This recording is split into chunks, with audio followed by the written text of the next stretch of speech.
Chapter 741 The Reason for Forgetting. At this time, many high-level prophets were gathering in the deep web of fate to snipe at gray fog.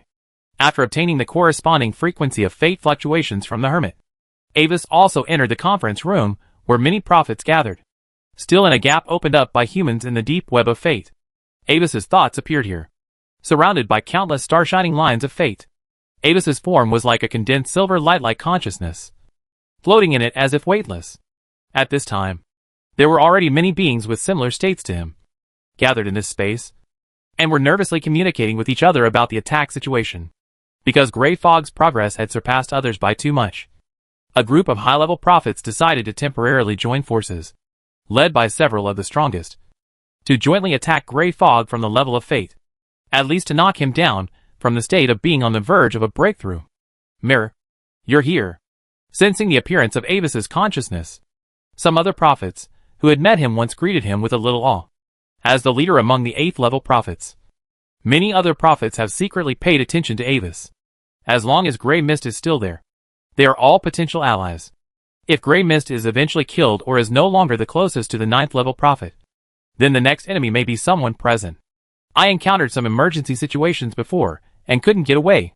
What's the situation of Grey Mist now? Without any extra words, Avis quickly asked several nearby prophets about the current situation of Grey Mist. Grey Mist's current state is very strange. According to the Eye of Insight, Grey Mist should have met all the conditions for breaking through the 9th level, but it has never been able to break through. It is suspected that it is blocked by some unknown thing. Hearing Avis's question, a prophet with a golden light spot flashing on his body, and a shape like molten metal came closer, and explained to Avis. Because Grey Mist is too strong, we can't observe what problem Grey Mist has encountered now. But this may be our last chance. Let me tell you what happened, however. Before the prophet finished explaining, a sudden voice suddenly sounded from the entire space without any warning. Along with this voice, a Grey Mist with an amazing breath of destiny suddenly appeared in the center of this space. Grey Mist? The moment the mist appeared, the consciousness of many prophet present stagnated slightly, and then fluctuated violently in an instant. Everyone instinctively stopped their actions, and even several prophets' consciousness exploded into light spots without hesitation. While abandoning this consciousness, try to erase the traces of your past existence as much as possible to avoid being traced to the specific location along the fate line. Grey Fog. You found this place? Looking at the sudden appearance of Grey Fog, a prophet whose fate fluctuations were faintly the strongest in the field except for Grey Fog, and whose consciousness was like countless diamond crystals gathered, Eye of Insight, stood out from the crowd and spoke solemnly. Why are you so surprised? Aren't you dealing with me? As an existence that allows you to attack together. Do you think I can't find this place? Although he was under attack, Grey Mist's tone remained calm. Don't be nervous. I'm not here to cause you trouble. On the contrary, we don't have to be enemies. I believe you should know that I have met all the conditions for breaking through to the 9th level prophet. And the reason why you are curious about why I still haven't broken through is also very simple.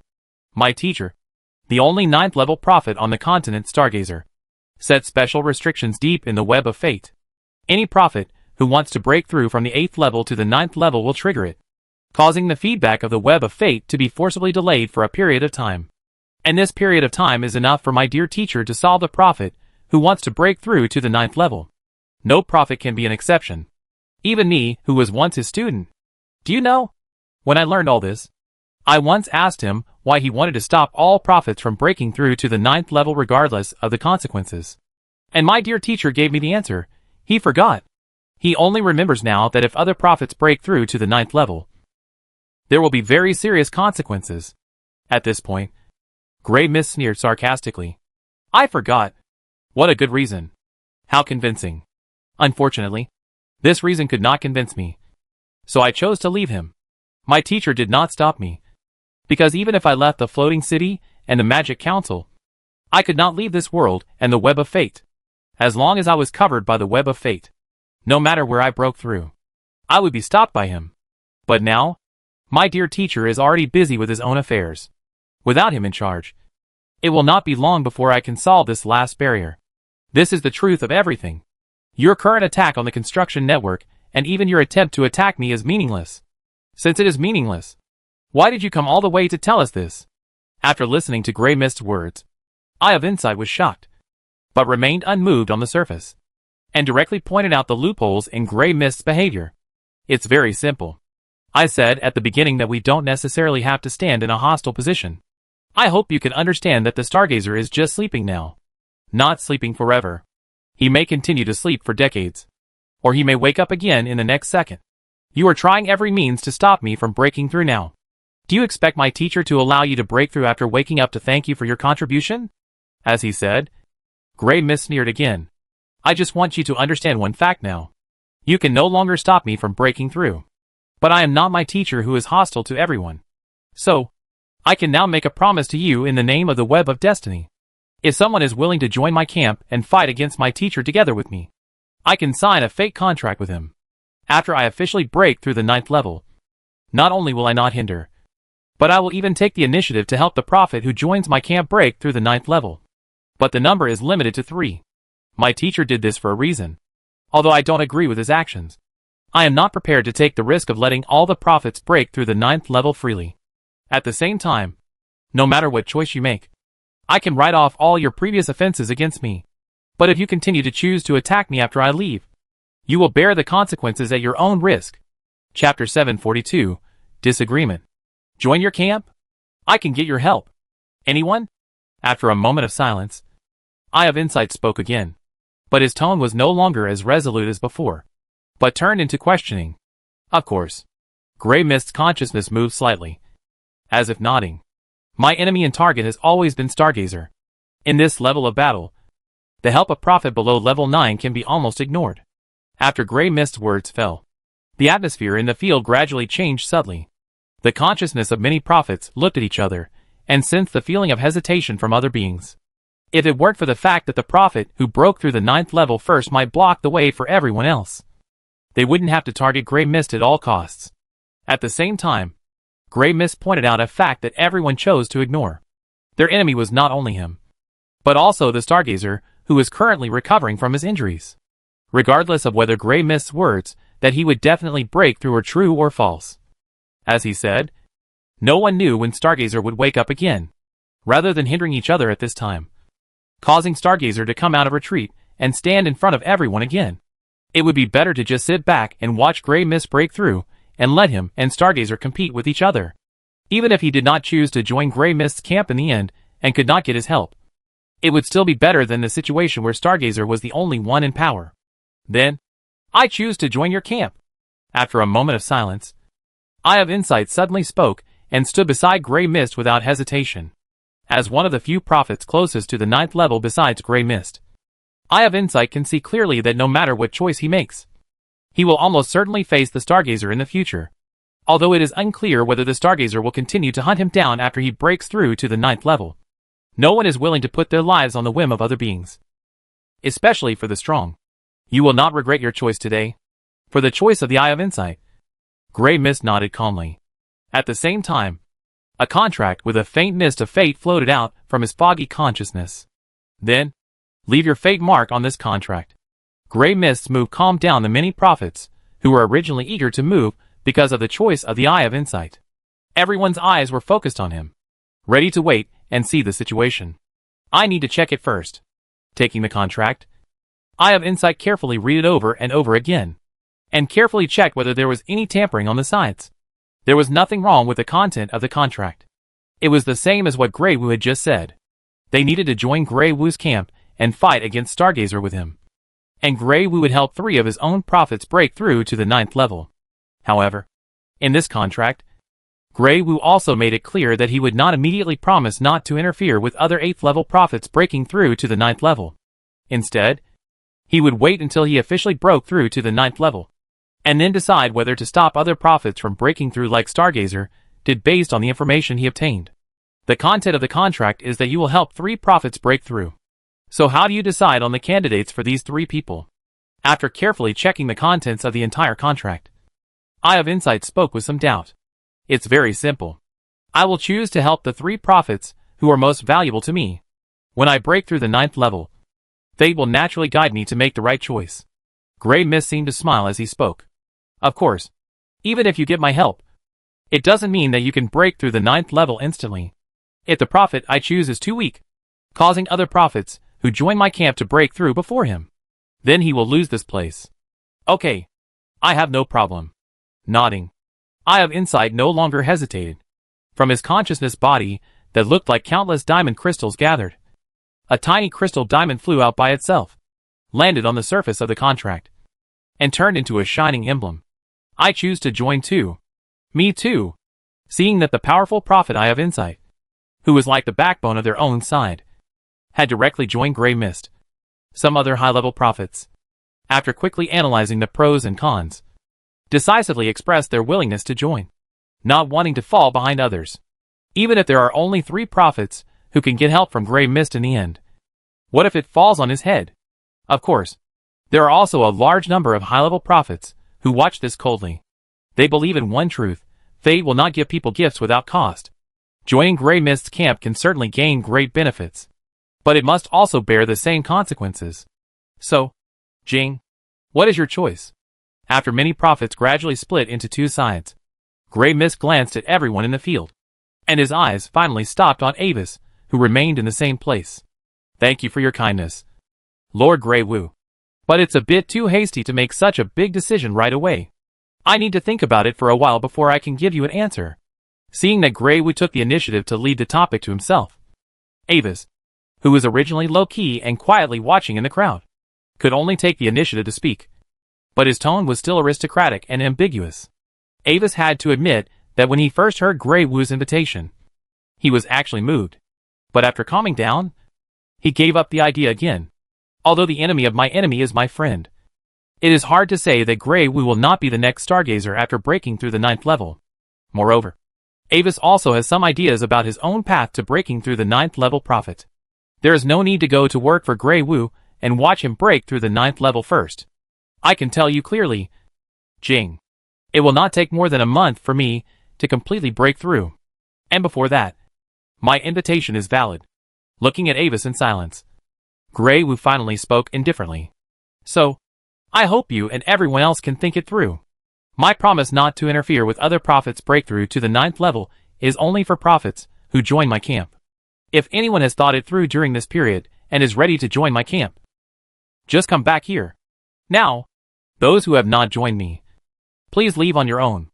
As Grey Mist's order to expel them was issued, the consciousnesses of the prophets dispersed instantly.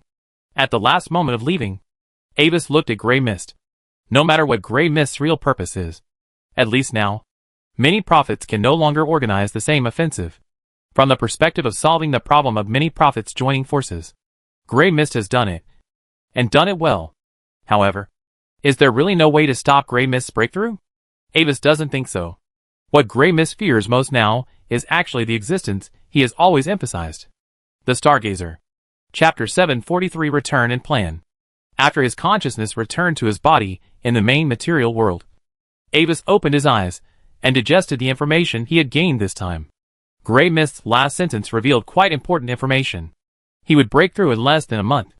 Although there may be many interpretations of this sentence, 29 days is less than a month, and 1 day is also less than a month. But Grey Mist had left an invitation, and now other prophets are no longer a threat to him. So he doesn't need to deliberately hide anything about the breakthrough time. Less than a month is likely to be close to a month. For high-level masters, this is already a very short time. It is even possible that they do a small magic experiment and prepare a slightly complicated magic ritual, and a month has passed. However, more things can happen in a month than imagined. Unlike controlling the floating city and dealing with the 9th level people, listening to the hermit explain the current situation and participating in the gathering of the prophets did not take up much time and energy for Avis. While dividing a trace of consciousness to listen, his body in the main material world was also dealing with Fiona's problem. The war that broke out again in Xingqian territory ended about half a day ago. The 9th level apostles of the Songqing esoteric cult were defeated after all, and were completely defeated by the 3 9th level forces arranged by Olivendi, the Alfred family, and the 4th princess. One apostle was completely left behind, and the rest escaped with heavy injuries. However, due to Fiona's inexplicable disappearance, after solving the enemy's 9th level existence, several 9th levels immediately began to search for Fiona's whereabouts in a hurry. But they were lucky, as they believed that Fiona had been taken away by the enemy. Several 9th rank soldiers focused their search on the traces of the enemy's escape and did not find Fiona hiding in the secret base of the Spark organization. This was because after discovering that Pomona was suspected of betrayal, Avis asked Fiona to temporarily remove her family amulet and other accessories with positioning functions. Then he directly asked Fiona to use the power of dreams to call a dream creature to send them into the deep dream world. The deep dream world cannot be teleported at will. If Pomona gets rid of the dream turbulence and wants to locate Fiona's whereabouts through the family amulet, he will be misled in the wrong direction.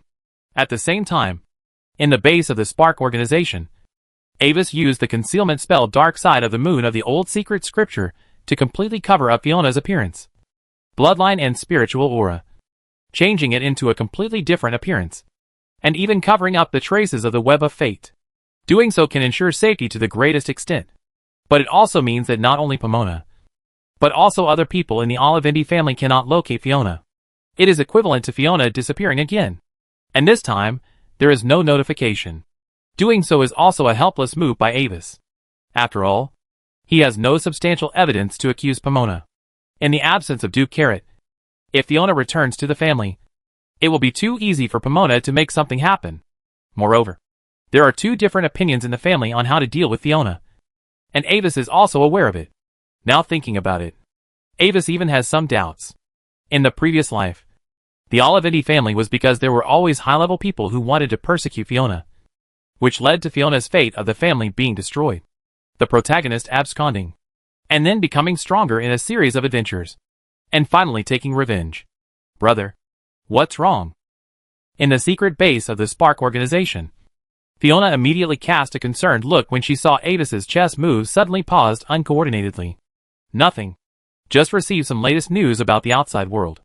After collecting his thoughts, Avis smiled gently at the girl, and then casually dropped a mage chess piece in his hand on a corner of the chessboard. At present, Avis is playing a black and white war chess game with Landon. Just like the popularity of secret cards among the nobles, this kind of chess game is widely circulated among the people of the Empire. Perhaps civilians and low-level professionals cannot afford or are reluctant to buy a single secret card priced in gold coins, but it does not prevent them from having their own entertainment methods. The chess pieces of this kind of chess are very simple, and can be easily processed with wood or stones of different colors.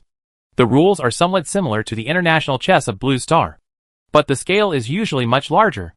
The chess pieces are divided into knights, mages, kings, etc., each with different functions and moves. There is only one king, but there can be hundreds of knights. There are also various areas on the chessboard that represent special terrains. The ultimate goal of the game is to capture the opponent's king. At first, Landon was playing against Roche and others, after discovering that Avis and Fiona had also come out of the room. In order to show friendship, he invited Avis to play a game together. Of course, Landon actually had a little trick. The winning or losing of this kind of game is ultimately a competition of the calculation ability of both parties. In this way, the game results can be used to slightly test Avis's strength. Just now, when Avis's thoughts returned from the depths of the web of fate, it was his turn to make a move. I'm sorry, Landon. It seems that our game can only end here. After explaining to Fiona, Avis turned his eyes to Landon. Are you leaving? Frowning and looking at the stalemate on the chessboard, Landon looked at Avis with some regret. The two sides are now fighting at the most intense time. Many knight chess pieces are intertwined, and the king is protected by chess pieces such as mages, and is located at both ends of the battlefield. As for the current situation, Landon can't see which side has a clear advantage. Yes, my family has discovered some problems. If we continue to hide here, I'm afraid it will cause trouble for you. Avis nodded. He was not going to wait any longer. On the one hand, staying in one place for a long time is easy to be discovered. And on the other hand, this accident out of everyone's sight is an opportunity for Fiona. She can see more things that cannot be seen under normal circumstances. The operating rules of this society at all levels, rather than just being a tool to break through the legend. At the same time, in Avis's plan, Fiona is also an indispensable part of his stimulation of the Stargazer. After all, the Stargazer was tricked by him at that time, and he knows the backlash against the Stargazer better than any other prophet. In the collapse of the floating city, the number of 9th level prophet whose bodies were destroyed and who died. Normally, if it was other 8th level prophet who suffered the backlash, it would be enough to make him fall permanently. Even if the Stargazer is a 9th level extreme prophet, he may have all kinds of preparations. But it is unlikely that he will recover in just a few years. Therefore, under normal circumstances, the breakthrough of the gray fog cannot be stopped. But if he wakes up the Stargazer from the closed-door recuperation state in advance, it will be different. Although your injuries have not recovered yet, and forcing a move may make the injuries worse, your student is ready to break through to the 9th level prophet. Do you care? Chapter 744 Invitation and Counter-Invitation. We should go. Faye. We need to hide outside for a while. With father away. There may be people in the family who want to harm us. There may be more people looking for us during this period. Let's hide for a while, and wait for father to come back before returning to the family. Now put on this set of clothes, and get ready to go. After briefly explaining to Fiona why he did this, Avis took out 3 sets of clothes that looked like ordinary travelers' cloaks, and handed 2 of them to Fiona and Annie, who was with her. He made a gesture, and the last set flew up and was put on him. Okay. But, brother, Bo, did the cousin really collude with the enemy? Why did he do that? Obediously took the clothes handed by Avis and put them on. But after changing, Fiona still couldn't help asking the confusion in her heart, fearing that the name of the 9th level would be sensed if she read it directly. The girl blurred the name part.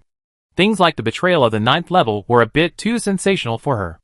I noticed that he had previously maintained an unknown space-time beacon on the rooftop of the Lord's mansion, and he had deliberately used something to cover up the situation on the rooftop. The enemy may have sneaked in through there. And Wazy shrugged and told his discovery.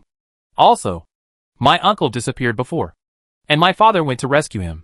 But he never came back. Instead, he escaped back alone. I always feel that there is something wrong with this matter. I see. This is indeed a bit suspicious. After listening to Avis's analysis, Fiona nodded seriously. Then, brother, where are we going now? Don't ask any more questions now. Just follow me. Avis glanced at Landon and Roche, who were pretending to look around, but whose ears were already erect, and turned his gaze back to him. Well, thank you all for your hospitality during this period. We will take our leave first. After the knight's injury recovers, please inform her that we have left and let her return to report on her own. Would you like to consider joining us? Both of you? I know your current situation may be very dangerous, but behind our Starfire organization, there is also a 9th level crown, who may be able to provide you with some help. Although he knew that Avis was unlikely to agree. Under the instigation of Dark Crow, Landon tried to invite him again. Anyway, there is no harm in asking. What if he agrees? I'm sorry. We can't accept your invitation for the time being. With a distant and polite smile, Avis gently raised his hand, indicating that Landon didn't need to continue, and spoke with a hint of meaning. Don't feel sorry for this, Landon. As long as you still maintain your current ideals and beliefs, I believe we will meet again one day. The unfinished chess game today will continue at that time. After speaking, Avis no longer paid attention to Landon's reaction, and took Fiona directly to the exit of the base. By the way, if you don't want to continue to be a rebel, or if you can't survive in the Starfire organization in the future, you can also come to me. At this time, Fiona, who was following Avis, turned her eyes and suddenly thought of something, and spoke quickly. After my father returns, I will probably return to the position of the Lord of Star Territory. In order to thank you for your help, I can arrange for you to become officials of Star Territory, so that you don't have to hide all day long, and you can get more training resources.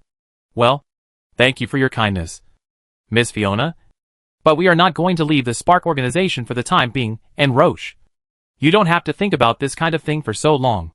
Landon couldn't help sweating at Fiona's sudden counterpoaching.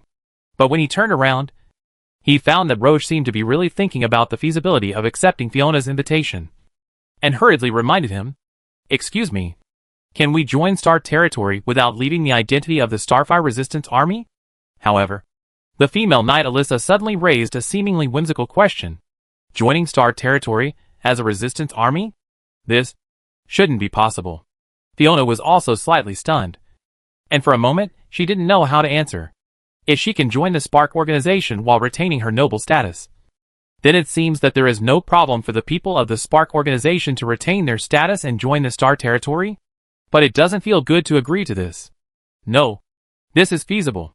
However, listening to the conversation between the two, and Wazy, who was walking in front, suddenly interrupted. The goal of the Spark Resistance organization is to overthrow the existing ruling class, not to target a specific family or individual. We can cooperate. The identity of the Star Territory can help your actions. And you need to support Fiona at the critical moment. No. We will not cooperate with any ruling class. Landon immediately retorted. Don't rush to refuse. Who can predict the future situation? Stepping into the teleportation array leaving the base, Avis turned around and looked at Landon with his azure eyes. Even His Majesty Stargazer, the only 9th level extreme prophet on the continent, will be severely injured by the backlash of prophecy. How can you be sure whether the Spark organization will cooperate with us in the future? At this moment, the teleportation array gradually started, and in the blue glow of the array inscription, a strange smile appeared on the face of the blonde boy. I hope you can understand it, Landon. The difference between revolution and riot is that the former is not only to overthrow the old order, but also to establish a new and better order.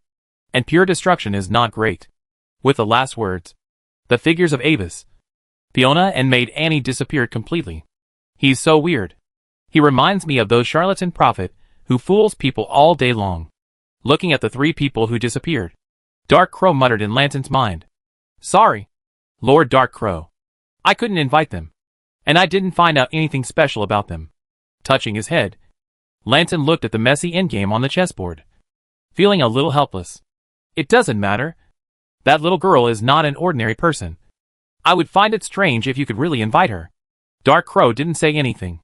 After all, it was just a casual test. It was normal not to find anything. However, there was one thing that Dark Crow didn't tell Lanton. He always felt that Avis had a strange sense of familiarity, as if he had seen him somewhere before. Chapter 745 The Purpose of the Stargazer.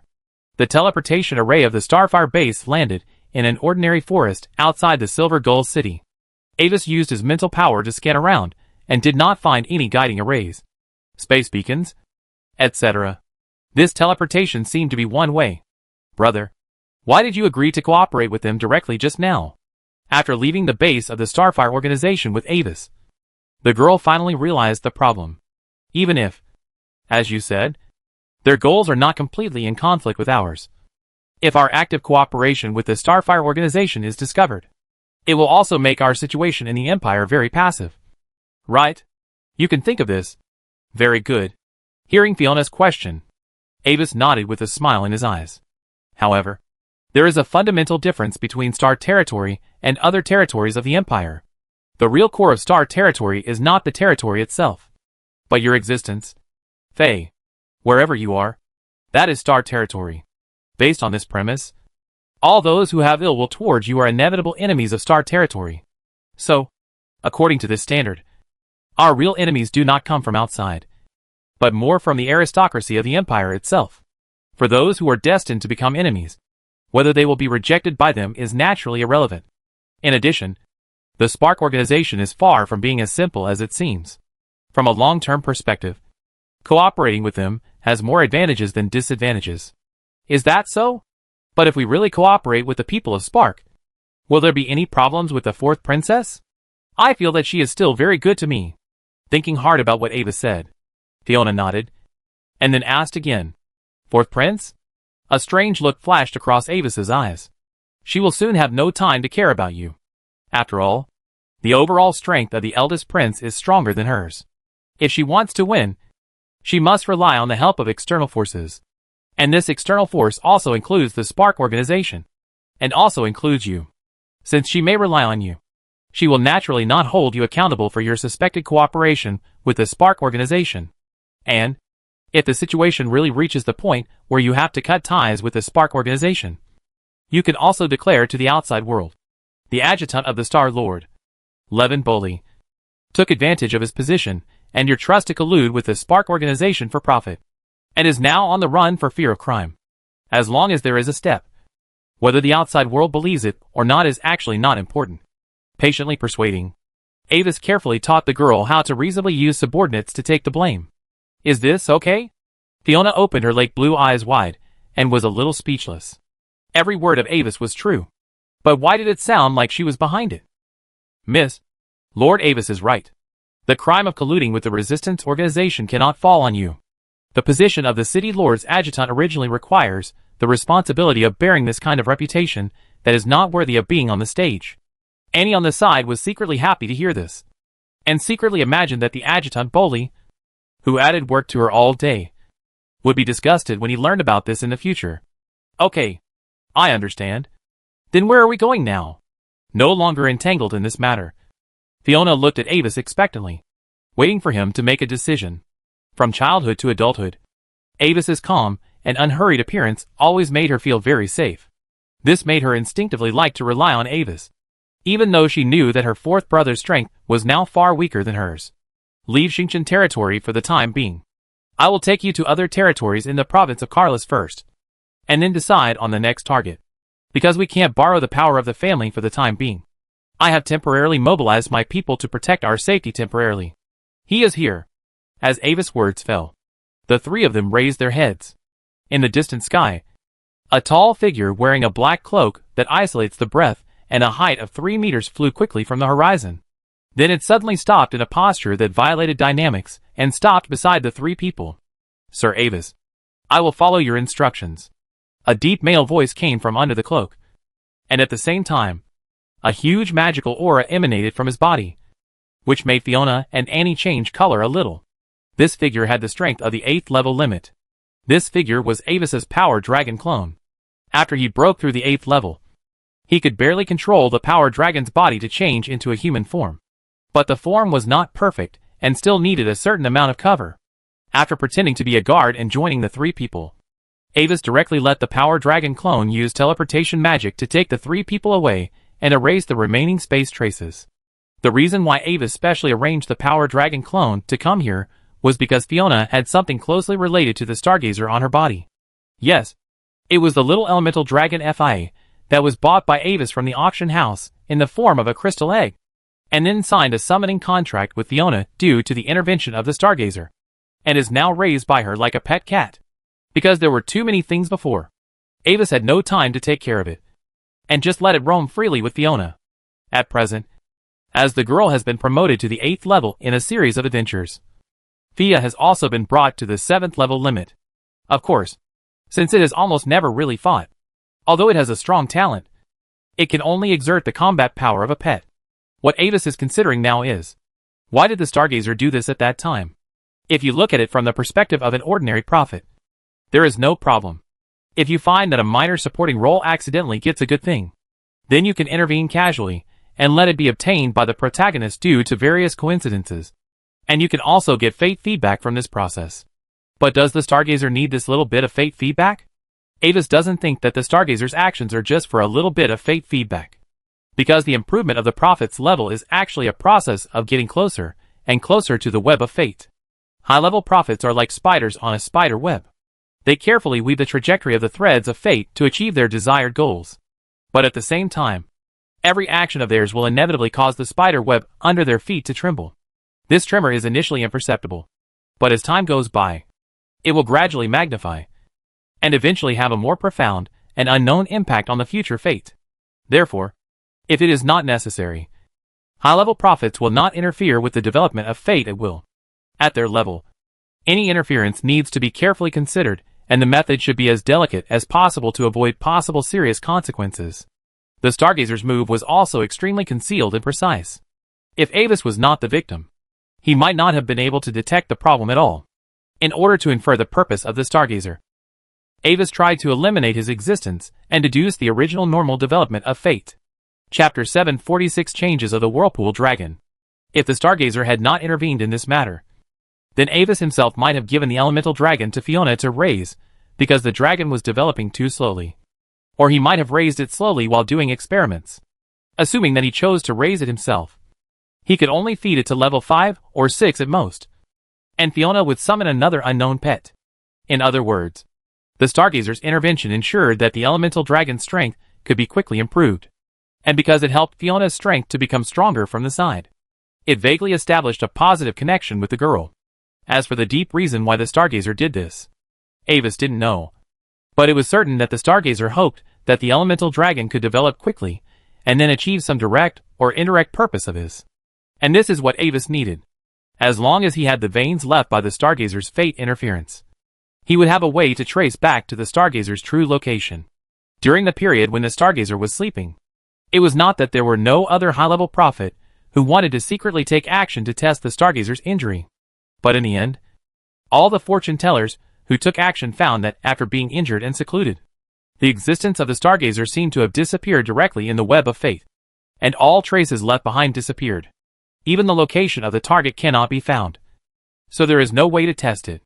Some fortune tellers, who did not give up, even went directly to the floating city oration of the Magic Council, trying to use various secret arts or strange objects to blend in and directly search for the location of Brunza's body, or try to use the floating city as a medium to predict Brunza's specific whereabouts. But the Stargazer obviously thought of this, and the floating city has now opened a complete defense state, and no outsiders are allowed to enter. Moreover, before falling into a deep sleep, the Stargazer actually cleaned up the traces of his fate left in the floating city, in order to prevent enemies from coming to him during his sleep. The Stargazer's series of operations did save him a lot of trouble. But after all, the backlash was sudden, and the Stargazer could not perfectly eliminate all the traces left by himself. For Avis, as long as he could get a breakthrough, it would be enough. However, now is not the time to formally tease the Stargazer. Not only is he not ready, even if he can really wake the other party up from the recovery state immediately, the gray fog that is not officially broken through is definitely not the opponent of the Stargazer. And once the gray fog is resolved, the next unlucky person will be Avis, who is making trouble. Therefore, the correct time to wake up the Stargazer is obvious, when the gray fog is breaking through. When suddenly attacked by fate while sleeping, the Stargazer cannot fail to react. And as long as he reacts, he will definitely be able to sense the vibration of the web of fate caused by the gray fog breaking through the 9th level. Insac City is an important town in the northwest of the Carlis province.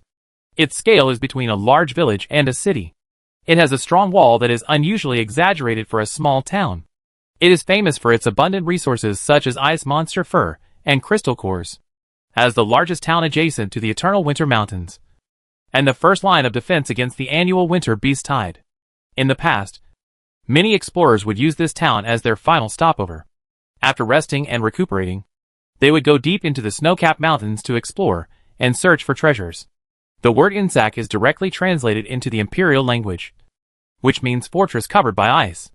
However, now that a brand new city has been built directly in the outer area of the Everwinter Mountains, many adventurers have chosen to use this new city as their new base, causing the original popularity of Insac Town to decline a lot. And this new city is one of the experimental cities that Anvis had arranged for players to build from scratch. White Light City. At present, most of the town officials and more than 70% of the residents of White Light City are players, and the rest are foreign merchants who smell business opportunities, as well as native adventurers who are preparing to enter the Everwinter Mountains or return from the mountains to repair. At this moment, above a clearing in the Warcraft forest outside the White Light City, the space suddenly produced a wave like the surface of water. 4 cloaked figures, 3 short and 1 tall, walked out of the twisted space. As the transmission ended, Avis looked around and controlled his clone to emit a trace of dragon breath, scaring away several nearby monsters that sensed the movement. After confirming that there was no threat in the environment, Avis took out a portable safe house from the ring, and then motioned Fiona and Annie to follow him in. This was a work he carefully refined for some special moments. After the last time he was in danger in the glorious secret realm, Avis upgraded the portable safe house again after returning to the Yar continent. Now it can not only defend against random attacks at the 9th level, but also has the effect of shielding most prophecy spells. Drilling in and activating all the magic arrays on it can simulate the current loss of contact effect of the Stargazer, a low-profile youth version. Faye, how is your pet dragon now? After leaving the side of the people in the Spark organization, Avis turned to Fiona and asked about the current status of the elemental dragon. Fia? She is doing well now, almost reaching the 8th level. Do you need me to summon her? But will that expose our position? The little girl with light golden hair tilted her head, somewhat puzzled by Avis's intention to suddenly mention the elemental dragon. It's safe here. Let her come out for a while. Because of some reasons, I need to let her strength break through to the 8th level as soon as possible, Avis explained. I know. Fia. Come out. Nodding, Fiona gently raised her hand, and a translucent pure white elemental dragon emerged from the void. intimately placing its little head on the girl's white and tender little hand. It's growing well. Avis glanced at the vortex core in the elemental dragon's body that looked like a mini nebula. And he immediately saw its changes. After breaking through the 7th level, the biggest difference between the elemental dragon and when it was just hatched is that its current attribute has changed. From being able to maintain only a single attribute to a special balance attribute. Multiple different attribute magic powers coexist in its body. If these magic powers are simply mixed, it will only produce violent elemental turbulence. But it can perfectly control the energy of these conflicting attributes and run them in an orderly manner in its body. This is a very amazing ability. If it weren't for the fact that there is not enough time now, and there is still a 9th level locked up in the Sky City, Avis even wanted to send it to the central laboratory of Sky City immediately, so that Bomia could analyze and test it thoroughly. What Avis was going to do now was to let the elemental dragon officially break through the 8th level as soon as possible. When it breaks through, the Stargazer will definitely feel it. Even if this connection is very subtle, it is enough for him to locate the Stargazer for a moment and send him a gift. Come! Eat this. The shadow cast by the 3-meter-tall black-cloaked figure enveloped the trembling elemental dragon, which was fascinated by the legendary dragon aura emanating from his body. Avis controlled the Force Dragon clone to stretch out his right hand, and forced a drop of blood essence shining like a diamond from the tip of his thick finger, and then stabbed it into the throat of the elemental dragon. Because he did not have the shape-shifting secret technique in the Dragon Clan's inherited memory, Avis actually used the blood and flesh control skill of the old secret scripture to mold part of the Force Dragon clone into a human form. As for most of the excess body tissues, they were folded up using space spells. Chapter 747 Entering the City. As the blood dripped into the body, the aura of the elemental dragon suddenly increased, and the speed of the magic power in the nebula-like vortex core in the body was a little faster, as if it had gained a lot. Gah! At the same time, the dragon's eyes immediately changed from fear to flattery, and began to gently suck Avis's fingers, as if he wanted more. There is no more today. We will continue tomorrow.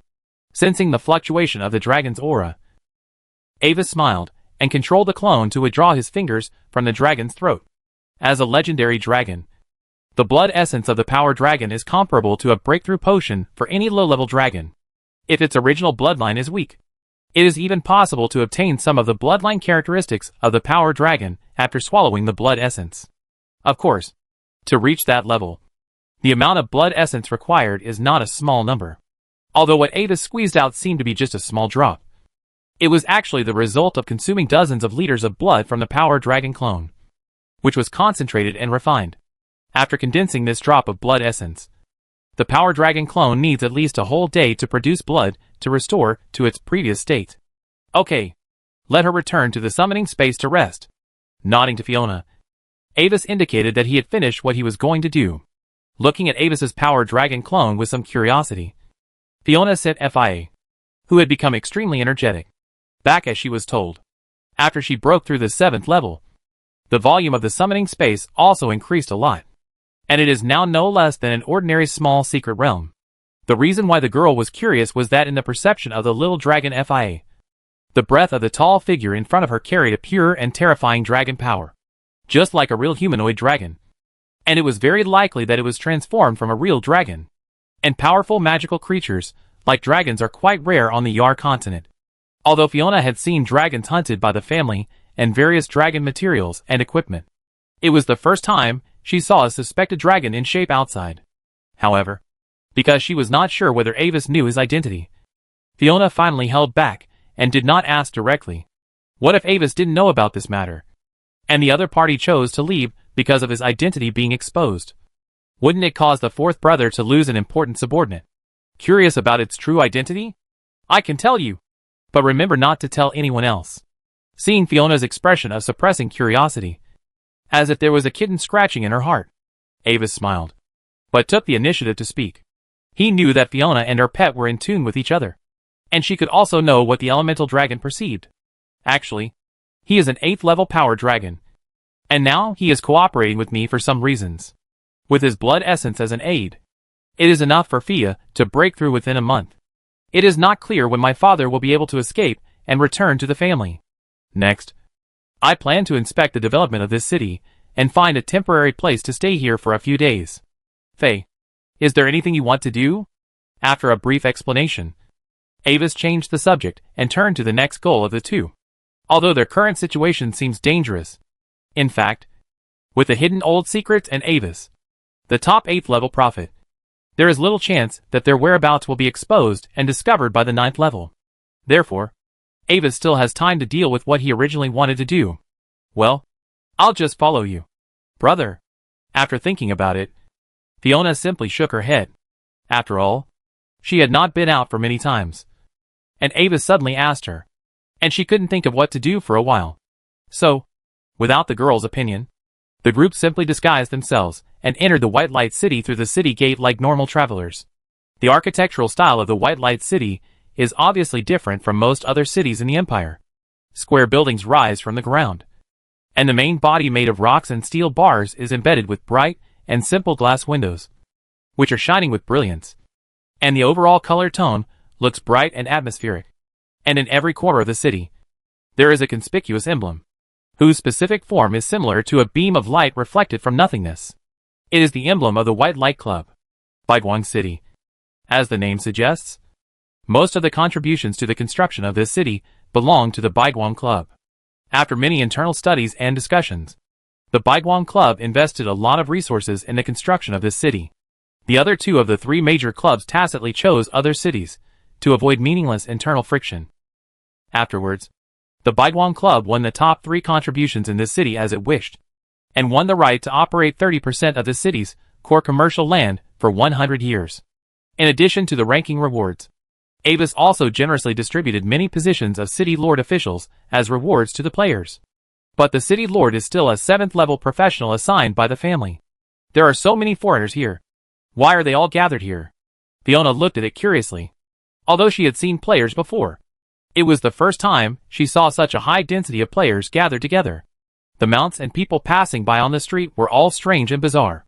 Some were floating. Some were jumping. Some were riding pigs.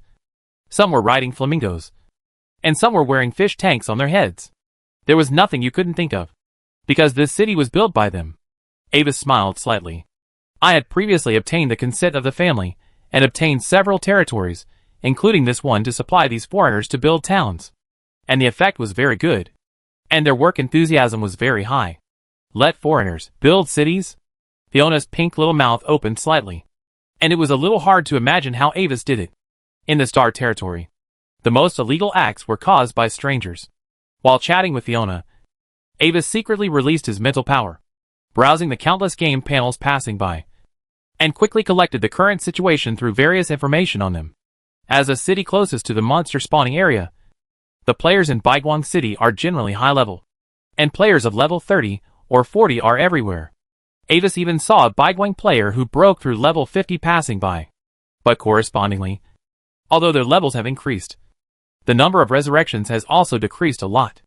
If they die a few more times, they can only choose to reincarnate and start over.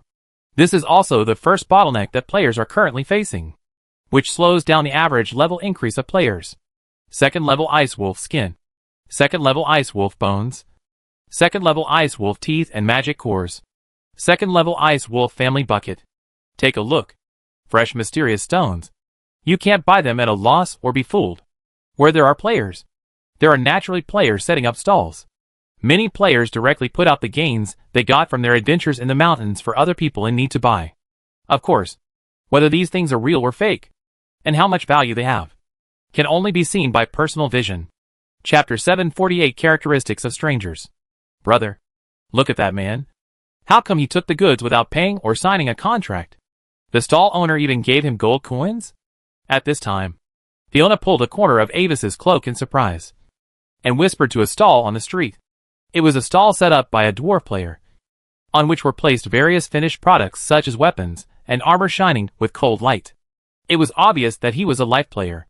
These were weapons made of magic metals excavated from the snowy mountains, and they were basically ice attributes. Avis took a rough look and distinguished low and medium level magic metals such as cold iron and ice pattern steel. And when Avis looked over following Fiona's gesture, a transaction had already ended.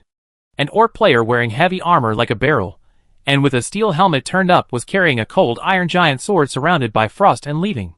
And the stall owner was full of joy. as if he had made a lot of gains. Don't worry. Those foreigners have a special way of trading, which they call cash trading. It is to pay the price with a special invisible currency that only circulates among foreigners. After glancing at the panel of the stall owner player, and Wazy immediately understood the transaction process just now. Not everyone has abundant gold coins. In fact, most players' wallets are always in a bottomless pit.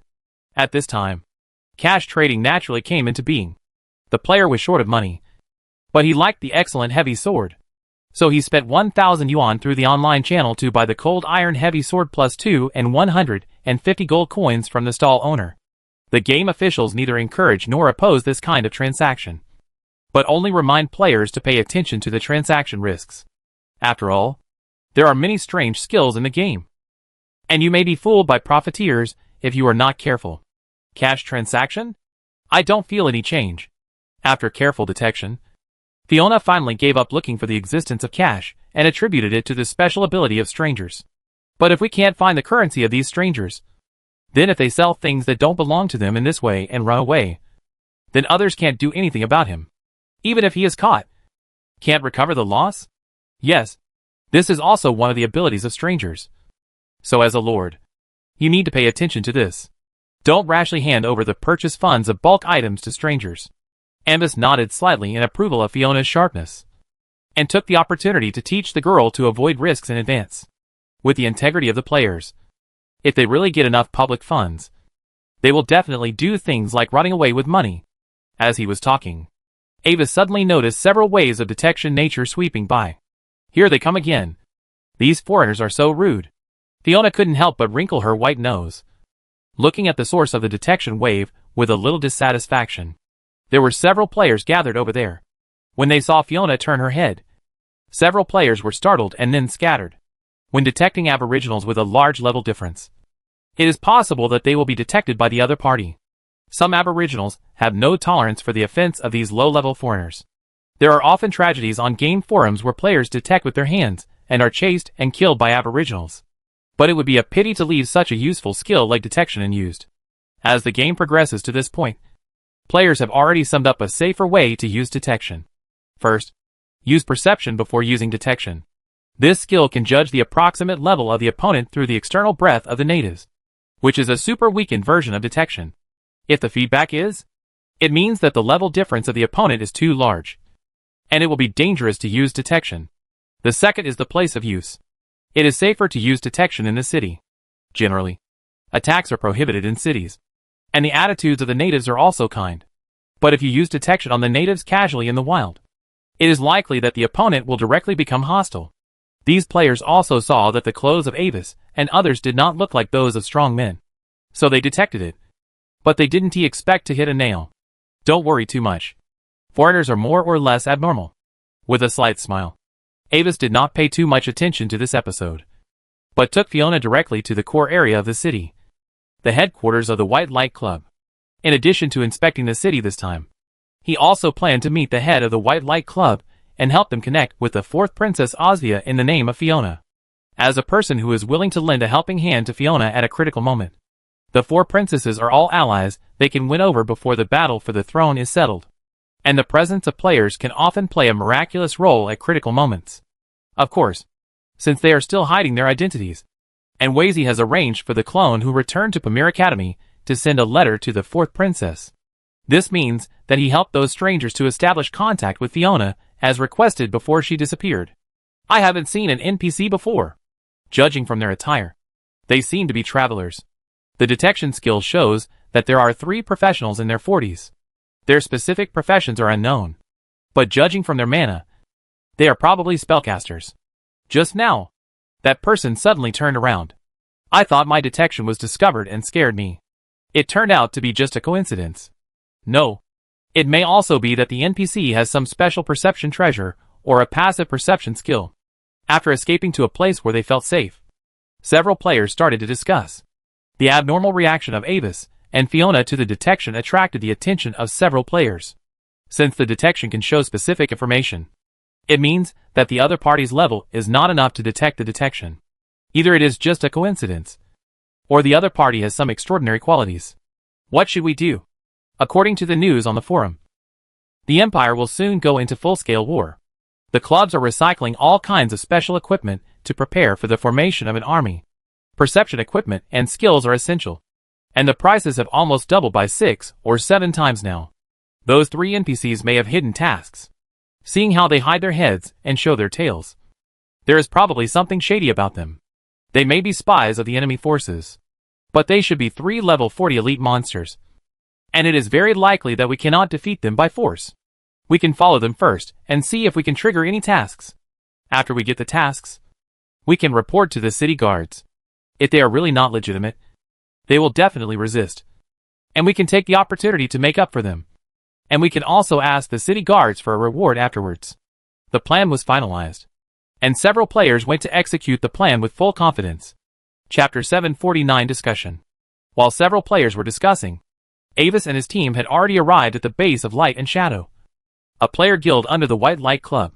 After meeting the head of the local branch, Avis explained his purpose and handed him the personal letter he had just written. The general content of the letter was that due to the gradual approach of the full-scale civil war in the Empire, the 4th Princess needed more manpower to prepare for the war. As a good friend of the 4th Princess, the Lord of the Star Territory, Fiona Lillywindy, was also secretly working on this matter. At Avis's suggestion, Fiona intended to introduce these brave and fearless powerful warriors to the 4th Princess. If they agree, someone will come to contact them in the near future to discuss the details of the cooperation.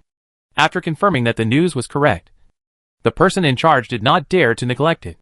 While entertaining Avis and the other 2, he hurriedly notified the club's plot analysis team to discuss how to deal with it. The civil war in the Empire is definitely the main plot of the next version. And which camp to join, how to join, and when to join are all very important. It's a simple truth. If you ask to join the camp yourself, the treatment you get will definitely be worse than the other party inviting you. And if you directly join the camp leader, the treatment you get will definitely be better than joining the other party's soldiers. But the problem now is that according to the analysis of the plot analysis department, the power of the 4th Princess is obviously weaker than that of the 1st Prince. Although it is better to help in times of need. Compared with this top-level indigenous power, the influence they can now have is very limited. If the 4th Princess fails in the end, they will also lose everything. Sorry. This decision is too important. We can't make a decision immediately. Can you give us 2 days to discuss it? During this period, you 3 can stay here temporarily. After 2 days, I will give you a definite answer. After a moment, the person in charge spoke with an embarrassed look. Okay. We will stay in Baiguang City for a few days. But there is no need to stay here. We will come to visit again in 2 days. Avis can understand the hesitation of the person in charge. This choice, which is enough to determine the future of a force, does need to be considered repeatedly. Without staying for too long, Avis said goodbye to the person in charge directly, and then left with Fiona and the others. This time, Avis did not mention the 9th Prince Lan Nuo throughout the whole process. This is not because he forgot his classmate who is half friend and half partner, but because Lan Nuo has not yet emerged, but chose to stand on the side of the 4th Princess. Gloria 3 disappeared too early. Although Lan Nuo has enough ambition and ability, the current situation caught him off guard when he was originally preparing to develop. He could only choose to join the 4th Princess camp, which was relatively better to him, and then continue to develop his own power in secret, secretly contacting the reformist nobles in the Empire to win support. This is because the 4th Princess is actually a conservative. But she is not as conservative as the eldest prince, who believes that magic constructs should be completely banned. She is also wary of magic constructs, believing that they should not be too popular, and some civilian constructs can be opened, and combat constructs can only be owned by nobles. In addition, the maximum number of combat constructs that a private person can hold is also limited according to the rank of the title, and the organized mid- and high-level construct troops can only be controlled by the royal family. When Avis and his companions were walking on the street, 2 players suddenly caught up with Avis and his companions from behind. Welcome to White Light City. Several travelers from afar. These 2 players were among the players who had detected Avis and his companions before. When they saw Avis and his companions enter the White Light Club guild station, they were still a little worried. But after asking a few friends in the Light and Shadow Guild, they were relieved after getting the answers that they didn't know the identities of those people. If they were big shots with prominent identities, They would definitely reveal their identities after entering the White Light Club instead of hiding. Maybe there were still some suspicious points. But under the temptation of treasures, they decided to boldly test it. Excuse me. What do you have to do? Looking at the two unidentified players, Annie, as a maid, immediately stood up and asked politely and slightly vigilantly. It's like this. We took on the task in our Strangers Guild to provide introduction services for outsiders who came to White Light City for the first time. The two players looked at each other, and the bard player on the left wearing light silver light armor took the initiative to speak and explained his purpose. His charm is much higher than his companions, so he has an advantage in negotiating with the natives. You all look unfamiliar. Is this your first time here? This city was built entirely by foreigners, so the building structure may be quite different from other cities. In order to prevent newcomers from getting confused, we will introduce you to various locations in the city, as well as some special functional areas, etc. Do you want him to follow us, my lords? After hearing his explanation, and the stranger looking very friendly, Annie turned around and looked at the two of them hesitantly. There is such a service? The stranger organization here is very thoughtful. Fiona looked at the two of them in surprise. Since she didn't know much about the players, she didn't think much about it. Avis knew that there would probably be no player guild that would issue such a task. Or even if there was, the purpose would not be so simple. But he didn't point it out immediately, but took out a platinum coin and threw it up as if casually. Okay. Thank you for your kindness. We are new to this city, and are looking for a place to stay, and are going to buy some local specialties. I would like to trouble you two to introduce us to the largest hotel and trade market here. After seeing the divination results, Avis agreed calmly, and put forward his own needs. Hotel and trade market? No problem. Please follow me. The largest trade market in White Light City now is, of course. Hearing Avis' words, the bard immediately agreed and diligently led the way in front with another player. However, as they continued to move forward on the busy street, another player wearing exquisite ice blue armor and holding a black ice sword on his waist suddenly ran over and took the initiative to talk to them. Hello. I'm Chi Daong. Is there anything I can help you with? I know a lot of big shots in this city. If you have anything you need to deal with in this city, you can just come to me. After introducing himself eagerly, the player who called himself Kidalong saluted to the group. Do you know him? Fiona glanced at him and turned to ask the two guide players. I've heard of his name.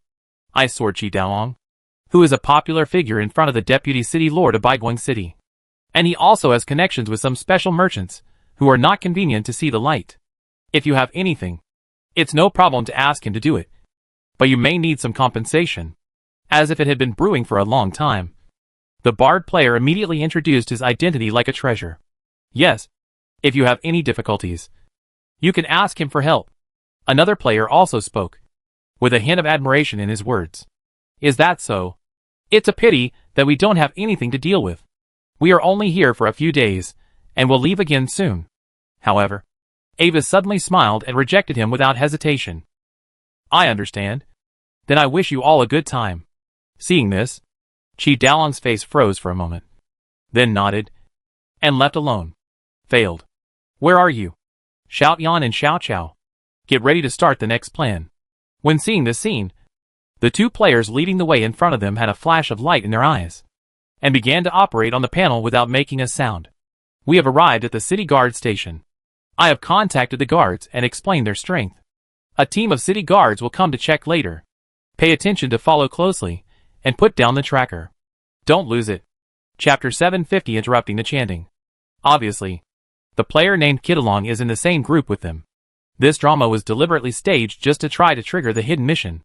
If even this cannot trigger the mission, then either this aboriginal does not have any mission, or has a mission, but requires special triggering conditions. For example, carrying some special items, having a certain bloodline, etc. Seeing that the first step of the plan failed, several players decisively started the next step. Attract the city guards to come, and then decide how to deal with it depending on the situation. In a sense, their choice is very correct, because Fiona's identity is indeed not visible at present. Let's walk a little slower and wait for the city guards to come. If a fight breaks out later, we will find an opportunity to track them in the chaos. If the other party's identity is not a problem and is not afraid of investigation, Then first see what the other party's true identity is, and then decide what to do, while leading the way in front as if wholeheartedly. The two players chatted with others through text on the game panel. We are now at South Bell Tower Street, located at the entrance of a block near the White Rose Chamber of Commerce branch. Shout Yon. Report the current coordinates of the city guards. Received. The 4th level Knight Captain Gray has led the team to set off. They have just passed the door of the Adventurers Guild Hall, and are less than 10 minutes away from the other side of South Bell Tower Street. Xiao Xiao knocked a soldier unconscious with a club, and has now used his equipment to disguise himself and blend into the team. Also, be careful when you put the tracker later. Don't be discovered. Got it. I'll try to mark a daily task first. Several players discussed quickly. But what the two leading players didn't know was that Avis behind them was silently watching them chatting. Avis was also familiar with the so-called marking daily tasks, which was a special use of the task system. All tasks taken by the natives, except for some special tasks, are guided by the system. This is to avoid the situation where a player has gone to great lengths to complete the task, but the native who issued the task has run away and is crying without tears. The natives have their own things to do, and it is impossible for them to stand in one place as a task NPC forever. But this mark was soon developed into a new use by the players, as a tracking and positioning spell that will not be discovered. Specifically, first find a way to get close to the target native, and then get a daily task from him. At this time, as long as you do not complete the task and do not exceed the task deadline, then during this period, the location of the target native will be controlled by you in real time. The two players are now preparing to try whether they can get a daily task from the 3 people first, which is better than any tracker.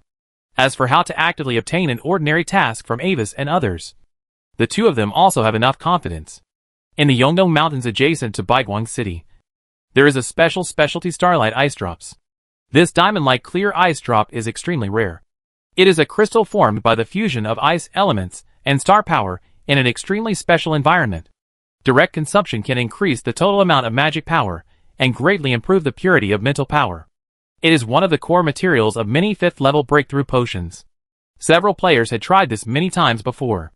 They just pretended to receive a message suddenly, and then told the target that their friend accidentally found a new star ice drop while exploring the mountains and was willing to sell it. Usually the target would entrust them to buy it, or at least ask them to help ask about the price. At this time, the two players were ready to repeat the trick again. The bard player walking in front suddenly stopped, turned his head to look at his shoulder, and stretched out his finger to touch the void, as if reading some information. After a moment, he smiled and turned to look at Avis and his group. My lords, no need. But the bard just opened his mouth, and Avis interrupted him directly. I haven't said anything yet. The bard player opened his mouth and couldn't catch his breath, and choked directly. That, Lord, do you know what I'm going to say? Patting his chest a few times to catch his breath. The bard looked at Avis, with a question mark and confusion on his face. You are just trying to sell us something that doesn't exist, right? We won't be fooled. Avis chuckled, as if he saw through everything. Well, I think, seeing that the bard player hit a wall, another player hurriedly spoke up, trying to change his strategy. No, we don't want to. But this time, too, he had just started talking when he was ruthlessly interrupted by Avis again. Seeing that he had hit a wall with Avis again, the bard player touched his nose and looked at Fiona and Annie for help, hoping that they would be easier to talk to. Seeing Avis's unusual behavior, the two girls were puzzled, but they still shook their heads to refuse. What's wrong with this NPC? Their faces flushed with anger, and the two players had to turn around helplessly, with countless grass mud horses galloping through their hearts. You are so arrogant. I will explode you in a while. However, although they said harsh words in their hearts, they also knew that there might be some trouble. If they cannot lock it through the system task panel, it will be much more difficult for them to put the tracker themselves, and they are likely to be discovered. But they have no choice now. They can only take one step at a time. Soon, in the secret expectation of the two, a team of city guards mixed with several constructed golems finally met with everyone. Found it. It's them. After seeing the target, the leader raised his hand, and a team of city guards immediately surrounded them and stopped Avis and others. What's the matter? Why are you stopping us? NYS's eyes swept through the city guard team calmly. and immediately found the player called Xiao Xiao who had mixed in. Excuse me. We received a report that there are suspected middle and high-level existences of the enemy in the city. This is just a routine inspection. As he said, the captain of the city guard took out a token embossed with the pattern of the white light city and activated it directly at the three people. A beam of light green detection fluctuation swept over the three people at close range. But there was no special feedback. No! Looking at the token in his hand, which was still emitting light green light. In doubt, the captain of the city guard looked at the faces of the three people again and found that there was no wanted record. The token in his hand was a standard detection prop issued by the city lord's mansion, which had the function of detecting hidden and detecting the target camp. Its effect relies on the core magic tower in the city and can only be used within the city, but within the effective range. Even the hidden existence of the 7th level can also be detected. If the target is in disguise, the token will flash continuously. If the target is in the evil camp, the token will emit red light. The current light green light shows that there is nothing wrong with the three of them. It is obvious that the hidden that Anvis released with the help of the old secret book is far beyond their ability to see through. Chapter 751 Watcher Association. No problem. Sorry to bother you. Nodding to the three people apologetically, the captain was ready to pack up and leave. But at this moment, something strange happened. A thick magical mist suddenly spread at an alarming speed, covering the team and Avis and others. This is the 3rd level transformation spell Mist Cover, with the spell's extreme effect. At the cost of sacrificing 90% of the coverage area, it can achieve the effect of blocking the perception of the 4th level strong. Brother, the people have been brought here. Now! Taking advantage of this mist, the thief player Grass King who mixed into the team suddenly jumped up, hit the city guard next to him with a club, and shouted to Avis and others. Humph. The city guard who was hit without any preparation groaned and fell down directly. Hum. Hum. Ah. Bang. This sound was like a switch, and all kinds of groans, screams and falling sounds came from the surrounding fog, causing panic in the whole team.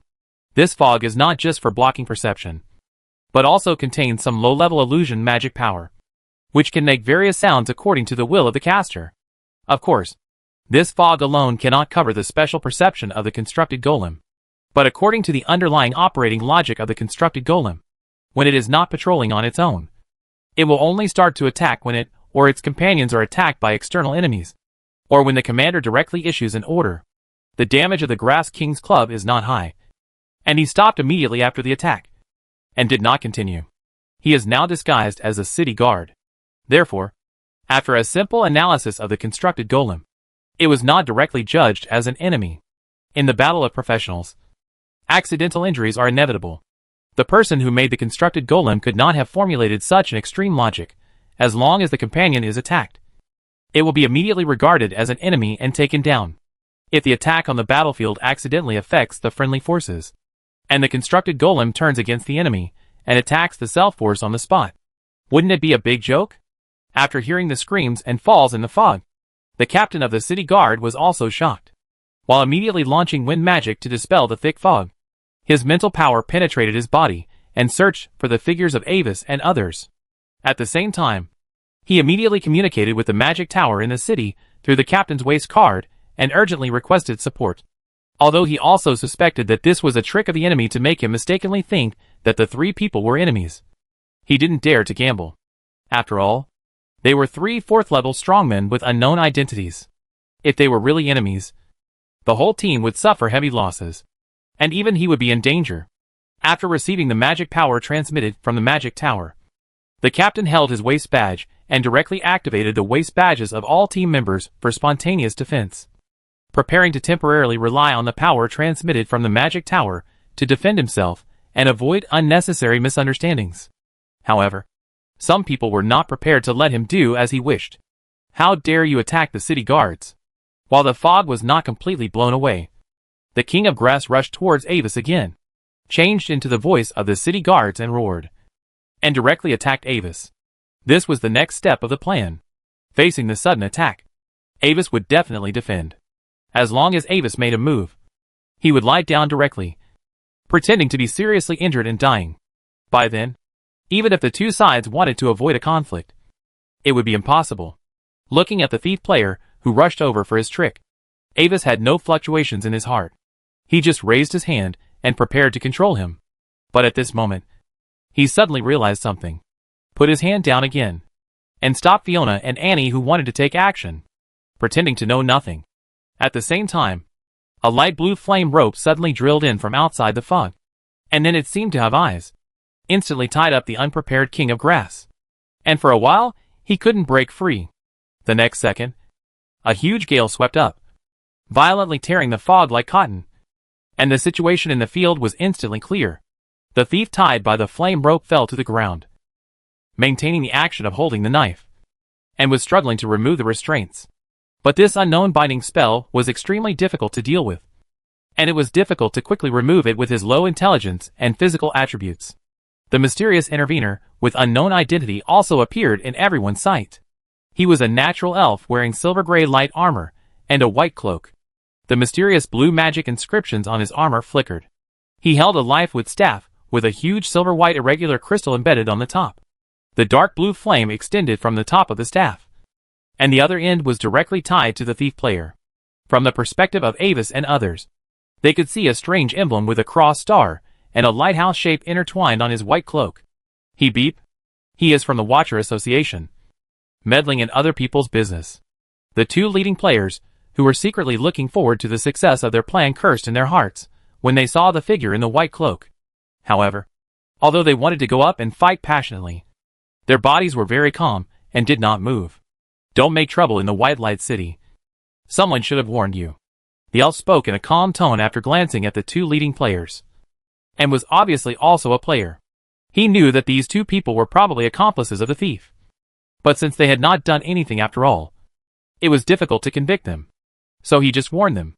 Thank you for your help, the respected Watcher. After quickly checking the status of the team, the captain of the city guard breathed a sigh of relief and solemnly thanked the elf player. Afterwards, he returned with the tied-up thief, ready to interrogate him whether he had any accomplices and the purpose of attacking the city guards. Sorry to bother you guys. Do you want to continue shopping? No. I suddenly remembered that I have something to deal with, so I'll leave first. Me too. Let's go together. At the same time, the elf came over and glanced at the two players with a smile, and the meaning in his eyes made the two players leave in disgrace. White Light City is the home of the Watcher Association, and a good man will not suffer a loss in front of him. Thank you for your help. May I know what the Watcher Association is? Looking at the elf coming over, Avis glanced at his panel, and then saw a familiar game ID, The Last Dragonborn. He seemed to have heard of the name of the Watcher Association in his previous life, but it was only limited to the extent of hearing the name, which means that this force is not famous and has no special power. However, the guidance of fate is not wrong. In the divination he used the coin of fate to do before, it showed that as long as he let things happen naturally, he would encounter something of great value to him. In other words, in this life, under his influence, what special changes have occurred in the Watcher Association? We are an organization dedicated to peace, composed of a group of people with the same goals. The scale is not large at present, so it is normal for you not to know, not knowing that his identity has been exposed. The last dragon shook his head with a confident look. Just now, those people seemed to have targeted a few people, but they were not strong enough, so they led the city guards here. But it is not their turn to be presumptuous in this White Light City. Chapter 752 Fateful Encounter. Who are they? Why do they want to attack us for no reason? Fiona looked at the two players who had fled after realizing it, and felt very puzzled. Her identity was clearly not exposed, and she had no intersection with these players before. Even when they were undisguisedly detecting her, she refrained from counterattacking. I guess, either someone has put a bounty on you, or they did this for your equipment and money. The last Dragonborn shrugged. As a player, he was very clear about the various dirty tricks developed on the forum. After all, the natives who can be targeted by players are usually stronger than players. In this case, if you want to succeed, you can only rely on strategies and traps. Killing someone with a borrowed knife is just a basic operation. Just attacking others for money? Don't they think this behavior is shameful? What's the difference between this and those despicable robbers? Fiona opened her eyes wide, and it was difficult to understand why some people would degenerate just for money. They probably might feel ashamed. The last Dragonborn didn't know how to respond to her question. If there is a difference, it's probably the difference between a despicable bandit and a despicable stranger. I'm very interested in the Watcher Association you mentioned. Can you introduce your association to us in detail? However, what surprised the last Dragonborn was that Ava seemed to be more interested in the Watcher Association than he thought. Of course. But please don't have too high expectations. Again, we are not a large force, but a group of ordinary peace-loving professionals. Our organizational philosophy is to fight evil to the best of our ability and lend a helping hand to those in need. Like a beacon and a guiding star, we guide those lost in the darkness to a safe direction. Then the last dragon touched his head and laughed. Of course, although that's what I said. Because our organization is still small and has a very loose structure, most of the members are now only active in some large cities, helping those in need while doing tasks. In short, those people should not cause any more trouble to you now. So I'll take my leave. Waving to the two, the last Dragonborn was ready to leave. He didn't help for any reward this time, but simply couldn't stand this kind of blatant attack on the lawful camp natives. And in White Light City, the Watcher Association is also one of the city management forces, and is an ally of the White Light Club. He helped the city guards justified. Please wait a moment. Mr. Elf, I am very interested in the Watcher Association you mentioned. I wonder if your association is still recruiting new members. However, before the last Dragonborn left, Ava suddenly spoke and said something that surprised the last Dragonborn. Do you mean you want to join us? Looking at Avis in doubt, the last Dragonborn asked uncertainly. Yes. I wonder if I have the honor with my strength. Avis nodded seriously, without any joking at all. With your strength, it is certainly enough. But can you explain why you suddenly want to join us? The elf stopped and re-examined Avis, but did not notice anything special. Of course, because the philosophy of your organization is very attractive to me. Justice and peace are exactly what I yearn for and pursue. Slightly raising his face to let his face bathe in the sun, Avis spread his hands and looked at the last dragon with his blue eyes sincerely. So that's it. Are you a fellow traveler? Suddenly feeling that the figure of the boy was a little dazzling, the elf couldn't help but take a step back and nodded, thinking that it should be okay. Okay. If this is your wish, then let me introduce myself again. I am Rivers, the current president of the Watcher Association, and welcome you to join us. Satisfied to see the surprised expressions of the three after the self-introduction, the elf slightly satisfied his vanity. Then, come with me. I can take you to our station in White Light City. But I don't know about the other two. The elf looked at Fiona and the others, but with Avis's assurance, he no longer hesitated, and took a few people directly to the association station. At present, there are no special restrictions for joining the Watcher Association. Under the leadership of the last dragon, everyone soon came to a two-story stone building similar to a residence in the central city. The interior of the building is a different world. Under the effect of space expansion magic, the interior space of the building is much larger than it looks from the outside. Flags depicting the Watcher emblem are hung on the wall. 2 rows of long sofas and matching plain low-legged wooden tables are placed in the center of the hall. Some books, documents and ornaments are placed on the table, which reminds Avis of the reading area in the family library. Hi, Helena. I'm back. This time, a very strong newcomer has come. Please help me input the data. After walking into the hall with ease, the last Dragonborn naturally greeted an aboriginal girl wearing a blue cloth with a white apron sitting on the sofa on one side of the hall. Welcome back, President. Hearing his voice, the girl turned around immediately, allowing several people to see her face clearly. As quiet as midnight, her smooth silver hair was slightly blue, and there were a few freckles on her fair cheeks. But it did not destroy her temperament, but added a touch of playfulness to her.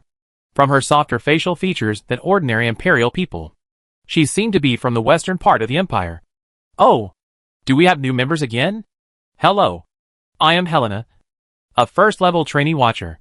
I wonder which one is the newcomer. Showing a beautiful smile, Helena greeted Anvis and the other two in a friendly manner. Hello.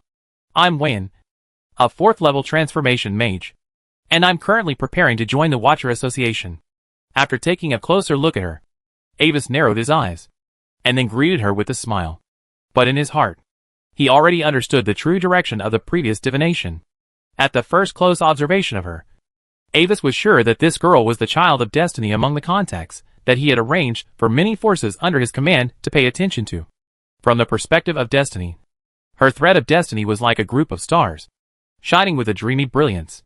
Since the advent of Malem, the Lord of Dreams, millions of civilians affected by the power of dreams have finally given birth to the final child of destiny under their own development.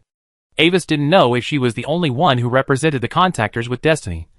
But even if she wasn't, she was at least in the first echelon. As an 8th level prophet, through her, the fate of the contactors group could be influenced to a certain extent. Helena. I seem to have heard of this name in my previous life, but I can't confirm it now. After all, there are many people with the same name, so I'm not sure if it's her. Even if it was, there was no Malem's advent in the previous life, and her fate must have changed due to his unconscious interference, and the result could not be judged. Avis quickly thought about it, and walked to her and sat down. Chapter 753 Carrot's Return. Okay, Lord Vian. The information entry has been completed. This is your badge waste badge. You can use it to accept tasks in the Watcher Association and earn points. Your own Watcher level is determined by your personal points. Depending on the difficulty of the task, the number of points you get is also different. You can see the specific task information on the task wall over there. After briefly recording Avis's personal information, the girl named Helena took out a metal plate engraved with a lighthouse and a cross-star emblem and handed it to Avis. Obviously, she is a receptionist here. Okay, thank you for your introduction. But we are new to this city. I wonder if the Watcher Association has accommodation, even if we have to pay. Nodding to Helena to express his gratitude, Avis changed the subject and took the initiative to ask about the accommodation. Accommodation? The association does provide it. But because you are currently just an apprentice watcher, you may need to pay a rent of 1 silver coin per day. As she said that, Helena looked at Avis a little embarrassedly. Although he is a newly joined 4th level strongman, he still has no privileges. Of course, this is also related to the unprecedented growth of the number of 4th level professionals with the emergence of foreigners in recent years. Even if 99% of the professional players are stuck in the final job transfer task, the remaining 1% who have successfully broken through is still a staggering number. With the current size of the Watcher Association, it is not enough for them to provide accommodation to everyone. I understand. Prepare 3 rooms for us. We will stay for about 30 days. The rest is a thank you for your explanation to me.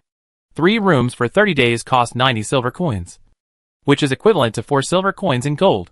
Avis had no idea about the price, and casually took out 5 gold coins and placed them on the table.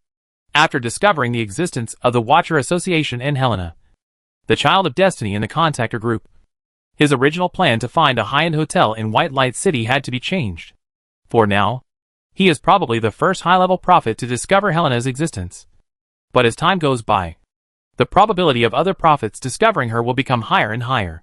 The value of the contactor group is very high, and the power of Malem is amazingly high.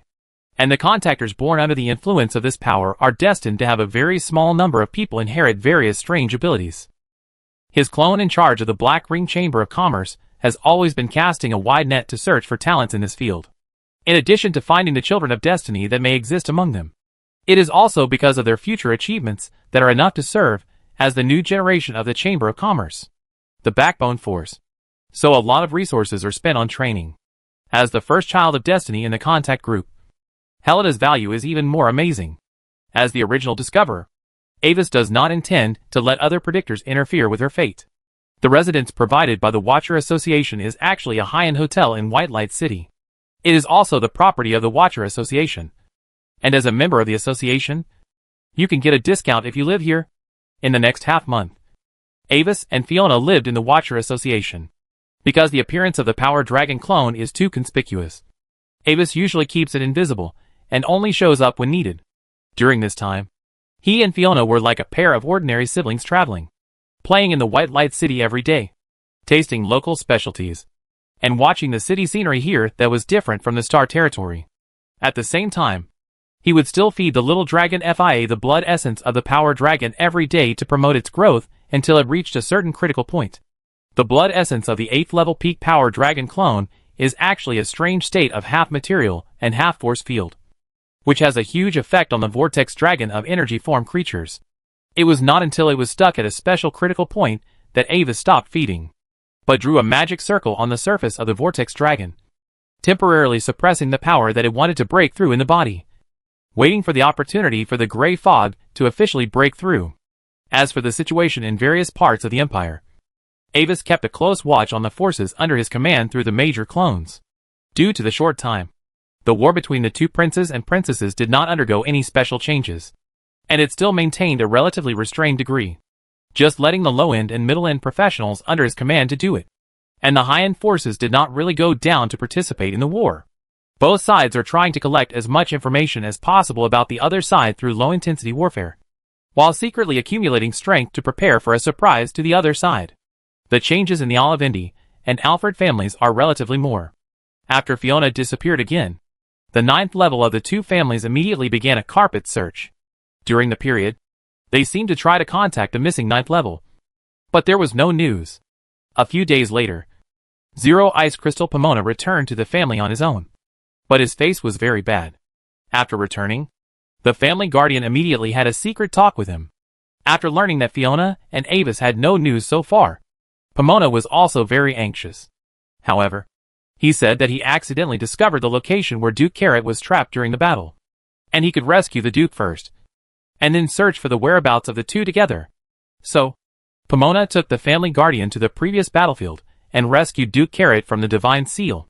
When Avis learned that Duke Carrot returned with Pomona and others, he still felt a little complicated. After repeated consideration, Avis did not contact the Duke immediately, but prepared to wait and see for a while, and then notify the Duke to take Fiona back when the gray fog broke. At the same time, during this period of time, the relationship between Avis and Helena quickly became familiar with each other under his deliberate friendship. As an apprentice member of the Watcher Association, the girl was not wary of Avis. Those who are willing to join the Watcher Association are basically in the lawful good camp. So, Avis soon had a more comprehensive understanding of Helena. Helena was indeed someone he had heard of in his previous life, but she was not a powerful person who controlled a region, but a famous female star, with the title of Singer of Waves. She was an abandoned baby, like many poor children who were born but could not afford to raise them, and was abandoned on the street on a rainy night. But fortunately, the leader of the Windtalkers, Loren Windtalkers, had just finished his last performance late at night, and was returning in a carriage when he passed by that street and heard a faint cry mixed in with the sound of wheels and rain. So, he was moved with compassion and picked up the baby girl and trained her as a new member of the troupe. Chapter 754: The War That Cannot Be Ended.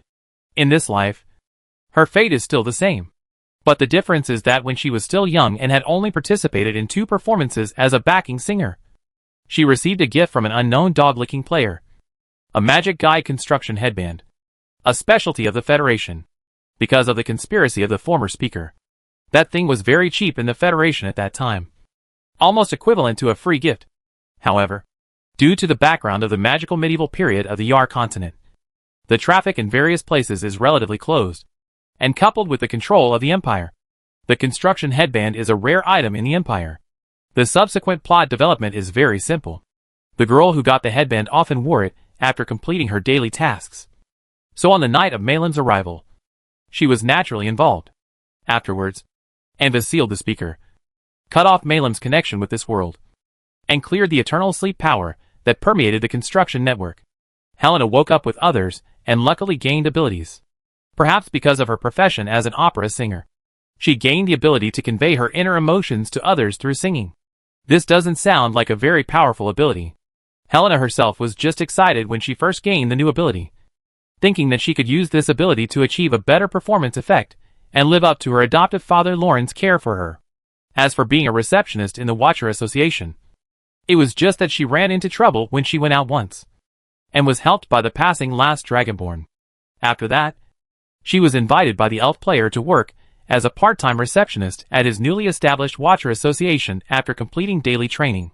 Since the level of the last Dragonborn has exceeded level 50, and he has participated in many important plot missions, he has a certain reputation in the Empire.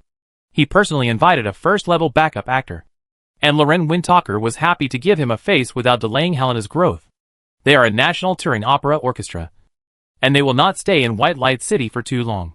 It is not a problem to let Helena be the receptionist for the time being.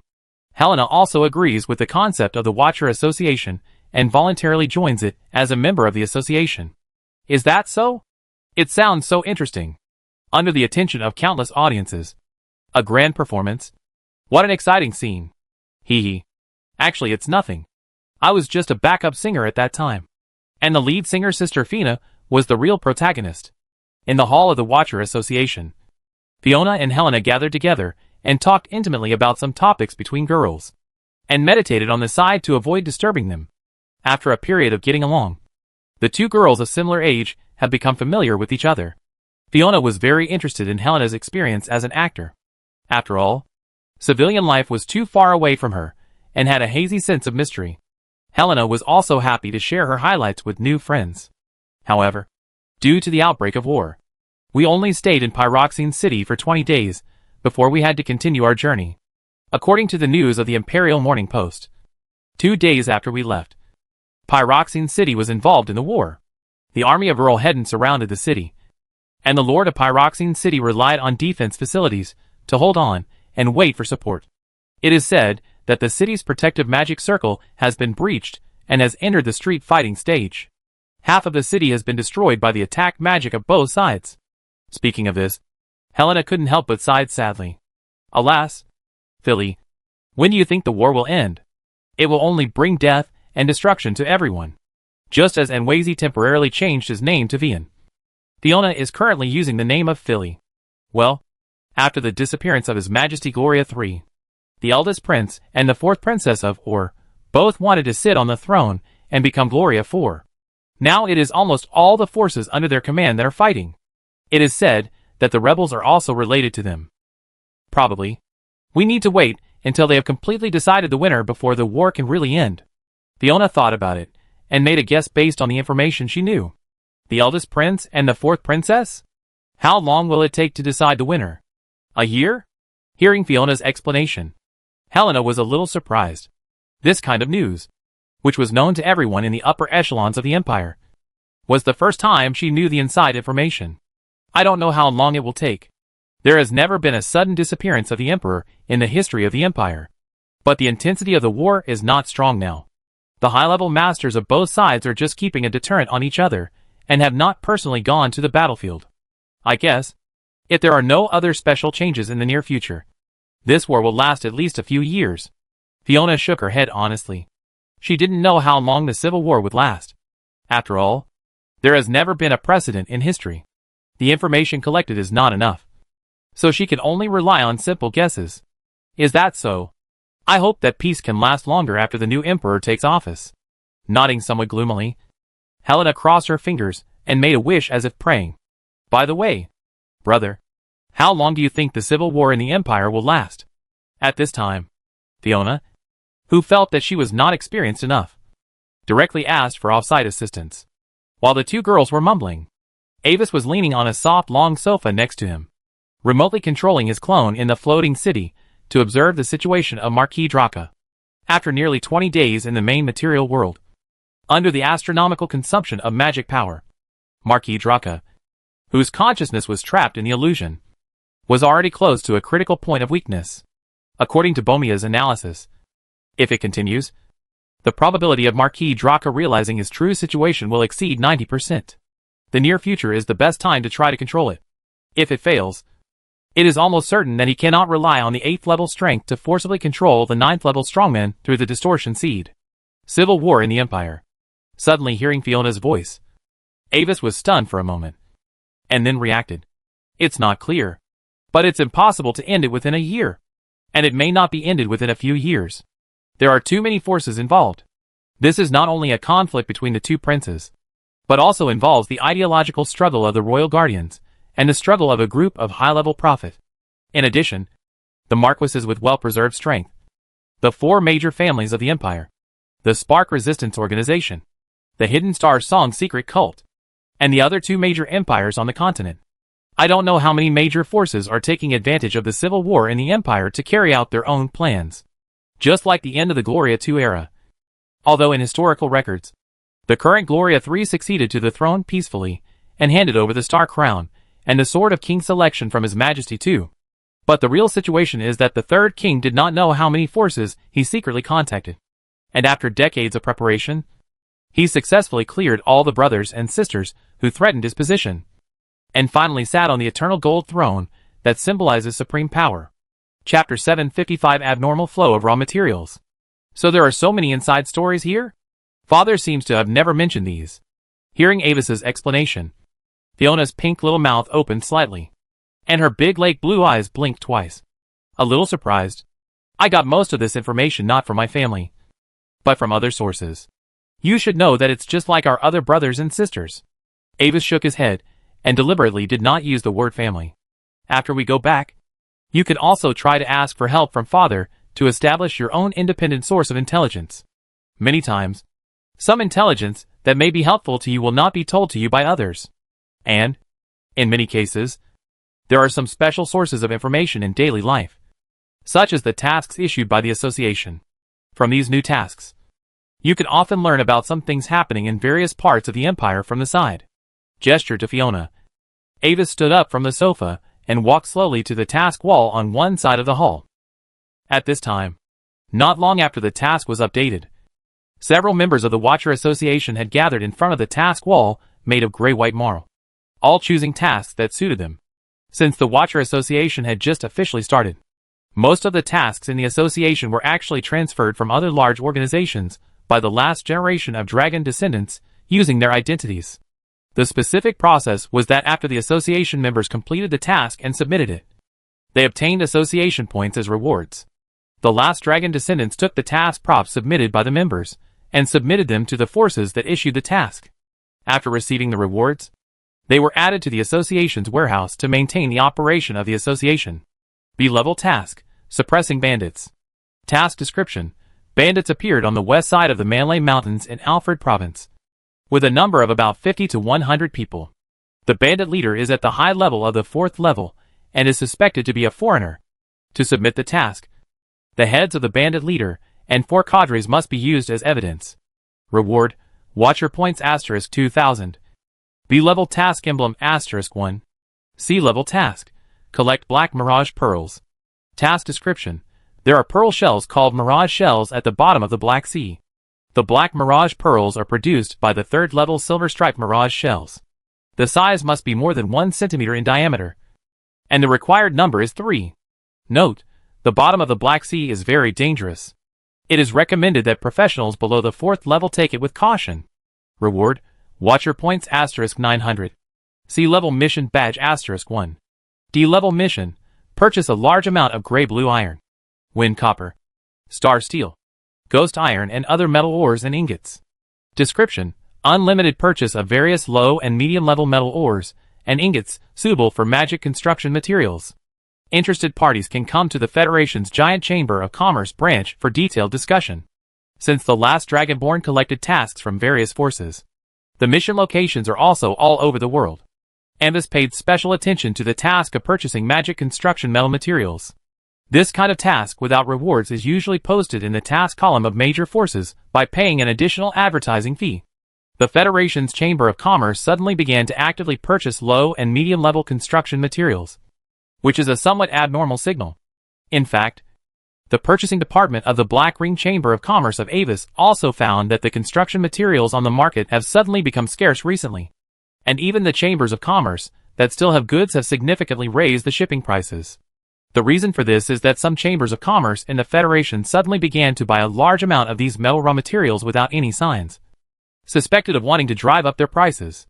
This is something that many people find puzzling.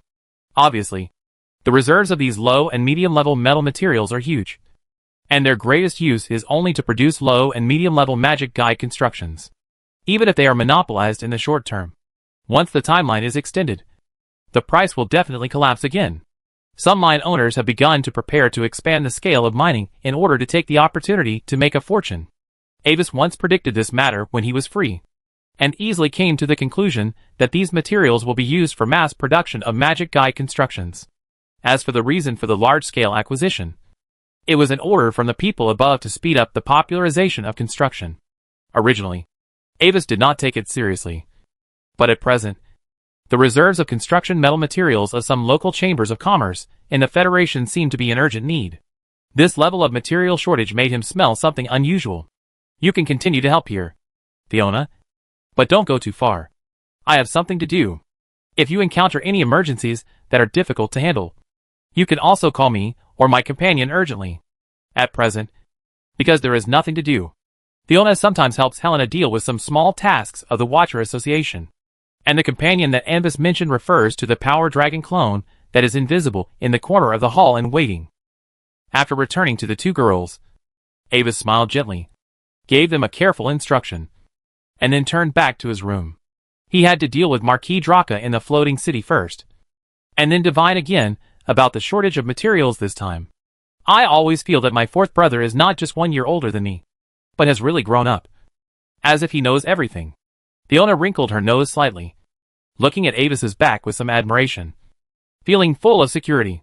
Your brother is so good to you. Sometimes, I actually want to have a brother or sister. Helena looked at the little girl with some envy. She was raised by Loren since she was a child.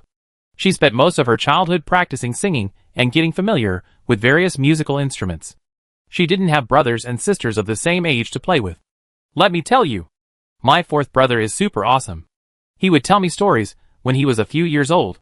After the topic turned to Avis, the girl immediately opened up and began to talk about Avis. Even though many things were related to the family and were inconvenient to talk about, the few deeds of Anvis also made Helena, who lacked playmates of the same age, sigh in a low voice. By the way, Helena, if the new emperor takes office, what do you hope she can do? As she was talking, Fiona suddenly had an idea. Hey! Ask me? Helena was stunned for a moment and tried to think about it. This probably hopes that the new emperor can make peace last longer. Now because of the war, the Windtalkers' tour in the Empire has become difficult. Peace? I see. Fiona nodded, feeling that her goal as a lord was clearer. While the girls were whispering, Anvis's main consciousness had returned to the floating city in the deep dream world. For him, the civil war in the Empire was at least not a bad thing. If the civil war between the eldest prince and the fourth princess had not tied up most of the royal family's forces, when the royal family had free hands, someone would have used the secret treasure to find the whereabouts of Marquis Draka. Chapter 756, Draka's Battle. Anvis knew that although the floating city was strong, it was not strong enough to fight against the imperial royal family with countless backgrounds. Even the mainland magic council, which controlled another more intact floating city, only carved out a small piece of territory for autonomy at the junction of the three major forces on the mainland. Only now can he have enough time to slowly try to weaken an imperial marquis. Of course, there are actually prophet in the outside world who are looking for the whereabouts of Marquis Draka, but they are blocked by Anvis with his own strength and the geographical advantages of the deep dream world. But the time of this blocking is not infinite. The longer the time, the greater the chance of his exposure. Fortunately, this bold experiment is about to usher in the final result. In the core position of the floating city, in a quiet spherical space like an endless starry sky, a slender figure in a black robe with a blurred face quietly floated in the center of the space. The next moment, the figure moved, and the blurred face suddenly lit up with two faint blue glows. Bamia, lift the blockade of the control room and send me to the 7th zone. After leaving the god's observation perspective that was integrated with the floating city, Avis opened his eyes. After the energy of the floating city was fully restored, the layout of the main control room became this kind of empty style. Endless glittering magic crystals were like stars suspended above the dark four-wall space, with an indescribable sense of loftiness and mystery. Your will, your majesty the controller. As Bamia's soft and inorganic voice sounded, a round door emitting pale white light like a silver moon appeared on one side of the space. Avis floated into the silver moon, and when he reappeared, he was already in a somewhat dilapidated partition. This was the area that was completely caged and trapped Marquis Draka. After fighting against many Ninth Orders in succession, the floating city completely lost the 4th, 5th, 6th, 17th, and 18th partitions. And the 7th partition was almost scrapped because Marquis Draka was imprisoned. In order to burst out the power that can trap many Ninth Orders in a short time, the floating city is engraved with an unimaginable large number of three-dimensional inscription arrays, which can be completely released in a superimposed manner in times of crisis. With the support of the magic power of the Eternal Core, the Revelation-level constructed Golem group that can exert the power of the quasi-Ninth Order suppresses and restrains the hostile Ninth Order that landed. But this confrontation also means that everything covered by the array will be swept away by the terrifying aftermath of the collision between the two sides. Even if the magic circle itself can temporarily maintain its original shape under the protection of magic, once the protective magic circle stops working, it will immediately turn into dust. When Avis stepped into the 7th district, he saw this scene that looked like a natural disaster. The original exquisite elf-style ancient buildings have disappeared, leaving only broken walls and ruins with a height of no more than half a person. A layer of fine light white gravel replaced the original stone ground, which seemed to indicate the whereabouts of the missing buildings. On the northwest side of the 7th district, Marquis Draka, with short black hair, wearing a dark red classical long dress embroidered with gold thread, a white weighty scarf inlaid with gems, and his eyes closed, was quietly suspended in the center of a huge hemispherical pit that looked like a nuclear explosion crater and had a diameter close to a quarter of the length of the 7th district. A layer of light distortion area completely enveloped him, like transparent amber sealing a turtle. Judging from the constantly fluctuating aura on his body, his real state is far from being as calm as it seems on the surface. According to Bomia's report, as a 9th level spellcaster, Marquis Draka's counterattack is actually extremely fierce. This refers not only to the power of rules he controls, but also to the various passively triggered spell effects and magic items that are constant on him. At that time, Anvis took advantage of the fact that Marquis Draka was besieged by many golems and defensive arrays, and had no time to care about him. Suddenly, the magic binding array of the 7th district was overloaded and exploded, forcibly silencing its magic for a moment, and then pulling its consciousness into the illusion. But even so, before Marquis Draka fell into the illusion, he relied on various weird 9th level spells to destroy more than a dozen golems, and incidentally turn the entire 7th district into a desert ruin. The gap between a true 9th level powerhouse and a quasi 9th level golem is so obvious. Now, Avis, who was about to try to control Marquis Draka, faced a small problem. The seed of distortion required the recipient to watch Avis' movements before it could be planted. But Marquis Draka had his eyes closed. If Marquis Draka's eyelids were to be opened from the outside, it might cause him to escape from the illusion. Bomia, can you transform my thoughts into a projection of existence and project it into the illusion where the target's thoughts are located? If so, can the power of the floating city ensure that my thought projection will not be destroyed by the target? Or if the thought projection is annihilated, can it ensure that my body will not be damaged? After thinking for a moment, Avis decided to try first to see if he could plant the seed of distortion for Marquis Draka in the illusion. After all, the phantom in the illusion is also controlled by him. From the perspective of mysticism, it can also be regarded as an extension of his existence. According to the simulation, the probability of your projection being annihilated within 30 seconds is more than 99%. The probability of the target's attack breaking through the illusion and tracing back to your body is 12%. And the probability of the target's attack breaking through the floating city's defense is less than 1%. Following Avis's question, Bomia was silent for a few seconds and gave an answer. Then, prepared to start the projection. Your will, Your Majesty the Controller. As Avis's order was issued, a mysterious force, like a starlight curtain, emerged from the void and enveloped Avis. In Avis's feeling, his body seemed to suddenly lighten, and the picture in front of him began to blur. The next moment, a huge golden light explosion, like the sun, exploded in front of Avis' eyes, and the terrifying explosion shock waves swept across Avis' body. At the same time, a thick black spear suddenly pierced through Avis from behind, piercing the light explosion in front from the center. And all this did not cause any harm to Avis. Looking carefully, Avis found that he was already on the battlefield. A large number of Revelation golems were cooperating with the magic circle, besieging the young man in the center, who was wearing a dark red dress and had cold dark golden vertical pupils.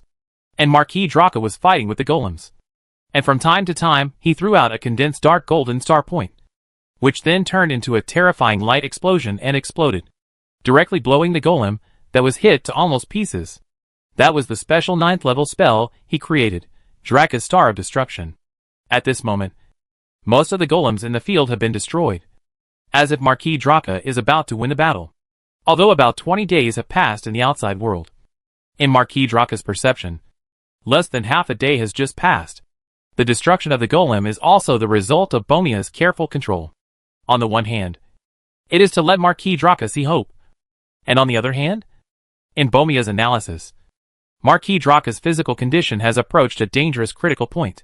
If the control continues, the target is likely to wake up forcibly due to the crisis of life and death. After discovering the location of Marquis Draka, Avis no longer hesitated, teleported directly in front of Marquis Draka, and waved to him in a friendly manner. And Marquis Draka's reaction was to instinctively throw his hand, and throw the Star of Destruction that was originally intended to eliminate a golem directly. At the same time, colorful protective magic auras lit up on him, alertly preventing Avis from using any secret technique to sneak attack him. Chapter 757 Seed. When Avis was exposed in front of Marquis Draka and attacked, his invincible state disappeared. That terrifying Star of Destruction undoubtedly swallowed up his thought projection directly, and caused a big explosion. However, almost in the next moment, Avis's consciousness projection was condensed again.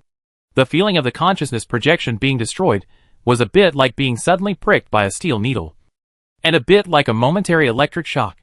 Sharp, short, and directly acting on the mental pain. And the mental power was weakened a little bit. For Avis, this loss is completely within the tolerable range. And there is a good news that the initial guidance of the Twisted Seed was successful. Even if you only see his consciousness in the illusion, you can also regard it as seeing him in person. So, Avis's consciousness recondensed body appeared in front of Marquis Draka again. This time it was really in front of him, almost close to half a meter, and then was destroyed by Marquis Draka again. Is it you? The leader of the Circle of Truth? The man behind the floating city disaster? Are you finally willing to show up? Instead of hiding in the dark and spying? After realizing that it was still just a projection, a sneer appeared on the face of the young Marquis Draka. Thank you for your hospitality. Your floating city and golem are indeed very powerful, but I'm afraid they are still a little short of holding me back. Where are your 9th level subordinates? Why don't you call them out? Or in fact, you don't have any 9th level subordinates at all? The so-called traces left by the 9th level of the Circle of Truth are actually all done by you alone? Staring at Avis's blurred face, Marquis Draka spoke half tentatively and half threateningly. I'm not afraid to tell you that I have already sent out an emergency signal. Even though this is in a deep dream world, the real 9th level extreme powerhouse of the Imperial family will lock my position and descend in half a day at most. If these are the only means you have, then you can now consider how to escape. Emergency signal? Looking at the arrogant Marquis Draka, Avis was stunned for a moment, and asked Bomia consciously, and then learned that the Marquis Draka in reality fell into the illusion too quickly, and did not have time to send out a distress signal. Adhering to the concept of saying too much will lead to mistakes, Avis did not say anything, but continued to wander in front of Marquis Draka, increasing the progress of the twisted implant. When dealing with a 9th level powerhouse, no matter how cautious you are, it is not too much. Humph, cowardly rat. Seeing that Avis did not come out to fight him head-on, as he secretly expected, Marquis Draka snorted in disappointment and annihilated Avis's projection again. Just now, while talking, he actually tried to trace the location of Avis's body, but the result of the spell feedback was nothing. This shows that the opponent's attainments in anti-detection spells are far higher than his, and Marquis Draka temporarily gave up the idea of tracking. Come to think of it, if the leader of the Circle of Truth is not good at hiding, he would have been caught and killed long ago, in the following period of time, because he could not trace Avis's body for a while. Marquis Draka always kept destroying Avis's projection as soon as it appeared, although it was unclear what Avis was going to do. Out of caution, he couldn't let Avis watch his battle without scruples. No matter what the enemy wanted to do, it was always right to interrupt. And this did slow down Avis's progress in planting the twisted seeds to a certain extent. After all, it takes a very short time to lose a consciousness and then recondense it. However, the biggest problem Avis encountered was not the caution of Marquis Draka, but the strong will of the 9th level strongman himself. Breaking through the 8th level to the 9th level means that the professional has initially come into contact with the rules of the world. In this process, the professional will usher in the most thorough transformation, which is almost equivalent to transforming from a mortal to a god. According to the standards of the ancient times, the 9th level professional has initially possessed a trace of divinity. This made Avis's behavior of implanting the twisted seeds encounter unimaginable obstacles. If the mental toughness of the 8th level professional is compared to a concrete wall, it can be drilled through bit by bit with an electric drill. Then the mental toughness of the 9th level is directly evolved into a diamond wall. and it is almost difficult to leave even a scratch when the electric drill drills on it. This is a passive effect brought by the sublimation of the status. Even if this 9th level person is already very weak, his mental power will not change. Not to mention that Avis currently has little time. Even if he is given unlimited time, it is almost impossible to force a 9th level person to implant the distortion seed. The 9th level is still the 9th level after all. Even with the assistance of Bomia. Even if the target is already extremely weak, the probability of directly planting the distortion seed for it is still infinitely close to 0. Realizing that it was impossible to do anything, Avis stopped his continuous condensation of clones to die, stayed in a space that Marquis Draka could not observe, and began to analyze. The effect of the twisted seed is actually more like forcing the target to believe in the caster. Just like those fanatics, they can do anything to please their gods. In other words, the goal that Avis needs to achieve is to make Marquis Draka no longer resist believing in him. Perhaps I can change my thinking. Take Bishop Yanel as a reference. After Bishop Yanel broke through to the 9th level, the influence of the twisted seed on him weakened, and he changed from a fanatic who regarded me as the only god to a devout believer who believed in 2 gods at the same time. Fortunately, the Holy Light of the Holy Light Church's belief will hardly issue oracles. According to this idea, if the influence is weakened and some special gifts are added as a price, it may be possible to reduce Marquis Draka's instinctive resistance and increase the success rate of planting the twisted seed. After having an idea, Avis reappeared in front of Marquis Draka.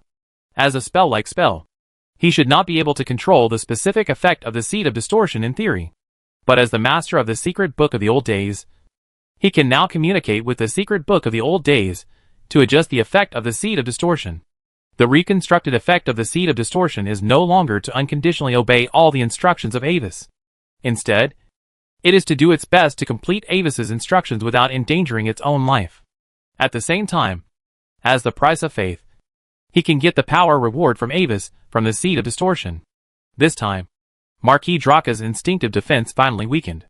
Before the control of the illusion was about to completely fail, the seed of distortion was successfully constructed. Chapter 758 Unknown Plan.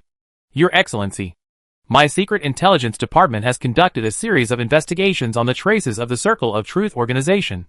According to analysis, some of the traces were left by other people whose identities have been confirmed, and they were not the 9th level beings of the Circle of Truth who acted in their name.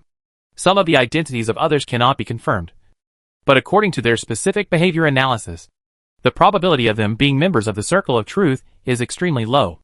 Some of the others were not made by the real 9th level beings, but were suspected to be left by special objects. The last small part of the traces is highly similar, and it is suspected that they are the same existence. Legacy. Therefore, according to my speculation, the true face of the Circle of Truth organization is probably not as powerful as rumored. With more than one 9th order, it is very likely to be just a small secret organization supported by a special 9th order extreme, or even an old 9th order existence.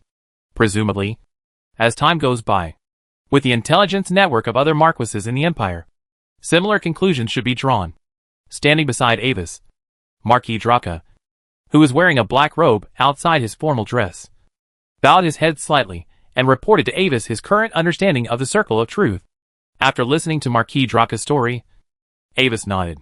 It is normal for the nature of the Circle of Truth organization to be gradually exposed. After all, the longer a disguised thing is delayed, the more flaws may appear. However, these flaws cannot affect the foundation of the Circle of Truth, as there is a floating city, in addition, which 9th Order and forces have pretended to be the Circle of Truth. Do you know? Well, it has been basically ascertained. Your Excellency. Marquis Draka nodded affirmatively. In the Gloria Empire, among the 9th rank and 9th rank marquises of the Imperial family, and the 4 major families, except for the 2 marquises who are still in a dormant state, the rest have pretended to be. In addition, there are some reclusive 9th rank who have not chosen to obtain the title. It is understandable. To be honest, hearing this answer, Avis was a little speechless.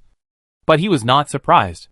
In some special moments when it is inconvenient to reveal the true identity, which 9th rank is not a member of the Circle of Truth, then I'll trouble you to repair the floating city. I have other important things to deal with. Bomia will provide you with the repair drawings. If you have any questions, you can also notify me through the secret seal. You can return to the Empire once, and show up to prevent others from having wild thoughts due to your long absence. And go to your warehouse to get materials to repair the floating city. When you want to return, just call Bomia in your heart. Finally, welcome to join the circle of truth. Leaving Marquis Draka on the floating city to repair the floating city. Avis controlled the clone to go back to the control room and hang up. And the main consciousness returned to the Yar continent. In this battle, Avis lost a lot. But just planting the seeds of distortion for Marquis Draka was equivalent to making up for all the losses. After all, as an old 9th level veteran and an Imperial Marquis Draka's wealth was enough to help him repair the floating city, and even complete an expansion and upgrade. As a tribute to the god, Marquis Draka thought it was natural for him to be responsible for repairing the floating city. It just made up for the mistake of wantonly attacking the messenger of God, when he didn't understand the greatness of God before. The reason why he was the messenger of God was because Anvis did not show his true face. Instead, he used 2 spells, Old Majesty and Dark Side of the Moon, to simulate the breath of the ancient existence above the 9th level in Marquis Draka's mind. At the same time, in the illusion, his appearance can also be customized from Bomia. So what Marquis Draka actually saw was a mass of indescribable darkness. Although it is not clear what Marquis Draka thought of, the formation of the Twisted Seed has indeed accelerated a lot. After returning to the Yar continent, Anvis began to divine the abnormal flow of low and medium level magic construction materials. Although low and medium level constructions have little impact on the war between top level professionals, if they want to create a material shortage incident that affects the entire Idle Kingdom Federation, the status of the person behind the scenes must be high, enough to make Avis interested in his intentions. After skillfully arranging the prophecy ritual, Avis stood in the center of the huge secret ritual array emitting a faint blue glow, using the concept of federal construction material shortage as a medium to let his consciousness infinitely rise under the amplification of the array, touching the illusory and lofty network of continental destiny. Unlike the previous casual divination, this time, Avis spent half a day preparing a formal prophecy array and consumed a certain amount of destiny feedback power as an amplification, striving to restore the truth behind it to the maximum extent.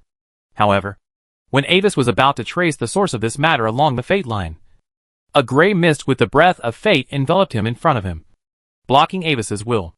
Does this matter involve some kind of plan of gray mist? Sensing this familiar breath, Avis was slightly stunned and a little surprised. Currently in a semi-breakthrough state, gray mist is undoubtedly the strongest among all the prophet masters. Without a doubt, the fate mist in front of him is not completely a blocking effect, but more like a warning: don't continue to trace it, otherwise you will bear the consequences. After hesitating for a while, Avis still ended the prophecy.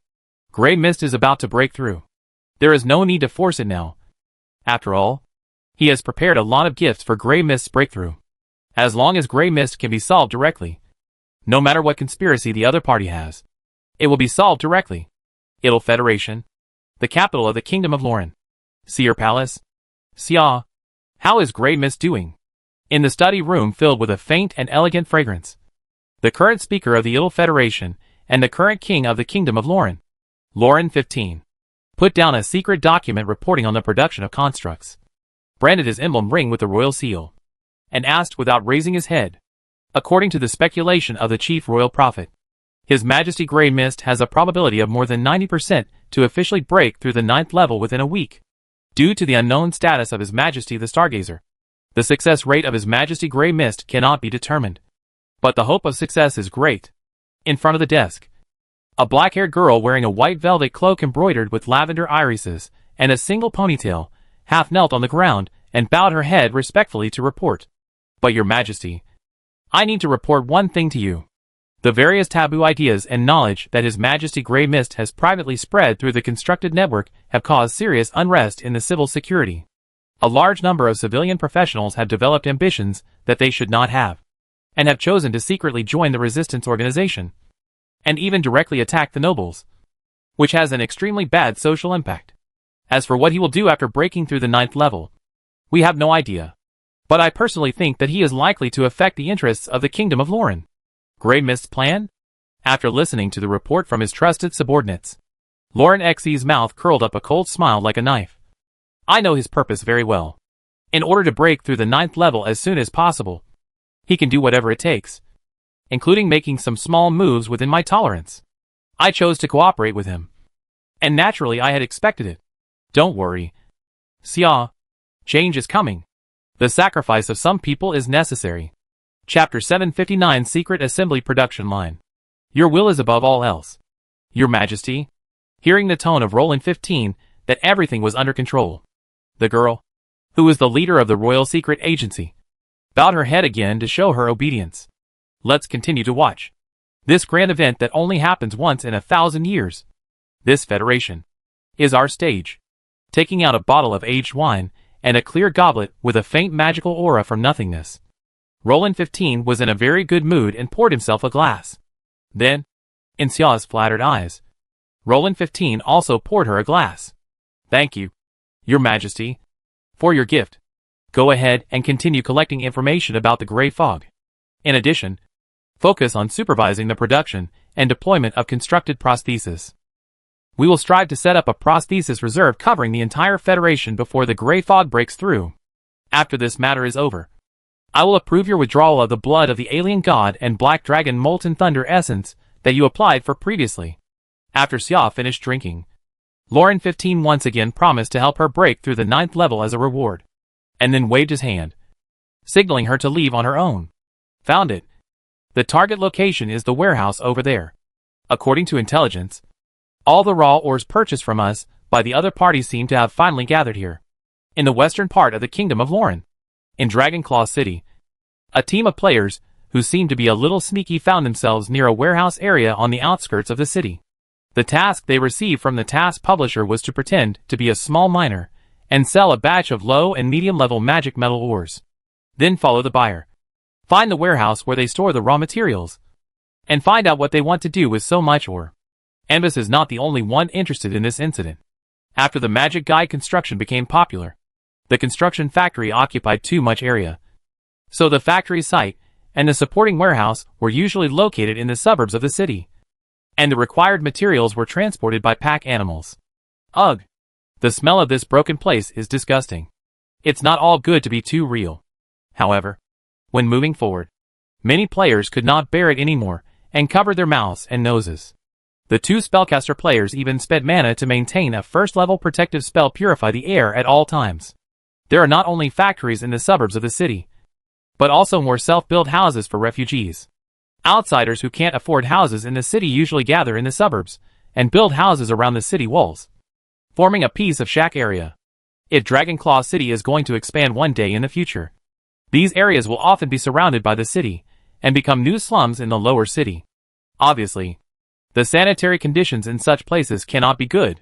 The street corners were full of the excrement and vomit of various beasts of burden and humans, the odor of fresh and rotten garbage, and all kinds of unpleasant smells mixed together in the air. Be patient.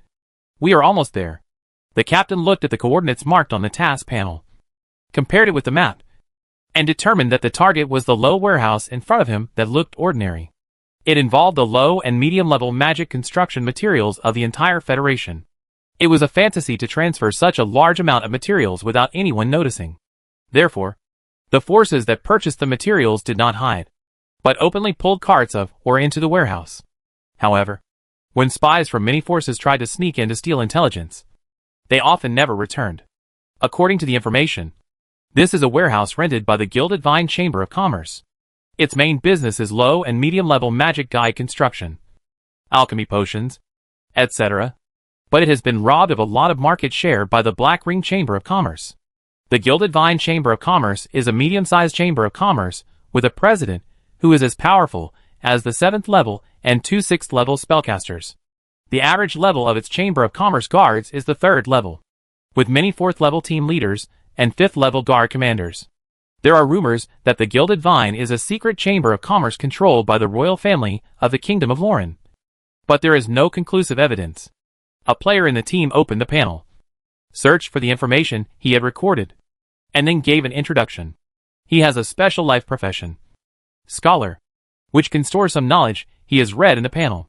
When it is needed, he can search for related records in a similar way to searching keywords. Not bad, Tazi. The information this time is very detailed. The captain nodded. This mission challenge level is 40+. And there are probably 4th level guards inside. Everyone, be alert and be careful not to be exposed. Otherwise we will most likely lose personnel. After a simple arrangement, a group of players skillfully put on invisible veils, avoided the guards in front of the warehouse door, and sneaked into the target warehouse. At first glance, there was nothing wrong with the things in the warehouse. A large number of various low-level metal ores were piled up like mountains, and there were some metal ingots that had been initially refined. It seemed to be an ordinary resource warehouse for a construction factory. However, a group of players, who were very skilled in looting houses and finding hidden treasure chests, soon discovered something wrong. The amount of ore they had sold before did not match the amount of ore in the warehouse. At the same time, there seemed to be something wrong with an area where metal ingot boxes were placed. There were 2 faint scratches on the floor, which seemed to be traces left by something sliding here frequently. After some knocking and hitting, a secret passage finally appeared in front of the players. The secret passage, with a purely mechanical structure and a simple concealment spell, can prevent the entrance of the secret passage from being searched by the low-level prophecy spell search for secret passage. But it cannot avoid this purely physical search method. So, the curious players left 2 people outside to watch the wind, and the others filed in. After arriving at the other end of the secret passage, what appeared in front of the players was an unexpected scene. In the dim and huge space, a large number of assembly lines were operating on their own. Countless ores fell into the crusher and were crushed, and then input into the huge furnace to extract pure metal. On the other side, various metal ingots were fed in through the feed port and turned into standard parts, and then gradually turned into strange humanoid structures under the assembly of the mechanical arm. Finally, the assembled structures flowed into a hole on the dark wall in the distance along the assembly line and disappeared. What is this? Some kind of secret factory? A player whispered as he looked at the scene in a daze. It seems that our ore should have been produced into this kind of structure here. Then we should bring back a sample, which should be enough to complete this mission. Aren't you curious about where those constructs were transported to? What's on the other side of the hole in the wall? After the initial surprise, the team members immediately started discussing. Something is wrong. However, the captain's brows gradually frowned. It was too smooth. We didn't encounter any obstacles when we sneaked in here. Where are the guards here? Before the captain finished speaking, 2 messages suddenly refreshed on the panels of many players. Niulu has died, Teotajiang has died. These 2 names are the players who were watching outside before. At the same time, sharp alarms rang all around, and a large number of black construct night bodies emerged from the darkness, with scarlet light on their faces sweeping everywhere, as terrifying as the messengers of hell. Enemy attack. Everyone, take the samples as soon as possible and prepare to break through. Although he felt a little heavy in his heart, the captain still gave orders in a calm manner. Only by successfully completing the mission will the sacrifice of the team members be lived up to. Finally, with the cover of almost the entire team, the captain escaped from the secret passage with a space bracelet containing a body, and hid for 30 minutes through various means, and finally successfully escaped from the battle and went offline. Chapter 760 Purpose. After successfully escaping the pursuit, the player team returned and handed in the magic construct, successfully completed the mission, and received a large bounty. The strange construct was sent to the workshop by the forces behind the investigation, and a special person was arranged to study its function. And similar scenes are still happening repeatedly in many different forces in the Federation. This situation occurred because the secret assembly line factories that produce strange constructs were not only found in the Kingdom of Lauren, but also spread throughout all large and medium-sized cities in the Federation, and even in the suburbs of some small cities. This scale of expansion has reached a level that no force can ignore. As the initiator of all this, the speaker also knew that his actions could not be concealed from the outside world, so he did not put much effort into hiding those assembly lines. After all, on the surface, those chambers of commerce that purchased assembly materials were directly under the federal parliament and the Lauren royal family. And the warehouses and factories where the secret assembly lines were located also had semi-official identities. Those assembly lines were set up in the basement of the warehouse, not for hiding, but to minimize attention, delay the time for those big forces to notice this matter, and avoid being accidentally discovered by some small fish with less than level 4 strength. For the speaker, if those real big forces noticed this place, it would not matter if they secretly took away a few constructed humanoids as samples. With the fate of the gray fog covering, Even if the existence of those dolls was exposed, the outside world would not be able to find any problems in a short time. This is why a team of elite players, with an average strength of about level 40, was able to successfully take out samples from it. Players being able to go offline is only part of the reason. Another part is that these places do not have such a high defense level. As the speaker expected, the forces that secretly got the humanoid constructs were surprised to find after a simple test that this humanoid construct, with a height of about 1.7 meters, was not an advanced construct model that used secret technology, but a rather mediocre existence. According to its structural design, this thing can only exert a combat power of about level 1 at most.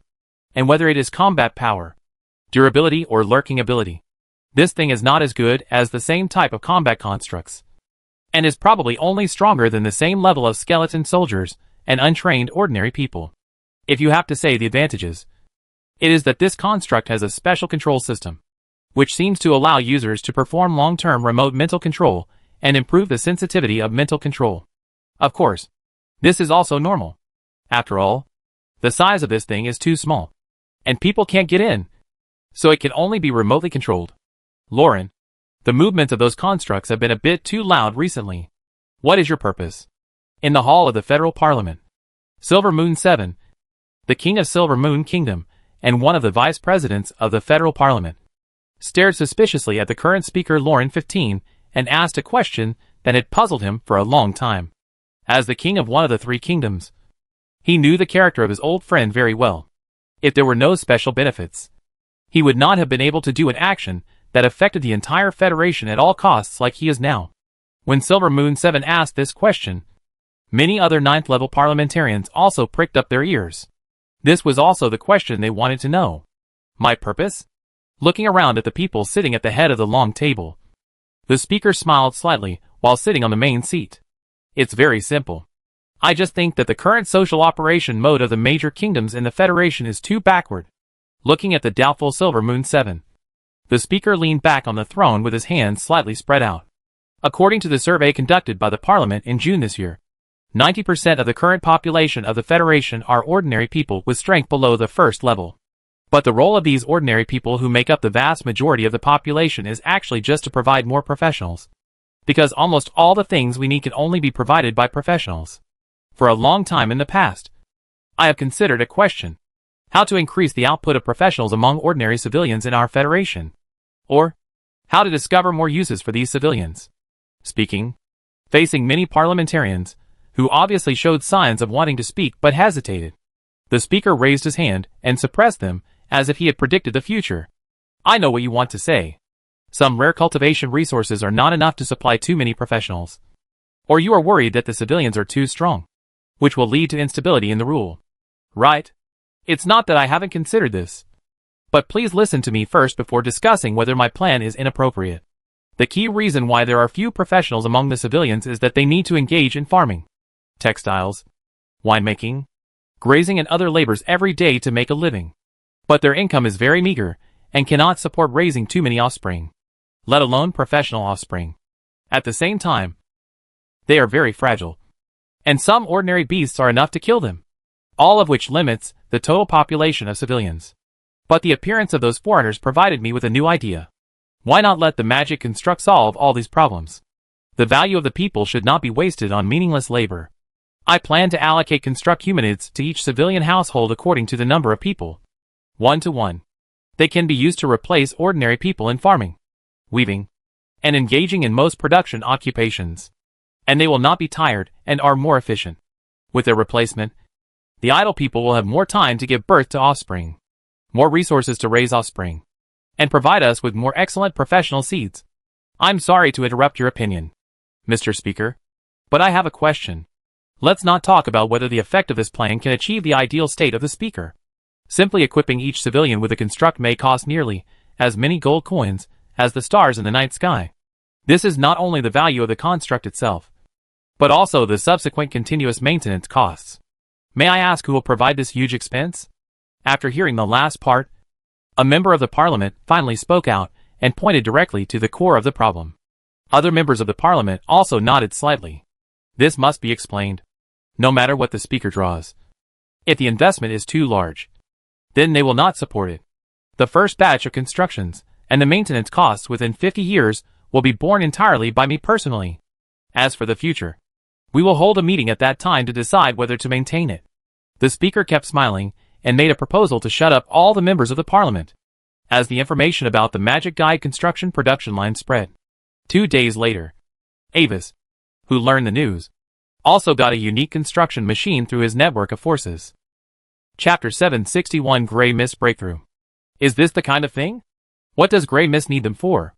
In the Black Ring Chamber of Commerce, Avis's clone looked through the construct in front of him, and was also a little confused. In order to avoid attracting Grey Mist's attention, he did not take the initiative to tell his subordinates to do anything. This construct was also submitted by the Intelligence Department of the Black Ring Chamber of Commerce in accordance with the normal intelligence process to complete the daily task indicator of collecting new information. At first, Avis was not very interested in it, because the other party allowed this thing to flow out casually, which meant that it was not a key point, even if it was a part of the other party's plan. It was the kind that would not have much impact whether it was exposed or not. However, after carefully examining its core magic guide structure, Avis felt a vague sense of familiarity. He seemed to have seen a similar design or concept somewhere. After carefully recalling for a moment, Avis finally remembered the source of this sense of déjà vu. It was not in this life, but in his previous life when he was a player. A special type of magic guide construct mecha that he had come into contact with.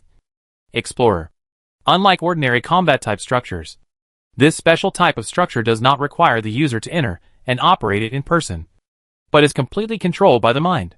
It is equivalent to a temporary body, and is very suitable for exploring some extremely dangerous places. Even if the mecha is accidentally damaged due to the dangers in the environment, the user will not be threatened. At most, he will suffer a little mental damage, and can recover after a period of rest. Avis remembered that the appearance of this thing in the previous life seemed to be related to Albin's. After thinking for a while, Avis recorded the specific structure of this construct with magic, and then packed the construct and its drawings and sent them to Albin's through a magic messenger, asking him if he knew anything about this thing, and where he thought this construct might be used. Albin's responded to Avis's question very quickly, and he gave Avis a somewhat unexpected, but seemingly reasonable answer. The control module and part of the body structure of this thing were designed by him, using a medium and low-level material called Cercel. It can absorb the characteristics of the mind-body in the state of magic supersensory. The matching structure is very delicate and complex, but there is no step that must be guided by mental power, and it can be handed over to the machine to engrave the composite inscription array. Albin successfully created a construct module that can carry the thoughts of low-level professionals for a long time, and can be mass-produced through an assembly line. In his reply, Albin said somewhat proudly that the thought-carrying modules he created were extremely sensitive, and even ordinary people without any professional foundation could perfectly control them. If Avis needed it, he could provide Avis with a batch at cost price. After reading Albin's reply, Avis put it away with some interest. This is interesting. Albin's is undoubtedly in the Continental Magic Council camp at present, but his invention involves the plan of Grey Mist, who is hostile to one of the 3 speakers Stargazer. This is also natural. After all, Grey Mist has reached some kind of secret cooperation with the Federal Parliament, and the Continental Magic Council has a cooperative relationship with the Federal Parliament. In the name of the Federal Parliament, the Continental Magic Council will not refuse to buy some constructs and production lines from the Continental Magic Council. In other words, the Continental Magic Council is not clear about the situation of the Grey Fog at present. In addition, Albin's gave him a subtle reminder. What does it mean to say that ordinary people without any professional foundation can perfectly control them? Coupled with the weak combat ability of the constructs, and the huge production that caused the shortage of construct materials in the entire Federation, Avis had to admit after thinking that the other party's plan was likely to be related to ordinary people. The people of the Grey Fog or the Federal Parliament want ordinary people to control their actions. But what does this mean to them? The only advantage of ordinary people over the strong is their huge number. Number? In the vagueness, Avis seemed to have grasped some clues, but it was still a little short. Due to the blockade of the Grey Fog, the information related to it cannot be predicted, and the information collected so far is not enough to infer a credible result. However, these constructs seem to be very important to the other party. If you want to target them, it seems that you can start with weapons for constructs on a large scale. While thinking, Avis who was in the Black Ring Chamber of Commerce headquarters, suddenly raised his head without any warning, and his eyes seemed to penetrate the heavy ceiling that blocked his sight, and saw the colorful and dazzling web of destiny of the continent. Not only the head of the Black Ring Chamber of Commerce, Raphael. At this moment, all of Avis's clones, including Avis's original body, who was far away in the white light city of the Glory Empire, holding Fiona's little dragon for a physical examination, also raised their heads at this moment. The web of fate was trembling at this moment, revealing a feeling like joy. At the top of the sky, the gray hazy mist gradually spread. A faint shadow loomed in the mist, as if a god indifferently watching all the changes in the world. All the prophet masters on the continent raised their heads at this moment, looking up at the powerful figure filled with hazy mist. No matter how many obstacles there were, all beings with a perspective of fate could directly see that figure. In the hazy mist, the illusory web of fate seemed to be materialized at this moment, showing a brilliant galaxy-like posture of countless fate lines intertwined, covering this figure and turning into a fate cloak symbolizing the 9th level authority. But at this critical moment, a strange translucent gauze suddenly emerged from the web of fate, separating the gray mist figure from the web of fate. Even if it was only a few feet away, it was like the end of the world and could never be touched. A new 9th level prophet is born. Without any hesitation, Avis released the hand that was controlling the elemental dragon. At this moment, the unrestrained FIA's aura directly broke through the 8th level. The almost invisible wave of fate spread out like ripples. From Avis's perspective of fate, Fiona's fate line was slightly lit at this moment. The fate favor surrounding her fate line suddenly split a little, and then dissipated into nothingness. Watching this suddenly dissipated power of fate favor, Avis smiled. In his other hand, a silver-white 20-sided dice was spinning rapidly, and then a terrifying crack suddenly penetrated it, directly splitting the still spinning dice into several pieces. At the same time, the ripples of fate like mercury emerged from the void, following the traces of the just dissipated fate's favor, and also disappeared into the void. There is a famous saying among the prophet, everything that has passed will leave traces. He didn't know where the stargazer went, but the web of fate knew. Then, with his investment of 10,000 units of fate feedback power, spending half a month, and using a large-scale secret ritual to condense the self-destructive fate impact of the mercury dice, it was enough to serve as an alarm clock for the stargazer to wake up. In essence, the power of fate is similar to an alternative wishing technique. Avis used these fate feedback powers as a price in exchange for the result of the fate web waking up the stargazer. Chapter 762 Battle of Destiny. In a wonderful void that transcends the time and space of the main material world, a shadowy figure wearing a misty robe of starry sky color, and with a translucent and strange spiral beard is sleeping here. This figure is the sleeping stargazer. After realizing that the result of his fate backlash could not be reversed, the stargazer directly launched the strongest life-saving secret technique. Using the web of fate of the continent as an anchor, he directly exiled himself from the long river of history of the main material world, causing the backlash stargazer to return to nothingness for a short time until he regains a certain strength and then returns to the main world. This is also the reason why other 9th level people, although they privately used various special abilities to try to find the sleeping stargazer, ultimately found nothing, because the whereabouts of the injured stargazer has become a concept that does not exist in the current history. However, the stargazer is not a legend after all, and the effect of this concept exile is not perfect, since the stargazer used the continent's fate network as his anchor. In theory, as long as a 9th level prophet with the same authority as the stargazer appeared, he could be pulled out of the nothingness state that transcended history. Or, like the current situation, a faint ripple of fate like mercury suddenly emerged from the void space, and then quickly spread out, sweeping over the stargazer's figure. This ripple was not lethal, but the effect on the stargazer was like pouring a bucket of ice water on a sleeping person. Although it was difficult to hide the color of fatigue, he still had to open his eyes. This action seemed like some kind of mystical symbol with symbolic meaning. As the stargazer woke up, the surrounding nothingness began to shake unsteadily, and a large number of mottled disturbance traces, like snowflake noise, emerged. This phenomenon means that the temporary nothingness created by the stargazer has begun to enter an irreversible collapse. The time is wrong. Someone has awakened me and advanced through the web of fate. But this seems to be the result of my early warning mechanism. Sensing the state of his own weak power, the stargazer was somewhat silent, since the unexpected variable suddenly appeared. The fate of this world has gradually moved towards an unknown direction. After fully waking up, his consciousness naturally emerged with the recent events in the main material world and the changes that have been taking place. The Stargazer was not curious about the fact that Avis could wake him up, because he himself had also left a special early warning mechanism in the web of fate. As long as someone breaks through the 9th level prophet, no matter what state he is in at the time, fate will let him know the situation immediately under various coincidences.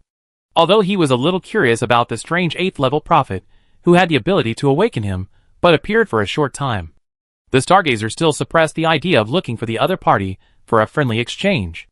In his perception, there was a familiar existence that was breaking through the 9th level prophet, and was about to completely break through the little trick he had left in the web of fate. So, after following the source of the ripple of fate, he cast a glance over. The Stargazer quickly gathered some of his recovered strength, and then used his authority to control the web of fate, forcibly separating gray mist from the web of fate again. Oh! Even though you were already seriously injured, you still took the trouble to send me a gift when I broke through the 9th level. Your friendship is really touching, my dear teacher. When the Stargazer's presence reappeared in the web of fate, Gray Mist immediately noticed it. But his response to the Stargazer was just a sneer, with a lukewarm tone. I still remember clearly the scene when I just became your student. You gave me a crystal ball, a stargazing robe, and the advice that every prophet would be worn when he got started. Those who play with fate will eventually be played by fate. I am honored to see that. Great teacher. You have perfectly practiced this motto. As the voice fell, in the attention of all the prophets, Gray Mist, with the prophecy gauze covering his body, slowly raised his right hand, and then suddenly swung it down. As he made this move, multiple changes broke out in the web of fate without warning. This was not some prophecy secret technique used by Gray Mist, but turmoil that broke out from all over the continent. In the Gloria Empire, beside the 4th princess, a 9th-rank guest who had sworn allegiance suddenly jumped up, as if he had received some kind of instruction, instantly breaking the multiple triggered protective spells, holding a strange black stone dagger, and stabbing at Osvia. At the critical moment, the 4th princess relied on the secret technique to avoid the vital point urgently, but her left arm was still scratched by the dagger. A crazy whisper sounded from her heart, and the strange power of the alien god invaded her body from the wound like a sacrificial altar, bringing indescribable information pollution, causing the 4th princess's mental power to become disordered instantly. The 9th Order, who attacked by surprise, did not want to fight, but took advantage of the short time when the other 9th Orders had not yet returned to withstand the angry attack of the 4th princess, and then fled directly. Launch a general attack and send my dear 4th sister to meet the gods. After receiving the feedback that the sneak attack had been successful, the eldest prince, who had been ambushing near the 4th princess's palace, waved his hand with high spirits, issued a general attack order to the noble corps stationed in other areas of the empire, and led 2 9th Order guests, who were temporarily transferred, to launch a decapitation operation. This was a decisive kill he carefully prepared for his 4th sister. The space had been temporarily blocked. Even if the 9th Order on the 4th princess side received intelligence and wanted to return to help, they would be delayed for several minutes. During this period, it was completely easy for the 3 9th Orders to deal with the severely injured Osvia. Even if the other party used some trump cards to break out of their siege, they would inevitably be seriously injured and unable to resist their subsequent attacks. When the general offensive of the Imperial Civil War broke out, the Speaker of the Federal Parliament held a public meeting and officially announced his plan to popularize the construction of all people. Standard construction dolls will be distributed to all ordinary people in the Federation, and every federal resident over the age of 8 can get one with his own construction headband. If there are offspring under the age of 8 in the family, the adults in the family can get the same number of construction dolls according to the number of offspring. The specific control method is bound to the individual's construction headband. If someone does not have a construction headband, they can also get one for free. Other members of the parliament did not say much about the speaker's declaration, and it seemed that they had already completed the exchange of interests in private. With the speaker's announcement, a large number of service points for distributing construction dolls and headbands suddenly emerged all over the Federation. A large number of civilians, under the maintenance of order by the guards, thanked the speaker for his gift with thousands of thanks. And there were many players who came to get it for free. And the people who distributed the construction did not care whether they were strangers or not, but only recorded the spiritual power of each recipient to avoid duplicate receipt. Chapter 763 Unexpected Attention. Although many members of the parliament saw the speaker's plan as a joke, they did not intend to oppose it, but sent people to cooperate as much as possible. After all, it was the speaker who voluntarily funded the people under his rule to equip them with constructed humanoids, which simply increased the productivity of the people. As for whether the people would cause trouble after obtaining the constructed humanoids, and whether they would help the enemy and cause the rebels to obtain a large number of constructed troops, don't make a fuss. No matter how many of those scraps of copper and iron there are, it's just a matter of casting a few more ranged spells. And according to the research of other members of the parliament, when the actions of such constructed humanoids are controlled by the mind, the combat effectiveness of ordinary professionals will actually be lowered, because the consciousness is separated to control the construct. The professional's own reaction will inevitably become slow, and the fourth level and above professionals, who have condensed the spiritual power core, do not need this kind of rubbish construct. In summary, this is a good thing for them, no matter how you look at it. Compared with paying attention to the speaker's pioneering plan, many members of the parliament would rather worry about how to deal with the current Spark rebellion. Although they are still a civilian resistance organization in name, they are now short of directly mobilizing the Ninth Order of the nation protectors of the major kingdoms to fight together. Moreover, the leader of the Spark, Leo, was seen appearing on multiple Ninth Order battlefields at the same time. Although these Leos have some differences in body shape, gender and fighting style, once they put on the mask and the uniform of the leader of the Spark organization, do you dare to say that I am not Leo? Currently, due to the fierce fighting, the territories of some small kingdoms have completely changed hands, and the capitals are occupied by the Spark organization. Then, some large and medium-sized kingdoms nearby will send troops to drive away the people of the Spark organization and legitimately recover the lost land. Some royal family members of small kingdoms, who lost their land but successfully escaped, are currently affiliated with the federal parliament, and their representatives have automatically become the so-called lost land parliamentarians. They still have the right to attend meetings, but they have lost the right to speak and vote.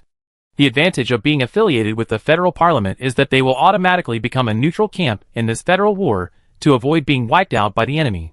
But correspondingly, the price of being affiliated with the federal parliament is to pay an astonishing amount of protection fees according to the number of people affiliated and personal strength. They are also not allowed to take the initiative to attack others in the war. Otherwise, their neutral status will automatically become invalid and anyone can hunt them. At present, among the hundreds of kingdoms in the Federation, except for some small and medium-sized kingdoms that are closely united under the leadership of the Glory Alliance, they can still compete with the Spark organization, and the rest of the scattered kingdoms have been beaten almost. It is foreseeable that when the scattered small and medium kingdoms of the Federation are wiped out, this situation will sooner or later affect the weaker large and medium kingdoms. When the Gloria Empire and the Little Kingdom Federation both underwent great changes, unrest also broke out in the Holy Messiah Empire, under the evil rituals initiated by the sacrifices of the pagans. The newly born overlapping areas in various parts of the Holy Messiah Empire expanded like crazy. Although the archbishops of the Holy See discovered the problem at the first time and tried their best to eliminate them, these pagans were like leeks after rain, and they could not be harvested one after another. This situation is not only due to the interference of gray mist, but also because the ancient beings and the holy light of the church are naturally incompatible. Due to the emergence of overlapping areas, the will of the ancient beings has been revived to a certain extent, which has greatly increased the power of the original secret church. Under the advice of Grey Mist, they readily agreed to take advantage of Grey Mist's breakthrough of the 9th level prophet and attract the attention of the Holy Light Church to please their gods on the land of the blasphemous evil false god empire. With many events that can affect the direction of history, the three major empires of the continent happened at the same time. Grey Mist, who was behind the scenes and triggered all this, suddenly raised the aura of destiny on his body. The translucent destiny gauze that was originally firmly bound to him suddenly became extremely unstable, as if it would collapse at any time. For Grey Mist at this moment, the fate of the Stargazer is not actually a bad thing. The more the Stargazer blocks, the stronger the fate accumulated in him becomes. At the moment when he completely broke through the obstacles and became a 9th level prophet, the power feedback given to him by the web of fate would be dozens of times that of a normal breakthrough. This means that even if the Stargazer fully recovers in the future, he can still deal with the Stargazer with his own strength. The Stargazer himself is also aware of this, but he has just been forcibly awakened from his slumber, and does not have an overwhelming advantage in the face of the fully prepared gray fog. With the help of long-term preparation, multiple far-reaching events are concentrated to break out at the time of breakthrough. This is the graduation answer sheet given by the gray fog to the Stargazer. Trouble. The figure reappeared in the Stargazer Tower of the Sky City. The Stargazer touched his somewhat strange spiral beard and felt a little tricky. According to the deduction, if the situation continues to develop like this, the probability of him stopping the opponent's breakthrough is less than 20%. And the probability of him keeping the opponent forever is less than 3%. Even if he uses the hidden hand he had buried before, the success rate of stopping the gray fog from breaking through is no more than 50%. Then, only some special methods can be used. The current world cannot have a new 9th level prophet. But the future can. In other words, he does not need to forcibly stop the gray fog from breaking through. He only needs to send him to the future before the gray fog completely breaks through. Unfortunately, this trick can only be used once. It was originally a surprise he prepared for the unidentified variable. And in his current state, forcibly exiling the gray fog will only continue to deepen the injury, causing his recovery time to be delayed longer. And some guys hiding in the dark are probably also looking forward to this. He must take advantage of the short awakening time to arrange enough countermeasures to avoid the recurrence of similar gray fog situations. After determining the action plan, the Stargazer stepped onto the terrace of the Stargazing Tower and waved casually to the other two speakers, who were startled by his awakening. At this moment, his expression suddenly showed a strange look, and he looked into the distance, as if he had unexpectedly seen something he had been looking for a long time. So that's how it is. Unfortunately, there is not enough time this time. Nodding with some realization, the Stargazer no longer hesitated, and quickly left different arrangements for the two of them. His mind locked onto the gray fog through the web of fate, and the translucent spiral beard suddenly emitted a burning light, and at the same time began to slowly turn into a light point and dissipate. At the same time, the gray fog that he had locked onto from a distance suddenly felt an unexplained sense of anxiety. This made the gray fog a little nervous, but he could not quickly find the root of the problem. He could only continue to speed up his breakthrough speed, hoping to succeed before the anxiety in his heart became a reality. When the Stargazer showed his power to expel the gray fog, Avis did not pay close attention to the battle between the two at the level of the web of fate like other high-level prophet, but stared at a seemingly powerless magic projection in front of him, as if facing a great enemy. It seemed that only he could see this projection, and Fiona, Xiaolongfia, and other beings beside him had no reaction to the appearance of the projection.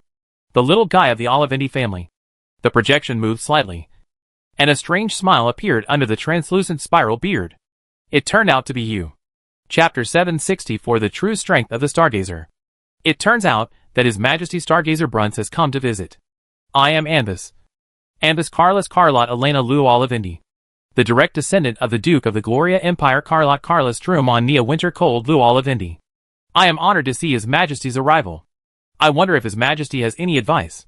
Staring at the phantom in front of him warily, Anbis did not respond, but talked about something else, intending to delay time. After all, when it comes to understanding the Stargazer, Grey Mist is definitely one of the best. He dared to choose to break through now, which means that he has a certain degree of confidence to compete with the Stargazer who may wake up. In other words, the Stargazer who is confronting Grey Mist should not be able to spare too much power to deal with him. But this is only an ideal situation. If Grey Mist underestimates the current strength of the Stargazer, or if the Stargazer has some shocking secrets, then after the Grey Fog is dealt with, the freed-up Stargazer will probably find his problems soon. Then he can only hope that the Stargazer has consumed enough power to deal with the Grey Fog, and then summon a few more 9th level warriors to fight back. Don't be nervous, kid. At least now, I'm not your enemy. Looking at Avis, who was talking nonsense, the Stargazer touched his strange beard and said straight to the point. As you expected? After waking up from a deep sleep, my strength has only recovered partially, and I must use all my strength to deal with the Grey Fog in its current state. This projection appeared in front of you just because it is curious about your existence. When Avis wanted to say something, the Stargazer raised his hand and signaled him that he didn't need to explain anything. The 4 great families of the Empire, which should have been transformed into the nourishment of the new era under my interference, were not willing to accept their destined fate. So under the instinct of self-rescue, you, as a variable, appeared. My student's evaluation of me is actually not wrong. Those who play with fate will eventually be played by fate. Even many times. The moment you observe the future has been changed. Why?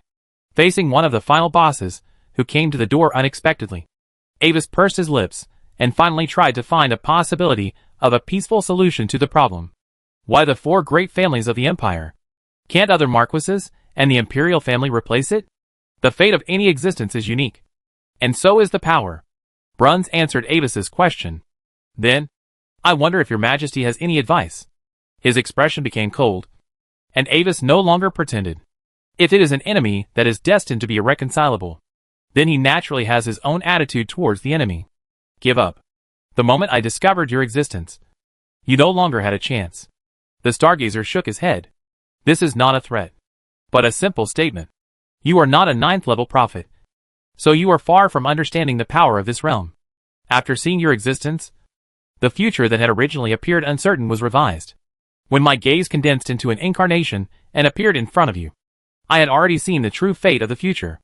The repaired floating city, the multiple 9th levels secretly controlled by you, the avatars of the leaders of the Circle of Truth, the high-level officials of the Glory Alliance, and the head of the Black Ring Chamber of Commerce, the strange originals and creatures and constructs, the foreigner organization under your command, and the incomplete ancient existence that looks like a book. All the cards you are going to use are already exposed to my eyes. Ambus frowned, as if his secret was revealed. But the reality is that he is worried that once he opens his mouth, the Stargazer will find out the problem. In his opinion, there are at least 2.5 things in him that are comparable to the old secret books, but have not been pointed out by the Stargazer. One is the silver obelisk from the High Elf Prophet. The other is the mysterious big pigeon that signed the contract. And the mysterious initial spell in the Sea of Consciousness is half. Ambus is not sure whether the Stargazer cannot see these things, or he just doesn't know what they are for and doesn't use them. To be honest, from a personal standpoint, I actually admire you. Not everyone in your position can do all this. In the future, after the collapse of the Olivindi family, if there is no way out, you can come to the Continental Magic Council to find me, and I can accept you as my student. Faced with Ava's silence, the Stargazer continued to talk to himself. So, Your Majesty, do I need to thank you in advance for saving my life? Unable to help but say something in a sarcastic tone, Avis's face showed a bit of sarcasm. Oh, of course. If it refers to the relationship between you and Grey Mist, then I can understand. After all, you always treat your students with unsparing all efforts. Just now, the battle in the Web of Destiny has come to an abrupt end. The Web of Destiny around the Grey Mist, which seemed to be about to break through, suddenly twisted, and then, the Grey Mist wrapped in this twist disappeared without a trace under the gaze of all the prophets. You don't understand, kid. Due to a reason that I have actively forgotten, there can't be a new 9th level prophet in this era. The Stargazer was not annoyed by Avis's sarcasm, but just smiled and explained the reason in an infuriating tone. Well, this unexpected encounter ends here. In order to send the gray fog to the farthest future, I paid a lot of price, which forced me to continue sleeping. When my body wakes up again in the future, I will meet you formally. Finally, there is no need to think about taking the opportunity to break through the 9th level prophet. This time I have left enough preparations, and there will be no similar situation like gray fog. As he said, in Avis's eyes, the spiral beard of the Stargazer's projection suddenly lit up, and then exploded in an instant, turning the entire projection into a light spot. Stargazer, looking at the network of fate of the continent that has calmed down again due to the sudden disappearance of the Stargazer and the gray fog, Avis remained silent. The only 9th level extreme prophet in the entire continent does have an unpredictable power that is almost omniscient. Of course, the Stargazer was able to discover the existence of the old secret scripture, and Avis felt that the problem was more about himself. He had used the old secret scripture too many times, and almost every time he used it, it would have a far-reaching impact. Even if the Stargazer was originally unable to detect the existence of the old secret scripture, as long as he could see his fate line, he would inevitably find that most of his strength improvement came from some kind of mosaic unidentified object. Now, the Stargazer has discovered his existence and made a clear warning. Even though the other party has fallen into a deep sleep again as Avis expected, he didn't feel much less pressure. But fortunately, even in this worst case, He is not without a chance. Chapter 765 The Sudden Appearance of the Giant Dragon. Anvis took the initiative to awaken the Stargazer this time. Not only to deal with the gray fog, but also to test the depth of the Stargazer. Now the result is obvious. The Stargazer is indeed unfathomable. Listening to the other party's tone just now, the disappearance of the gray fog was sent directly to a certain time point in the future by him. Although he was not sure whether it was true or not, Anvis felt that the Stargazer had no reason to deceive him on this point. Because whether the gray fog was dead or missing, it made no difference to him. As for the threat left by the Stargazer to him, Anvis just took it as a joke. With the elemental dragon FIA who broke through the 8th level, Anvis found Fiona in the hall of the Watcher Association. The girl took off her little boots at this moment, nestled in the soft gray fabric sofa like a cat, and chatted quietly with Helena, a new friend she had made these days. From the laughter from time to time, it can be seen that the two seem to get along very well. We are going back. Faye, walking over from the side. Avis's first sentence made Fiona stunned for a moment. Are you going back soon? I see. The girl was surprised at first when she suddenly heard the news that she was going back, and then nodded gloomily. Helen, my brother and I are leaving, so I'll give this to you. We can use it to keep in touch in the future. Thinking of the friend she just made, Fiona turned around and took out a crystal ball and handed it over. Thank you. How do you use it? Helena took the crystal ball with some curiosity and poked it with her finger. Just inject your mental power into it, and the other crystal ball here will be able to feel it. Tilting her head, Fiona was a little puzzled that Helena didn't know how to use the crystal ball. So she took out another one and demonstrated it. Of course, this crystal ball that can send instant messages is actually quite high in stuff. And it's normal for Helena, who comes from a commoner background, not to know about it. Wow, this is very convenient. Seeing the crystal ball in her hand begin to sparkle, and then a mini moving image of Fiona appears in it. Helena was immediately shocked. But this will be expensive. Right? Is it expensive? I don't know. My father gave me a lot and asked me to give it to my friends. And my brother also has a lot. Fiona blinked. She didn't know how much this was worth. She never had a sense of money numbers. Don't mind. It's not something particularly expensive. Take it. And Wazy helped on the side. Fiona and Helena are now on good terms, and it should be useful in the future. Then I'll take it. With a slightly red face, Helena accepted the gift and gave a small wooden ornament she carved in her spare time as a return gift. Then, the two said goodbye and left. Why go back now? Walking out of the Watcher Association's residence, Fiona asked curiously with the kitten Kate on her head. Before, there were some secret enemies in the family who were looking for us. Now because of some major events, these people's attention has been temporarily diverted. It is a good opportunity for us to go home. Avis did not like completely. Grey Mist's previous network of relationships obviously involved the 4 major families including the Olivendi family. Only when he sent Grey Mist away, they could go home with peace of mind. Otherwise, who knows what the other party will come up with to disgust him. As he said that, Avis changed the subject and stared at Fiona's big blue gemstone eyes with a half smile. Also, Faye, during this period of time, have you been a little too lax and not learned any new knowledge? But I just need to make myself stronger. Right? Fiona's face turned red as Avis stared at her, and she couldn't help but defend herself in a low voice. You're right. Making yourself stronger is indeed a very important goal. In Fiona's slightly surprised eyes, Avis nodded and recognized her words. However, Faye, work hard to practice and become stronger. This is what the family requires of you. But if one day, the Olivendi family is gone, what will you do? How can our family be gone? She instinctively refuted. And then the girl suddenly remembered that the reason they were hiding outside was because there was a suspected traitor in the family. In this case, it is actually equivalent to temporarily losing the power and help of the family. Even if you have a strong talent, it takes time to turn it into actual combat power. But your enemies will not sit back and watch you reach the top, but will do their best to stop you. Looking at the somewhat shaking girl, Avis softened his tone. So, it is not enough to simply practice and become stronger. You also need to find a way to get more help from others in the process of becoming stronger, so as to get enough time to become stronger. Then, don't I still have my brother? Can you help me? Unable to think of how to refute, Fiona pouted her lips and tried to get away with it by acting cute. In this world that is changing all the time, nothing is permanent. Not even me. Looking at the little girl acting cute beside him with a soft look, Avis gently touched her soft light golden shiny long hair.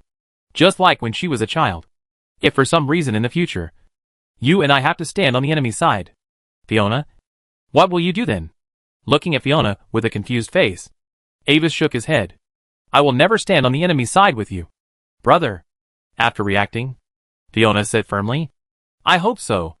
Avis smiled and nodded, and did not continue to assume. At this time, some unusual shadows suddenly passed over the two of them. Avis raised his head and looked into the distance. Between the clock tower and the skyscrapers of the White Light City, above the blue and high sky, 3 rare golden dragons were seen arranged in the shape of a product, flying gracefully and calmly, casting a small shadow on the White Light City below. Dragons? They are so rare. Where are they going? Fiona was also somewhat surprised to see the graceful creatures flying across the sky. Dragons in the Yar continent are very rare now, especially the golden dragons that seem to be rare in the sky. From the direction they are heading, their destination seems to be the Fry province of the Empire, the Aslade family? Avis looked at the 3 dragon shadows in doubt, and casually threw a coin for divination. It is indeed related to the Aslade family. Perhaps they are dragons that they secretly cultivated outside, and are now temporarily recalled. Chapter 766 Dragon Island arrives. Although he was puzzled by the sudden appearance of the giant dragon, Avis was not ready to investigate it for the time being, but first took Fiona to secretly contact Duke Carrot. The Duke was ecstatic when he received the news from Avis and Fiona, but considering the confidentiality issue, after a brief discussion, the Duke finally arranged for his clone to secretly take Avis and Fiona back to the family. As for what Avis said about Pomona's suspected collusion with foreign enemies, Duke Carrot was half believing and half doubting. After all, it was Pomona who rescued him with the family guardian. At the same time, he saw Pomona very clearly. He was proud, cold, stubborn, and occasionally unscrupulous in order to achieve his goals. But although his personal philosophy is relatively radical, he will never betray the Olivendi family for personal gain. It is better to say that his loyalty to the family is the most radical one. If someone wants to make some transactions with him that harm the interests of the Olivendi family, the result will only be Pomona turning against him on the spot. However, the Duke did not ignore the many doubts mentioned by Avis, but personally went to various places to check and use time reversal spells to spy on the situation at that time. Unfortunately, the enemy was obviously well prepared. When they were deployed, they had already performed a special cover for time reversal spells. In the end, the Duke, who had nothing to gain, could only tell Avis about the situation and told Avis not to worry too much. He would keep an eye on Pomona recently. If the other party really had a problem, then he would definitely reveal his tracks. But Pomona seemed to be worried that his previous behavior would be exposed. Although Fiona had returned to the family, he only came to visit at the beginning, expressed his concern, and left without much communication. She behaved normally in her daily life, and even Avis couldn't find any problems with her. So Avis could only hide his worries in his heart. With Duke Carrot and other 9th level families here, Fiona wouldn't have any problems for the time being. Besides, these things would eventually need to be faced by the girl herself. And he now needed to prepare for the official breakthrough to the 9th level prophet. Grey Mist's breakthrough this time was blocked by the arrangement of the Stargazer, resulting in the breakthrough process being artificially slowed down, revealing many details, which was equivalent to a standard breakthrough demonstration for many prophet who were preparing to break through. Avis also benefited a lot. If he was only theoretically sure of breaking through the 9th level prophet before, now he can be sure. As long as the Stargazer doesn't stop him, then he will definitely be able to break through. Of course, it is impossible for the Stargazer not to stop him, and he will eventually try what obstacles the Stargazer has set for him. Avis was initially worried that the Continental Magic Council would leak out that he was the leader of the Circle of Truth and that Bishop Enile and Marquis Draka had been controlled by him. For this, he had prepared to play dumb, and his clones were ready in advance, ready to be thrown out when there was a 9th level inspection. However, after waiting for a long time, the Magic Council remained silent, and there was no movement in the daily magic times. The Stargazer did not seem to let others expose his secrets. This could be a gesture of goodwill from the Stargazer, or it could be that the Stargazer felt that it was meaningless to do so, or that the time was not right. In short, everything was calm as if nothing had happened. Anvis returned to Pamir College in a very ordinary way, studying hard with his seniors and juniors, making progress every day. But after a few days like this, the situation in the Empire changed again. The scene that Anvis saw that day. 3 golden dragons broke through the cloud ridges and soared towards Fry Province. Finally had a result.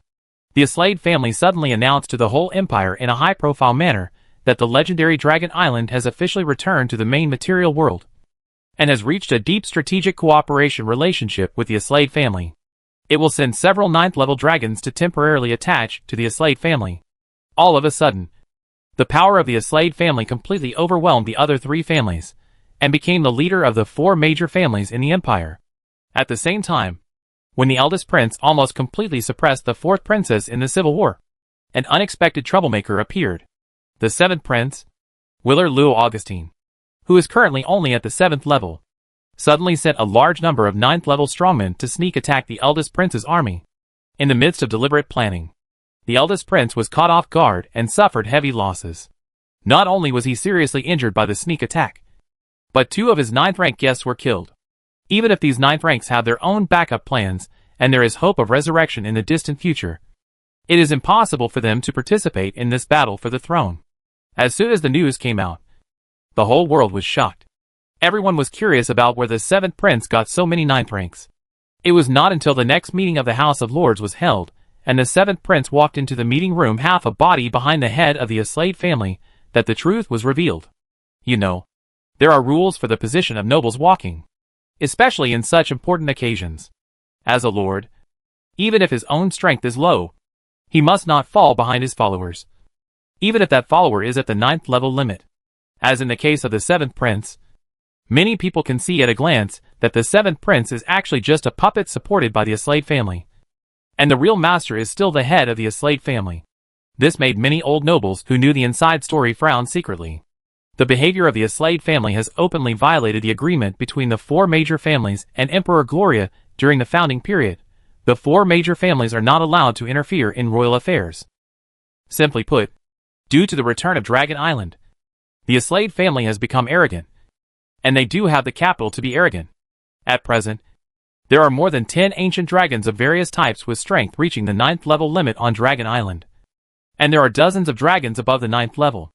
Even the 3-headed Golden Dragon King can use some of the power left by the legendary ancient dragons in the history of Dragon Island to temporarily reach the limit-breaking level. Such a terrifying force, even if only a part of it wants to go to the Yar continent, is not something that any single force other than the 3 major forces on the continent and the Magic Council can contend with. As an external force, under normal circumstances, the dragons of Dragon Island want to intervene in the civil war of the Empire, which will only make everyone temporarily unite to face the outside world.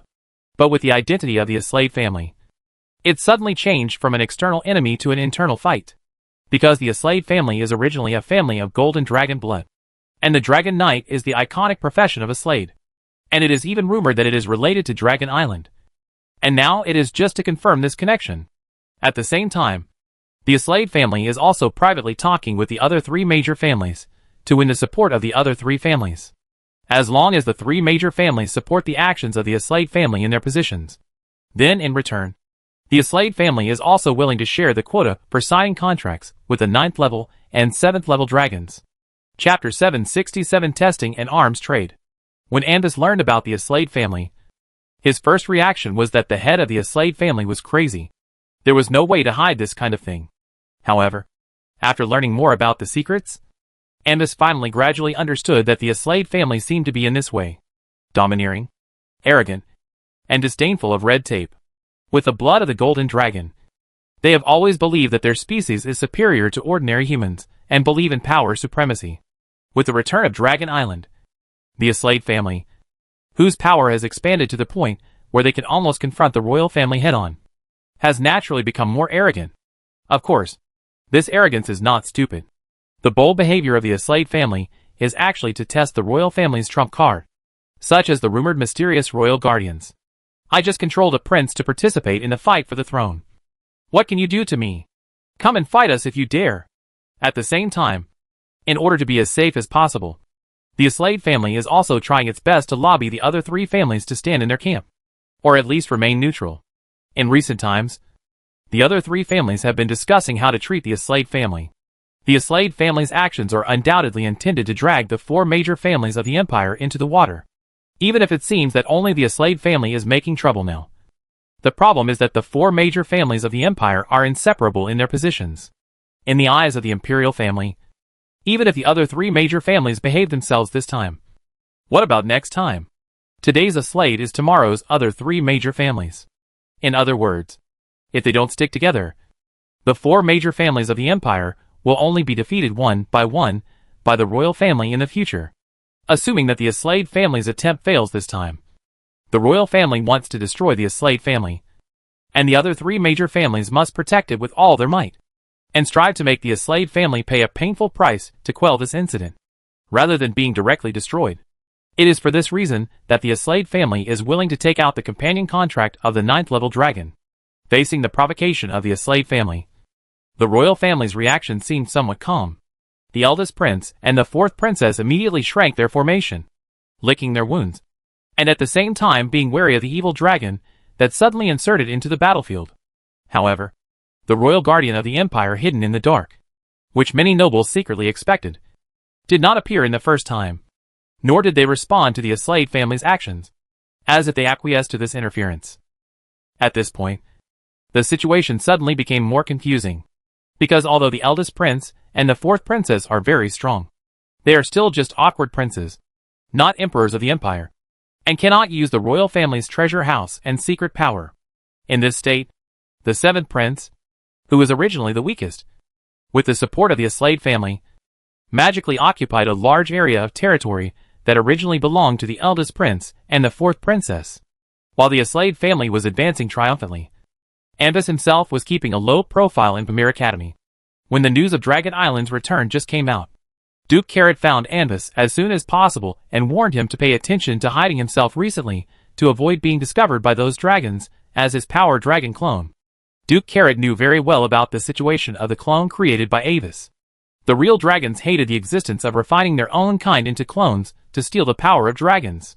Once Avis's clone was discovered, it would undoubtedly be a fight to the death. Fortunately, only the Duke and Avis knew that Avis had such a clone. As long as they were careful, the problem should not be serious. So during this period, Avis never let the Power Dragon clone come out of the clone subspace.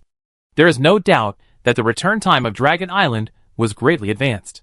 After thinking about it, Avis could only think that it might still be related to the overlapping area. According to the great scholars who study this aspect, the phenomenon of overlapping area is actually a manifestation of the distance between the dream world and the main material world is getting closer and closer. Just like two wrinkled plastic films, there are always some protruding wrinkled parts that will touch each other first. And then as time goes by, the area of the parts that touch each other becomes larger and larger. Until the end, the dream world and the real world will theoretically overlap completely and merge into one. No one can give an answer to what will happen then. But judging from the Holy Light Church's almost no cost to clean up the overlapping area, and the actions of the pagans who are willing to sacrifice themselves to expand the overlapping area, it will never be a good thing for humans. At least, the emergence of Dragon Island is one of the consequences of the expansion of the overlapping area. The return of one of the overlords of the ancient Golden Age to the Yar continent is bound to cause some friction with humans. For players, the return of Dragon Island is a small online version update, similar to adding 0.1 to the version number. Although everyone knows that Dragon Island has returned as a top hidden map, no player knows how to get to Dragon Island. Although the main body is not very convenient to move, Avis still arranges his various clones and the 9th level beings controlled by him to collect the latest information on the entire continent as much as possible. Due to the fateful collision between the Grey Fog and the Stargazer, many things coincidentally broke out together in the past few days. The manifestation is that the Yar continent was dragged into a total war in just a few days. And these wars are the end of the week and the feast of the ambitious. Thank you for your patronage. Then happy trading. There are not many merchants with such noble character as you. I look forward to the next cooperation with you. In the cold and hard metal airship depicting the emblem of the Black Ring Chamber of Commerce, Avis's clone, Raphael, the head of the Black Ring Chamber of Commerce, is shaking hands gently with a noble head who is covered with shining gems. On the vast land below the airship, the army, which was as dark as a wriggling black dot, but could only be described as endless, was engaged in an extremely tragic fight. Organized wyvern knights and flying mechas took off in formation, spitting poison and interweaving light spears, and occasionally falling from the sky, drowning some unlucky people who couldn't dodge in time. The ancient knights fought side by side with the technologically advanced mechas, and the bright knight swords were entangled with fighting spirit, fiercely slashing the steel mechas in front of them, and then were drowned by the blazing fireballs fired from afar.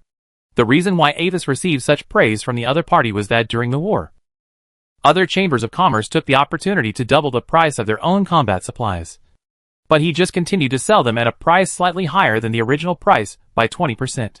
The two had just reached a deal worth tens of millions of imperial gold coins, involving 3,000 standard high-end structures of the latest style of the Black Ring Chamber of Commerce, hundreds of large military structures such as the Glory 3 self-propelled magic crystal cannon, heavy structured city-breaking vehicles, and Doomsday 2 airships, as well as the secret product Magic Fusion Mecha that the Black Ring Chamber of Commerce only opened to large customers worth tens of millions.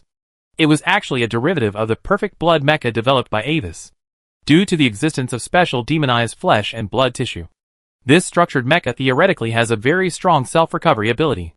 Even if the joints are pierced, it can continue to maintain combat effectiveness through the regeneration of flesh and blood.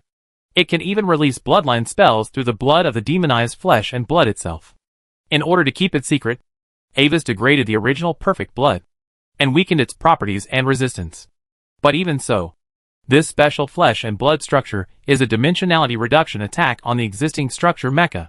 In order to test the actual combat performance, after rushing to produce a batch, Avis directly put it on the secret product list of the Black Ring Chamber of Commerce and marked a relatively cheap price, so that his customers would buy it in large quantities, as if they had found a treasure. Chapter 768: The Core of the Problem. To be honest, I like this airship. I wonder if I can buy one in my own name. After completing the transaction, the noble leader held a crystal clear goblet and walked to the wide viewing porthole in the front of the reception room. He narrowed his eyes with satisfaction and looked down at the battlefield below. His white-gloved hands gently shook the bright red wine in the glass. He liked this cruel scene created by the flesh and blood and lives of the soldiers, especially after completing a huge transaction that could affect the fate of the kingdom. He enjoyed this scene from this overlooking perspective. The countless soldiers who fought to the death were like insignificant chess pieces on the game table, trying to please him with their lives, which almost gave him the illusion that he was like a god. This airship is just our prototype. There are still some problems with its stability. If you are interested in buying it, we can customize one for you. The airship's size, internal structure, main materials, external painting and other details can be customized according to your requirements. Depending on the specific requirements, the cost will fluctuate accordingly. An airship similar to this one will cost about 100,000 imperial gold coins. Standing beside the noble leader, Avis smiled and said the quotation calmly, bringing the leader back to reality. Very good. I will consider it. It would be even better if you are willing to give me some discounts privately. As he said, the noble leader turned back again and looked at the battlefield below with some fascination. Oh! Look at the elemental flowers blooming on the flesh and blood. What a brilliant fireworks! What a beautiful soul song! After this battle, I believe we can harvest a lot of high-quality necromancy materials again. If you have rare materials ready to sell, please give priority to the Black Ring Chamber of Commerce. We will definitely give you the best recycling conditions. And Wazy said meaningfully, after all, the cost of airships may fluctuate. If you are willing to establish a long-term rare material recycling relationship with us, perhaps the actual cost of your airship is only 1 gold coin.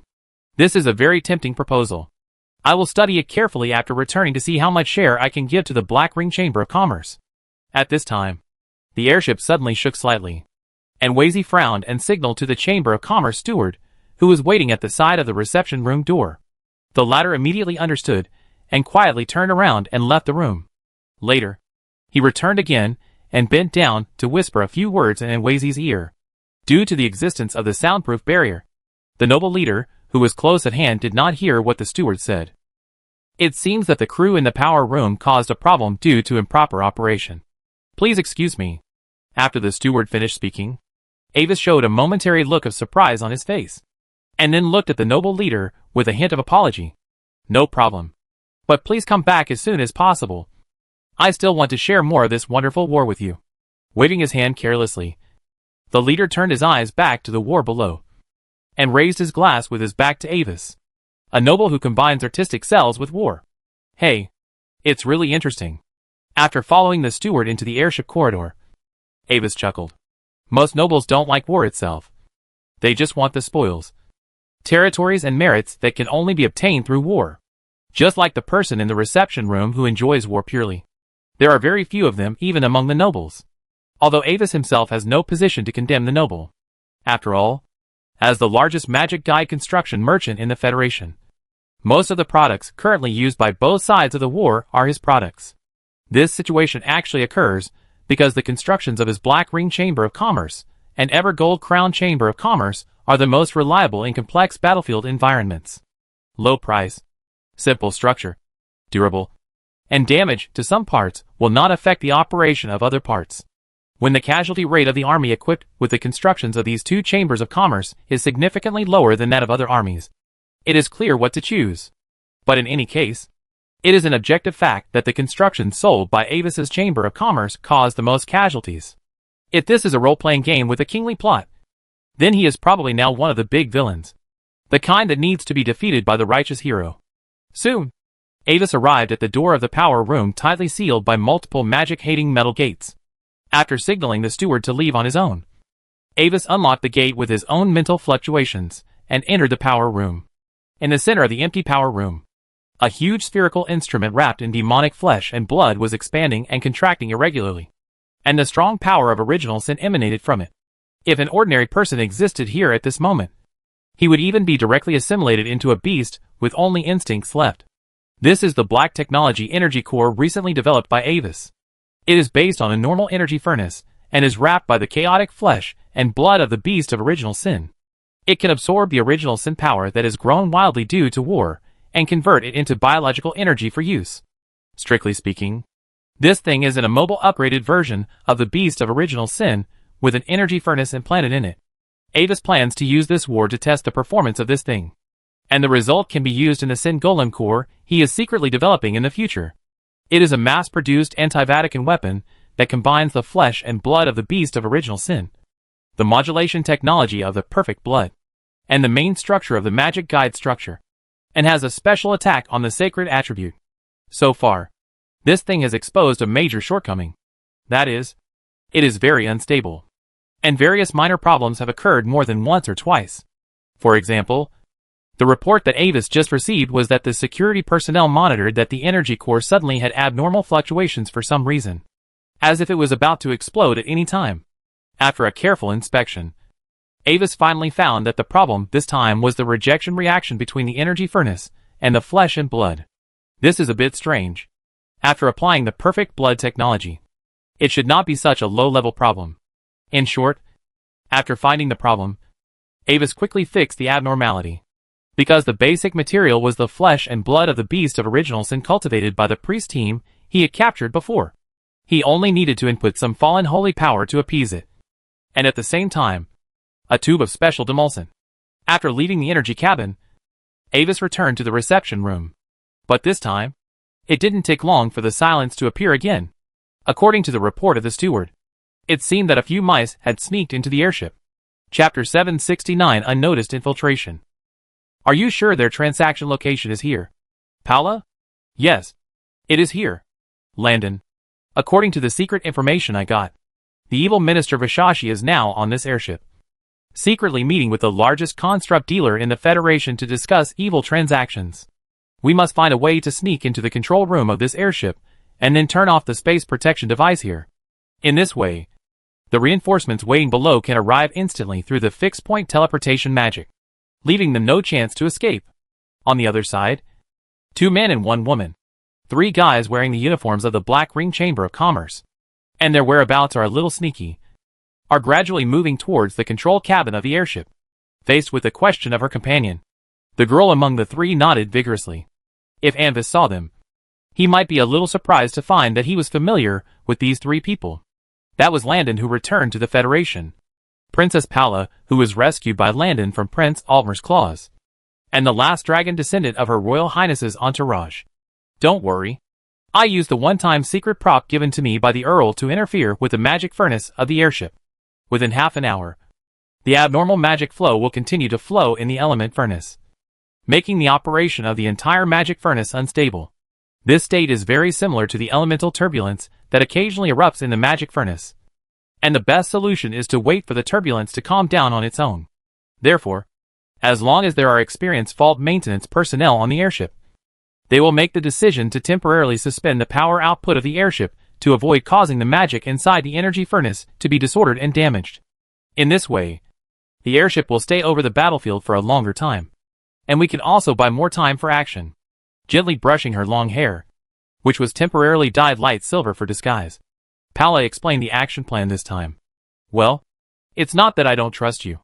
But is the thing that the Earl gave you really okay? After hesitating for a moment, Landon still spoke. After all, there was a precedent. Last time at the summit of the heads of the three empires, Princess Paula opened a box and directly summoned a being that even Lord Dark Raven was helpless against, almost causing him to confess on the spot. It doesn't matter. Earl Piers can be trusted, and Vishashi is his political enemy. The failure of this transaction will also be of great benefit to him. Walking lightly in the corridor of the airship covered with dark red carpet, Paula's tone softened slightly. I understand your concerns, Landon, but it was really just an accident last time. My uncle was later proven to be secretly colluding with the alien god cult Yellow Society, and has been locked up in magic shackles and sent to prison. If nothing unexpected happens, he will never see the sunlight of the outside world again in his life. Okay, I know, Paula, but is our behavior really meaningful? Landon looked around and spoke in a low voice with some hesitation. Even if we successfully control Vishashi, the war in the Black Feather Kingdom will not end. Without him, it will only allow the next Vishashi to take the throne again. As a middle and senior level of the Spark organization, Landon has experienced a lot of intrigues and separations, and even personally led several medium and small local battles. He is no longer the nameless little boy who struggled to survive with his non-blood related sister, but a character with his own name standing on the federal stage. But as his horizons gradually broadened, Landon's heart was rarely confused. He didn't know what he was fighting for. Even though the Spark organization's slogan was to overthrow all nobles who oppressed the masses, all people were born equal and free, and to liberate all civilians on the Yar continent. But in fact, in Landon's observation, their actions were no different from those of other noble lords most of the time. Even though it was Paula's request this time, he could also vaguely see the exchange of interests of a series of noble groups behind it. They tried to use Paula as a link to get his help and overthrow their political enemy Vishashi in order to share the cake he left behind. Of course it makes sense, Landon. Since my father fell ill, the Grey Feather Kingdom has experienced too much turmoil. Whether it is my brothers who covet the throne or those ambitious nobles. Paula shook her head vigorously, with determination in her soft tone. For their own interests, they wantonly started wars, attacked each other, and even colluded with foreign enemies to invade. But in the end, it was all those innocent people who paid for their ambitions, lost their property and relatives, and became refugees. The people of the kingdom can no longer bear more disasters. We need to protect their safety and resist invaders, rather than start more wars within the country. After taking down Vishashi, our people will take over his position, and the war they are about to provoke will be temporarily suspended, and millions of people will benefit from it. As if she had noticed the inner vacillation of Landon, Paula even stopped and looked at Landon seriously with her beautiful green eyes. I understand, Landon. In your opinion, our action this time is just another power struggle among the nobles. Even if we succeed, it will only delay the time of the war a little bit, and the nobles who succeeded in taking the throne will still continue to find ways to provoke the war. But many times, changes and turning points happen during this period. We can do everything we can to calm the internal struggle, and then unite to fight against foreign enemies. Even if we fail in the end, the war still breaks out. But Landon, every day we postpone the war, those innocent civilians can live one more day, breathe one more day of air, and see one more day of sun. We are not only buying time for ourselves, but also buying lives for them. Okay, you convince me, Paula. I am actually just a little confused. You are right. Our behavior and choices affect not only the things we see in front of us. Listening to the girl's serious words, Landon nodded, as if he had realized something. But we have stayed here for a long time. Will we be discovered? Rivers? Hearing this, Paula looked at the player-follower beside him. According to my perception, there are no guards or surveillance spell structures nearby. Your Highness, Paula. The last Dragonborn, who had been silent until then, looked around. A faint green light flashed in his eyes, and then reported, "Don't worry. My foreign follower has a special perception ability, and is extremely sensitive to monitoring his existence. Even if the peeper is a level 7 or higher being, he can't escape his sensing." When mentioning the last Dragonborn, Paula looked a little proud. "Okay. Let's go. Be careful not to be discovered." After asking Lord Darkraven in his heart and getting the same answer, Landon temporarily put his mind at ease. Don't be too nervous. There are no high-level guards here. The personal strength of the person in charge of Vishashi and the Black Ring Chamber of Commerce here is also average. We just need to sneak into the control room as planned, and then force the space confinement array to close as soon as possible. Princess Paula nodded and spoke confidently. No one will find us. Even if someone approaches unexpectedly, Rivers will find it in the first place. Right? Oh, of course. You are right. Your Highness, Paula. Faced with the princess's inquiry, the last Dragonborn glanced at the side of the panel, and the number of viewers online in the live broadcast room was 100,000 plus, and suddenly felt a little guilty for some reason. Chapter 770. You can always trust the players. As a professional anchor, the last Dragonborn is very dedicated. In fact, he usually keeps the whole process live when doing tasks, unless there is a secret that cannot be disclosed. Although this kind of infiltration mission seems dangerous. In fact, due to the delay of 3 magic hours in live broadcast, when it is broadcast, their actions have already produced results. As for his alias changing from Sfree to Rivers, it was because Princess Paula reacted after a brief meeting with Avis before. If Avis really didn't know the elves, it would be impossible to ask that question at that time. Afterwards, facing Princess Paula's questioning, the last Dragonborn had no choice but to reveal that his original name was actually Rivers. And now he still has the identity of Avis's follower and the honorary title of Olivindi. But he is temporarily in a free-range state. After learning the truth, Paula originally wanted to dismiss him, but considering his personal ability and Avis's seemingly tacit attitude towards this, he finally kept him and also gave him the honorary surname of Black Feather as a way to win him over. Thus, the last dragon descendant was successfully promoted to a double surnamed servant. Please believe in my ability, Your Highness. I will do my best to ensure that no one can detect our actions. Imitating the etiquette of the imperial nobles, the last dragon descendant touched his chest and bowed in a proper manner, which earned him a satisfied look from the princess. Then, he took the initiative to walk in front of the two of them, using his full ability to explore the surrounding environment, looking loyal. However, on the other side, the audience watching the live broadcast had already started a lively discussion. No one can discover our actions, except that I am broadcasting this action live. No! Princess, don't believe this bastard. Wow! This NPC girl is so beautiful. Look at her charming green eyes. I seem to be in love again. Great princess. Please step on my face with your white socks that you just took out of your boots and are still steaming. What kind of pervert is that in front? Hey. Hey. Hey. Is there no one discussing the plot here?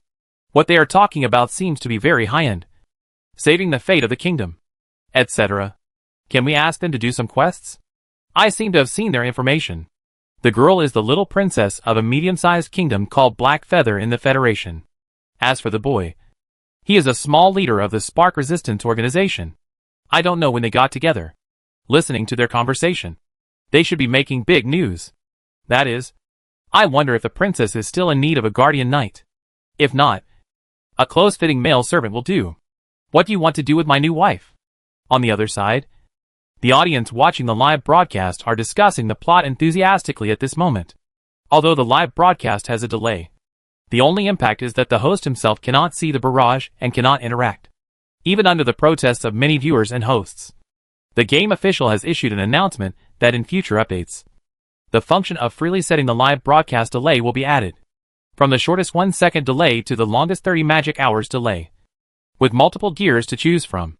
Of course, each gear must be paid to open. This is a matter of the future.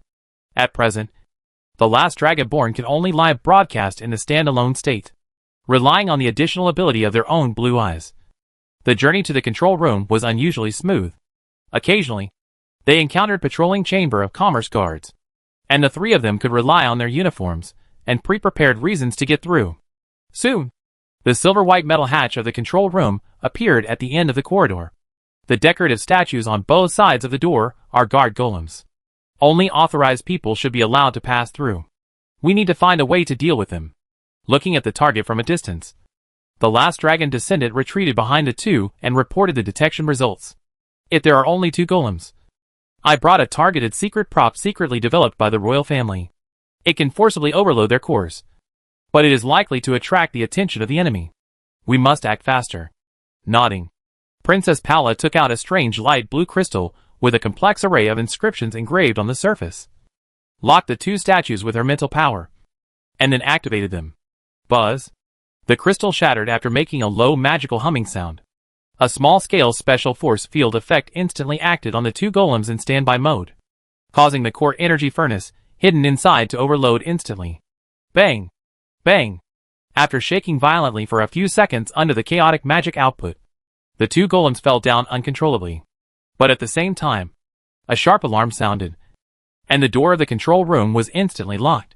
The sound of hurried footsteps approached quickly from a distance. We've been discovered. Hurry up! Without hesitation, the 3 people directly used attack spells, broke the door open, and forced their way into the control room. After a short battle, the control personnel were quickly subdued by the 3 people. Afterwards, Landon and the last Dragonborn stood guard at the door, using the terrain advantage to block the guards, while Paula quickly operated the console to remove the space protection device. After all, this was not an airship specifically used for combat, and the control system's defense was not strong, and it was quickly cracked by Paula, who was well prepared. After sensing that the space blockade had been lifted, she immediately activated a ring on her hand and sent a transmission signal. What happened? On the other side, in the reception room, the noble leader named Vishashi heard the alarm, and his face changed slightly, and he instinctively looked at Avis. There is an unknown enemy invading. They seem to have been prepared for it. They have already invaded the control room. Maybe the target is for you. Standing quietly aside, Avis always had that calm look. What should I do? I do have a lot of enemies. Can I stop them? This calm attitude made the noble leader unconsciously calm down a little, and he quickly asked a question. It's a bit difficult. The enemy has shut down the airship space protection. Currently, a large number of enemies have invaded through short-range teleportation. I suggest that you leave here immediately through the small teleportation array. The location of the teleportation room is inside the door over there. The materials you ordered will be delivered to the agreed location later. Okay. Without hesitation, the noble leader immediately rushed to the teleportation room. Boom! However, when he just entered the teleportation room and had no time to activate the teleportation array, the door of the reception room was broken open by a sword from the outside, and many figures entered one after another. Through the broken door, you can still vaguely see the guards and stewards of the airship fighting fiercely with a large number of enemies in the corridor. That's it. Vishashi! Rushing into the room first, the last Dragonborn shouted, then slowed down and retreated behind Paula. Your Highness, he wants to escape. Seeing that Vishashi wanted to escape, Princess Paula immediately activated the magic ring on her little finger, and a dark blue lighting instantly hit the teleportation array that had just lit up. Once it is hit, the magic circle that is currently in operation will undoubtedly become ineffective. Chapter 771 Rescue. At the same time, 2 beings with the aura of the 7th level beside her also launched an attack. One of the dragon blood sorcerers immediately cast a magic removal spell, and the other magic knight drew his sword and slashed at Vishahi himself, trying to intercept Vishahi. With a sinking heart, Vishahi could only urgently use his own protective spell to cover the teleportation array, hoping that the operation of the array would not be affected by the attack. Being able to come and negotiate a multi-million level transaction with Anvis, Vishahi's own strength has also reached the 7th level. But for this kind of information that has already been understood, Paula has naturally prepared for it. There are 3 7th level strongmen teleported to the airship, just to capture Vishahi without any mistakes. One of the 7th level did not take action. but locked the head of the Black Ring Chamber of Commerce with a deterrent spirit to prevent him from interfering with his actions.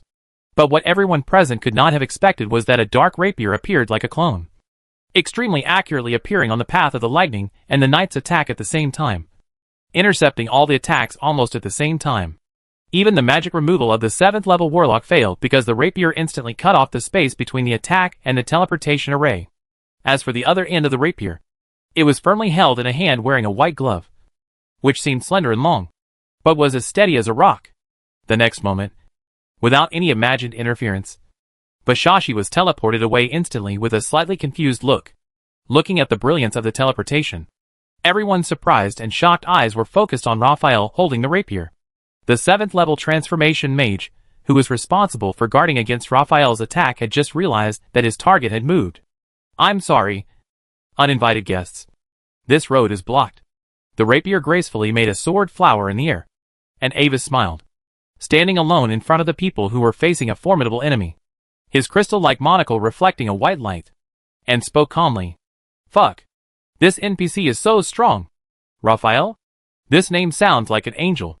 Is the head of the Black Ring Chamber of Commerce so strong? I met him before, and I thought about whether to blow him up. But I didn't do it because there were too many guards at the time. The one in front. It's not certain who will blow up who. Yes. The sword just now has 70% of my strength. Raphael of the Black Ring Chamber of Commerce. Not bad." This scene beyond everyone's expectations instantly brought a small climax to the barrage in the live broadcast room. "This is impossible. Who are you?" Princess Paula understood just from the scene where he easily blocked the attacks of her and 2 other 7th level players, and even prevented the 7th level players, who were on guard, from reacting in time. The person in front of him, who was previously marked as a 7th level leader in the intelligence, is probably at least the limit of the 7th level, and may even have reached the 8th level realm. "Me? I'm Raphael, the head of the Black Ring Chamber of Commerce Federation. An ordinary businessman. I'm sure you all know my intelligence." As he spoke, Avis glanced at the number of viewers on the game panel in front of the last dragon descendant, who quietly retreated behind the crowd and was trying to reduce his presence, and raised the rapier in his hand. As for this sword, it is called Lawbreaker 3 type, made of high-strength magic-averse alloy, with a mithril law-breaking inscription on the surface. It is currently on sale at the Black Ring Chamber of Commerce. If you are interested, you could also go to various Chamber of Commerce branches to buy it. Facing Avis standing in front of her, Princess Paula gritted her teeth and decisively decided to give in temporarily. "I'm sorry. The Black Feather royal family will compensate you for the losses caused by our reckless behavior today. Can you please allow us to pass? The one who just teleported away is a very cruel noble. If he succeeds in escaping back to the station, I'm afraid that a war will be set off in a short time, and countless people in the kingdom will die because of him. Bashashi's personal strength is only level 7. If he does not rely on the teleportation array, he cannot use his own strength to perform multiple long-distance space teleportations. Now that the other party has just teleported away, the space ripples left by the operation of the teleportation array are still there. If we can track him immediately, there is still hope to catch up with the other party again. After all, the other party is my guest. Even if I don't like him personally, at least in the territory of the Black Ring Chamber of Commerce, I have the obligation to stop you from harming my guest." As he spoke, Avis lowered his head slightly, and his index finger wrapped in a white glove opened the cover of the mithril pocket watch, and then snapped it shut again. In addition, there are about 3 minutes before the transmission ripples dissipate. If you want to pass, you'd better try to defeat me before then, or convince me. Do you know what you are doing? Your Excellency, if you stop us now and let Bashashi escape, countless innocent civilians will die in the future because of the war he started. Won't you feel uneasy? Sir Raphael, we have 3 level 7s on our side. Even if you are very powerful, if we join forces seriously, you will be in trouble. Right? Why don't we each take a step back? Sir, let us pass through now, and we will pretend that what happened today never happened. Seeing Avis's uncooperative attitude, Landon was immediately a little angry, and the 3 level 7s that Landon and Princess Paula contacted also frowned, feeling that Avis was a little too arrogant, since Avis did not show his true power. The 3 level 7s currently only regarded him as a level 7 limit. He, faced with Landon's questioning and the threats of the 3 level 7s. Avis' response was just a vague chuckle. This move inevitably made people even more angry. And the people on Princess Paula's side couldn't help but turn cold. And the 3 level 7s even locked Avis with their mental power, intending to use violence to make him move away from the teleportation array. Wait. Everyone. Please wait a moment. I have a suggestion. But when the battle was about to break out, the voice of the last dragon descended suddenly sounded. Looking at the challenge level of 85 plus displayed under the emergency task solve the head of the Black Ring Chamber of Commerce on the panel. The elf player secretly sweated. And under the gaze of everyone, he continued to speak with courage. I mean, since you are a businessman, can we buy the right to use the teleportation array behind you to continue tracking the target? As soon as the last dragon descendant said this, everyone present was stunned for a moment. And then, their expressions were different. Several foreign players invited by Paula and Landon also looked at him strangely, feeling that this elf was a bit whimsical. Chapter 772 Propaganda. Princess Paula looked at Avis nervously. After all, most powerful people have strange tempers. She was worried that Avis would take the proposal of her follower as an insult and get angry. But what she didn't expect was that Avis showed a look of approval. Okay. 110,000 Imperial gold coins. Payable immediately. After looking at the nervous Princess Paula and the angry Landon for a few seconds, Avis directly quoted the price. You are robbing. Landon was stunned for a moment. And then, he couldn't help but get even more angry. This is a very reasonable price, which combines the potential loss caused by the loss of a big customer and the credit loss caused to the Chamber of Commerce if you let everyone pass. Avis was calm and even explained the source of this price. But what he didn't say was that even if everyone solved Vishashi, the next noble who came to power would still buy military constructs from the Black Ring Chamber of Commerce and the Ever Gold Crown Chamber of Commerce. So the customer loss actually refers to Vishashi's personal purchase amount. Okay. We are willing to pay this price. Princess Paula looked at him doubtfully after the last dragon descendant tried to hint with his eyes. In the end, she took out the magic crystal card of 110,000 gold coins to pay the bill with the idea of spending money to avoid disaster. Even if they might not be unable to take down Avis, it would be difficult to end the battle within 3 minutes. And the aftermath of the battle would also likely destroy the clues. The transaction is over. Then, please do as you please. Putting away the magic crystal card. Avis nodded, walked to the side, and hung the rapier in his hand back on the displayed board on the wall. I hope you can also consider how much gold coins you need to prepare for your ransom in case you are accidentally captured by the bandits in the future. When entering the teleportation room, the 3 7th level mages who were originally responsible for watching Avis couldn't help but threaten. But in return, Avis just laughed strangely again. You are Landon, right? However, when Landon passed by, Avis suddenly spoke to him. You know my name? But I have nothing to say to you. Lord Raphael.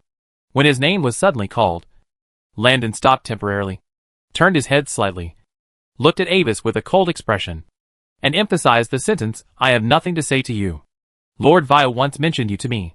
He once said that you have the qualification of a king. I have to say that what he said makes sense. However, Avis didn't care about Landon's cold attitude. After all, he was not prepared to have a good relationship with anyone with this identity. The reason why he stopped Landon was to give him the reputation of king's qualification in the live broadcast of the last Dragonborn, so as to improve his reputation among players. As for what is king's qualification, figure it out yourself. Do you know Lord Vio? Where is he now? Hearing the name Vio unexpectedly, Landon temporarily put aside his prejudice against Anbus and asked. After making a name for himself in the Spark organization, he once returned to the city of Mallemus in the Kingdom of Morn to repay Lord Vio's kindness to him. However, since Vio had long disappeared, Landon had to give up after searching for him several times. I just didn't expect to hear this name again from Raphael, the head of the Black Ring Chamber of Commerce. Unfortunately, I don't know where he is now. The last time I saw him was 3 months ago at the Special Material Exchange meeting in Duran City. Facing Landon's expectant eyes, Avis shook his head.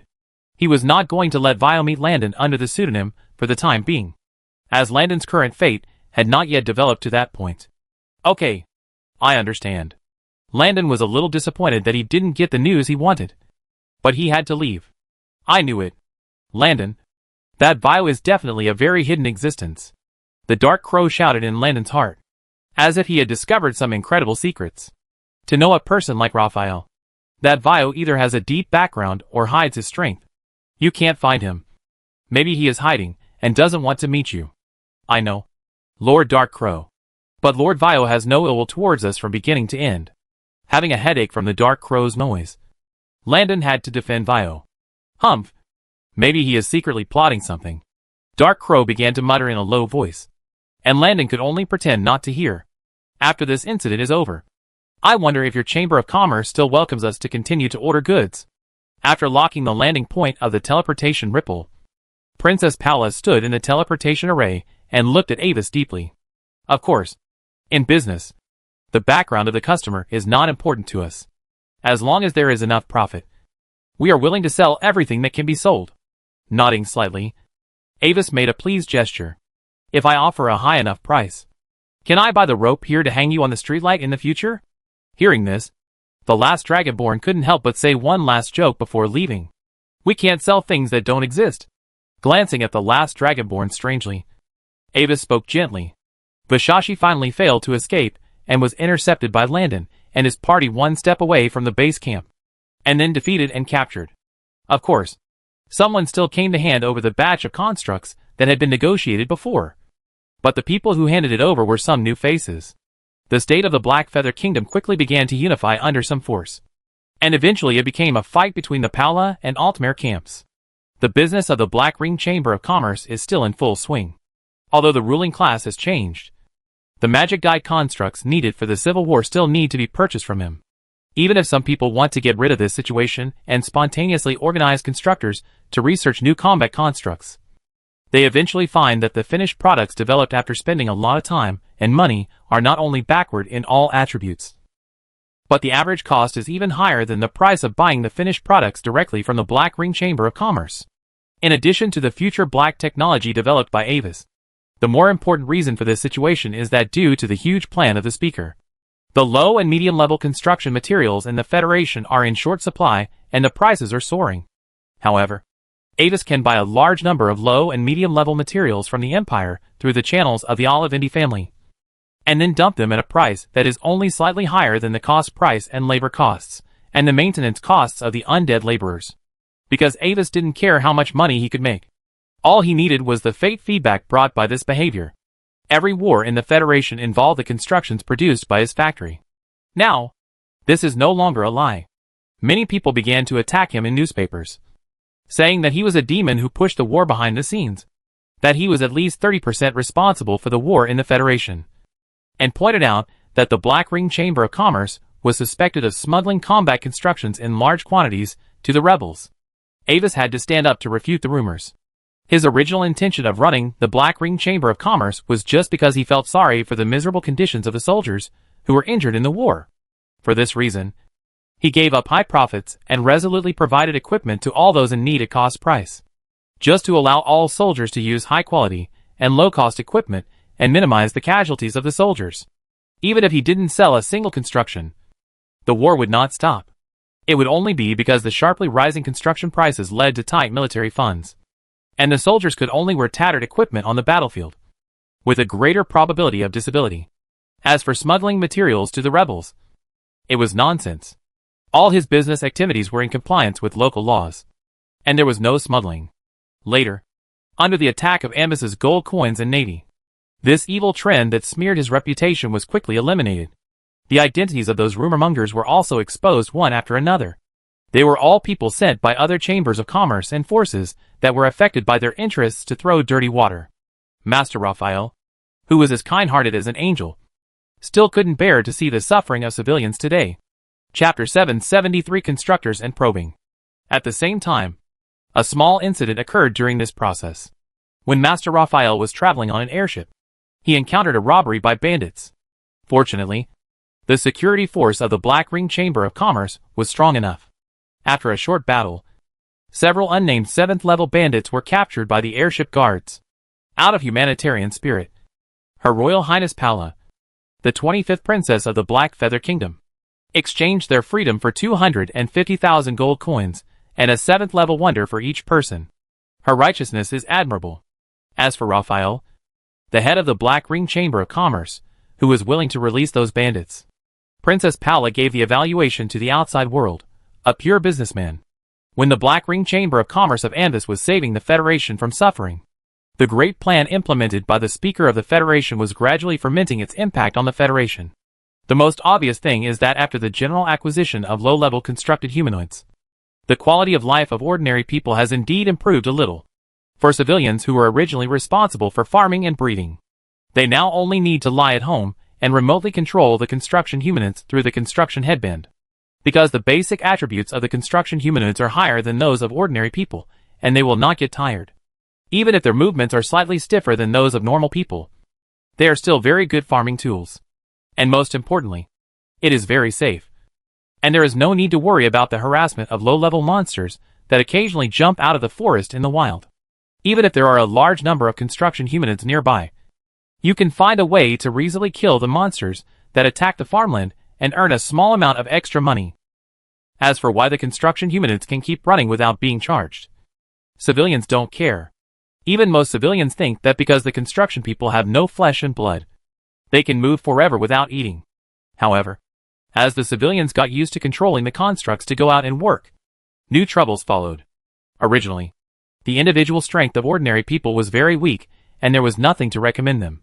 So usually except for some armies that would use them as cannon fodder, no one cared about other situations. But when the constructs became popular, civilians with certain combat power suddenly became popular. Although under the strong pressure of the parliamentary high-level officials, the local nobles did not dare to blatantly recruit civilians' constructs as cannon fodder. But some black forces such as thieves' gangs and the folk did not care about this. They gathered their own professionals and forcibly captured some civilians into the dungeon, forcing them to control the constructs to go deep into the monster forest as bait to hunt dangerous monsters, or even as a cannon fodder team to rob passing caravans and consume the guard's strength, because the main body was controlled. Even with the constructs, the civilians did not dare to resist and could only obey orders obediently. As time went on, many people who received the free constructed humanoids found that their lives became more difficult than when they did not have them. At this time, the constructed headband suddenly had a new function. Body construct. Fed up with a fragile flesh and blood body that gets cold, hungry, bleeding and injured? Select confirm and immediately replace it with a brand new constructed body. Eliminate all pain and instantly have the combat power of a formal professional. When this function first appeared, most users had some doubts and did not dare to choose it at will. However, those civilians who were controlled by the thieves' gangs and had nowhere to go chose to confirm at the first time. After all, for them, the situation could not be any worse. Therefore, with the emergence of the first batch of people who tried it, other interested people soon found out the specific implementation process of this function. After the user of the construct headband chooses to confirm, his consciousness will be completely uploaded to the construct network. The body that has lost consciousness will be recovered by a special person sent by the federal parliament and placed in a safe place. After choosing to upload consciousness, the construct network will default to putting the consciousness into a new ownerless construct humanoid. As a new body, the movement feels the same as when the construct humanoid was controlled by the construct headband before. However, this replacement is not free, but requires 20 points of construction network points. People who change their bodies can choose to accept various jobs posted by the construct network to earn points to repay, or directly exchange points with real currency, with an exchange rate of 1 gold coin for 1 work point. And equivalent materials can be accepted. If the person who changes his body has enough savings in reality, he can also exchange more points to transform the construct body and directly obtain higher level combat power. Even if you feel regretful about changing your constructed body and want to return to your original human body, you can do it, but you still need points to redeem it. 10 points can be redeemed for 1 day of returning to the human body, and 2,000 points are required to return permanently.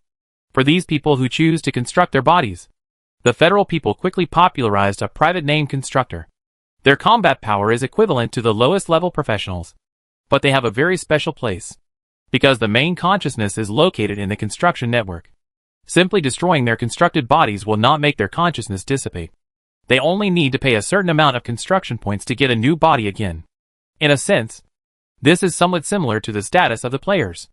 At the same time, since the constructed body can be instantly strengthened by adding various modules, The combat effectiveness of these constructs actually increases very rapidly. The most direct impact of this situation on Avis is that the number of constructs who come to the Black Ring Chamber of Commerce to transform their bodies is increasing. The most popular transformation module is the Flight module, followed by Night Vision and Thermal Perception.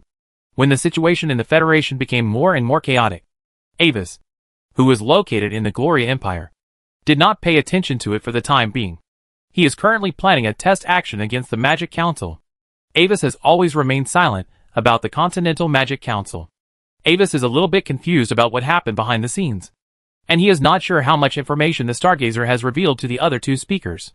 So, after some consideration, Avis formally sent an invitation letter to Orbans, inviting him to come to Carless City in the name of a friend. And the time is set at 2 p.m. 3 days later. If the Stargazers were extremely defensive towards him, then Vernica, the speaker of the Ring of Space and Time, who was Albin's teacher, would definitely not agree, and might even intercept his letter in advance. However, what surprised Avis a little was that after the invitation was sent out, Albins responded quickly as usual. He was free that day and would go to the meeting on time. Chapter 774 Meeting and Message. Avis asked himself, if he were the Stargazer, he would definitely leave all the key information to the other two speakers immediately after discovering his true identity. Even though he fell into a deep sleep again due to the forced exile of the Grey Fog. Before that, the Stargazer had enough time to leave information and strategies against him. After learning about his threat, he still did not stop Albins from going to the appointment, which meant that the attitude of the Magic Council was likely to be somewhat different from what he had expected. As the date passed, the agreed time was soon reached, and the meeting place in the letter was located in the top hotel Crystal Bird's Nest in the upper city of Carless City. As one of the most famous hotels in the entire Gloria Empire, if you want to dine in the Crystal Bird's Nest, you must make a reservation 1 week in advance. And its public rooms are always full, and a vacant seat often has to wait for half a month. But many small nobles and wealthy businessmen still flock to it. As the son of Lord Carless, Avis used his status to activate the Lord Suite of the Crystal Bird's Nest to welcome Albin's arrival. In fact, although it is called the Lord Suite, it is actually a miniature manor. After a large-scale space expansion, the interior space of the Lord Suite has been closed to a miniature demi-plane. The interior design of the entire Lord Suite was completely created by Joshua Hames, the master architect of the Gloria II era. The clear river flows out of the mist, surrounding the gorgeous castle in the center. The floating garden full of artistic atmosphere is built on the water. There are a lot of hollow designs in it, and you can see the gurgling river water among the exotic flowers and plants. The castle itself adopts the classic Glorian design, with magnificent classical stone columns, suspended arches, ornately carved cloud stone terraces, and colorful magic crystal windows. Since its completion, it has received a large number of distinguished guests, including 2 emperors of the empire. Although I once knew your identity, it was not until today that I really felt that you were the descendant of Duke Carrot. Admiring the scenery outside, Albins casually touched the dark golden down sofa under him, feeling the nourishment and strengthening of his body by the natural thunder power, and couldn't help but say with a smile, it was made of the down feathers of the real 7th level rare magic beast Thunderbird, which naturally comes with a strange thunder force field that can stimulate the activity of the body. Even if an 8th level professional is sitting on it, it can make him feel more energetic. I'm really sorry that the place where I entertained you in the past was not of high enough level. In response to Albin's ridicule, Avis spread his hands innocently. I can't help it. After leaving the province of Carless, I am just a rich descendant of aristocrats. If I say I believe it, do you believe it? Dear Avis, put away your attitude of participating in aristocratic gatherings. Albins rolled his eyes, too lazy to look at Avis's hypocritical aristocratic face. Let me guess what the theme of today's meeting is. Some existence has friction with my teacher, or the Continental Magic Council? The Olivendi family? Duke Carrot? Or is it you?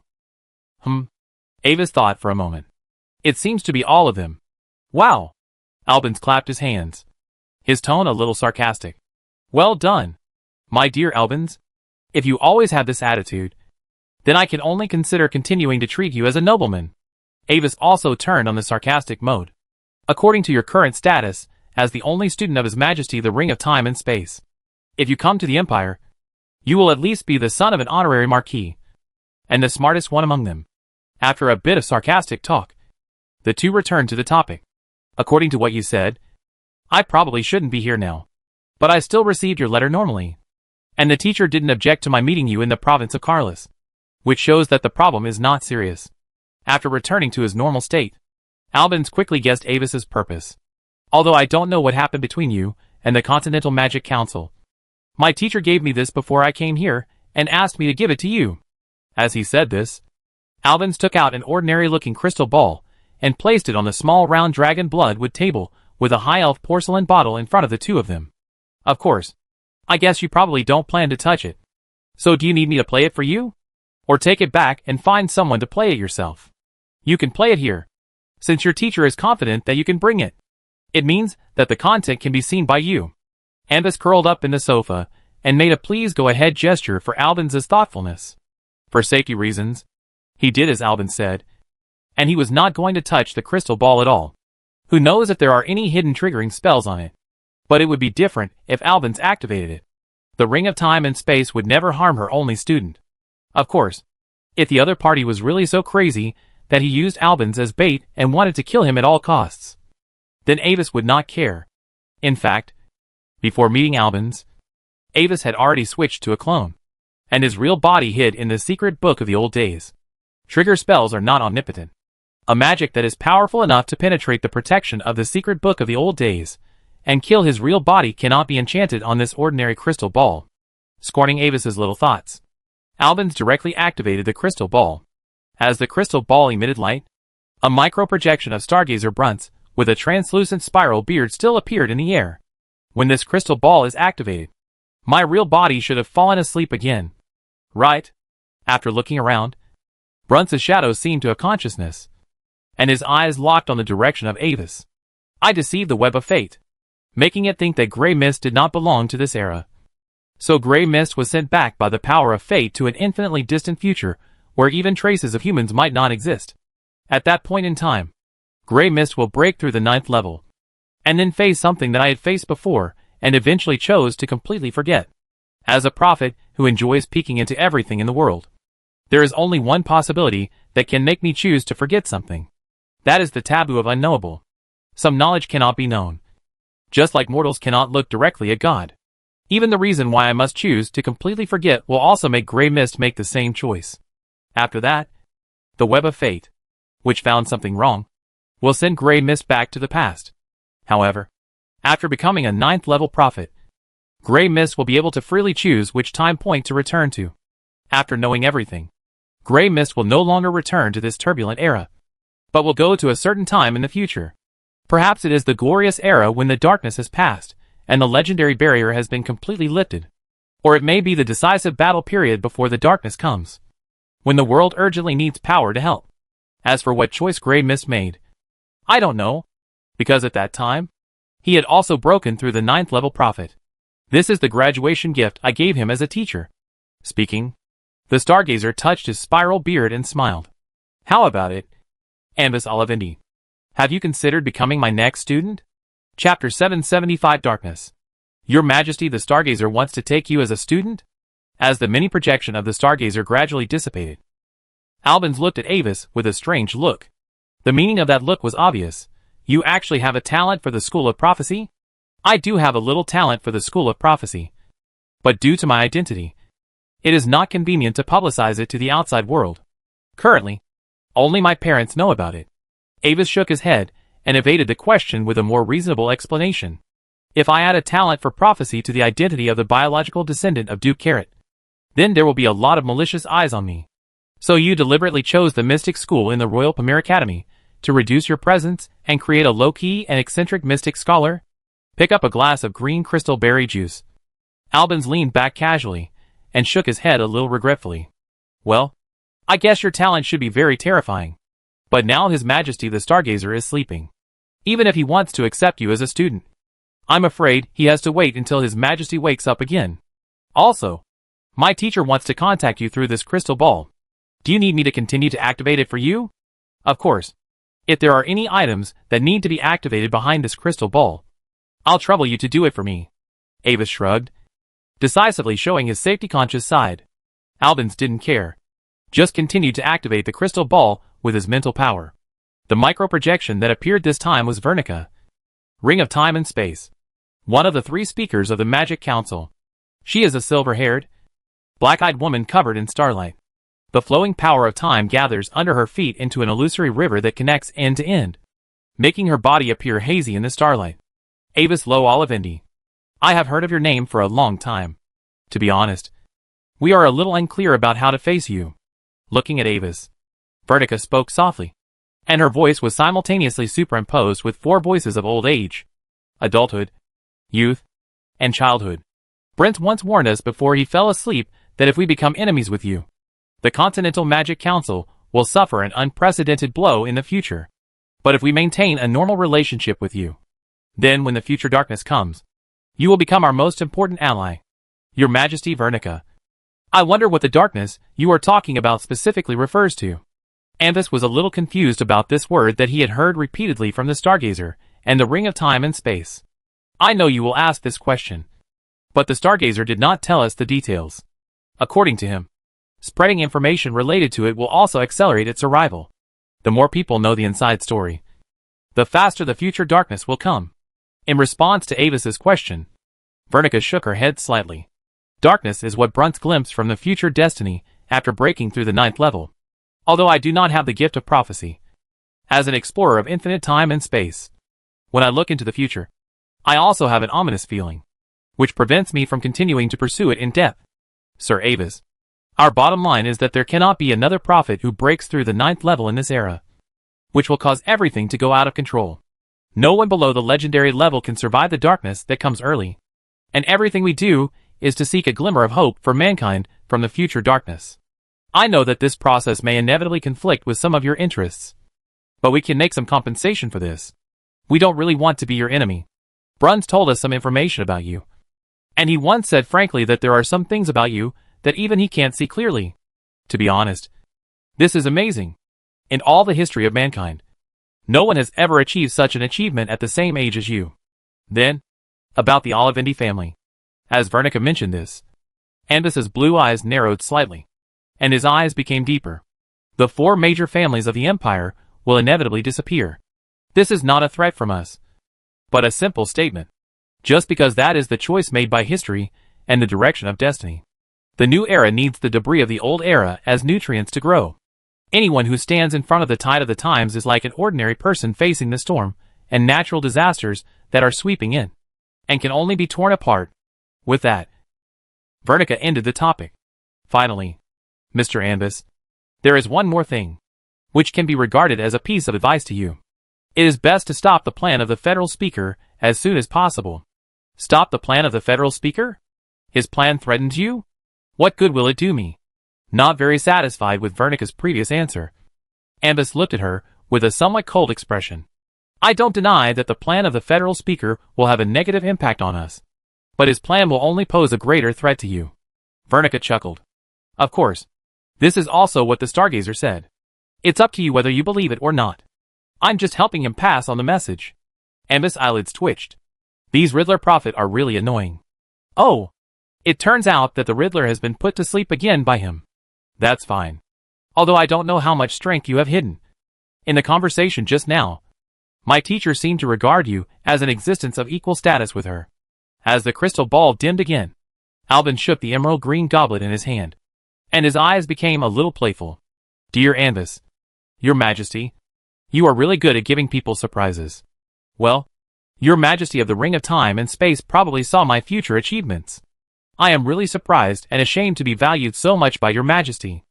Ambus laughed and didn't intend to give people a chance to talk. Your hypocritical face is really disgusting. The corner of his mouth twitched, and Albin simply turned his head away, not looking at Avis's smug expression. Forget it. In addition to my teacher's matter, you once specifically mentioned to me about the idea of miniaturization of the Eternal Core. I already have a preliminary design concept. But this time, the materials must be paid by you. I remind you in advance that this design will require a lot of top-level materials, and I cannot guarantee the success rate. You must prepare more materials. I already have a prototype design. Very good. Can you give me a list of materials you need? Hearing Albin's words, Ava sat up straight. His fake smile disappeared instantly, and his eyes became serious. Albin's, who was familiar with Avis's style, also took out the list he had prepared long ago from his space ring and handed it to him. Eternal Star Sand, Void Silver, Star Blue Gold, Constant Mirror Spirit, Original Dark Split Crystal. Looking at the rare 9th level material names that reached double digits in the list, as well as a large number of high-level materials, Avis fell into deep thought. Is that all you need? How about I give you 10 copies of each material first? If it's not enough, you can come to me for more. 3 copies are enough. No matter how good my design is, there won't be so many mistakes. After staring at Avis for a while, Albin spoke faintly. I really should have reported more 9th level materials. Chapter 776 Heart of the Sky and Shield Array Generator. After getting the materials from Avis, Albin's only took a few days to come up with the final result. Obviously, Albin's had been preparing for the miniaturized design of the Eternal Core for a long time.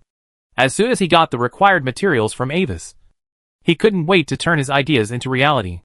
Of course, he naturally reported a little more on the list of materials. Although it was 3 copies, it was actually 5 copies. And it also included some core materials needed for his other experiments. In this regard, Avis and Albins actually had a tacit understanding.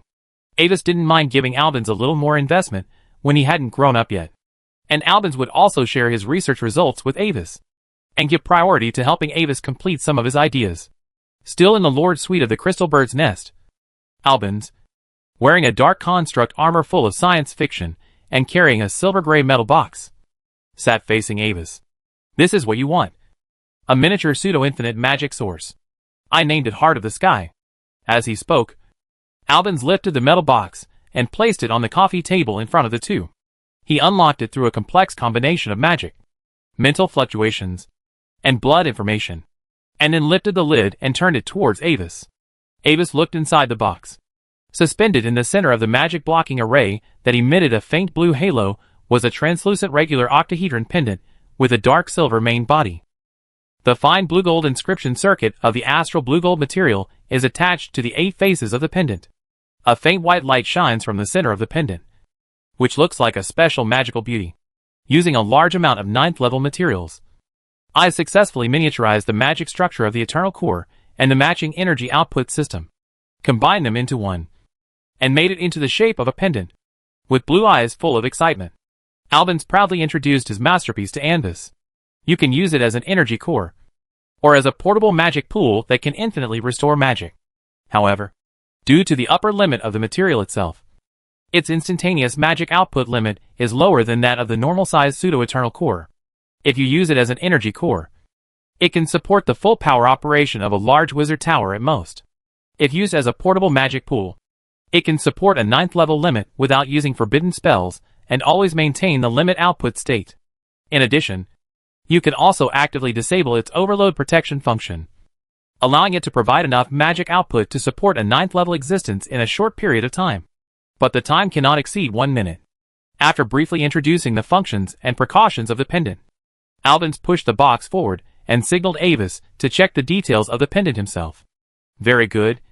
Is there any restriction on its use? Gently picking up the pendant suspended in the box, Avis sensed the huge magic contained in it and asked casually.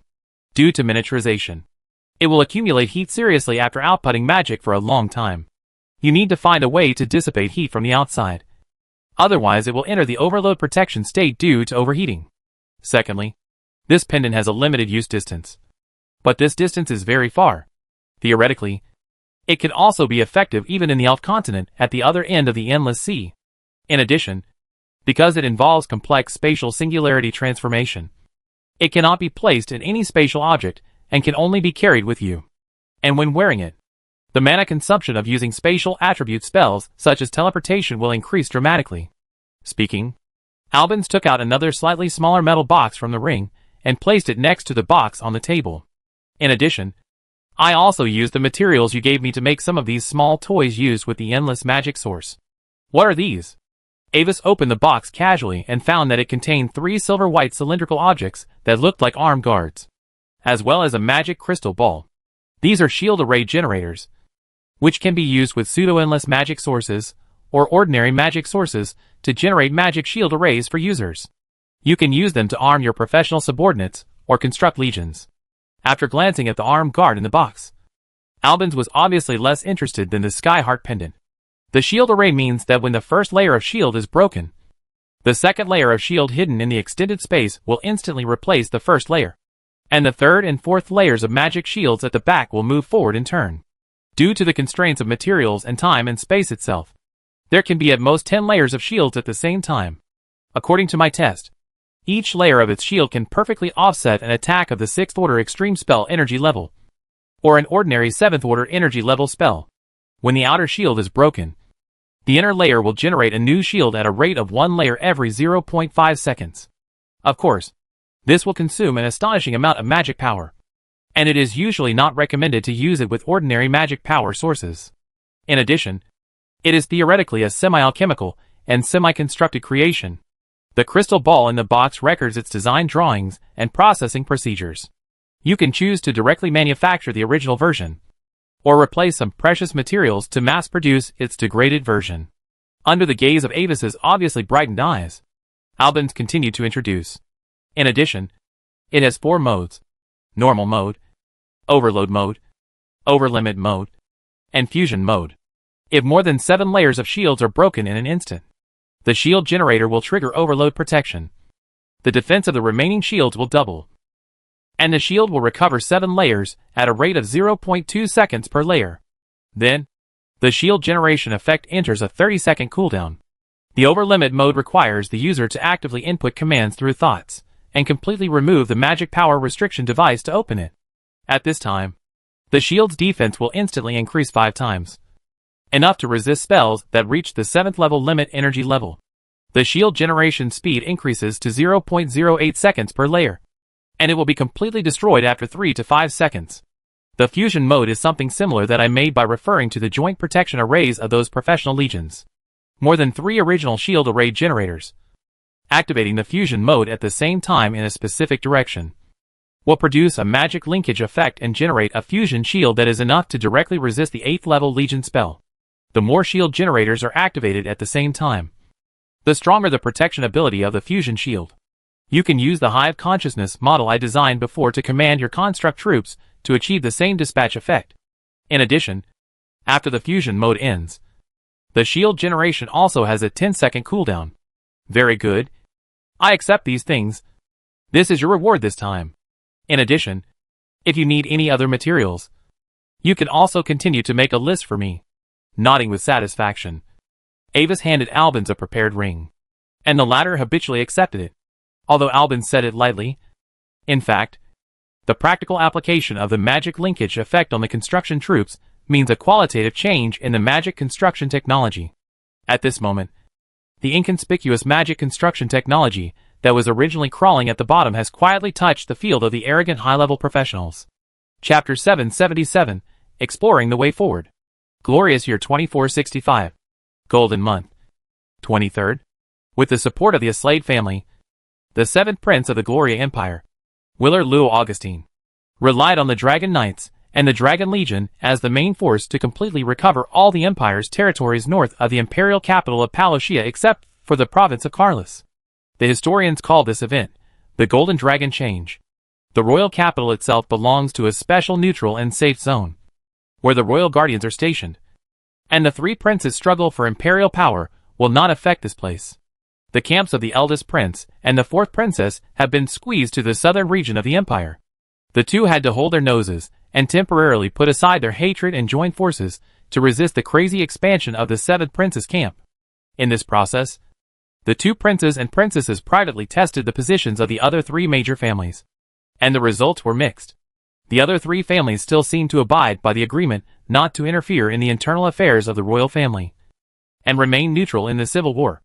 But they would not help them to check and balance the Aslade family who had contacted Dragon Island. In other words, they did not have to worry about the other 4 major families of the Empire entering the game. But they still had to find ways to resist the Aslade family who unilaterally violated the agreement behind the 7th prince. The 2 princes and princesses also secretly met with the 3 royal guardians, hoping to borrow the power of the imperial family to sanction the Aslade family. But the response they received was not yet time. Due to the friction between the 3 parties, battles of all sizes continued in various parts of the empire.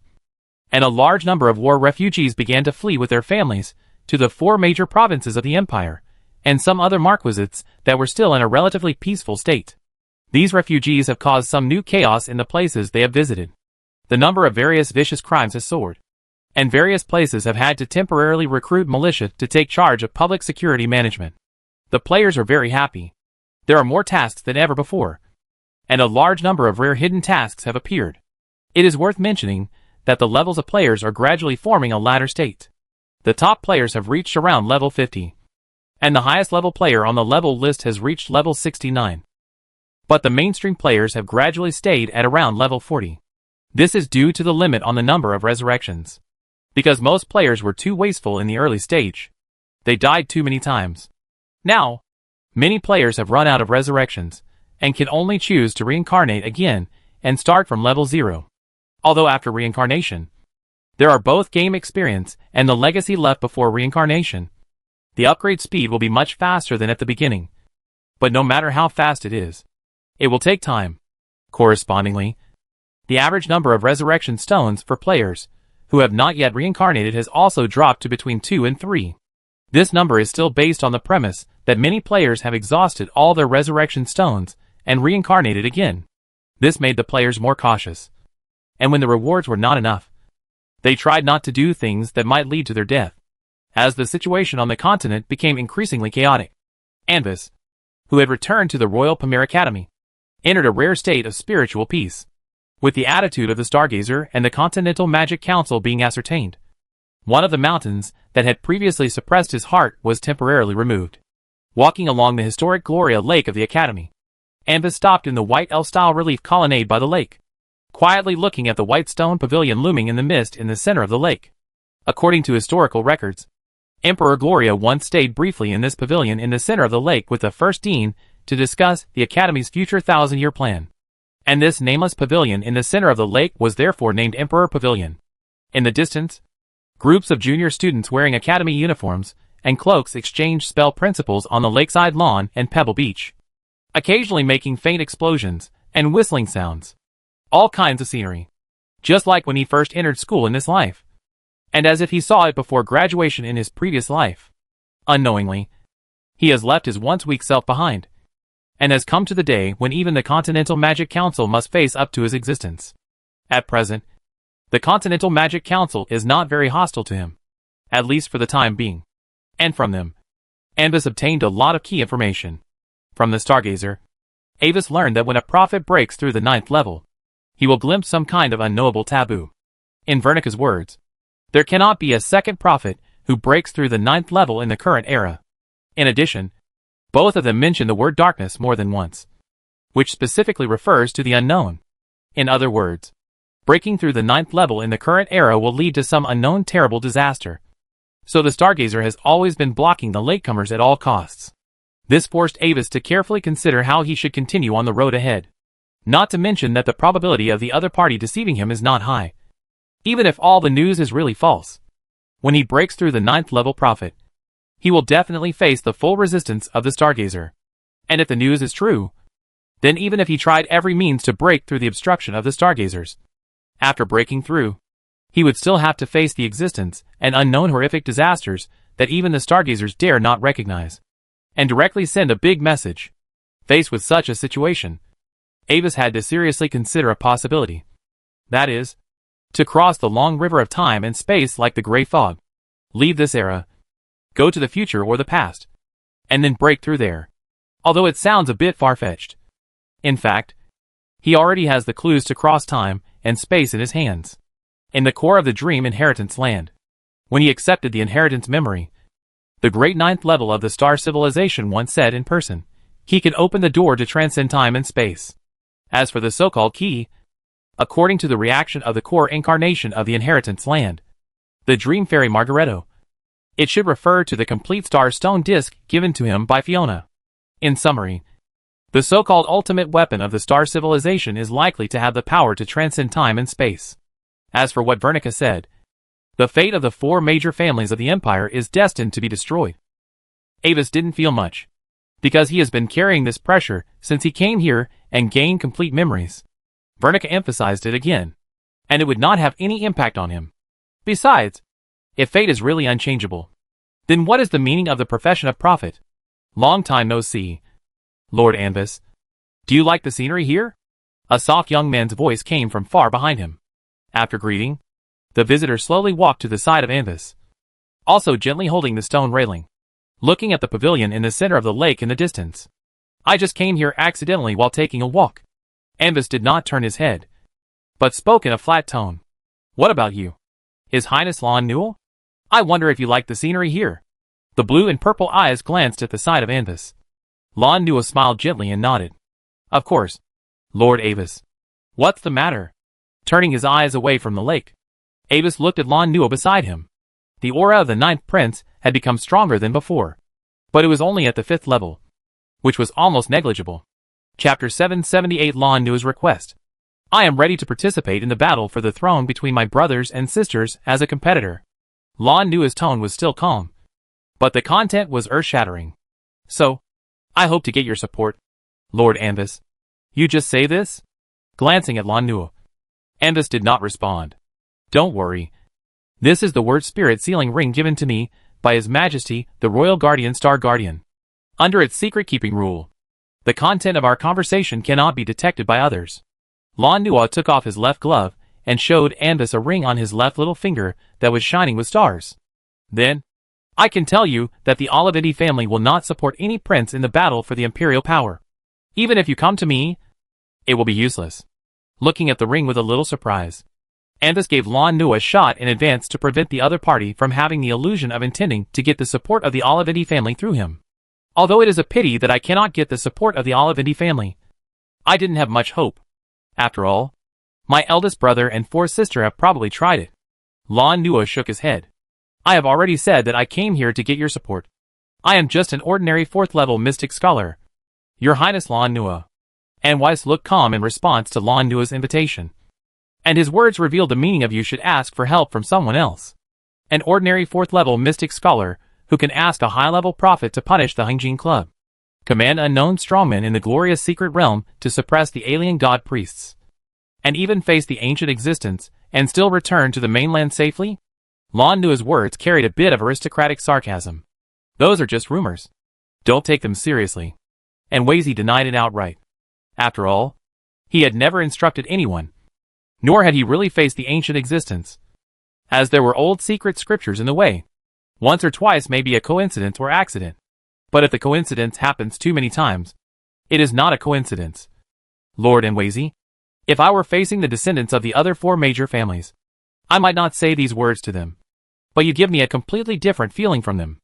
Facing Wazy, who was determined to pretend to be confused, Lon Newell pursed his lips and simply showed his cards.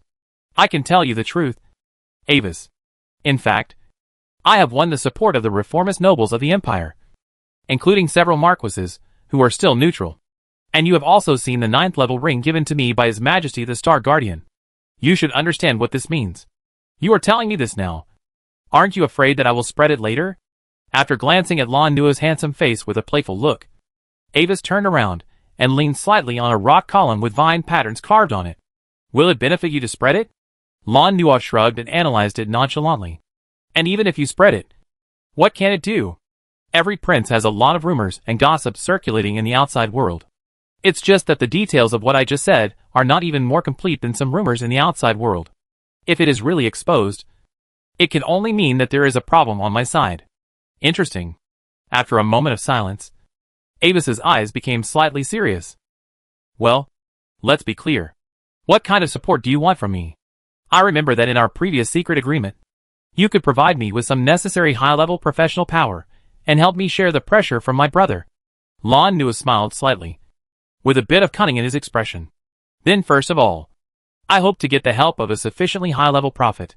Otherwise, facing the prophet behind other royal brothers and sisters, my situation will be very passive. Secondly, I need a strong man whose existence is unknown to the outside world to protect my personal safety in secret and avoid being assassinated by some bandits. In addition, now I openly belong to the faction that supports my 4th sister. When I become independent, a large number of reformist nobles, who now support my 4th sister but are not completely satisfied with her ideas, will switch to my camp. I heard that Fiona has a good relationship with my 4th sister. and you have a good relationship with her. So I hope you can help and ask her to mediate for me to avoid my fourth sister from having a grudge against me because of this matter. After all, I still hope to join forces with her in the future to fight against my eldest brother and the Aslade family. You are really rude. Avis also laughed. But you should know that there is no free lunch in the world. Right? Of course. Avis. Lan Nua nodded. In the process of dealing with other nobles, I learned a lesson. The relationship of interest may not be the best relationship, but it is one of the most unbreakable relationships. I will naturally give you a corresponding thank you for your help. Anvis, if you need anything now, you can also tell me. This matter is of great importance. I need some time to consider it. Lan Nuo. After pondering for a moment, Anvis still did not reply to Lanton immediately. Also, I have a question. What is your relationship with those foreigners? Those foreigners? Lan Nuo looked a little distressed when he mentioned this. To be honest, I have also tried to form a force composed mainly of foreigners in private. But the effect was not good. Most of those foreigners are unwilling to be constrained. And there is almost no way to check and balance them. They have no family, no relatives, and all their actions are for making money and becoming stronger. Although they are also attracted to the opposite sex. The firmness of this emotion is questionable in the case of different physical structures. I can't really trust them. I can only use benefits as bait to attract them to work for me. As for the loose rules of your secret ceremony, they are not applicable to me. But now, as their strength is getting stronger and stronger, in my opinion, their existence has a very large potential risk to the Empire. I understand. I will give you a reply within 3 days. Nodding, Avis finally put an end to this conversation. Watching Lan Nua leave, Avis thought about Lan Nua's condition and considered how to help him. In this life, Lan Nua's early rise was actually due to the shadow of Grey Mist. Relying on Grey Mist's help and backed by a group of new nobles in the Empire, Lan Nua has secretly possessed a force that cannot be underestimated. But now, Grey Mist was unexpectedly taken away by the Stargazer. So, in this era after the Grey Mist disappeared, the series of influences that he had carefully designed became ownerless. Chapter 779 The Problem of Spark Organization. However, due to the fear that the Stargazer had hidden hands in the various things left by Grey Mist, other high-level prophets have not touched Grey Mist's legacy for the time being. When Grey Mist broke through the 9th level, he was sent away by the Stargazer himself, which greatly shocked other high-level prophets. Because they were not sure about the current state of the Stargazer, they temporarily remained silent to avoid being targeted because of being too active. Especially those who joined the Grey Mist faction at the last minute. They were even more anxious all day long, worried that the Stargazer would settle accounts with them later. Therefore, Avis, who had mastered the first-hand intelligence, was now able to receive the most valuable part of Grey Mist's legacy before other prophets. According to Avis's investigation, in addition to Lan Nua, Grey Mist had secret cooperation with some other imperial marquises and the Songqing esoteric cult. He seemed to be preparing to plant multiple secret lines in the Gloria Empire and make long-term arrangements to secretly manipulate the fate of the Empire as a source of fate feedback for continued promotion after breaking through the 9th level. Now that Grey Mist has disappeared, Avis is ready to take over some of the secret lines he had carefully prepared before. As the 9th level Stargazer continued to fall into a deep sleep, Grey Mist, who was half a step into the 9th level, was forced to leave this era. Looking at the entire Yar continent, he has entered the control realm of the 8th level peak, and has inadvertently become one of the most powerful prophet in existence. This is his confidence. For example, after the 9th Prince Lan Nua accidentally lost the help of Grey Mist, he had to take the initiative to find a new high-level prophet to seek cooperation to avoid his own secret plan being discovered in advance.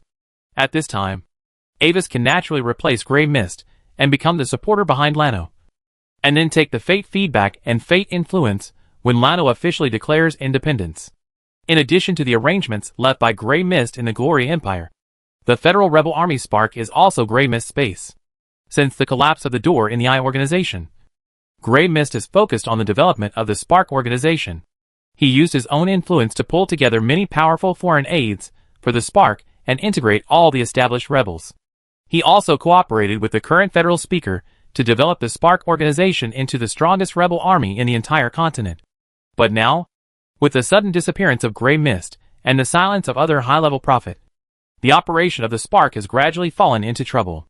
Without the cover of the strongest prophet in the world, many secret actions of the Spark organization are directly exposed to the outside world. During this time, Leo, the leader of the Spark organization, has been busy with this matter. But all the fortune tellers he visited were very secretive about helping the Starfire organization. And some even said that they had something important to do for the time being and were not prepared to get involved in any outside fate. Even though Leo tried his best to promise various benefits, from magic items to the secret coordinates of high-value ancient ruins, no fortune teller agreed. Damn it. These charlatans are useless at the critical moment. Returning to the recently replaced secret headquarters of the Starfire organization, Leo sat silently in the high-back chair in front of the desk in the study, his eyes unconsciously staring at the rustling magic hourglass on the table, his fingers tapping the corner of the table from time to time. His face as gloomy as water. The repeated setbacks caused Leo's anger to rise. But he was helpless. The air in the room became heavy with his suppressed anger. The falling dust froze in midair, and the rustling sound of the hourglass gradually subsided, as if even the flow of time had stagnated. Even if he was a 9th level, he could not force those high-level prophets to work for him. After all, he was looking for allies, not enemies. The current size of the Spark organization is already too large. Without the assistance of the prophet behind it, it will only lead to the final disintegration and return to the situation of multiple different resistance organizations coexisting in the past. He can still support it for a while by relying on some of the backup left by the Grey Fog. But this is not a long-term solution. The sourceless power will eventually be exhausted by time. Knock knock. At this time, the study door was suddenly knocked. This sound was like some kind of switch, breaking the strange silence in the room, and the rustling sound of the magic hourglass became clear again. Come in. Without looking up, Leo answered casually. Sir Leo, there is a powerful being with an unknown identity outside who wants to see you. He said he can help you solve the problem we are facing. Do you want to meet him? The door opened, and Leo's trusted subordinate White Falcon walked into the room and reported to the leader. Solve the problem we are facing? Uh-huh. You are so arrogant. Let him come to see me directly. With a self-deprecating sneer, Leo waved his hand and asked White Falcon to bring someone to meet him. He was no longer in the mood to be hypocritical, no matter what force the other party came from. As long as there was really a way to solve the problem he was facing, he would not mind letting the other party get what they wanted. It's been a long time since we last met. Your Majesty Leo is still as charming as ever even in the face of a difficult situation. It's really admirable. A moment later, Avis, who was wearing a black robe and a pale mask on his face, followed by Falcon into the room. I heard from my subordinates that you have a way to solve the problem I'm facing. Leo just sneered at Avis's false courtesy. Then, tell me, what problem am I facing now? Your Majesty Leo. Grey Mist tried to break through the 9th level privately, but was solved by the Stargazer. I'm afraid the days of the Spark organization are not going to be easy. Right? Knowing that Leo still had some doubts about his ability, Avis got straight to the point and pointed out what Leo had always been confused about. Most high-level prophets are afraid to get involved with Starfire now. They are worried that they will follow the footsteps of Grey Mist and be killed by unknown Stargazers as Grey Mist's accomplices. As time goes by, they may gradually start to contact you again. But I think the Starfire organization may not be able to wait until that day comes. Did you just use the word most? Leo immediately grasped the key point of Avis's words, with his hawk-like gray eyes staring at Avis. Yes, this is what I am about to say. The solution to the problem His Majesty is currently facing. Avis raised his right hand slightly, palm up. Most prophets dare not contact you now. But I happen to know an 8th level peak prophet who is brave enough. Very good. As long as your ideas do not conflict with ours. I don't care what your purpose is. Staring at Avis in silence for a while, Leo spoke in a low voice. I just want to see all the nobles in this world fall into the dust.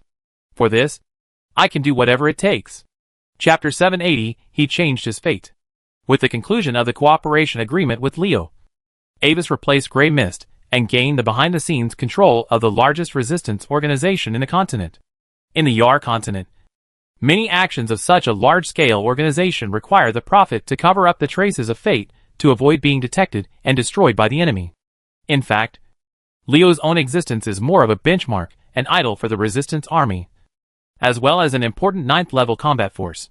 Although he is nominally the leader of the Spark organization, there are too many forces that secretly plant their own people in the current Spark organization, and the number of spies has even exceeded the number of real resistance troops. In fact, the only people Leo can fully command are still his original old subordinates. These people can be integrated together without chaos, entirely relying on Grey Mist's ability to weave fate. Now, Avis has taken over Grey Mist's work and is responsible for continuing to guide the various camps in the Spark organization so that they can continue to maintain the current state of working together. In addition to the Spark organization, Avis finally arranged his clone to help the Ninth Prince Lan Nuo. Not only was it for the consideration of gaining the feedback of fate. In fact, this was also a test of fate for Avis. In the previous life, the decline of the Olivendi family was caused by the superposition of multiple factors. The rebels representing the civilian professional class were plotting unrest. The Continental Magic Council secretly provided support. And the new Noble Camp Glory Alliance representing the reformists and the ambitious marquises, who wanted to go further, stabbed in the back and instigated the internal ghost to leak secrets. For unknown reasons, the imperial family stood aside and watched the four major families gradually decline. In the end, the super ninth level existence of the Holy Light Church came directly to the door and defeated the Olivendi family, which was lingering on. But in this life, with Avis's continuous efforts, the situation has undergone a subtle change. He played the legendary folk resistance organization Circle of Truth, and the largest existing resistance organization on the continent, Spark, has also fallen into his control. The reformist nobles and the Empire chose Lan Nuo as their spokesperson, and as the prophet behind Lan Nuo, he can also indirectly influence these reformist nobles. Moreover, Marquis Draco was secretly controlled by him. He can now watch the replay of the secret gatherings of the Marquises at any time, and even let Marquis Draco defect when necessary. Due to the disappearance of Gloria III, the imperial royal family has begun to fight for the throne and are almost beating each other to death. With the power of Dragon Island's return, the Aslade family supported the seventh prince to participate in the struggle for imperial power, forcing the other princes to join forces against the enemy and have no time to care about other things. Now, all the factors that led to the decline of the Olivendi family in the previous life, except for the absence of the super ninth level light figure of the Holy Light Church, have become secretly controlled by Avis. Avis wants to see how the so-called destiny can destroy the four major families of the Empire under such circumstances, with the eldest prince and the fourth princess joining forces to fight against the Aslade family. The situation of the civil war in the Empire has temporarily come to a stalemate, facing the joint efforts of two ninth-level princes. Even the Aslade family can't get any advantage. In return for maintaining neutrality, the other three families all receive the Dragon Covenant presented by the Aslade family. The Olivendi family received a contract quota for a 9th-level adult dragon, 2 8th-level young dragons, and 10 7th-level young dragons. Among them, the 9th-level adult dragon only accepts human strongmen of the same 9th level as the contract object. As for the other 8th-level and 7th-level dragons, they are not so strict about the level of the contract object, but they cannot be much weaker than themselves. According to the Aslade family, as a species with high intelligence and civilization, the contract process of the dragon partner is the dragon chooses the contractor rather than the contractor chooses the dragon. On the day of the signing ceremony, a large number of young talents of the Olivendi family, including Ambus's eldest brother Raymond, second brother Evan, and third sister Alanis, all participated in the contract ceremony, hoping to get a dragon partner of their own. However, Fiona did not participate in this contract ceremony because of her special status and the fact that she had already contracted the Astral Dragon FIA. Avis also hid in the academy and did not attend the event, using the excuse that he was only level 4 and weak, and was not strong enough to contract with the dragon. According to the news sent by the Duke afterwards, the two level 8 dragons finally signed a contract with Evan and Alanis, and Raymond only contracted a level 7 dragon, and level 8 female crystal dragon was attracted by Alanis's pure state of mind in the way of knights. She was addicted to knight novels, and wanted a knight of her own to write her legendary experience of walking on the continent in the future, such as Legendary Dragon and her Night King partner. Another level 8 female young red dragon was attracted by Evan's fantastic ideas about tentacles, hoping that he could develop tentacle armor that dragons could also use. Although it sounds a bit strange, generally speaking, dragons that are willing to sign contracts with tiny humans have their own special quirks. However, considering the problem with Anvis, Duke Carrot himself did not sign a contract with a dragon. The other two 9th level Extreme Family Guardians do not need to rely on dragon partners to improve their strength. Silverstorm Esfil was accidentally killed by the apostle of the Songqing esoteric cult before, and is currently in the state of resurrection. So in the end, the 9th level adult white dragon signed a contract with Zero Ice Crystal Pomona. At the same time, after Dragon Island returned to the main material world, some 9th level extreme dragons formerly transformed into human forms went to visit the other 3 families, and brought a not so good news. The return of Dragon Island is just a beginning and a symbol, which means that the protection of the main material world has begun to weaken. Not only Dragon Island, but some terrifying existences left over from ancient times will also wake up again and gradually return to this world. There is no need to mention this matter again. Avis, I know that you want to borrow the key because you want to explore the ruins with your friend. But the key is the common property of the Olivendi family, and I do not have the authority to lend it to you privately, unless a special meeting of the 9th Order is held for this purpose, and the consent of the majority of the 9th Order is obtained. But I can tell you with certainty that except for me, no 9th Order in the family will agree to such a ridiculous request. You should be aware of the value of the key to the family, and with your current strength, if other 9th Orders set their sights on you, they may even take the key directly from you, and you will not be able to detect it. Looking at Avis, who intended to borrow the key again, Duke Carrot refused with a headache. Chapter 781, The True Star of Destiny. Is there no way? It's very important to me. And Wazy was not discouraged. In order to break through the 9th level prophet, he was determined to get the key. You and I both know that your explorer classmate is from the Ring of Truth. Lending you the key is the same as lending it to the Ring of Truth. Before, when you first brought the information about the door, I had specially convened a meeting of the 9th level families to discuss whether to agree to cooperate with the Ring of Truth in the exploration. However, because Uncle Esfil is currently in a sleeping state, and the opinions of the 2 family guardians are different, the meeting eventually came to a stalemate and no results were discussed. But after that, the Songqing esoteric cult and the Ring of Truth attacked the Star Territory together, intending to abduct Fiona, and even the remaining guardians, Lord Guardian and Lord Pomona, were led away by them. Fortunately, you finally escaped with Fiona. After that incident, I am afraid that no 9th level family will agree to cooperate with the Ring of Truth. Shaking his head, Duke Carrot pointed out the difficulties. Is that so? Avis was also a little speechless. But he couldn't explain that he was the one who pulled the truth ring to rescue people, and Pomona was the suspected traitor who wanted to take Fiona away.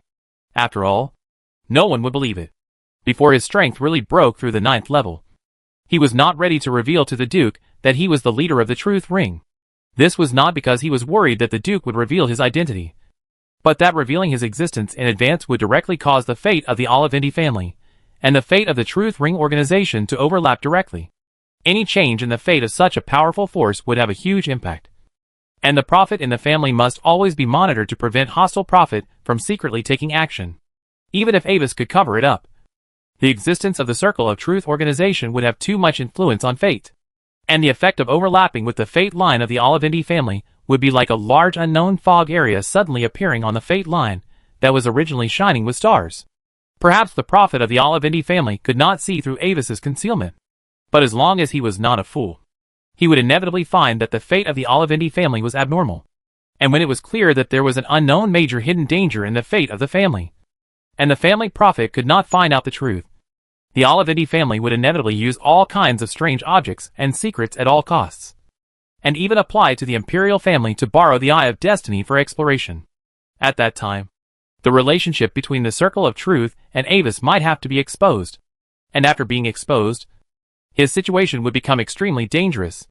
For the 9th level, under the premise of completely ignoring the cost and consequences, there is a way to kill a non-9th level existence without the protection of rule power from a distance. The identity of the leader of the Circle of Truth was created by him with the help of the old secret scripture. In essence, it is one with the old secret scripture.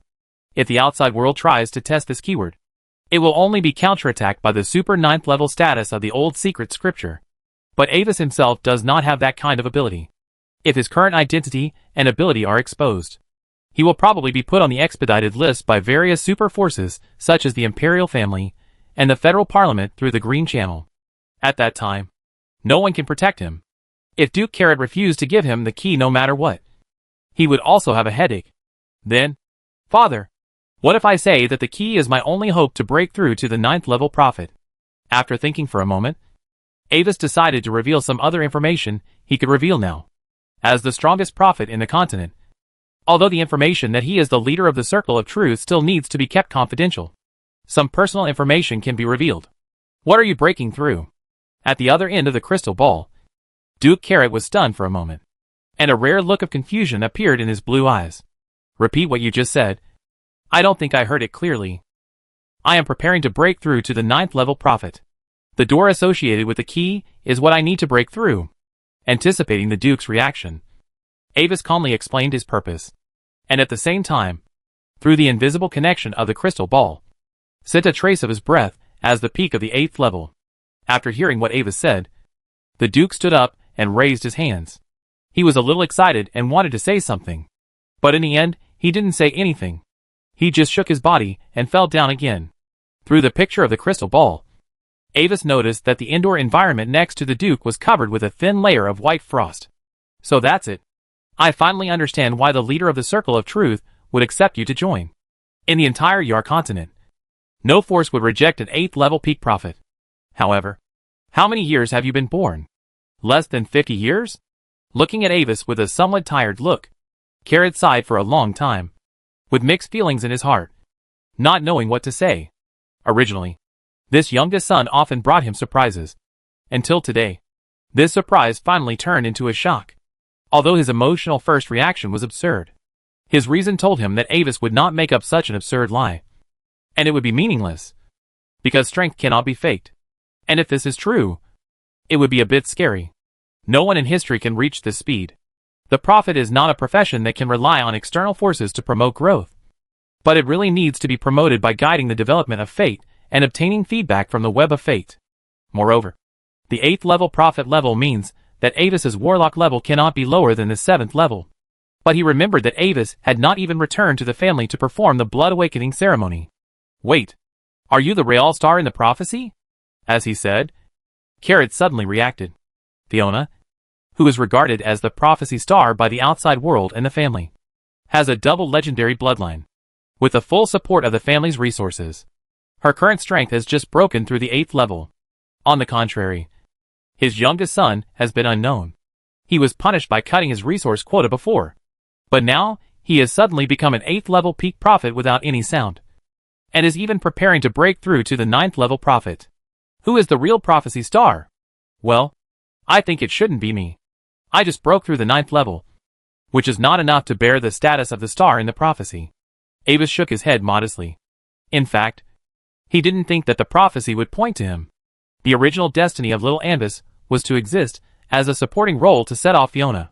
Even though he has been changed many times because of his actions that are not in line with his original body, he can only be regarded as an important supporting role, which is still not good enough compared to those real children of destiny.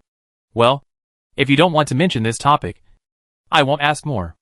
After the initial shock and confusion, an extremely strong sense of excitement filled Carrot's heart. This is a sign of the great prosperity of the Olivendi family. If this is the case, then you do have a reason to get the key. No, I must find a way to get it for you.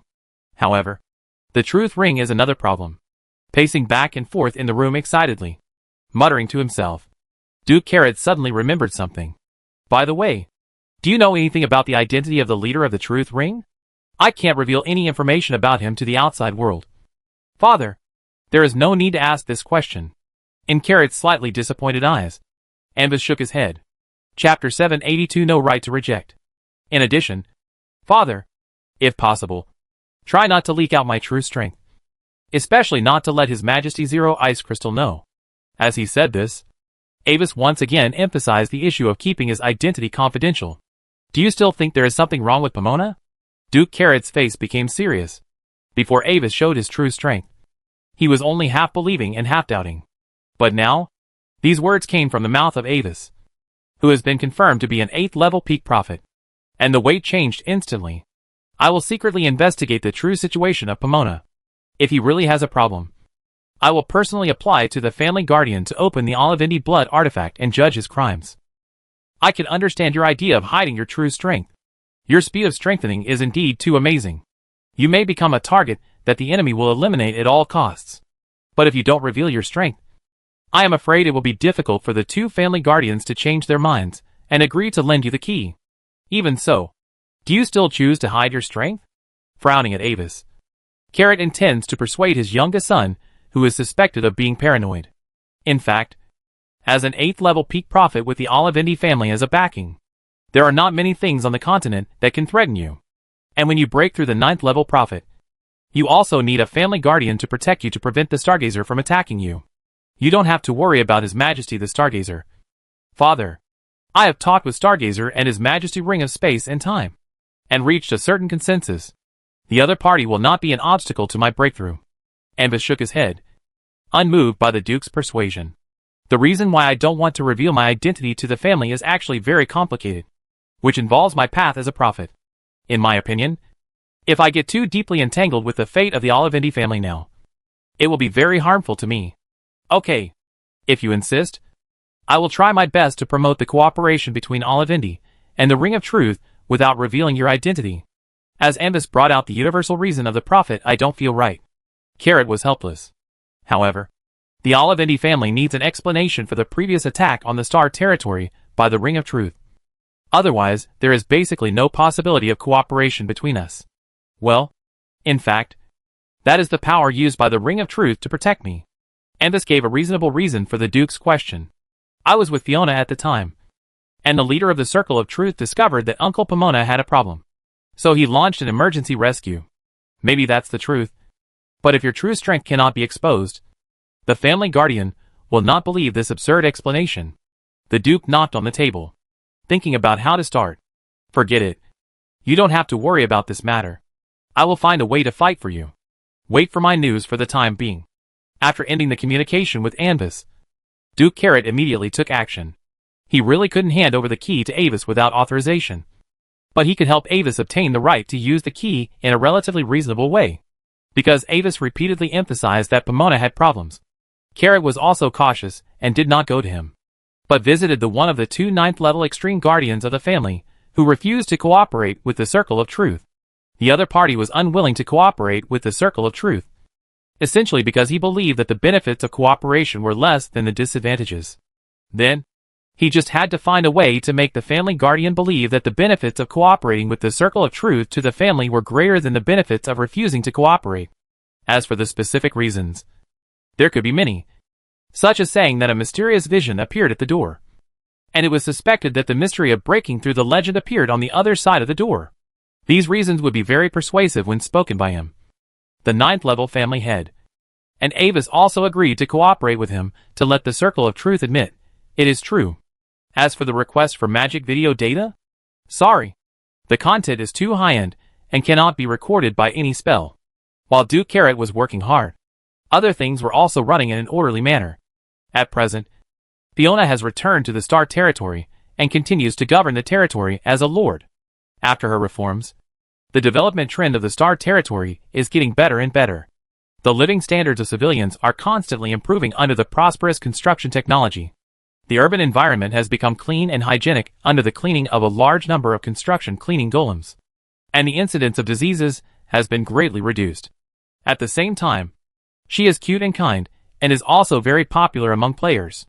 Unlike most other lords, many players have seen her because the girl often runs out to play with her pet, and some players have even received rare tasks from her to find a cat. Although there were very few players who could really catch Kate in the end, all the successful ones received precious auxiliary occupation level breakthrough materials given by Fiona, which made her reputation among players soar. The young lady of Star territory has also climbed into the top 10 of the most popular NPC list, due to the large number of players who broke through the 4th level and gathered in Star territory. Their huge demand made the trade of local major cities obviously prosperous. Merchants from all over the empire who smelled the breath of opportunity gathered here, and there was a tendency to make Star territory the economic center of the province of Carlis. The price behind this was probably that a poor new city lord's adjutant lost some hair due to long-term poor rest. The Federation of the Kingdom of Idle, the Kingdom of Red Flame, the new secret headquarters of the Spark organization. Your Majesty Leo, We can no longer allow the number of constructors to continue to grow in the Spark organization. After obtaining the approval of the guard, Landon walked quickly into the study and faced Leo, who was sitting behind the desk and reviewing the documents of the rebels, with a somewhat anxious look. Did you find anything? Leo's hawk-like gray eyes slightly raised, staring at the worried Landon, and his tone could not tell whether he was happy or angry. Yes, because this function may have a lot of hidden dangers. After the consciousness is put into the construction network, it is very likely to be bound by the network, making it impossible to disobey the will of the controller of the construction network. When talking about the reason, Landon felt a little guilty. In fact, Lord Darkraven noticed something wrong and specifically told him not to choose body construction. Is that so? After listening to Landon's analysis, Leo nodded, and then suddenly waved his hand, letting a layer of shield cover the entire study. However, promoting the construction headband among the entire resistance army is one of the terms of our secret cooperation with the Federal Congress. I can't force them to ban it. Chapter 783 Spark Spread. We cooperate with the Federal Parliament? But aren't we an organization established to resist the oppression of the nobles? Listening to the words spoken by Leo, Landon was stunned for a moment, and couldn't believe his ears. In fact, the Spark organization is no longer a pure resistance organization, but a strange force composed of businessmen, ambitious people, prophets, and nobles. Leo shook his head and told Landon the true state of the Spark at present. Your name is Landon, right? Do you know that in the Spark organization, the number of middle and high-level members of the resistance army who are truly civilians is actually only about 1/5 of the number of traitors who have lurked in the Spark organization for their own purposes. The current prosperity and strength of the Spark organization is actually just a facade supported by these people.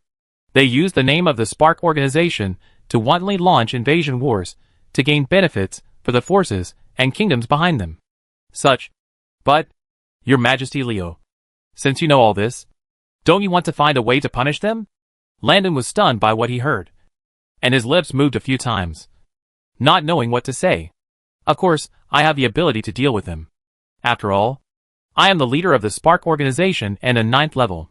But if I really do that, the Spark organization will fall apart immediately.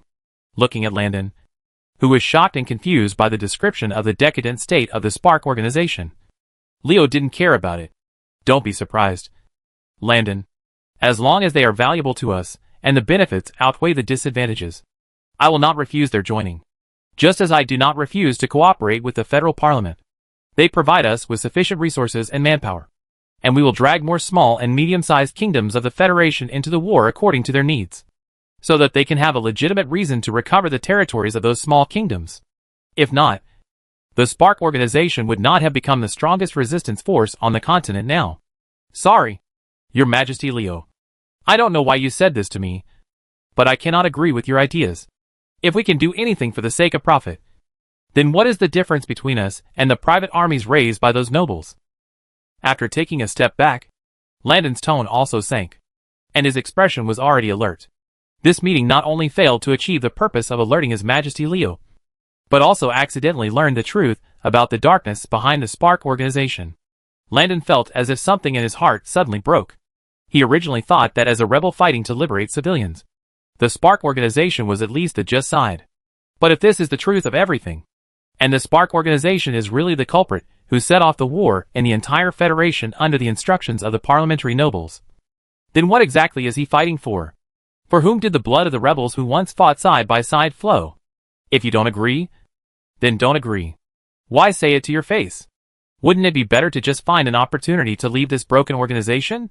In case he is angered, I think it will be very costly to take you away.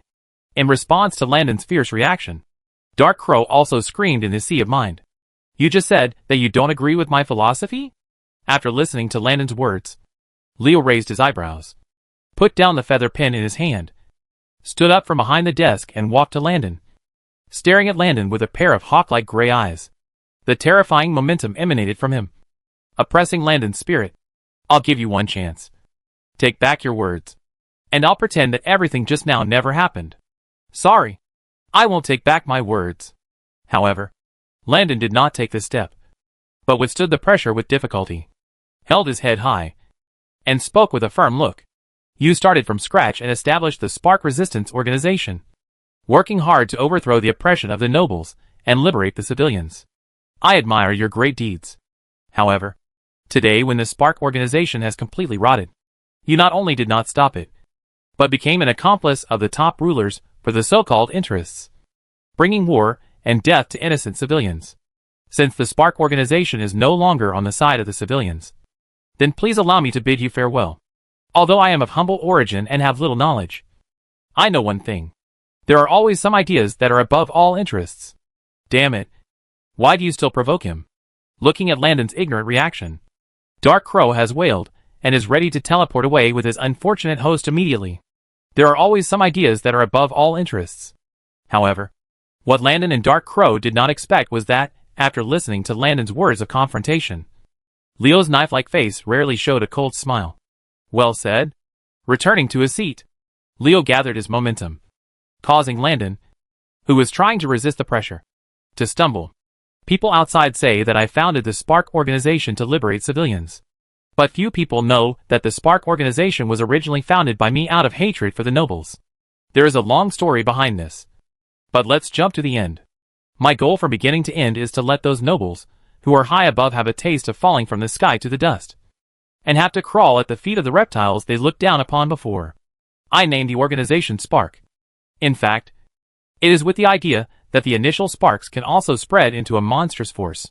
The initial sparks will either ignite everything that can be ignited, forming a prairie fire, and illuminate the long night with fire, or due to lack of fuel, it will go out in the darkness and become part of the dust of history. For this reason, I developed the spark at all costs, accepting all the companions I could accept and accommodating all the forces I could accommodate.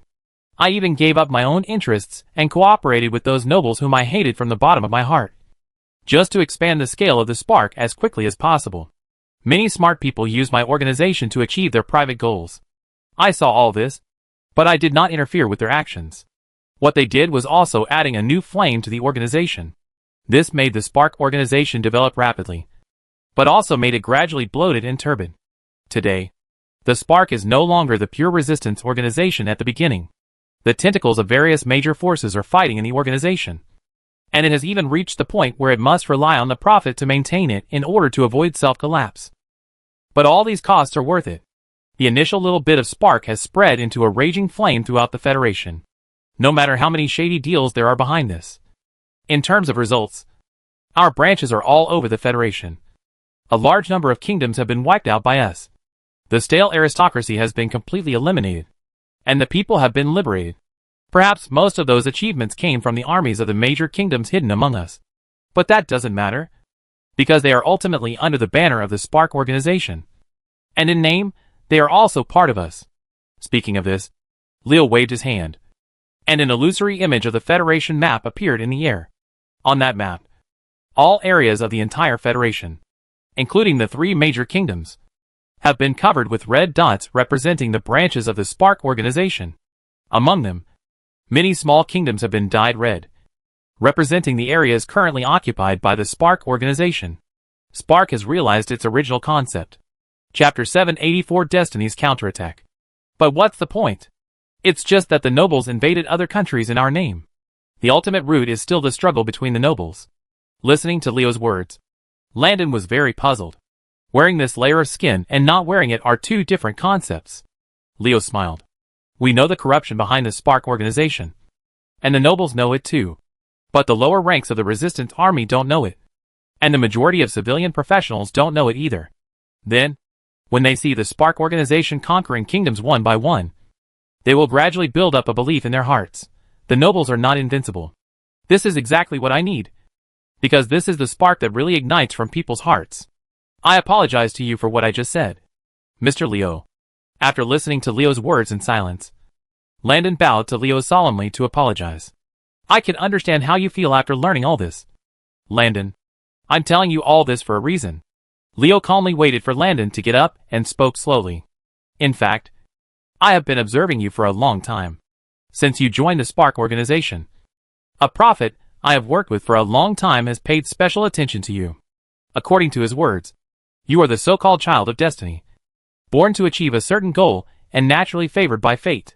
At first, I didn't feel anything about it.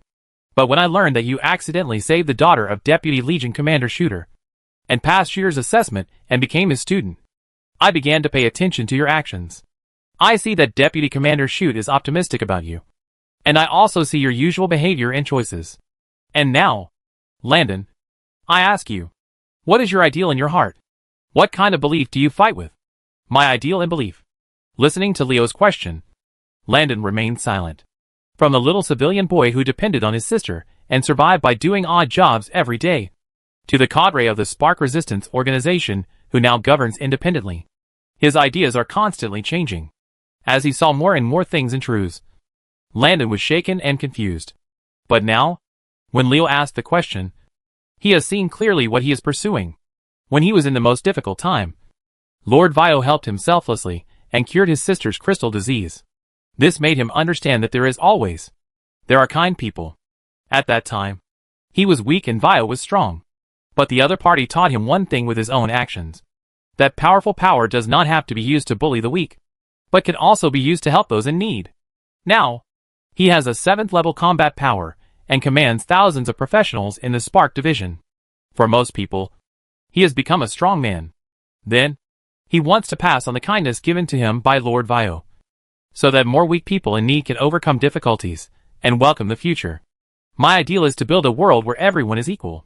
There is no oppression, and even ordinary people at the bottom can live without worries. A world where everyone can have a bright future. Facing Leo's gaze, Landon gave a resounding answer. Humph. Interesting. Looking at Landon's reaction, Leo snorted with an unclear meaning, and did not make any comments on Landon's words. Instead, he took out a list from nothingness and threw it in front of Landon. At present, due to the situation, the organization needs to establish a special independent branch, which is temporarily affiliated with the name of Spark, but has higher independence. Deputy Legion Commander Shoot Gallo will temporarily serve as the branch leader. And now, I specially appoint you as the vice president of the branch. This list is some personnel arrangements for the branch, and you can also bring your trusted people to join it. Now go to Shoot and discuss the name of this branch. I haven't named it yet. Then take the staff of this branch and do what you want to do. Waving his hand, he signaled the surprised Landon to leave by himself. Leo's eyes returned to the air again, staring at the federal map marking the occupied area of Spark organization for a long time. The mission of the flame is to burn the dark jungle of the old era, leaving fertile soil for the seeds of the new era to thrive. He brought the flame to the Federation, and after the flame, it is time to sow the seeds. As Landon became the vice president of the branch, Avis, who was far away in the Empire, suddenly felt something in his heart. Some unknown good or bad changes have occurred, and it is related to him. At this time when the situation on the continent is tense, Avis dare not be careless, and immediately arranged a formal prophecy ceremony to divine the source of the premonition. Soon, some vague results appeared in the shallow basin of Moonlight Mercury. Spark? Leo? Landon? After extracting a few keywords from it, Avis immediately locked the source of the problem. Without hesitation, he condensed the projection and descended to Leo's study. What's the matter, Sir Mirror? Looking at the illusory image of Avis floating in the air, Leo was secretly shocked and spoke with a cold expression. I just felt that something interesting seemed to have happened, so I came to see. I wonder if the respected Leo knows what happened to the Spark organization recently. Looking at Leo's expression, Avis's voice was still as hazy as before, and it was impossible to distinguish the specific gender and identity. No major events have happened recently. Our people have made great achievements in the battle, and there are good news every day. As long as you can help me maintain the internal stability of the Spark, there is no need to worry too much. Leo waved his hand after lightly mentioning the recent events, as if nothing had happened. I think there should be something. For example, a lucky guy named Landon seems to have left his original position and was transferred to another branch of Starfire? Looking at Leo, Avis spoke straight to the point. A mid-level cadre who is less than level 7 is transferred. This kind of trivial matter happens every day. Is it worth mentioning specifically? Leo looked disapproving, as if he really didn't care about it at all. After taking a deep look at Leo, Avis didn't say much and directly dispersed the projection. It is obvious that Landon's transfer this time is probably another butterfly effect caused by his past behavior. Fate has changed accordingly due to his behavior. So, Will the fate of the collapse of the four major families of the empire be fulfilled on Landon? Chapter 785: The Appearance of Vio. However, as he paid more attention to Landon, Avis did not notice anything that required his intervention. After being transferred to the new branch, Landon and Starfire Deputy Commander and his teacher, Shu Gallo, agreed to name the newly established branch Light of Hope and began to try to govern the territory according to their own ideas. The people listed on the list were all people who, in Leo's opinion, truly shared the same ideals with the Resistance Army, rather than those thugs who wanted to use the power of the Resistance Army to achieve their own dark goals, or just wanted to fish in troubled waters and take the opportunity to burn, kill and loot. In other words, these people were the real backbone of the Starfire Resistance Organization. Leo secretly separated them from the Starfire Organization and re-established an independent branch, which was equivalent to purifying the original Starfire Organization. Only while Landon was made Deputy Minister, Avis estimated that Leo should also know some of Landon's inside story, and wanted to try to use his fate to achieve his own goals. At first, Leo was a little worried that the mysterious Prophet Mirror who came to him would harm Landon and others. After Avis left, he secretly protected them for a while. But as time went by, Leo slowly realized that Mirror didn't seem to do anything to Landon and others. Or maybe he did something, but he couldn't detect it. Considering that Grey Mist's attitude towards Landon was mainly observation, Leo could only gradually reduce his attention to this aspect with doubts in his heart. After all, as the leader of the Resistance Army, he still has a lot of things to do. While Leo was daydreaming, Avis was actually just quietly observing and waiting for Duke Carrot to persuade the family, waiting for the Web of Destiny to respond to his attempt to change his destiny. The Child of Destiny will not do meaningless things, even if he himself does not know what to do. The Web of Destiny will guide him in the right direction. While it is not yet certain from which direction Destiny will attack the four major families, Avis is ready to observe what Landon will do. Soon, Avis waited for Landon's first big move. The former Deputy Commander of the Spark Organization, Shooter and Landon, left the Spark Organization with Light of Hope and set up their own organization, and then completely banned the use of construct headbands within the Light of Hope organization. When they first learned of the decision of the two, many people were a little confused. Are Shooter and Landon crazy? The newly established Light of Hope is not a size like Spark, and it is easy to be wiped out by the federal officials. However, with the appearance of a mysterious 9th level standing behind Landon, he severely injured two attacking 8th level peak professionals and fought a 9th level strongman who had not appeared in the air. Some forces that originally planned to directly extinguish the Light of Hope have stopped their movements again. This is unexpected to the outside world. There are indeed hidden dragons and crouching tigers in the Spark organization, and even a small part of the split has 9th level professionals as backing. And Avis, who has always been paying attention to Landon and the Light of Hope organization, knows that the so-called 9th level is actually the Dark Crow behind Landon pretending to be a ghost. With the various adventures that Landon encountered along the way, Dark Crow's condition is constantly improving, and it can now temporarily use the power of the 9th level. After officially leaving the Spark organization, Landon and Shooter began to publicize the dangers of body construction and magic construction headbands, calling on everyone to be vigilant. If you voluntarily choose this option, your consciousness will always be controlled by the controller of the construction network, and any instructions issued by the other party cannot be violated. However, the outside world's response to their propaganda is average. After all, this sounds a bit like the rumor that circulated in the outside world when the concept of the construction headband just appeared. As long as you wear the construction headband, your consciousness will be controlled.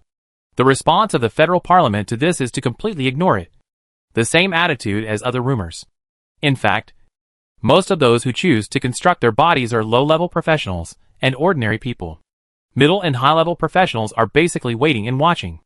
Almost no one chooses to construct, and no one is willing to give up the power they have worked hard to cultivate. As the war continues and the scale of the war continues to expand, a large number of civilians are affected by the war, and this impact brings not only death, but also disability. Although there are various magical spells in this world that can regenerate broken limbs, the cost of hiring professional healers to cast those spells is extremely high, far beyond the reach of ordinary people. So, for ordinary civilians, the only way to regain normal human labor ability is to choose body construction.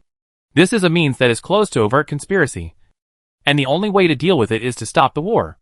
Moreover, The benefits of body construction are obvious to ordinary people.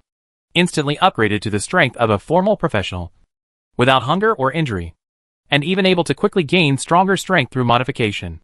As for the so-called being controlled, ordinary people actually have no choice, because their original lives are not very free, faced with numerous difficulties.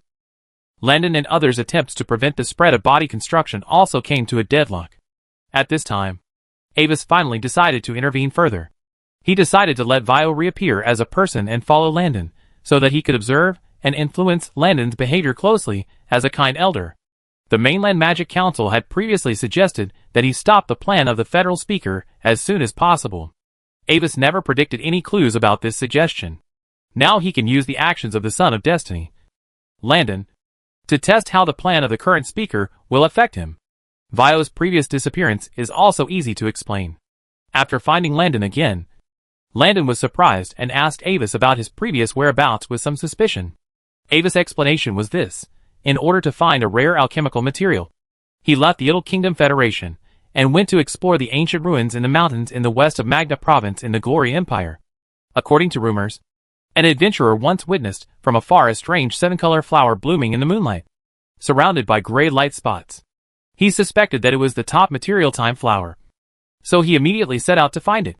Dark Crow was as skeptical of Avis' explanation as always, but it was enough to fool Landon. However, when Avis just recognized Landon, he suddenly received a message from the Duke. The family has agreed to lend him the key temporarily. Chapter 786 Reasons for Joining. I convened a family meeting again, and the cooperation with the Circle of Truth was finally approved at this meeting. However, during the exploration, the family's 9th level Extreme Guardian Silver I. Einstein will carry the key and use it when needed. Looking at the magic image of Avis in front of him, Duke Carrot explained the course of events and the requirements of the Olivindi family. This condition is already the limit. The bottom line of the family is that the key must never be handed over to outsiders. You must find a way to convince the leader of the Circle of Truth to accept this condition. Otherwise, I have no choice. I will try my best to convince the leader of the Circle of Truth. With my identity, it is easy for him to accept my suggestions. Avis nodded seriously, looking very confident. In 2 days at most, I can give you a result. I hope so. Carrot nodded with some concerns. He was not as confident as Avis. This kind of terrorist force that exploded the Sky City and became hostile to the entire continent. Its leader's mental state is probably not normal. If the other party thinks that Avis is concerned about the interests of his family and deliberately gives false information, and thus does not trust Avis's advice, then it will be troublesome. On the other hand, after getting the exact news that the key was borrowed from the Duke, Avis thought for a while and decided to let the clone who played the role of the leader of the Circle of Truth go on an adventure with Claire to find the legendary city of Origin Yaina. For him, it was not a bad thing to have the family guardian accompany him. On the contrary, it was an important helper. After all, it was no joke to go on an adventure with Claire's companion, especially since the place of this adventure was not very safe. As a 9th level extreme powerhouse, the family guardian was nominally cooperating with the notorious resistance organization such as the Circle of Truth. It was estimated that he would bring 1 or 2 family trump cards for self-defense, which should be able to support him for a long time. Leah, in the past few years since I left, have you continued to meditate and learn the spells I left for you? After following Landon to the base of the Light of Hope organization, Avis was immediately warmly welcomed by Leah, who had not seen him for a long time. And other people around Landon also came to see Lord Vio, who Landon had mentioned many times and had given him great help when he was weak. Wearing Vio's appearance as a young travel mage, Avis stood in the practice field, leaning on a silver-white staff inlaid with light blue crystals, pushing his silver-rimmed glasses, and carefully checking the mental strength of Leah, the sister of Landon and his current nominal student. Of course, Teacher Vio, Leah dare not slack off for a day in your teaching. Among the 4 spells you left behind, I can already skillfully cast Blink, Fossil to Mud, Secondary Time Slow, Clara's Big Fireball, and only the 4th level evocation spell Vincent's Wall of Force has not yet been mastered. The silver-haired girl nodded seriously, as her body is partially grown. Even if half of her cheek is covered by a huge blue-black birthmark, it is difficult to hide her beauty. As she spoke, she turned to the other end of the practice field, where a row of black stone tablets were specially used to test the power of spells. She held a handful of dry sunflame grass seeds in her left hand, and made a casting gesture with her right hand in the air, while silently chanting the incantation. Clara's fireball, as the girl exclaimed. A basin-sized, constantly rotating golden-red fireball appeared in the air several meters away from the girl, and then flew at high speed towards the black stone tablet as the target. The next moment, a huge flame exploded and swallowed everything. When the flames dissipated, obvious cracks appeared on the black stone tablet, proving that the destructive power of the girl's spell had reached the peak level of the 4th level. Very good. Not only has the mental power broken through the 4th level, but she can also silently cast Clara's fireball. This learning speed is also very rare in the entire Federation. Avis nodded, clapped his hands lightly, and praised him generously. Hee hee. It's all because of your good teaching. Leah was a little embarrassed by the praise, and her fingers unconsciously twirled her falling silver hair. Hello again, respected Lord Vio. After the master and apprentice finished their greetings, the elf princess of the fallen country, Freya, whispered to Avis, looking a little shy. Hello, cute elf. After taking a look at the current power of fate favoring Freya, Avis found that not only Landon, but also her fate was surging, and it seemed that something interesting was about to happen. You are the Lord Vio that Landon mentioned. Right? It's our first meeting. I am Lanny Gallo, the daughter of the leader of the Light of Hope. Thank you for your help to Landon and Leah. On the side, Lanny, a black-haired and purple-eyed rebel girl, gently held Freya's slender hand, as if to encourage her, and introduced herself to Avis. Hello, Lanny. What is your relationship with Landon? Looking at Lanny and then at Freya, Avis raised his eyebrows slightly. Is this the prototype of the harem of the Child of Destiny that will never fail? Lanny's father is my teacher, and I also regard Lanny as my own sister. At this time, hearing Avis's question, Landon instinctively explained, Then you have quite a few sisters. Hearing Landon's words, Avis couldn't help showing a bit of a strange look, and Lanny's eyes became a little darker. Ah, is there? Actually, there are only a few people. Landon scratched his head and blinked, looking like he didn't quite understand what Avis was talking about. Well, Mr. Vio, how long are you going to stay in this city? I'm not sure yet. What's the matter? Avis looked at Landon with a half-smile, and that look seemed to be able to see through people's hearts. So Landon suddenly couldn't say the words he had thought of before, which were to gently test Avis's purpose. It's like this. In fact, I want to invite you to join us. I wonder if you can agree. In the end, Landon gave up the verbal test that he was not good at, and honestly stated his purpose. Join you? Can you give me a reason? Staring at Landon, Avis's expression became serious. Why pull him in? It's better to stay away from him. I can feel now that his real strength is actually the peak of the 7th level, and the 4th level is just a disguise on the surface. If he doesn't have some ulterior motives, why would he hide his strength? Dark Crow yelled in Landon's heart, thinking that he had seen through Avis's concealment. This is because, considering his acquaintance with Raphael, Avis deliberately let go of some concealment this time, making himself look like a 7th level disguised as a 4th level. Sir Dark Crow, you really don't need to have such a big hostility towards Sir Vio. Landon smiled bitterly in his heart. When I was the weakest, only you and Sir Vio helped me without asking for anything in return.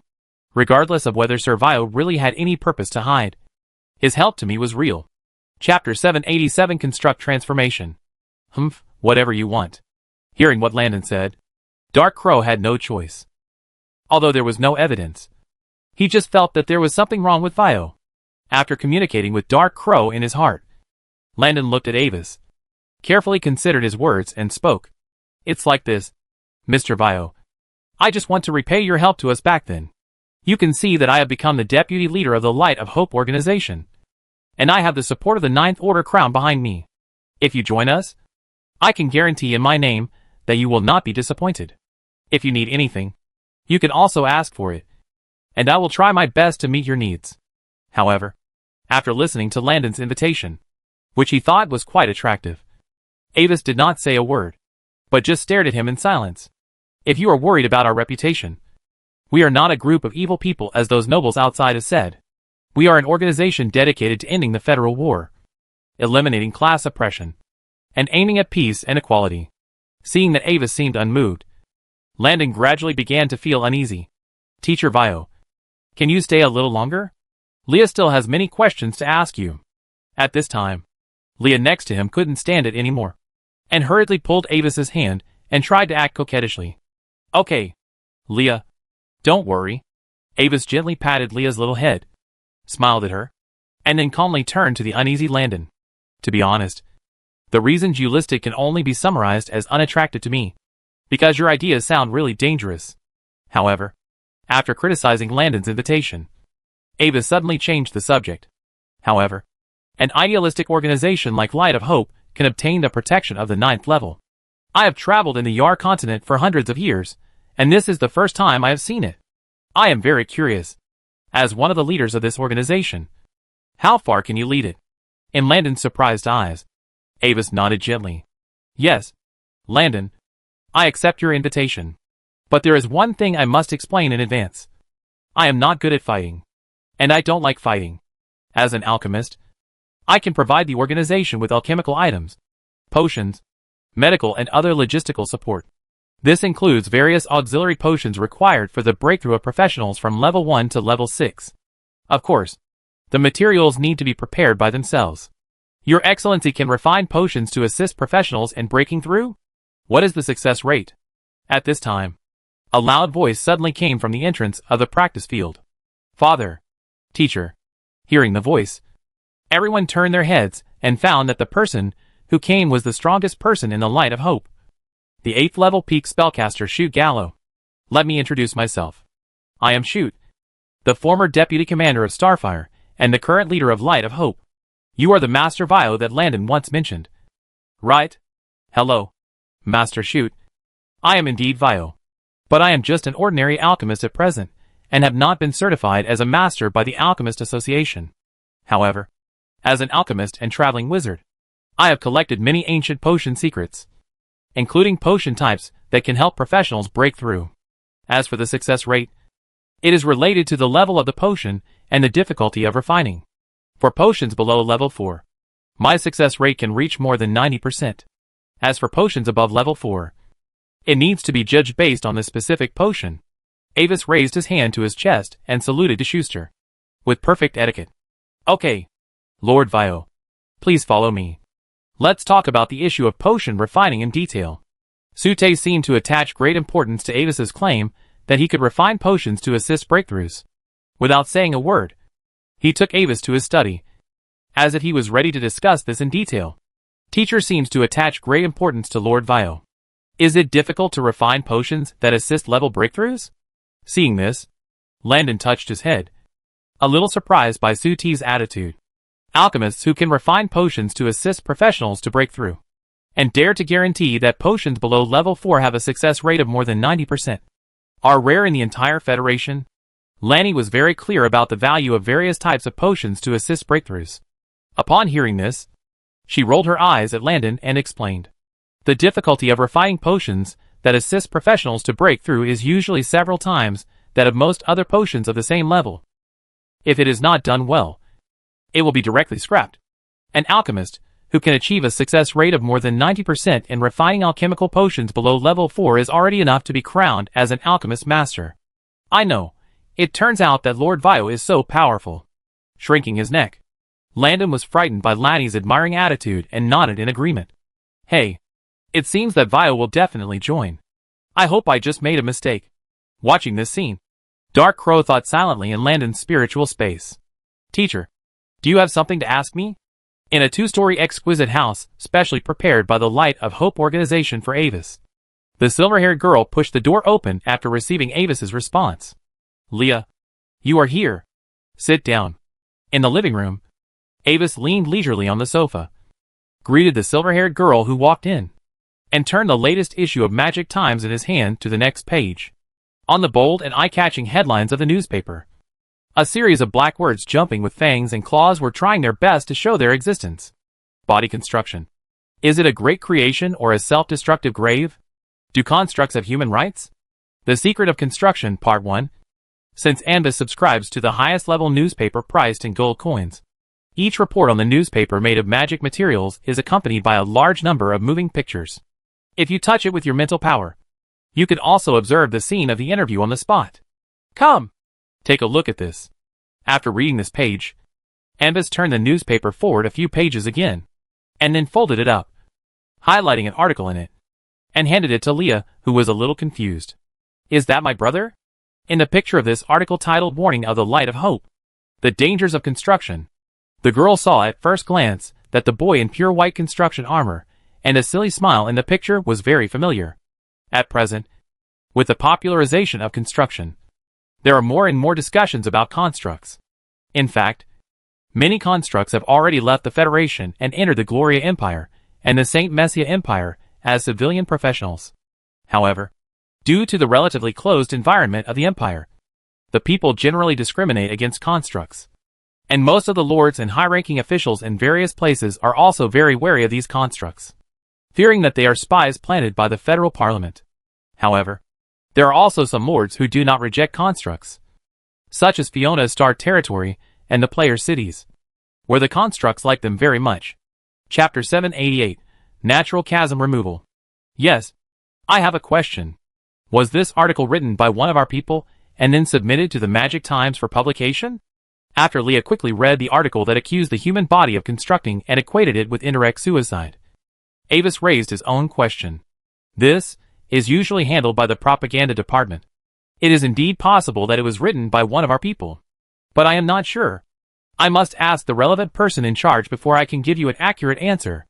Leah put the newspaper back on the table and nodded slightly. Is there anything wrong with this article? To be honest, I am a little worried. The current organization's style of action is a bit too radical. Everyone knows that the driving force behind the construct headband is the federal parliament. Avis shook his head, picked up the elf ancient tree black tea on the table, added a piece of ice blue concentration crystal to it, and then took a sip. Compared to the federal parliament, which gathers the ruling class of the entire federation, we are ultimately just a resistance organization walking in the dark. This high-profile exposure will only bring danger faster. But we are enemies of the aristocracy. No matter what we do, we will eventually be hostile. Leah blinked and looked at Avis in confusion. Maybe, after this article came out, Lanton will probably be attacked by the enemy more frequently recently. Smiling, Avis put the teacup back on the bone china tray and picked up the newspaper again under Leah's somewhat worried eyes. Don't worry. With his skills, there should be no real danger in the end. But it will allow him to find the organization's next target faster. The situation in the Federation is about to undergo a real change. All of us are in this change, just like a ship struggling in the stormy night. Only by being careful can we avoid sinking. However, can we influence the changes of the times with our personal strength? Teacher, your words are too profound. Leah can't understand. The silver-haired girl was confused by Avis's confusing words, and shook her head with a distressed look. Ha ha ha. Don't mind. I'm just talking to myself. Looking at the confused expression on the girl's face, Avis laughed and summoned a magician's hand to ruffle her hair. Let's not talk about that. Leah, I have a new inspiration recently. Do you want to remove the birthmark on your face? Of course. Teacher Vio, do you have a way? When it comes to birthmarks, Leah immediately forgot that Avis had just ruffled her hair, and her eyes were surprised. After breaking through the 4th level and having the power of self-protection, she had thought of many ways to remove the birthmark on her face. But she couldn't remove it no matter what method she used. The ugly birthmark was like some kind of curse, firmly attached to her face. No matter whether it was magic or potion, or even directly cut it out to regenerate flesh and blood, the newly grown tender flesh still had the birthmark. Your birthmark is actually not as simple as it looks on the surface, but is related to a rare bloodline hidden in your body. I can't guarantee that I can successfully remove your birthmark, but we can try. Nodding slightly, Avis opened the newspaper again and waved to the girl. Come to my laboratory at 7 o'clock tonight. I will take time every day to study your situation in the next period of time.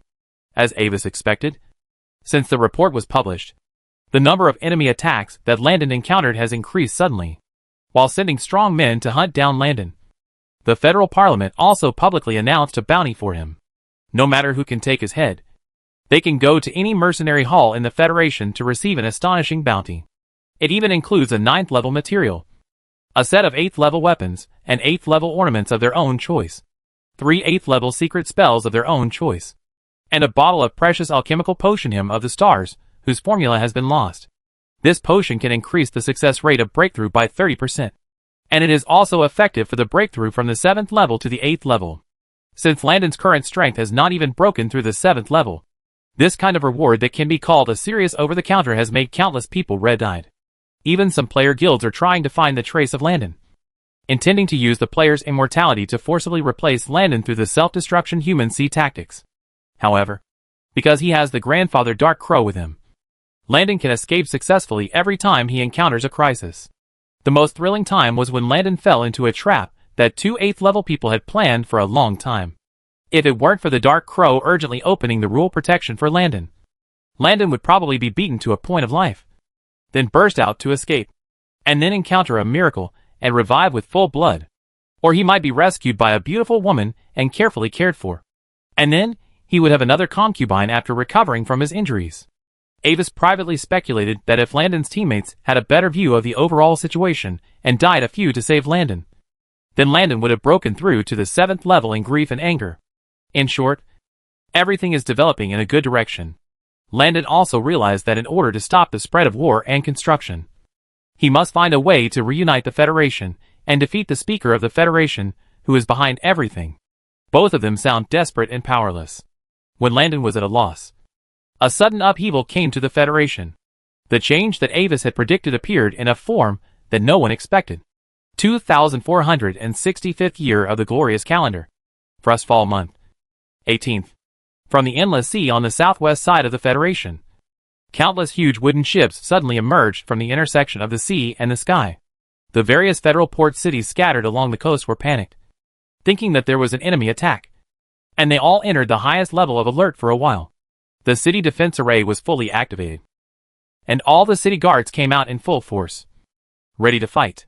However, when those huge ships approached, people were surprised to find that they were full of countless elf professionals and foreigners. After urgently sending envoys to negotiate, the lords finally figured out the situation. Something happened in the depths of the endless sea. The overlapping area phenomenon not only appeared on the Yar continent, but also on the endless sea and the distant elf continent. Due to the continuous expansion of the overlapping area, some natural chasms that were originally very difficult for the 9th level to pass through disappeared directly due to the conflict of rules after being covered by the overlapping area, and the natural barrier between the elf continent and the Yar continent was lifted. At the same time, the High Priest of the Elf King's Court unexpectedly received some vague information during the Resurrection Festival ceremony, which was held once a year, and was said to be able to communicate with the World Tree. They are approaching. The time for the stars to return to their positions is coming. Yar Continent. The Traces of the Prophet. Chapter 789 The Arrival of the Elves. In history, the origin of the Elven King Court was after the Great Rip event, when the remnants of the ancient High Elves redeveloped under the protection of the Great World Tree. In this process, the power of the World Tree subtly permeated them, and also made the original High Elves, the Sons of Magic, gradually evolve into the natural elves that are now favored by nature. Because of this, the natural elves are very eager for the brilliant magic civilization of the ancient High Elves. Many 9th level elves still believe that as long as they can find the final whereabouts of the High Elves back then, they can obtain the secret of breaking through the legend. However, since the ancient times, the World Tree has never given any response to the elves. Now, the World Tree is suspected to have revived, which is regarded as a symbol of the imminent return of the ancient High Elves. After receiving the response from the World Tree, the High Priest and the current Elf King of the Elven King Court urgently terminated the subsequent celebration process of the festival and quickly began to study the information. The word prophet in the message made them think of the great existence. The legendary High Elf Prophet. The High Elf Prophet is a legend. It is not just a professional title, but also a true legend among the ancient High Elves. In the High Elf civilization, the position of the Elven King has changed, but the prophet is always unique. No one knows the origin of the prophet, but all elves know that the prophet can see through the future. Whenever the Elven King faces a major problem, he will seek the guidance of the prophet as a reference. It is said that the prophet can communicate directly with the World Tree. After receiving those messages, many elf scholars stayed in the royal library for half a month, After reading various ancient books day and night, they finally roughly interpreted and guessed the possible meanings of those fragments of information. The they and they are approaching may refer to some ancient unknown existences in ancient times. As for the time when the stars return to their positions is coming, there are two opinions. One is that the stars refer to the legendary Great Race star civilization that appeared after the Great Rip and will return again. The other is that the so-called stars refer to the legends of ancient times, who will return to this world and bring back the secrets leading to the legend. As for Yar continent and traces of the prophet, after research, the scholars unanimously agreed that the meaning of these two messages is that the traces of the prophet have appeared in the Yar continent and have been sensed by the world tree. After confirming this, all the high-level elf empires, including the 9th level existence, became excited. The traces of the high elf prophet can actually be equated with the legacy of the legend. In addition, according to the report of the Ocean Observer, with the expansion of the Strange Dream Overlap Zone, the many super-large dangerous areas between the Elf continent and the Yar continent in the depths of the Endless Sea have disappeared. As long as you can find a way to avoid the dangerous existence in the overlapping area, plus a little bit of luck, even an ocean-going ship without the 7th level existence guarding can successfully cross the Endless Sea and reach the Yar continent. After some discussion, the Elf King's Court finally decided to make all this information public to the entire Elf Empire and offer a high reward for the so-called traces of the prophet. The High Elf Prophet is different from other legends. The things he left behind may also need to be obtained in some special adventures, or with certain destiny characteristics. So, if you want to ensure that the Elf Empire can obtain the traces of the prophet in the World Tree message with the greatest probability, you must rely on a sufficient number of elves and try your luck through the Elf Sea tactics of casting a wide net. At the same time, the Elf King's Court arranged a large number of high-level professionals to quickly build tens of thousands of giant ships with natural magic within a few days, and attached the breath of the World Tree to it to ensure that it can safely pass through the overlapping areas in the ocean. This move has many benefits. It is not only convenient for those elves who want to explore the Yar continent, but are not strong enough.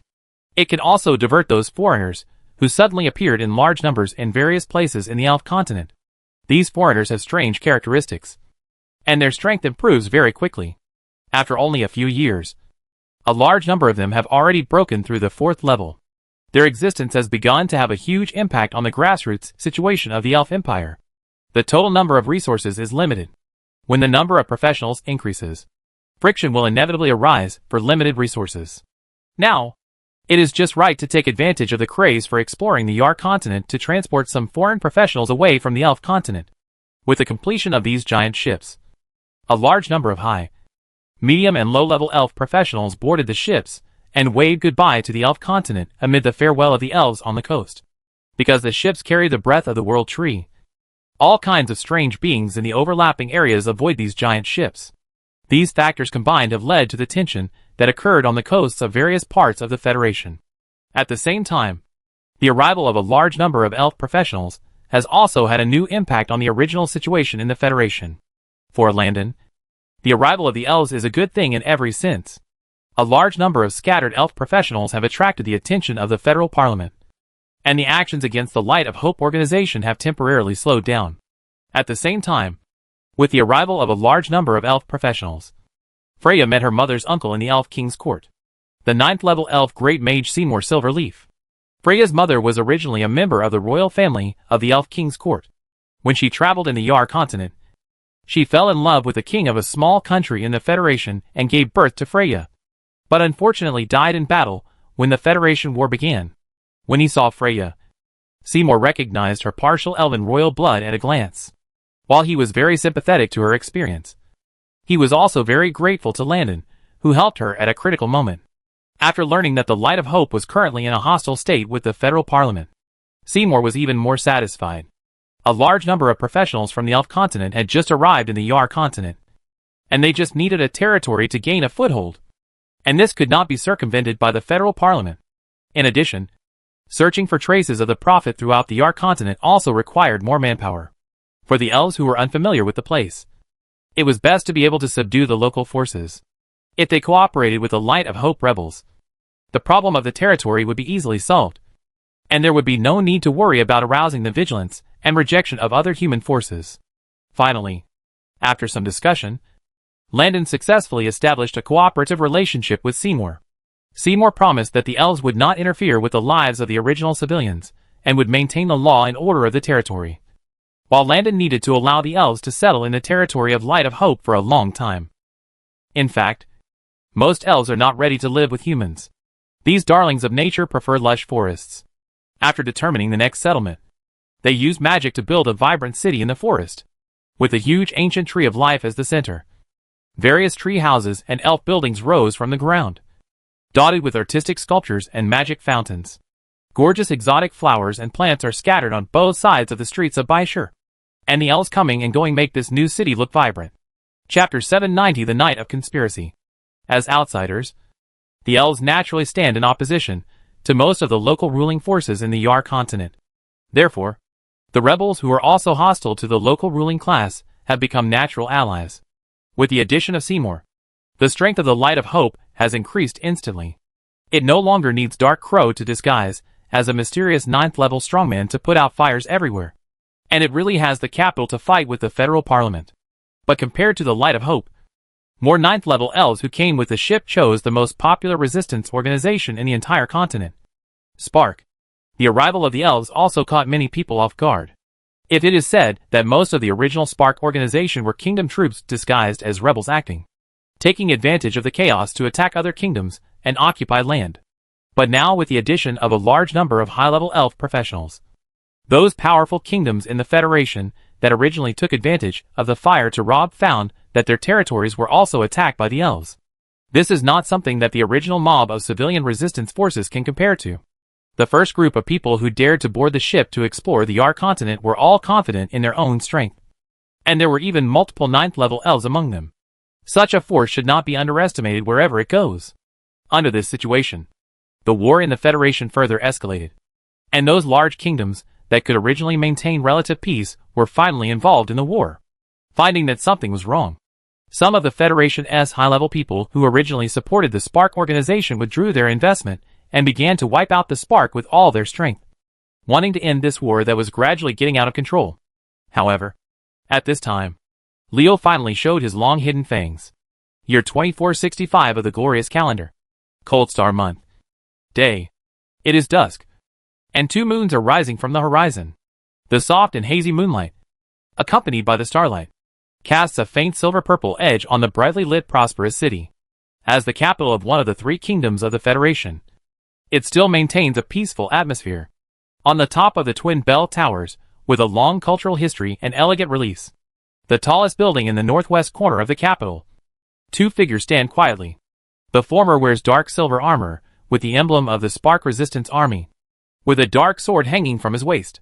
He is tall and straight, with sharp and cold eyes, like a piece of ice that has been silent for a long time. The latter wears a black hooded robe, holding a light silver staff, and his face is blurred as if shrouded in a layer of mist. Although I have been here many times, every time I visit again, I will be amazed by the beauty of this city.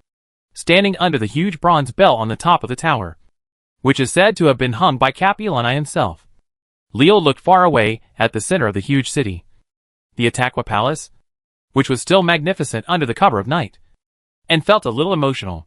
I have seen a dark dragon descend from the sky and land in that dazzling palace, and the shadow cast by its wingspan covered the city of Seer. I have also seen the victory arch that welcomes the army's triumphant return, shining under the 2 full moons, and every sacred relief inlaid on it is as solemn as if it has come to life. Unfortunately, all these scenes will eventually become history today. Isn't it your own choice that things have developed to this point today, Lord Leo? Standing behind Leo, Avis also looked at the prosperous city below and smiled. My own choice. Haha. What a my own choice. At this time, you are still so hypocritical. Hearing Avis' words, Leo sneered as if he had heard some kind of joke. Yes, I have come to this point today. Are you satisfied?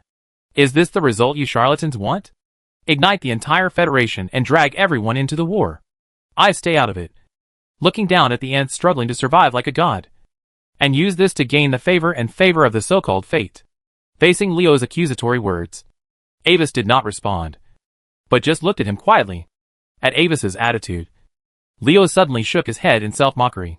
Yes, what a coincidence. This is exactly what I want. For this moment today, I have waited too long and endured too long. The arrival of the elves has only accelerated the process. So, are you ready? Seeing Leo unable to hold back his emotions, Avis finally spoke. When the action begins, there is no turning back. The top leaders of the Federation will get rid of you at all costs. Even with your status as a 9th-rank crown, they will not be able to worry.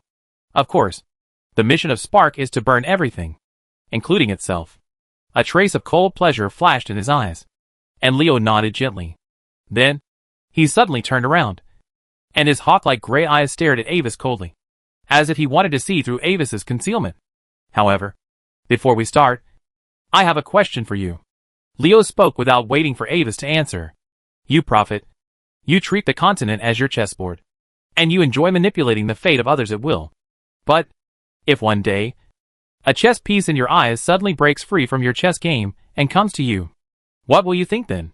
This question is actually invalid from the beginning. Avis shook his head gently. Sir Leo, chess players will not enter the chess game.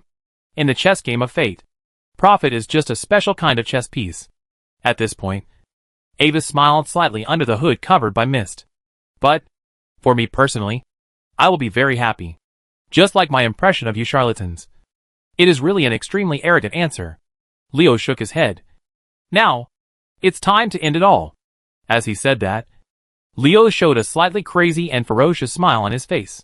He slowly drew out the sword at his waist and tilted it to point at the purple moon in the night sky. Tonight, the name of Xingho will go down in history. As the voice fell, an invisible rule wave instantly spread from his sword and swept across the entire city. The next moment, a terrifying explosion suddenly broke out from the magic nodes of various parts of the city. A large number of rapidly expanding explosion fireballs overlapped, even briefly reflecting the night sky like daylight. In the palace, a fierce collision of rule forces broke out, and it was suspected that there was a battle between the 9th level.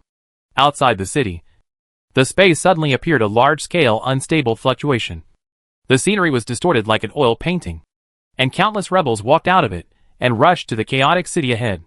Similar scenes occurred not only in the capital of the Kingdom of Kaplan, but also in all the capitals of large and medium-sized kingdoms in the Federation. Chapter 791 The End of Sparks. Ha ha. The sparks that light up in this dark world and burn everything are so pure and extremely beautiful. See, you greedy, ugly and cruel nobles. I have returned from the flames, and hell cannot stop me. Even if I burn myself, I will bring back the flames of the end. Tonight, in the name of me, Leo, the time of judgment has come. Looking at the palace in a sea of red fire with some fascination, Leo laughed crazily, but for some reason, tears seemed to fall from the corners of his eyes. Avis, who was standing behind Leo, could see that Leo's left hand seemed to instinctively hold a pendant that he always wore on his chest. It was not a powerful magic prop, but an ordinary magic shadow pendant box that could be used to hold a small piece of magic shadow photo, which even an ordinary mercenary could afford. With Leo's 9th level power, he had to be very careful not to crush it. But even in the excitement, he still held the locket in an extremely gentle manner. Below the two of them, the explosion of magic collision, the crackling of flames, the roar of professionals, the clanging of weapons, the wailing of the wounded, the terrified cries of women and children, all kinds of notes intertwined together to form the accompaniment of this moment. The billowing smoke from the burning covered the two moons in the night sky, and the deep darkness enveloped Leo like a cloak. The flashing flames in the distance gave the cloak a layer of blood-red edges, as if the evil ghosts from hell in the myth had crawled back to the world. You should leave now. Those rank 7 and 8 nobles don't matter. But facing the rank 9 speaker, if you don't show up, those rank 9 elves will only work without effort. After waiting for Leo to calm down a little, Avis reminded him, Of course I know. I just want to appreciate this magnificent view at this last moment. Leo waved his hand with his back to Avis. After I leave, the spark will probably be destroyed directly. But the remaining nobles in the Federation will not have an easy time either, because their opponents will not only be foreign enemies, but also more companions around them, who are eyeing them covetously. Lanton's idea is right. If you want to end the war and completely solve the nobles from the root, you can only completely complete the unification of the Federation and then change this outdated system from top to bottom. As he said, Leo took out a letter and threw it to Avis behind him. Help me deliver this letter to Landon. As one of the strongest prophet today, you shouldn't have any problems doing this. Okay. Is there anything else? After staring at the letter for a moment, Avis nodded and agreed. No more. Leo shook his head. The night wind blew up a strand of his black hair. He looked at the burning city. His eyes seemed particularly lonely. Many times, I really hate this dark world.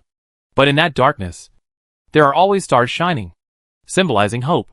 Don't be too extreme. As time goes by, good things will always happen. In response to Leo's farewell sigh, Avis was silent for a moment, and then spoke in a low voice. After all, there are still many beautiful things in this world, and it is worth people's struggle for it. Hee hee. Well said. But I only agree with the second half.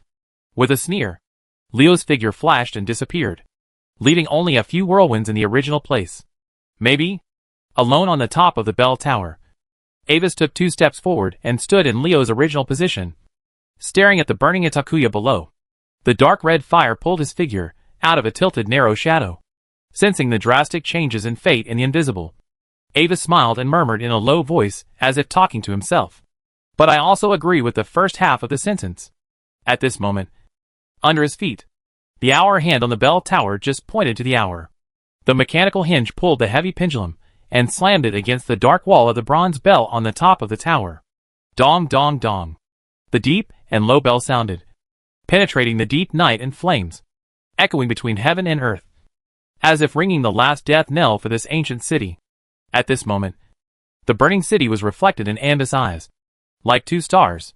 The next day, all the famous newspaper headlines on the continent were occupied by the terrorist attack that happened last night. The Spark organization attacked the federal high-level officials on a large scale last night.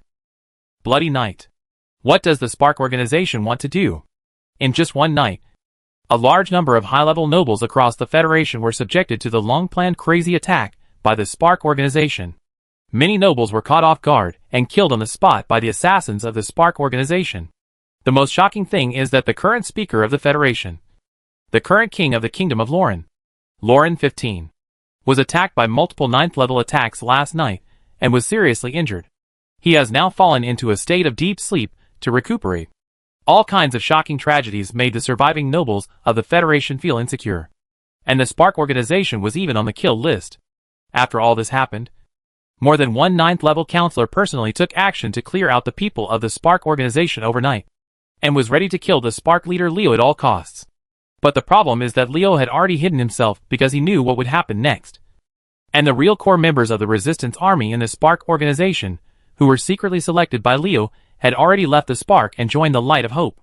At the same time, the elves who came from afar also gathered together, and under the leadership of several 9th-level elf great spellcasters, they held their strongholds to avoid being accidentally injured by the federal parliament's action to encircle and suppress the Spark.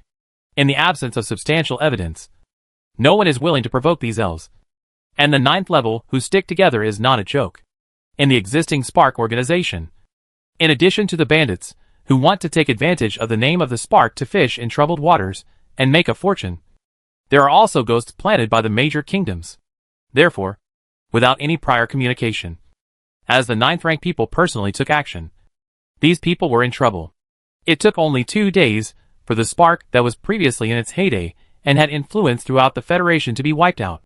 The top strongmen once again used bloody facts to prove to the whole world the absoluteness and insurmountability of power and class. If you don't reach the 9th rank, you will end up being an ant. Even if you gather together, they are just a group of ants hugging each other, and you can suppress them with a flip of your hand. The arrogant people who hope to touch the sky with their humble bodies piled together will eventually usher in equal destruction. The full-scale civil war in the Federation, which lasted for more than a year, came to an unexpected end with the Spark Resistance Army being almost completely wiped out. Leo was eventually found by the 9th-rank counselors. After a fierce battle, he was eventually hunted down and fell into the deep dream world, and his life and death were unknown.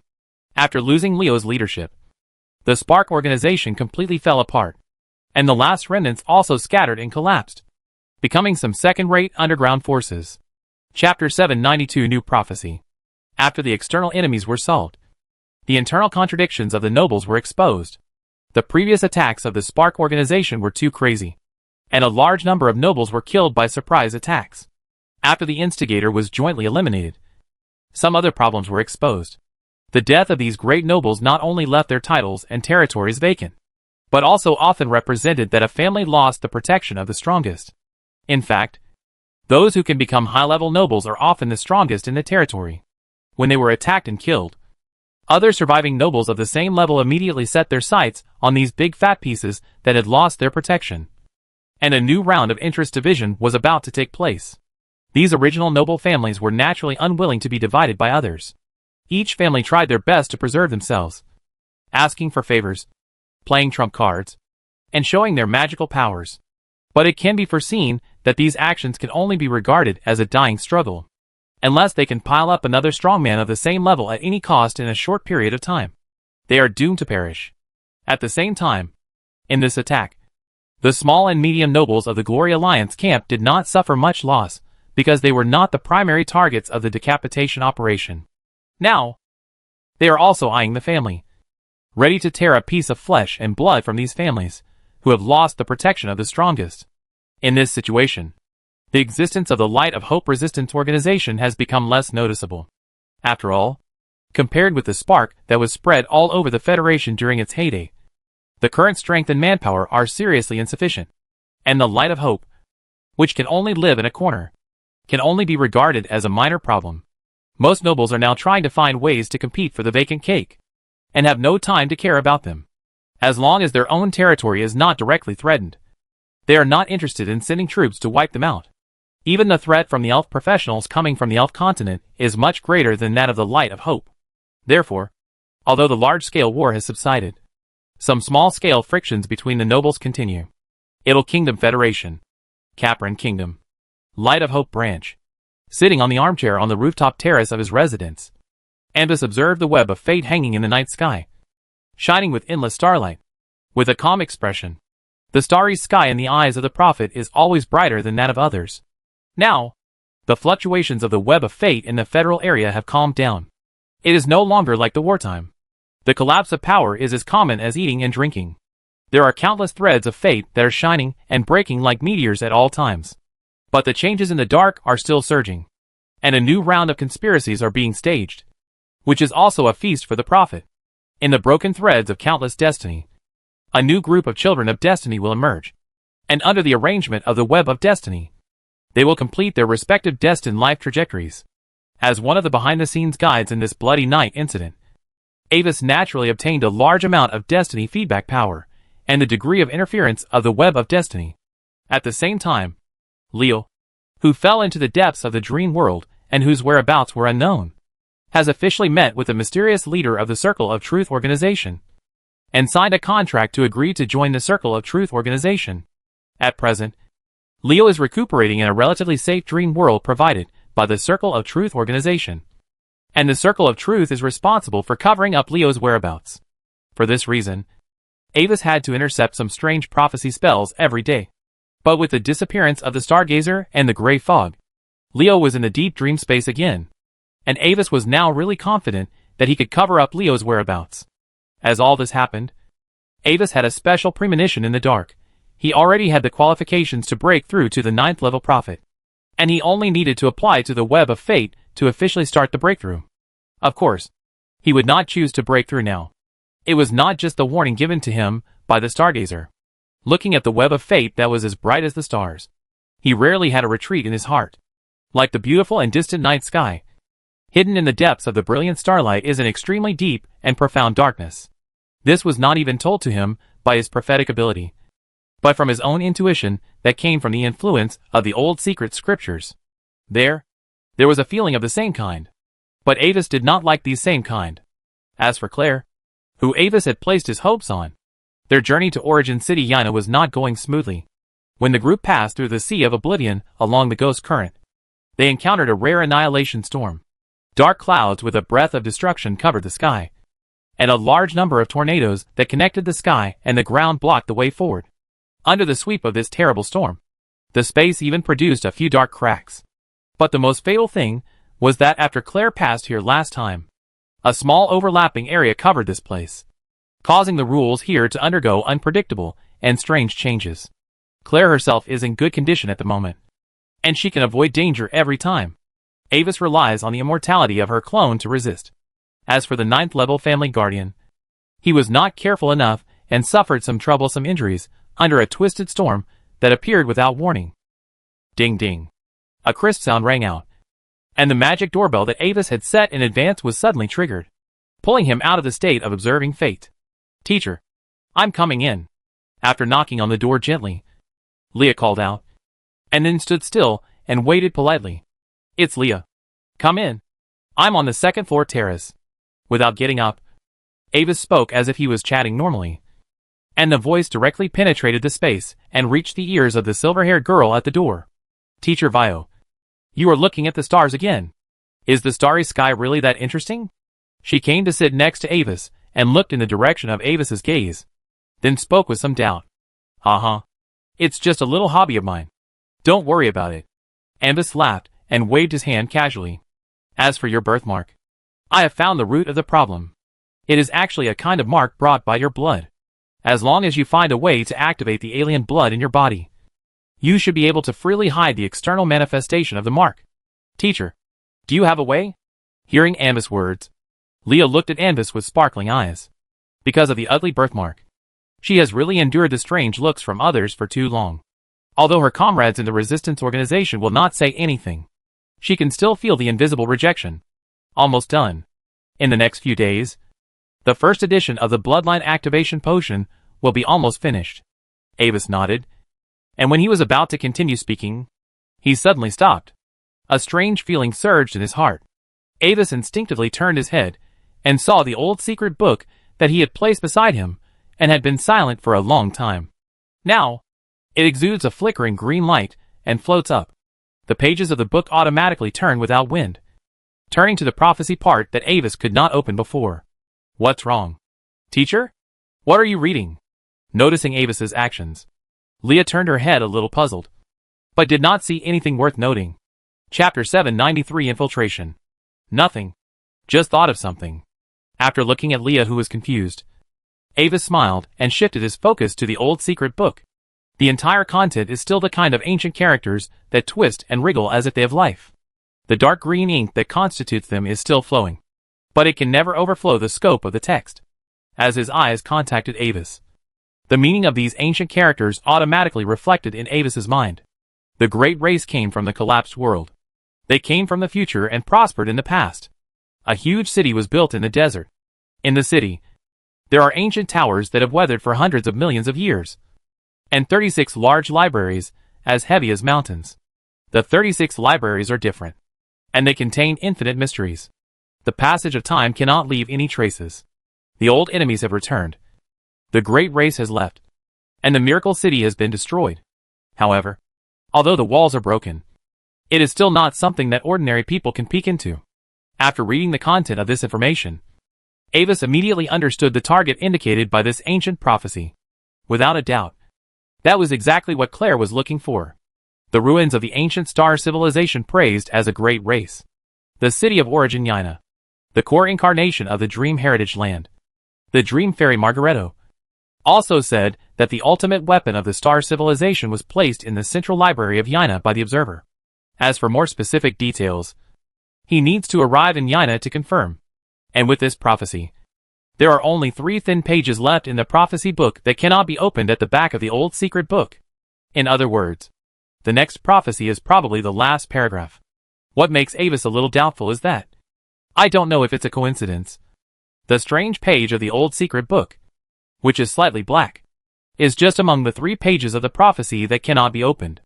The appearance of the prophecy of the old secret book has made Avis more determined to explore the city of origin. At present, the situation on the continent has become more and more chaotic, and his prophet's strength has reached a bottleneck. It is urgent to set off for a breakthrough. Teacher, is there anything? Looking at Avis's thoughtful look, Leah couldn't figure out what happened, so she could only ask tentatively. There is indeed something. A friend of mine gave me a letter before, hoping that I can help pass it to Landon. I wanted to pass it to him later, but since you are here, you can help me pass it to him. Looking at Leah, Avis took out the letter from Leo and handed it to her. asking the girl to pass it on. I understand. I will pass it on to my brother. Thinking she understood the reason for Avis's hesitation just now, Leah patted her chest and promised solemnly. Okay. I have something to deal with tonight. You leave first. After handing over the letter, Avis ordered him to leave. He was going to check the specific information about the Great Library in the city of origin. It must be something of great significance to the old secret scripture that was specifically mentioned in the prophecy of the old secret scripture. Sir Vio said that someone passed this letter to me through him? After leaving Avis's residence, Leah immediately found Landon and handed over the letter. After looking at the envelope that looked ordinary, but could not be penetrated by mental power with doubt, Landon carefully opened it after Lord Darkraven confirmed that there was no danger in the letter. The envelope contained a piece of ordinary paper, the kind that can be bought in any roadside store. Several lines of cold and hard fonts like knives were imprinted on it by magical power, flashing a dark red color like embers. I am Leo, and this letter was written by me at the last moment before executing the beheading plan. The spark organization has decayed, but the corruption of firewood will not affect the vigor of the flame, and will even make the fire more vigorous. Maybe I will die because of this plan, but I don't regret it, because this dark world needs fire. Those who I classified as the light of hope are really aiming to overthrow the oppression of the nobles, liberate the civilians, and build a better world. Although this sounds almost impossible, I believe that you will not disappoint their expectations. Finally, keep this in mind, Landon. There is no God who can save all living beings. Only mortals who stand up. Your Majesty, Leo. After reading this short letter, Landon felt a little heavy in his heart, as if some invisible burden was pressing on his shoulders. He had privately speculated on the intention of His Majesty Leo to transfer him to the Deputy Commander of the Light of Hope and secretly let the Light of Hope go independent. But he did not guess that Leo would disregard his own safety and do such a drastic act. According to his understanding, Leo has been hunted down and fallen into the deep dream world, and is in great danger. But it is precisely because of the Spark Organization's attack on the nobles at all costs that the current situation of the Light of Hope organization has become much better. At the same time, with the federal speaker falling asleep, the biggest obstacle in front of him has disappeared. Not all members support the popularization of the construction network and body construction. Some members who were sacrificed in the conspiracy of the previous speaker were very resistant to the existence of the construction network. However, the current speaker's attitude is very firm, and all the voices of dissatisfaction have been suppressed. So the construction headband can be forcibly promoted. But now, after the speaker fell asleep, those members who originally had no good impression of the construction network were completely too lazy to care about it, and were busy competing for territory and resources. This gave Landon a good opportunity. An opportunity to study the essence of the construction network in depth. Why can you connect to the construction network by wearing a headband? How does it work? After choosing the body construction, how does the construction network carry the consciousness of professionals? As the current speaker fell into a deep sleep, Landon began to take this opportunity to try to dig deep into the roots of the construction network. For most people, the construction network is like a black box. They only know how to use it, but not the principle. However, many people know that when an ordinary person chooses to construct the body, the Parliament will send a special existence to recycle the original human body. Many professionals have tried to track them, but the actual situation is that the existence responsible for reclaiming the body will jump to the destination through space. And the destination is an open half-plane controlled by the federal speaker. Landon made a bold decision. While the speaker was asleep, he followed a recycler and successfully sneaked into that half-plane. Chapter 794 Behind the Body Construction. For ordinary professionals, even if the federal speaker is in a sleeping state, this operation is very dangerous. But Landon is not an ordinary professional. He is a very lucky professional. The Dark Crow helped him cover up the abnormal spatial fluctuations when he entered the demiplane. Another 9th-level person, who was supposed to be responsible for guarding the safety of the demiplane, happened to encounter a troublesome matter involving other 9th-level people. The main body left to deal with it personally, leaving only an incarnation to stay temporarily, because the power of the Dark Crow is also 9th level. The 9th-level avatar left behind did not sense the abnormality, which led to Landon's safe blending in by coincidence. And when he lurked in safely, the first thing that caught Landon's eyes was the countless silver-white strange metal square boxes that were as big as coffins in this demi-plane. The fine inscription circuit was engraved on its surface, and a faint blue light flowed through it.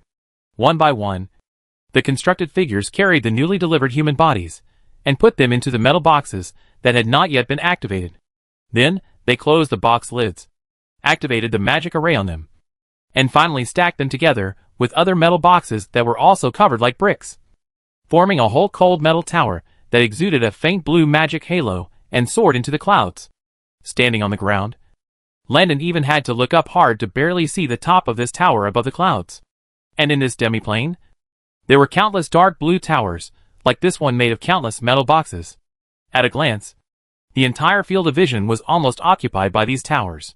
Countless constructs rely on gravity magic and jetpacks to fly between these towers, stacking the metal boxes neatly, and ensuring that the inscription loops on their surfaces are connected to each other as a whole. This gives the entire demiplane a strong and unique sense of fusion of magic and future technology. So many. Are they all people who have chosen to be constructed? Carefully hiding aside, Landon looked at the countless metal towers in front of him, and the countless constructs that operated strictly in a fixed order, and felt extremely shocked. The inscriptions on those metal boxes contain life-sustaining arrays and gravity arrays, which can maintain the vitality of the human body inside with the minimum amount of magic power transmission, and maintain the stability of their own structure. That's why they can be stacked up so high steadily, instead of being crushed by their own weight. With the help of Landon's perception, Dark Crow also saw something. The consciousness of those people is not in their bodies, but these bodies should still have important functions. Otherwise, there is no need to maintain their existence. Don't alarm them first. Let's explore around. There should be more important areas here. I understand. After reaching a simple consensus, Landon did not alarm any of the constructs, but carefully passed through the gaps between them. The secret method of stealth taught to him by the Dark Crow is indeed very useful. It can not only be invisible in vision, but also cover up heat, breath, and other information that will lead to exposure. Because of this, Landon cannot be detected by the constructs, who have modified a variety of detection modules. On the distant horizon, a huge spire that looks particularly tall and has a light blue glow on the top of the tower attracted Landon's attention. Since he was not sure about the situation here, Landon simply took the spire as his target. As he moved forward, the surrounding environment was constantly changing. The metal towers became more dense and taller, and gradually towers of different colors began to appear. They were made of a dark silver metal, and the magic reaction flowing on them was more suppressed than the bright silver towers on the periphery. According to Landon's observation, the bodies of professionals will be placed in these dark silver towers and stacked separately from ordinary people. The emergence of this phenomenon made Landon sure that he was indeed heading towards a more important area. On the way forward, Landon gradually discovered that the distribution of these towers seemed to have some specific rules, and they were not arranged randomly. At the same time, as he went deeper and deeper into the hinterland, the ground under Landon's feet gradually changed from the original dark brown soil and rocks to a dull silver metal material. A large number of dark blue magic circuits spread along the metal land, supplying energy to many towers composed of metal life support cabins. Finally, in the center of the many dark silver metal square towers, Landon saw the unique tall spire. Even though the dark silver square towers around it were so high that Landon could only look up, its height was still much higher than all the other square towers. The dazzling blue light emanated from the top of the tower, reminding Landon of the guiding star in the dream world. This tower should be the core of this place. But if we sneak in, the risk of our exposure will increase greatly. What do you want to do, Landon? Let's find a way to get in. I have a feeling that this tower should be the key to this demi-plane. After a moment of hesitation, Landon made a decisive decision. Lord Dark Raven, please help me maintain the magic of crossing the world. If we are accidentally exposed, we will immediately escape from this demi-plane. You said it easily, he muttered softly. But since Landon had made a decision, Dark Raven still followed Landon's request and began to help him prepare spells. Lurking behind a construct humanoid who just needed to enter the tower, Landon followed it and successfully mixed into the tower. Unlike the outside world, the interior of the tower is very deserted, and cold and hard metal is the main theme here. Except for the construct humanoid who just entered, there is no other moving existence in the passage. Only metal gates that occasionally appear on the metal walls on both sides, but are tightly closed, can be seen. As Dark Raven expected, The defense here is more stringent, and various magic scans are constantly running to guard against all illegal intruders. The construct they followed seemed to have a very high authority, and it went all the way to the top of the tower. After Landon followed it for a long time, it finally entered a particularly tall metal gate at the end of the corridor. While the gate was not closed yet, Landon also slipped in. What he saw was a huge metal hall that he had never seen before. Even if an adult dragon entered here, it would not seem crowded.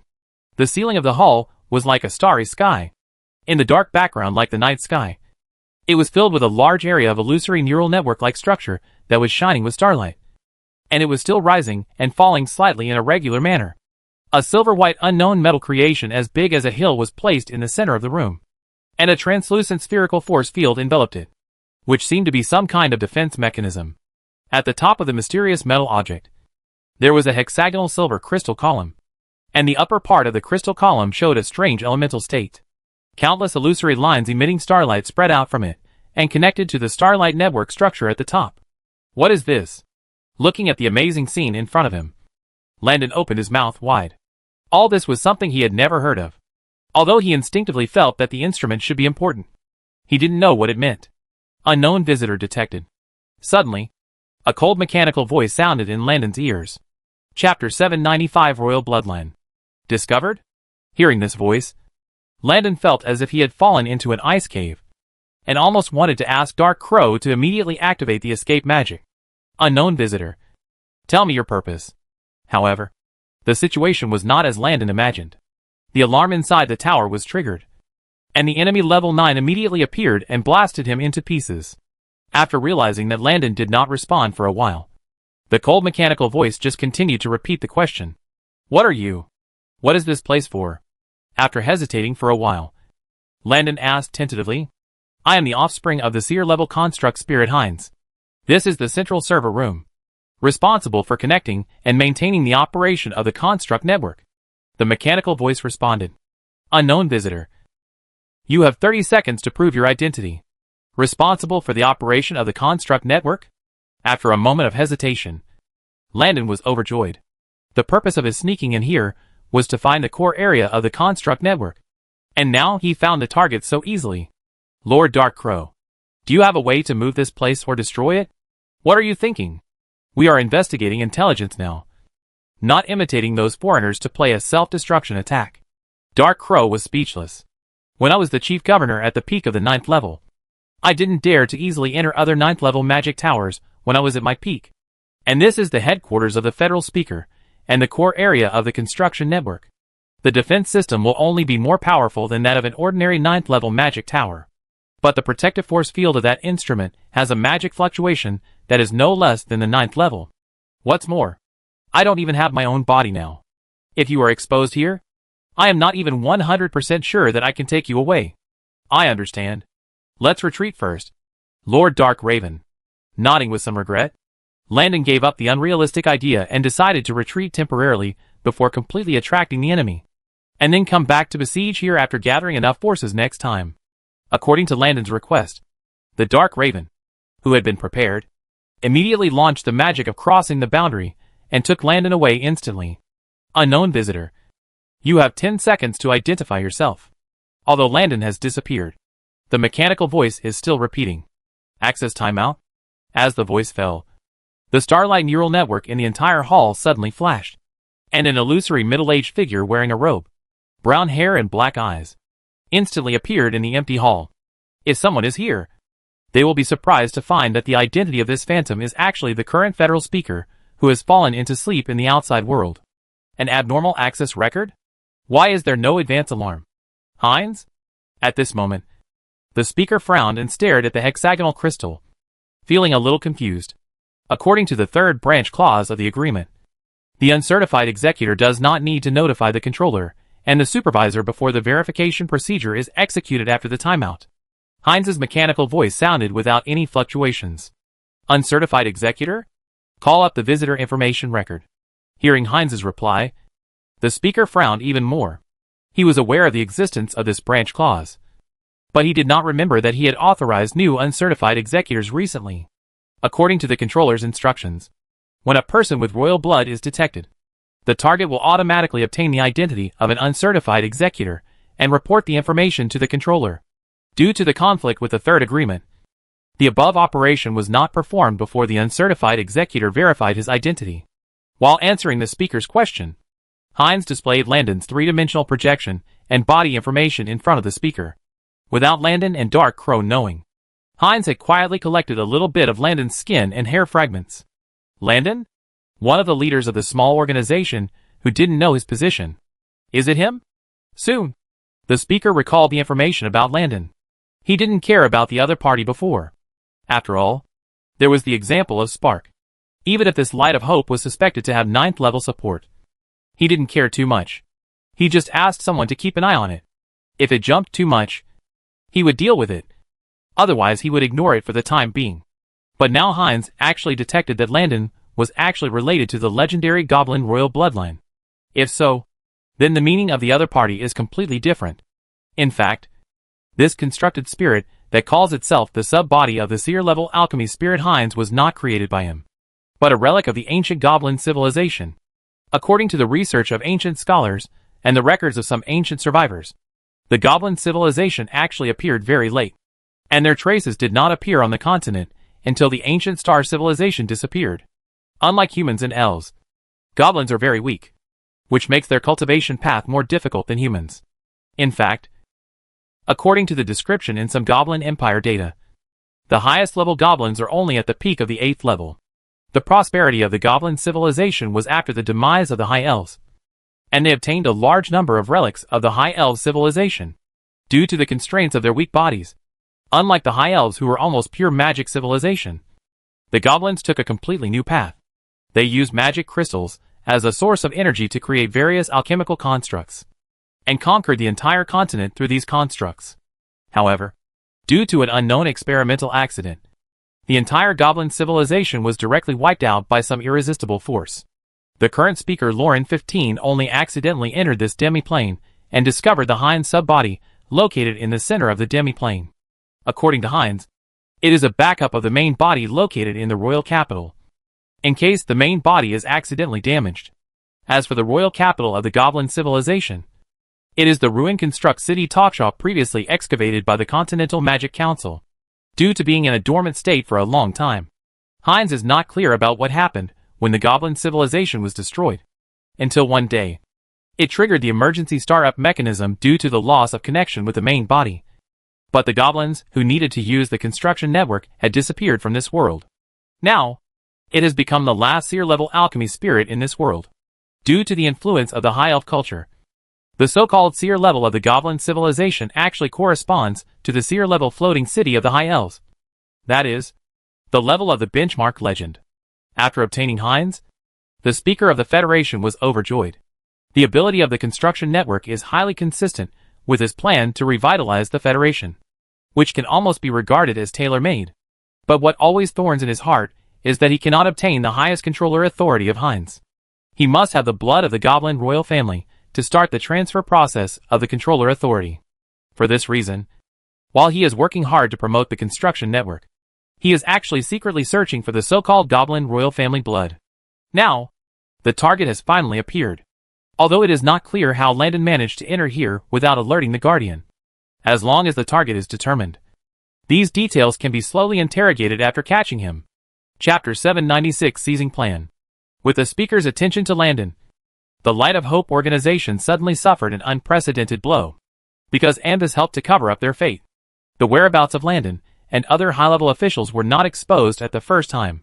The speaker, who could not find Landon for a long time, directly waved his hand and mobilized all the forces he could mobilize, on the grounds that the security of the Kingdom of Lauren was seriously disturbed by the Light of Hope.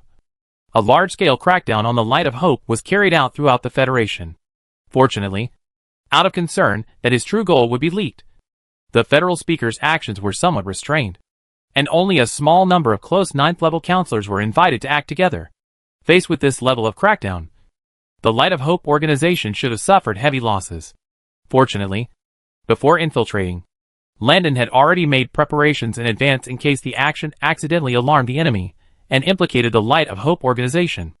At present, Most of the members of the Light of Hope organization have already hidden in the control area of the elves. In response to the aggressive 9th level counselors, the 9th level great spellcasters of the elves directly opened the magic tower at full power and confronted the speaker. The actions of the federal speaker were directly regarded by the elves as a test and provocation. Due to resource issues, the two sides naturally have irreconcilable conflicts. So, what the enemy wants to do, naturally, should be obstructed as much as possible. Moreover, the existence of the Light of Hope organization is still valuable to them, and it is impossible to give up because of the unfounded charges of the federal speaker. After the two sides tried to fight for several rounds, in the end, the speaker chose to temporarily give in and retreat, but at the same time also issued an ultimatum to the 9th level elves. If after 7 days, the elves still choose to violently interfere with the parliament's actions to siege the resistance organization, then the federal parliament will officially declare war on the elves. After temporarily forcing the enemy back, the 9th level elves were not stupid. They quickly guessed that the Light of Hope had probably done something recently, which angered the parliament. So, the 9th level great magician Shima, who had contacted Lanton before, took other 9th levels who were interested in this, and went directly to the headquarters of the Light of Hope to ask Lanton for specific details. This is probably the situation. I followed the existence responsible for recovering the bodies of constructs, and lurked into the demi-plane at the source of the construct network. Fortunately, I was not discovered immediately. There, I saw countless towers made of metal life support capsules, and the existence of a sub-body that claimed to be the spirit of the seer-level construct Hines, which was suspected to be the center of maintaining the operation of the construct network. In response to Shima and others' inquiries, Lanton admitted what he had done and told about his experiences in the demi-plane. The offspring of the seer-class construct spirit Hines? After listening to Landon's story, several 9th level elf spellcasters looked at each other and thought of a lot of information. I seem to have seen this name in the data. The central alchemy spirit of the destroyed ancient goblin civilization. I didn't expect that there is still an offspring in the world. Seer class. Just based on that group of ugly and weak green-skinned creations. They deserve this name? It's simply an insult to this title. The construct network is a good idea. According to its current scale, it should have collected a lot of information. We can find a way to check its records, so that we may be able to find traces of the legendary prophet more quickly. I'm afraid the human 9th level of the federal parliament will not let us check it easily. We need to make a plan in advance. After exchanging a few words, the 9th level elves teleported away directly as they came. After sensing that all the elves had left, Landon directly summoned a small number of core members inside the Light of Hope and held an impromptu roundtable meeting. Sir Vio, it is indeed as you guessed. Those 9th level elves are interested in Hines. During the meeting, Landon recounted the content of his previous chat with the elves, and then took the initiative to signal Avis. This is very normal. Although they look down on it, those elves know the value of Hines' sub-body better than anyone else. Sitting diagonally opposite Landon, Avis smiled and began to explain to everyone. According to records, during the heyday of the goblin civilization, there were some frictions with the elf continent. When the friction was the most intense, the elves sent a large army led by several 9th level strongmen across the endless sea, intending to fight in the mainland of Yar continent. But this powerful expeditionary force was ultimately unable to break through the defense of the other side's homeland. At that time, the strongest of the goblin civilization was even only 8th level, and the ability to hold on was entirely due to the overall coordination of the seer-level construct spirit Hines. Until the goblin civilization was finally destroyed in an unknown disaster.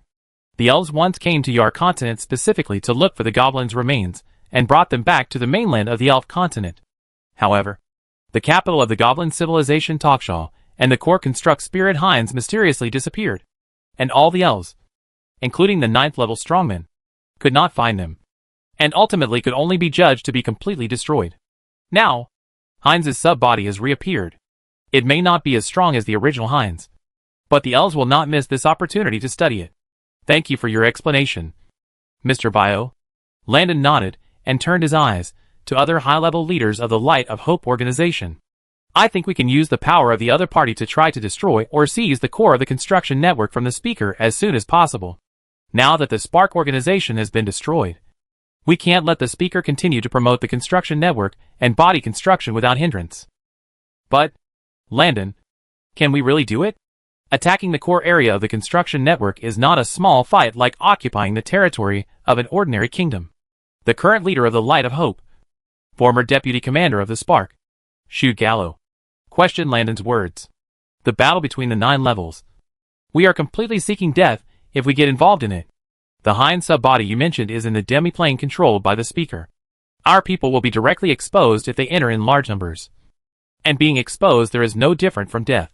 Another high-ranking rebel with a beard also spoke up. Not optimistic about Landon's proposal at all. He didn't understand why Landon regarded a construction network as so important. He would rather take over more territories and kill more nobles than have time for meetings.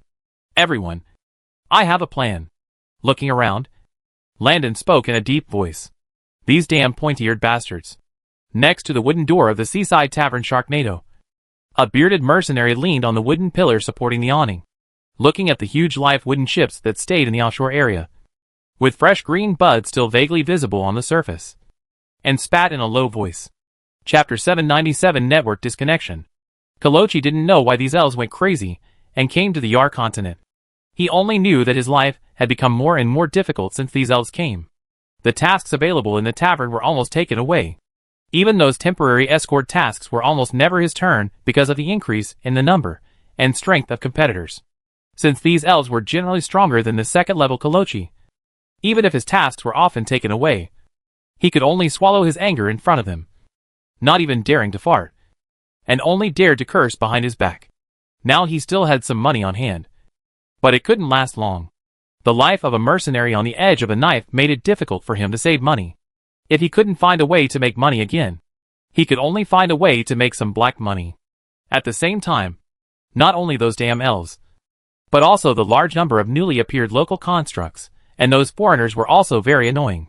Constructs would not be poisoned, tired, and would not really die even if their bodies were destroyed, which gave them a great advantage in performing some high-risk tasks.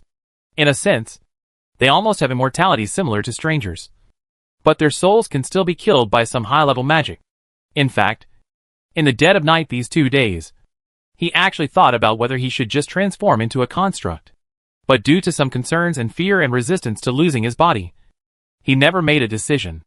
In fact, he had previously specifically asked a companion, who was once a male mercenary like him, and now became a construct, what it would feel like to be a construct, and what the difference is from a human body. The companion's answer was this: he no longer had the thought of eating, and he only admired beautiful women, but had no further thoughts. This made Kolochi shudder. Gods! Can't enjoy food? Can't play with those little bitches? Can't even play with sheep? What's the fun of living? He took out a handful of black luo curled leaves from the small animal skin bag inside the chest armor, and skillfully rolled it into a ball and stuffed it into the long pipe.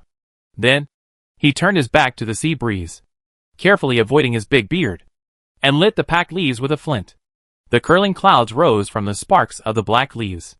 Kolochi looked at the various races coming and going on the bluestone street next to the tavern through the smoke, and took a puff of boredom. He only felt that the changes that had taken place in the Federation in the past few years were greater than his life in the past few decades combined. Fish. Fresh fish. Pure fish. This is something dug out from the ruins. I don't know what it's for. My family needs money urgently. I'll sell it for only 9 gold coins. He knelt on the ground and said, "Spare me." But I cut off his head with one knife and rolled it on the ground. Between the carriages and people on the street, there were vendors selling local specialty seafood and some scams that specifically deceived outsiders. 2 drunken mercenaries were talking loudly, and some civilians wearing construct headbands could be seen sitting on the stone steps in the corner of the street to bask in the sun. 5 years ago, there were 378 kingdoms in the entire Federation. But now, there are only 53 left, warriors of the Kingdom of Bataran. It's time to stand up and defend our homeland.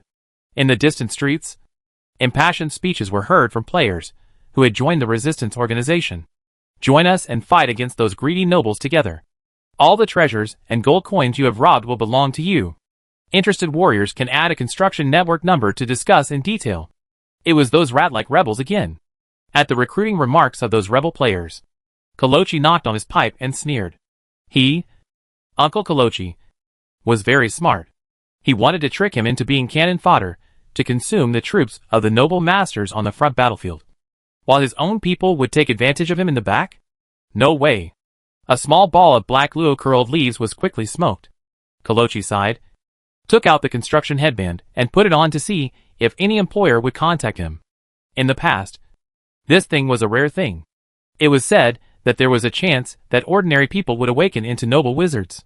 But now the construction network and headband have been highly popularized. Civilians wearing construction headbands can be seen on the streets and alleys. And even ordinary mercenaries like him can get one. Moreover, the current construction network is not as magical as when it first appeared. I heard that when the construction network was first opened, it was as real as entering another world after connecting to it. But now the construction network can only carry out simple messages and communications. And the difference is as big as two different things with the same name. But the current construction network also has one good thing. That is, you can pay attention to reading various messages on the network while dealing with things in reality. You bunch of shitty elves. Get out of your continent. You are the ones who should get out. You are a bunch of boors who destroy nature. Of course, the construction network is not a pure land. Due to its anonymity, network trolls came into being. Ignoring these meaningless verbal battles, Kolochi looked for his target. Perhaps the goddess of luck finally favored him today. A local escort mission suddenly refreshed at the top of the chat area. And the level requirement was not high. He was qualified enough for the second level mission. Kolochi quickly sent a communication invitation to the employer to prevent the mission from being taken by others. But at this moment, the scene in the construction network suddenly flashed, and then instantly extinguished and disappeared. God damn it. Bastard. What a rubbish. After a moment of hesitation, Kolochi jumped up and cursed, watching the mission that should have belonged to him slip away from his eyes. He almost wanted to smash the shabby headband that broke at the critical moment. But soon, Kolochi found something wrong. He was not the only one who took off his headband. On the bluestone street next to the tavern, all the people wearing construct headbands that he saw began to take off their headbands one after another with a confused look on their faces. So, the problem was not with his headband, but with the construct network? But what could go wrong with the construct network? Quick, look up in the sky. Oh my god. What is that? Suddenly, a suppressed cry came from the street. Kolochi and the others looked up blankly. In the distance of the blue sky, a scarlet color that could not be seen at the edge was spreading at a seemingly slow, but actually very fast speed. Under the cover of the scarlet color, all the constructs fell down silently, as if their consciousness had disappeared. Ah! A woman screamed in terror. But the panicked Kolochi soon discovered that nothing special happened after being enveloped by the crimson color. At the same time, a message from an unknown source rose from his heart, answering the biggest question in his heart. Domain rules. Construct network prohibited from running. And in the direction of the crimson domain source seen by the bearded mercenary Kolochi, 6 9th level elf spellcasters have gathered. The invisible and intangible rule domain expanded around them, overlapping each other. And finally, under the will of the elves, formed a serious interference effect on the operation of the construct network. Across from them, the half-plane connection that should have been illusory appeared in the space of the main material world as if it were materialized. At this moment, a 9th level projection of the Parliament blocked the white plane door. Ready to fight. Chapter 798 Hope News. Do you really want to start a full-scale war? Elves? Looking at the 6 attacking elven 9th level spellcasters warily, the 9th level in charge of guarding the construction network demiplane looked solemn, with a faint blue light flashing on his metallic face, as if he had entered a combat state. Our request is very simple. We only need to check the historical information records of the construction network. There will be no other actions that will harm you, and we can pay the corresponding compensation for this. Several 9th level elves looked at each other, and finally Seymour Silverleaf stepped forward and spoke on behalf of all the other elves. However, since you have always refused to respond to our reasonable demands, we have to take some extraordinary measures. As far as I know, the existence of the construction network seems to be controversial in the Federation, and not all 9th Order people want the existence of the construction network. Some friendly senators have complained to us privately about the harm of the construction network to the Federation, and this demiplane does not seem to belong to the Federal Parliament, but to the private property of Lord Lauren 15. So, when it falls into a deep sleep, how many people will fight with us to protect it? Listening to Seymour's orderly words, the face of the guard of the 9th Order became more and more ugly. Now, I repeat for the last time, We only need to check the historical information records of the construction network. If you agree, please take the initiative to remove the defense of the demi-plane immediately. Otherwise, we will take everything here with our own hands. After a brief summary, Seymour issued an ultimatum. Facing the L's threats, the 9th level phantom blocking the entrance to the demi-plane in midair fell silent, as if he was really weighing whether to agree to the L's demands. Humph! Give up. I won't agree to any of your requests. But after a moment, the 9th level suddenly snorted coldly. His expression changed from the previous nervousness, and he pushed back very hard. Then, we have nothing to say.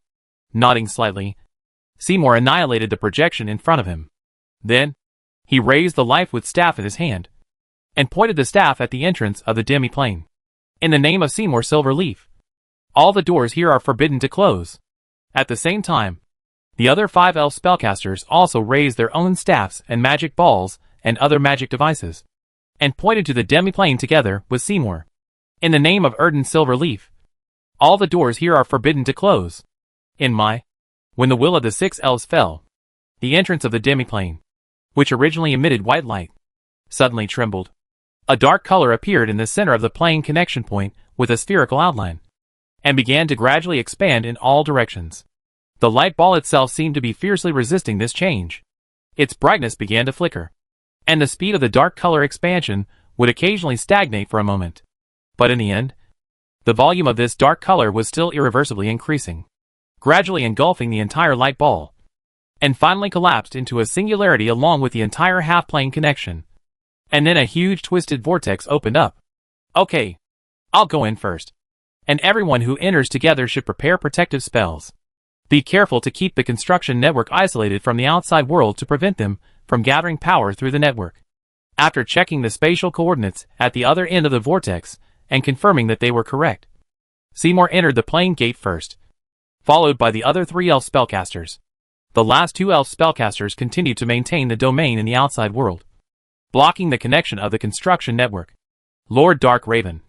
They have all entered. In the mountains and forests far below the plane gate, Landon, who had been lurking there for a long time, looked at this scene and waved his fist with joy in his heart. It is indeed as Lord Vio said. The elves will definitely block the connection between the construct network and the outside world.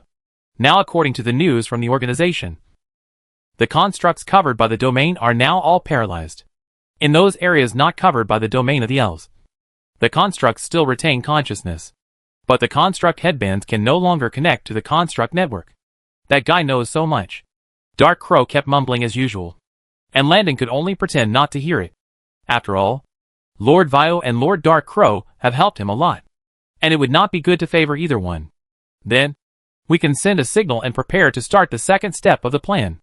Holding an inconspicuous pendant like a stone carving in front of his chest, Landon injected a trace of magic into it. The next moment, the pendant lit up slightly, and the signal representing the start of the action had been transmitted. This pendant is a set of alchemical artifacts specially made by Lord Vio according to his needs. Each pendant will be paired with many corresponding amulets. As long as the pendant in his hand is activated by him, the other amulets will light up at the same time. The signal is coming. Following the signal from Lanton, an ordinary vendor who was selling some sundries in the capital of the kingdom of Bataran suddenly raised his hand and pressed his chest. In his hand, a stone amulet was glowing slightly, emitting waves of magic power. At this moment, he was not the only one who had a similar reaction, including several passers-by, artists performing on the street, mercenaries sitting on the street corners, the rebels disguised as civilians scattered all over the place all received the signal to start the action. Give the things to those strangers. The action begins. Hurry up. Don't let those bastard nobles react. As the action officially started, a large number of players, who received the mission of the Light of Hope organization rushed to the streets with big bags. Take a look. Take a look. There are free magic newspapers here. Don't you want to see the top newspapers that only nobles can read? Now it's free. These players were temporarily recruited by the Light of Hope people locally, and they didn't know who they were working for. Their task is to distribute as many newspapers as possible. Each player team will be supervised by a member of the Resistance Army to prevent them from secretly hiding the newspapers and claiming that they have been distributed. Considering the alarmingly low literacy rate of the common people in the Federation, Landon and many high-level members of the Light of Hope have discussed repeatedly and finally decided to use real magic materials to make this batch of newspapers, so that more people in the Federation can understand the truth and dangers of body construction. The content of the newspaper is edited by the propaganda department of the Resistance Army. As for the name of the newspaper, it is jointly named Hope News by Deputy Leader Landon and Leader of the Light of Hope. Shoot. Because there was no order. The actions of these players did not attract the attention of the city guards. And many city guards even took the initiative to ask for the newspapers to take back and read. On the other hand, after sending the message, Landon followed his plan and sneaked back into the demi-plane through the space coordinates reserved in advance. Although the two 9th level elves responsible for blocking the demi-plane sensed his actions, Landon had already made a greeting in advance, so he did not intervene. Chapter 799 Plane War. At this time, the attack of the 9th Order elves in the demi-plane was not going smoothly. In fact, although he did not expect the elves to come from afar, the speaker had also made preparations for the demi-plane to be accidentally attacked by the 9th Order. After all, he knew better than anyone that the Federal Parliament was not a monolithic entity, and there were many 9th Order members who did not want the construction network to continue to exist. Although these members remained restrained for the time being under his suppression, there was always a contingency plan for this situation in advance. The layout inside the demi-plane was not only to accommodate the main body of the construct, but also to rely on the entire plane and the internal network defense system of many constructs as the foundation. With the invasion of the elves, this defense mechanism that had been dormant before was suddenly activated. The dark blue magic light spread out from the core tower in the center of the plane, flowing to each metal square tower built by a large number of professional life support cabins, and finally formed a super magic array covering the entire half-plane. With the full activation of the plane protection array, countless constructs made of liquid silver metal spread out from the metal earth. The magic fluctuations emitted by each construct humanoid reached the level of level 7 or above, and the blue light of the protection array blessed them, providing them with inexhaustible energy support. Under the unified mobilization of the core construct Spirit Hinds, this terrifying high-level construct army can attack and defend at a nearly unified level. Thousands of magic beams of level 7 power are focused on one point at the same time, and its core power is enough to distort time and space, which is no less than the single spell of level 9. Moreover, the speaker's side was not completely without help. Although the 9th level elves had prepared to stop the reinforcements before taking action, including the original guarding 9th level, there were still 3 9th level elves from the Parliament gathered in this demi-plane, relying on the protective array to deal with the 4 9th level elves.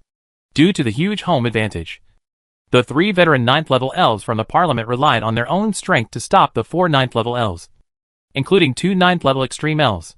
The 4 9th level elves naturally did not want to return empty-handed. As 9th level beings, they each had their own means to deal with the Legion. A 9th level elf with a green appearance opened the natural domain, and a large number of huge war ancient trees and life element elves emerged from the domain and fought fiercely with the constructed Legion. Behind another 9th level elf, a huge phantom of an ancient life tree thousands of meters high condensed, and a large number of thick roots with a diameter of tens of meters drilled out of the earth with it as the center. They cling to the metal square towers in the demi-plane, fiercely consuming the protective magic circle, intending to destroy the energy base of the magic circle. Seymour and another 9th level extreme opened their own domains to suppress the domains of the 3 veteran 9th levels on the Parliament side, and at the same time tried to erode the operation of the protective magic circle. When Landon really sneaked into the demi-plane, he saw the shocking scene.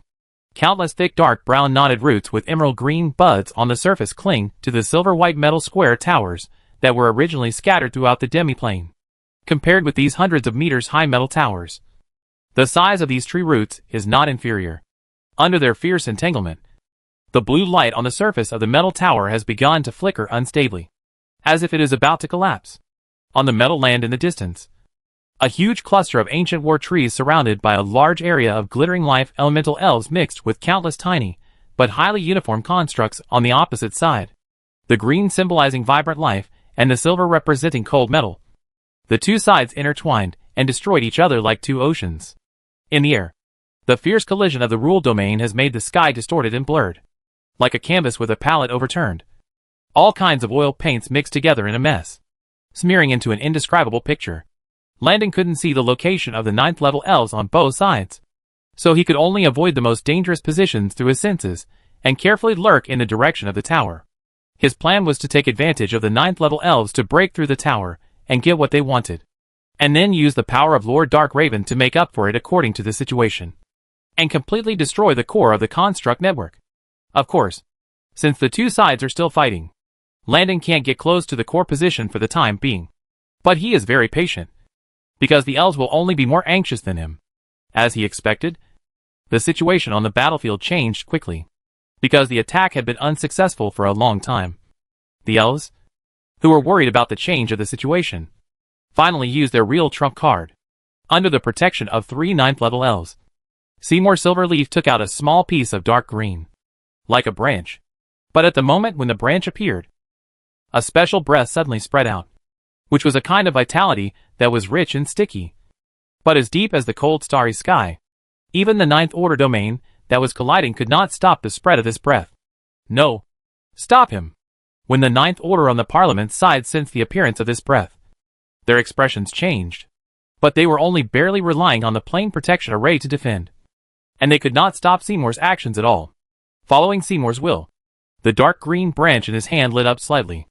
The next moment, a dark green twisted giant tree with branches shrouded in clouds and mist, without a single leaf, emerged from the void like graffiti, and its position just overlapped with the core tower of the half-plane. With the appearance of this giant tree, the shining blue light at the top of the core tower, like a guiding star, was suddenly obscured and became hazy and dim. The state of the construct army also dropped significantly, and there was an obvious sense of delay and confusion in the action. In contrast, the natural army on the elf side, under the cover of this strange giant tree, was like a chicken blood, and the state was greatly improved, and the destructive power of the attack was more than 1 level stronger than before. But what was a little strange was that the 4 9th level elves turned their heads and shrank their own domains to protect themselves, trying their best to avoid looking at the phantom of the giant tree.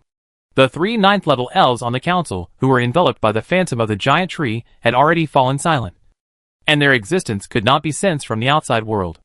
About half a minute later, the twisted dark green giant tree phantom slowly disappeared as it appeared. The construct army on the council side was completely terminated within this half-minute, and turned into cold liquid metal flowing on the ground again. The core tower wrapped in it. The light has disappeared at this moment. All the magic power has stagnated, and the movement in it is also dead silent. The natural army, which was in a state of bursting like chicken blood before, seemed to have been drained of its energy and spirit when the phantom of the giant tree completely disappeared, and all collapsed to the ground in exhaustion. Chapter 800, Change of Home. Sneak Attack. After disintegrating the enemy's defense, the 4 9th level elves each activated their own protective magic and cautiously entered the tower. As for the natural legions that had fallen to the ground before, they had gradually dried up and turned into dust. The terrifying things that even the 9th level strongmen dared not observe, even if their power was just a trace of the aftermath, were not something that these beings below the 9th level could withstand. What just happened? In the distance of the battlefield, Landon looked at the battlefield that had completely fallen silent, and was still a little frightened, when the shadow of the strange dark green giant tree was about to appear. The dark crow urgently blocked Landon's perception to avoid further observation. Landon also knew that the dark crow was protecting him, and cooperated with the dark crow's actions. That is the great existence. He is reviving. When mentioning this, the tone of the dark crow at this time was filled with an indescribable sense of complexity. If my memory has not been tampered with, then the one just now is probably the World Tree, one of the great beings. Great being? Landon opened his mouth wide when he heard this. What kind of incredible existence is it that can be called great by Lord Darkraven, who is at the limit of the 9th level? Don't speculate on the world with your pitiful views, Randon boy. The 9th level is far from the pinnacle of this world. They are living gods. Before the emergence of human civilization, even before the emergence of intelligent life in this world, the great beings had already descended from the underworld and imposed their will on this world, Dark Crow said in a gloomy tone. However, you don't need to know too much about them now, when you are not strong enough. It is very dangerous to touch too deep taboo knowledge. There is no need to have some meaningless worries. Their existence is too far away from you. Just like ants cannot understand the existence of Silver Moon. Okay. When you are ready to sneak into the tower, call me, and I will lend you my power. Remember, you only have half a magic hour. And this is the best state. If you overuse this power, the time will be shortened accordingly. Speaking, Dark Crow fell silent again, as if preparing to lend power to Landon. I know. Lord Dark Crow. Nodding seriously, Landon lurked patiently again, waiting for the opportunity to enter. According to his previous plan with Lord Dark Crow, when he thinks the time is right, he can let Dark Crow use his body to temporarily restore the power of the old 9th level, so that he can intervene in the battle between the 9th levels. Of course, since his body is still very weak compared to the 9th level, this kind of power borrowing is also very limited. Therefore, he must carefully grasp the timing of using this power. Lord Dark Raven. They have been in for a little too long. Right? Is there something wrong? After waiting outside for a long time, Landon gradually realized that something was wrong. In the original assessment, according to the difference in combat power between the two sides, the 9th level elves would enter at most within half a magic hour before the final result would appear. But now, nearly 1 magic hour has passed, and the high tower in the distance has always been in a state of dead silence, without any magic fluctuations. And the several 9th level elves who entered before were like a stone sinking into the sea without any movement. It's really strange. I can't see any magic reaction, and there are no signs of regular fluctuations. The Dark Crow also noticed the abnormality. What do you want to do, Landon? I'm afraid there are changes that we don't know about. Let's go in. After hesitating for a moment, Landon made up his mind. The elves and we are allies now. If they encounter a trap and suffer heavy losses, when the Parliament is free, we will be in big trouble. It's up to you. Seeing that Landon had made up his mind, the Dark Crow said nothing more, but silently lent him his power. Passing through the battlefield flowing with silver metal and sawdust, Landon carefully lurked into the metal tower that originally emitted huge magic fluctuations, but now has completely turned into an ordinary building. The scene inside the tower is still the same as when he saw it last time, with a long silver-white cold metal corridor and tightly sealed metal gates on the wall. The only difference is that all the protective magic arrays have stopped working. What was most strange to him was that the several 9th level elves who had entered before had left no traces here at all. Landon couldn't figure out what caused this to happen. He could only speed up again, with extreme vigilance, and rush to the core server room of the sub-body of the seer-level constructed spirit hinds that he had seen last time. Soon, he saw the familiar tall metal gate again, although there was no constructed body to open the door for him this time. After losing the magic protection, Landon easily used magic to control the gate to open. However, what Landon saw behind the door was not the huge starlight neural network, but an empty silver-white hall, where all the original furnishings had completely disappeared. Strange. It disappeared. Was it taken away directly by the elves? Looking at the vast empty hall, Landon scratched his head and muttered to himself in confusion. Unfortunately, those elves alone may not be able to do that. But at this moment, an unknown voice suddenly came from the void, answering Landon's question. Who? Hearing this voice, Landon shuddered all over, instinctively took a defensive posture, and looked at the source of the voice with a vigilant look. A distinguished guest has arrived. As the host of this place, I should come out to receive him in person. Under Landon's nervous gaze, the shadow of the federal speaker, dressed in a black and gold noble dress, with brown hair and black eyes, silently floated in the air in the center of the hall and smiled at Landon. Welcome to my plane, Landon. The strength you have shown now really gave me a big surprise. Lauren 15? You are not really asleep. Seeing the true face of that figure, Landon opened his mouth in surprise. You mean my real body? It is indeed in a sleeping state. When it comes to this, the speaker spread his hands indifferently. But, thanks to this unexpected sleep, I suddenly figured out some very important things. As a 9th level limit, why should my will be bound by this fragile body? Sorry, I don't understand what you are talking about. Your Majesty, the speaker.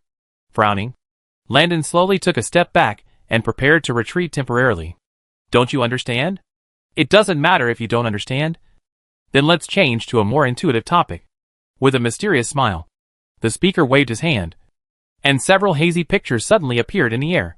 Several men and women bound by heavy magic forbidden shackles were looking blankly at the direction of the suddenly emerging pictures through the metal fences of their respective prisons. You should have some impression of these people. Right? Leah? Teacher Shoot. Sir Vio. What did you do to them? Looking at the haggard looks of the familiar figures in the picture, Landon's eyes were bloodshot. Nothing. When those elves came here as guests, I arranged for several 9th level people to go out for a stroll and destroyed several blind rebel strongholds. Oh! They seemed to call themselves Light of Hope. In response to Landon's reaction, the speaker raised his hand leisurely and gestured to the picture. They can see and hear what's going on here now. How about saying hello? Chapter 801 Waiting. Avis now feels a little helpless. In fact, he was pruning a moonlight rose in the courtyard of his cottage. But an unknown 9th level being suddenly appeared and imprisoned him and took him away. He had no way to deal with this. After all, his current identity was Vio. Just an ordinary 4th level strongman, without any power to resist. After being caught in this half-plane, he was put in magic shackles and thrown into a metal cell. Although he was a little curious about what happened, the fluctuations of the web of fate began to become violent since he was caught here, as if reminding him that some kind of key plot was about to happen. So, Avis temporarily gave up the idea of sneaking out to explore, and just waited patiently here. Soon, the change he was waiting for appeared. A magic projection unfolded in the air in front of the prison.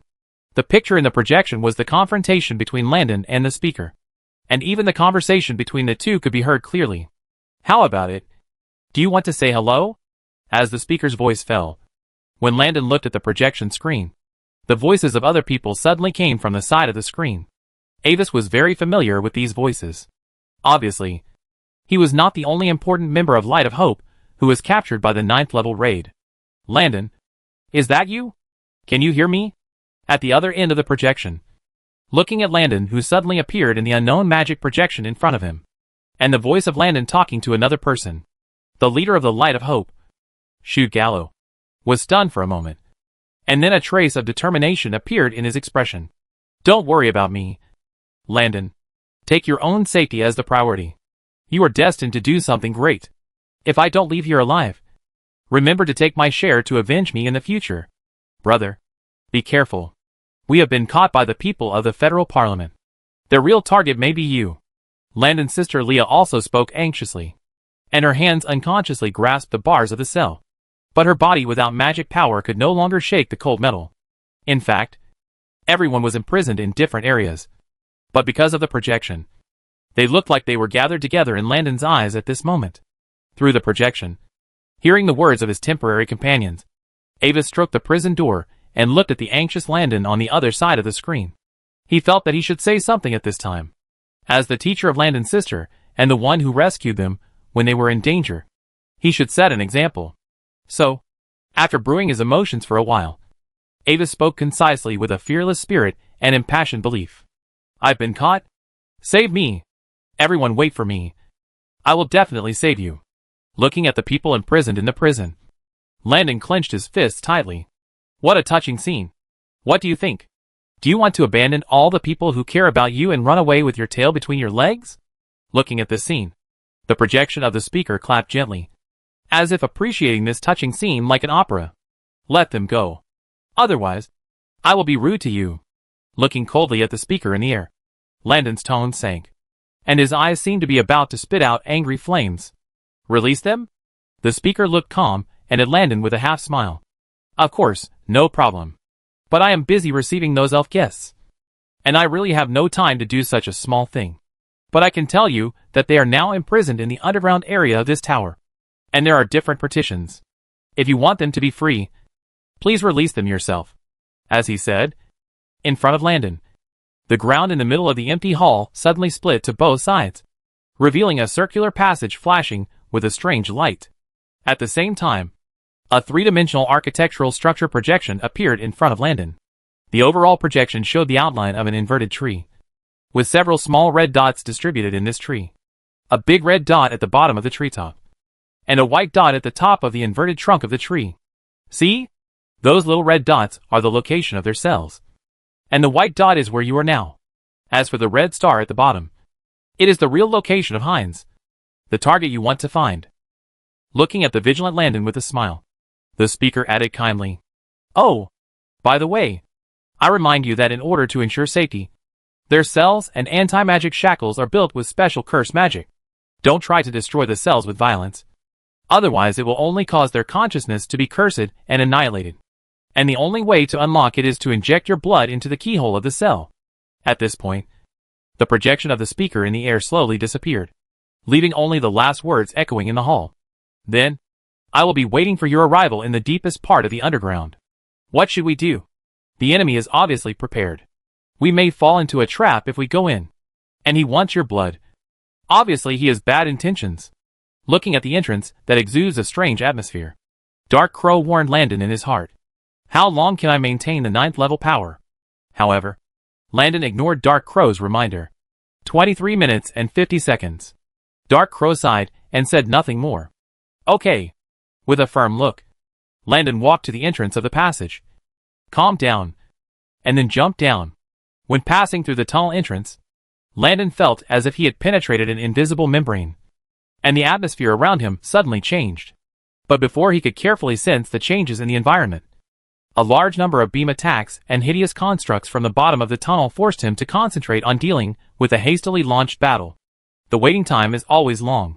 While waiting for Landon to break through, Avis carefully studied the structure of the cell.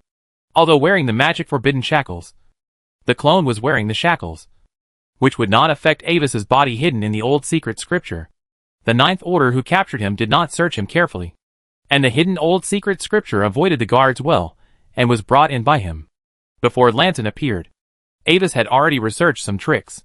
The cell he was in did not seem to be the original function of this building, but a temporary modification later, similar to a small room nested separately in a large room. The multiple complex arrays on the cell door lock were not only used for unlocking, but also had some special directional transmission functions. At the same time, the space here was also filled with a faint inexplicable breath. The old secret book in Ambus's hand showed unusual excitement for this breath, and it smelled the breath of the same kind. The things hidden by the federal speaker seemed to be much deeper than he imagined. Boom. Sir Vio. I'm here to save you.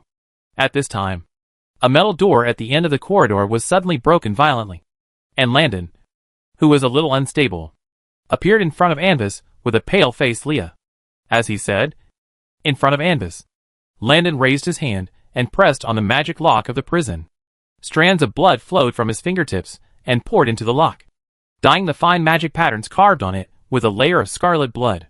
In Anvis's observation, after the blood was immersed in the magic pattern of the door lock, it was immediately transported away by the transmission magic pattern to an unknown location. Chapter 802 King Meets King. You shouldn't just inject your blood into the lock, Landon. The magic circle on that door has a space transmission function. The speaker may use your blood as a medium to cast a curse or other malicious spells. Looking at the cell door that opened by itself and the magic forbidden shackles that fell off his body, Avis sighed, even without thinking. It is clear that the speaker deliberately arranged these layers of nested cells and blood transmission magic circles, definitely to use Landon's blood to complete some ulterior plan and purpose. And then, Avis seemed to finally find something wrong, and looked at Landon with some surprise. Well, wait. Landon, what is your strength? Sorry, Lord Vio. My current strength involves some of my secrets, and it is not convenient to explain too much. Faced with Avis's doubts, Landon shook his head apologetically. Also, the rules of this place are very strange. Even with my current strength, I can't destroy the forbidden magic prison while ensuring your safety, so I have to unlock it according to the method provided by the speaker. I don't want to risk your lives, Lord Vio, but you don't have to worry too much about me. I have my own way to resist the curse. Since you also know the danger, I won't say more. And Wazy nodded and slowly walked out of the forbidden magic shackles that fell to the ground.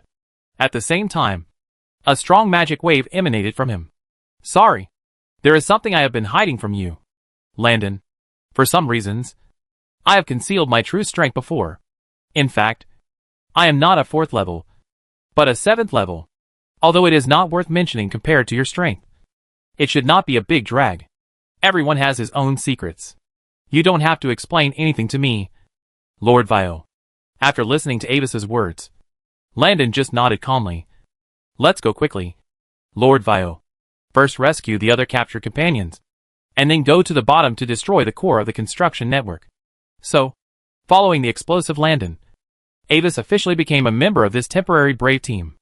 And the process of going down is like some kind of ancient level-breaking game, destroying the magic construction monsters that attack from time to time on the road, looking for mechanisms and secret doors, and gathering companions one by one. Even when facing a maze-like path, you can call out a three-dimensional magic map to confirm the specific location of yourself and the target, so as to avoid wandering around like a headless fly. During this period, Landon actually thought about sending the rescue companions out in advance, but found that he couldn't lead directly. The space here has become extremely solid at some point. If he were to lead everyone to force a breakthrough regardless of everything, not to mention how long it would take, even if he finally opened the space channel with difficulty, he would probably not be able to maintain the strength of the 9th level for long. Instead, it would be better to make a concerted effort and solve the core of this place with the current strength, and then all problems would be solved. Finally, after destroying countless constructs, Landon and his rescued teammates arrived at the door of the final boss in the deepest part of the maze. Finally, it's here. It should be here. After taking a final look at the map, Landon waved his hand to disperse it. He looked up at the dark metal archway that stretched in front of everyone, which was dozens of meters tall and engraved with strange inscriptions on the surface. Compared with the size of the gate, the people standing in front of the door were as small as insects under the feet of a giant. Everyone be careful. You may face a powerful attack when you open the door, so don't let your guard down. Having said that, Landon prepared to forcefully open the two doors. However, when Landon's mental power touched the surface of the gate, the inscription circuit on the surface of the huge archway suddenly emitted a faint blue glow, and then was slowly pushed inward by some invisible force. The scene inside the gate was completely different from any room before. The stereotyped cold silver metal wind disappeared, replaced by floor-to-ceiling windows, like crystal, and a huge polyhedron transparent dome. There were magnificent gray-white relief stone pillars standing around, and the ground was paved with square bricks of a material like ruby. The bright red carpet embroidered with gold threads rose from the feet of the crowd, passing through multiple red jade steps that tilted upwards, and extended to the empty huge throne at the highest point in the center of the hall. Compared to a hall, this place is actually more like a palace. Through the floor-to-ceiling windows and crystal domes around, Avis can see the lonely blood-red sunset in the far horizon, and the boundless sky that was reflected by the setting sun into a doomsday crimson, as if it was about to reach the end. And on this endless metal land under the crimson sky, a large number of cold metal towers were scattered on it without any rules. Some of the towers were tilted, and there was no trace of life. The whole picture was filled with an indescribable sense of desolation. In the distance of the horizon, a chaotic storm of huge volume was surging, and blood-red lightning occasionally broke through the darkness in the storm, as if it was about to sweep towards the tower. When they arrived here, the passage was all the way down. But if they looked out through this hall, they were now at the top of a tree-shaped building of astonishing height, as if the whole world was suddenly hanging upside down. The direction indicated by the map is here. But where is the speaker? The strange instrument I saw last time is not here either. Looking around, Landon spoke with some vigilance. Be careful, Landon. Something is wrong here. There is something shrouded here, in Landon's spiritual space. Dark Crow's sense of uneasiness has reached its limit. However, before he finished speaking, the huge figure emerging from the empty throne attracted everyone's attention. Congratulations, everyone. I have been waiting for you for a long time in this final place. Looking at the people below who were extremely vigilant, the Speaker of the Federal Parliament held a glass of red wine leisurely and took a sip. Give up. Lauren 15. Your ambitions and evil plans are doomed to destruction. Repressing the strange feeling of uneasiness in his heart, Landon stepped forward, protecting everyone behind him, and spoke righteously. As if hearing some ridiculous remarks.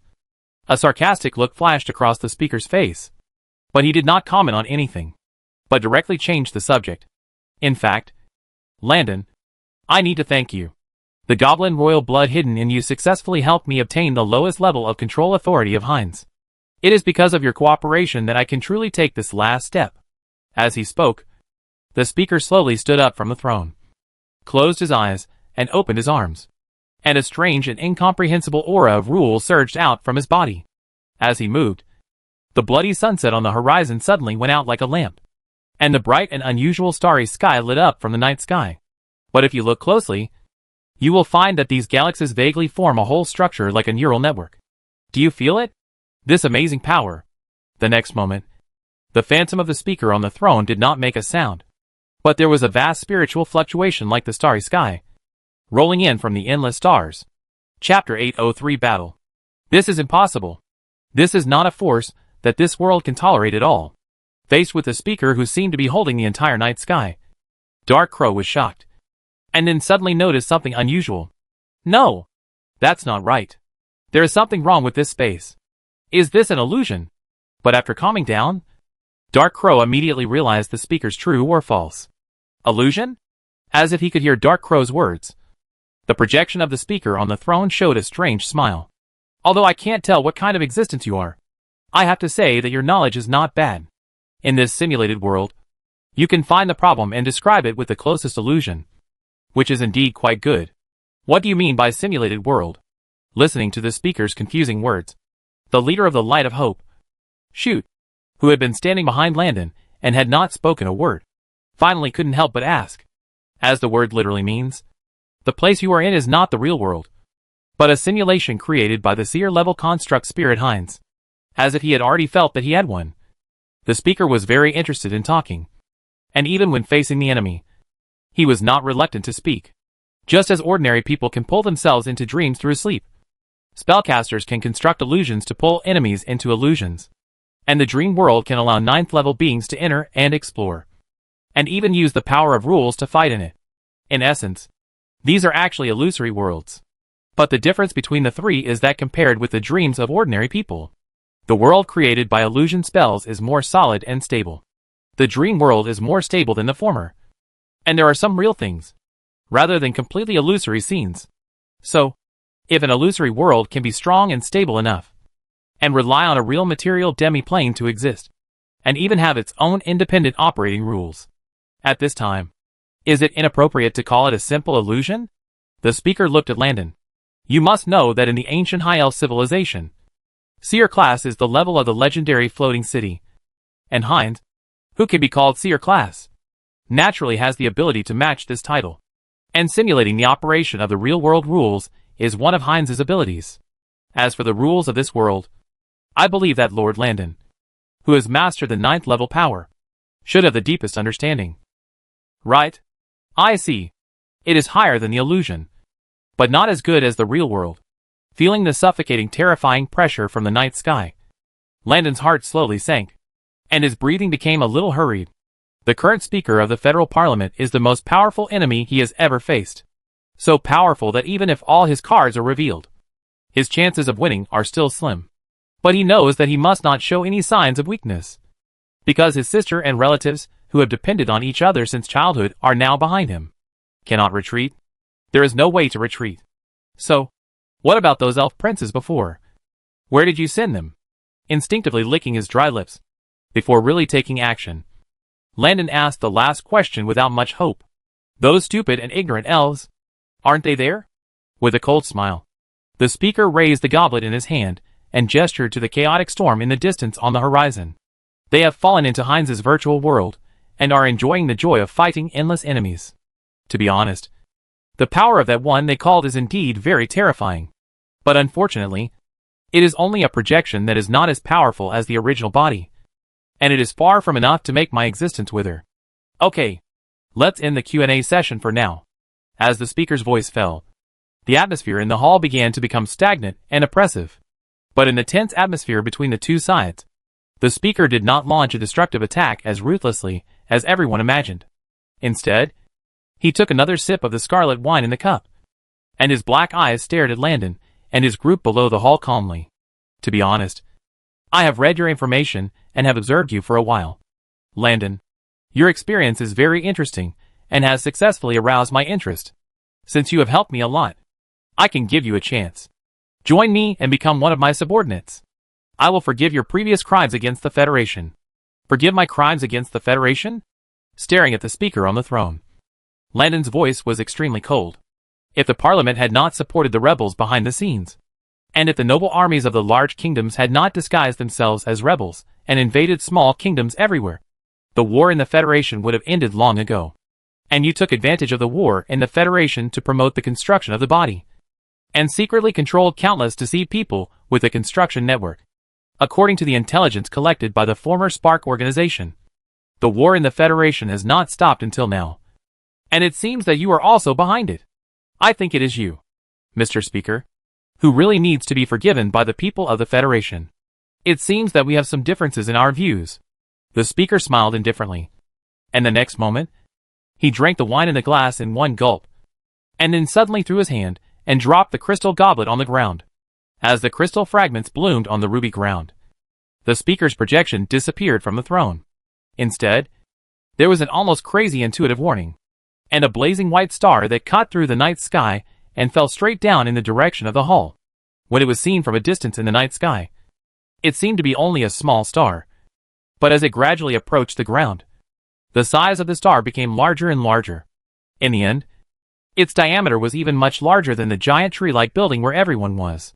Faced with this attack that seemed like a punishment from heaven, Landon could only grit his teeth and rush into the sky, and then activate his strongest defense form to hold back the descending star. Boom!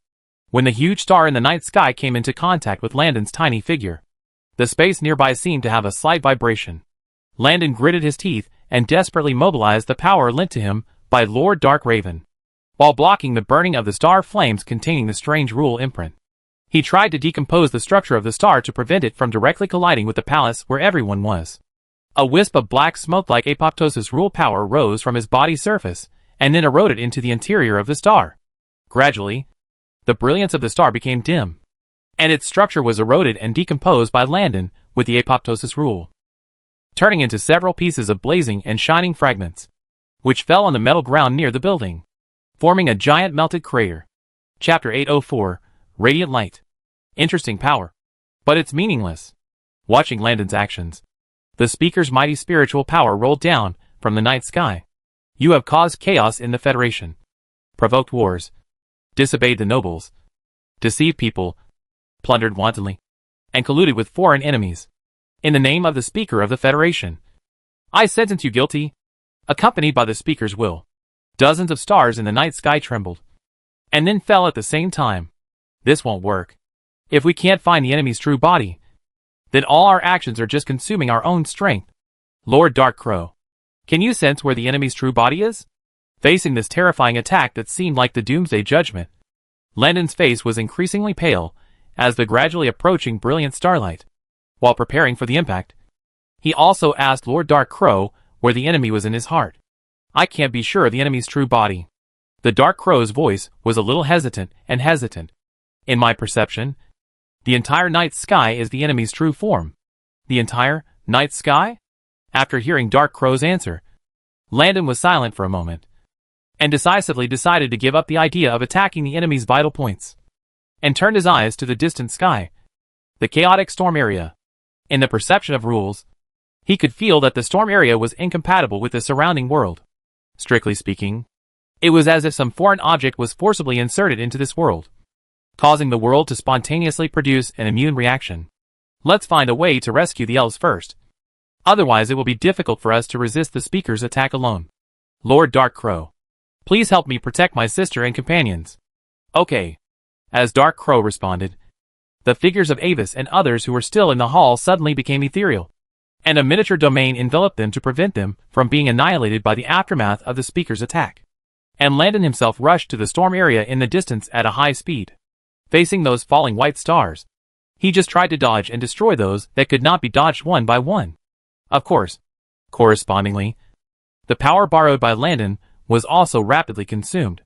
Finally, under the attack of the speaker, Landon arrived near the chaotic storm area. As he approached, the terrifying power of the storm became clearer and clearer.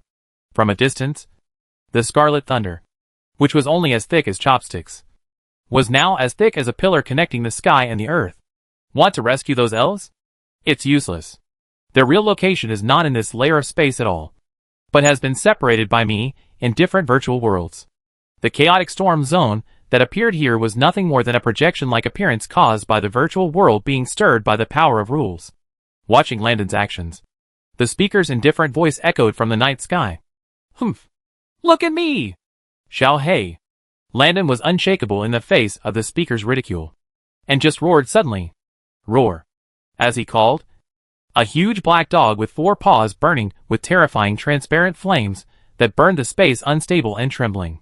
And a body as big as a hill suddenly jumped out of nothingness and roared at the night sky. This was the black dog-shaped pet hatched from the pet egg that Landon obtained in the initial ruins when he just met Anvis. As he grew up with him, this seemingly inconspicuous pet also gained terrifying abilities in one adventure after another. It's up to you, Xiao He. Let's use that trick. Under Landon's will, the 9th level rule power in his body suddenly surged out like a flood and entered Xiao He's body. After receiving the support of this rule power that did not belong to him, the huge black dog roared, and the indescribable power gathered in its mouth, instantly turning into a huge mouth phantom burning with twisted flames, biting down the chaotic storm in front. The next moment, the space part of the storm area bitten by it was like a delicious cake. With a crisp pop sound, a large piece was torn off and swallowed, leaving a large dark gap. And in that gap, a 9th level elf who had entered the tower before and then disappeared was revealed.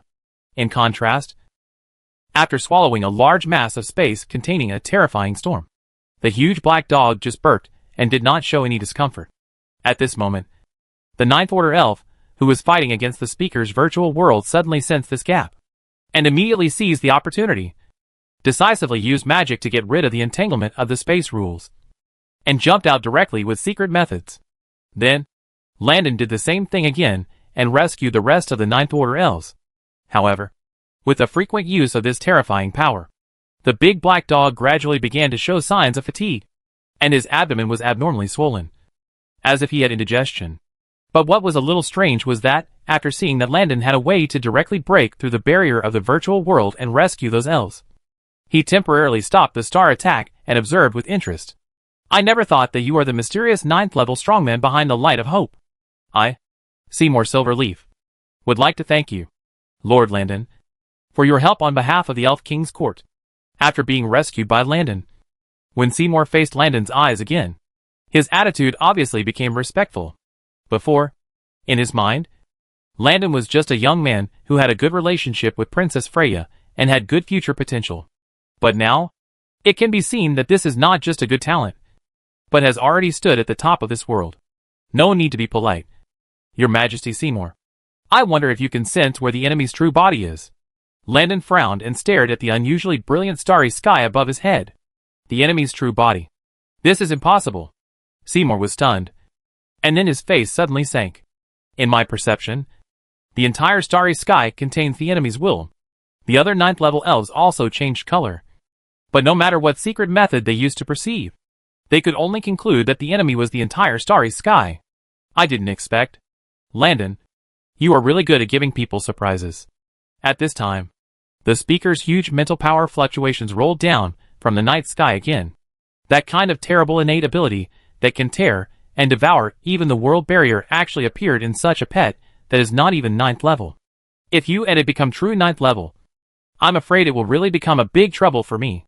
But unfortunately, you shouldn't show this power to me without reservation so early. Give up. Ask for my forgiveness. I can still forgive your sins. No need to bluff. Mr. Speaker, you are just one person after all. No matter how strong you are, as long as you haven't really broken through the 9th level, you will never be our opponent.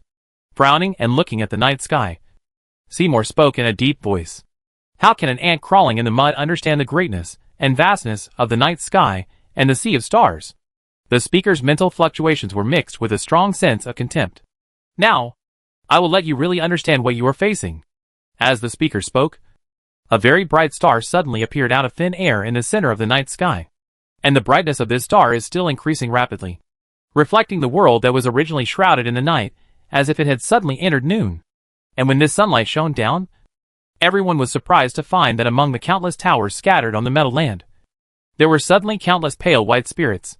Most of these spirits are human, and there are also some elves, dwarves, orcs and other alien races. But what they have in common is that all the spirits are now intoxicated with happiness, worshipping the blazing sun in the sky. With the appearance of the blazing sun, the will of the chairman is like the sun shining on the earth, like a god. Chapter 805 Kingdom of God. And if you can look down from a very high place, you will find that the number of illusory spirits in this world is still increasing. Each spirit symbolizes an existence that has chosen to construct a body. With the appearance of the round sun, many 9th level elves changed their colors in horror, because they sensed a kind of breath that was faintly higher than the 9th level from it. Lauren 15. You really controlled them secretly. These spirits imprisoned here by you are the ones who were deceived by you and voluntarily chose to construct a body. Right? However, after seeing this scene, Landon was not frightened by the breath of the speaker, but instead angrily questioned the speaker. Cheat? Imprison?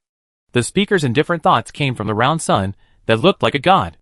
Don't comment on things you don't understand. It will only make you look ridiculous. I have never deceived anyone, nor have I controlled anyone. But people voluntarily chose the path of construct evolution. Construct evolution is the only way to bring true peace and happiness to the entire Federation. A key step in human development. And the only way to avoid restrictions and break through the Zenith Wall. Of course, for you who have not yet touched the Zenith Wall, perhaps you can't even understand the meaning of all this. In short, I will turn this world into a world without death, where people's consciousness is placed in the construct network, and even if the body is destroyed, the will not die. This can change the precarious lives of ordinary people, and they don't have to worry about dying in their sleep. For those civilians who are as fragile as weeds, this is not a bad thing. Is it? At the cost of your control of my mind? If a person loses the freedom of thought, can he still be considered an independent person? Landon sneered.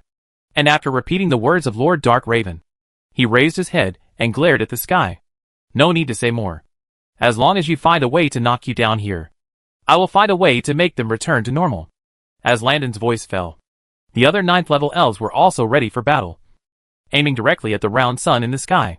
The speaker in the starry sky stayed before gave people the feeling of endless height and vastness.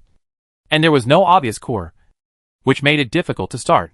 But now, with the appearance of this blazing sun, although the speaker's aura of power has become stronger due to concentration, it is not enough to scare them away directly. Knock me down here? As if he heard some kind of joke, the speaker suddenly laughed.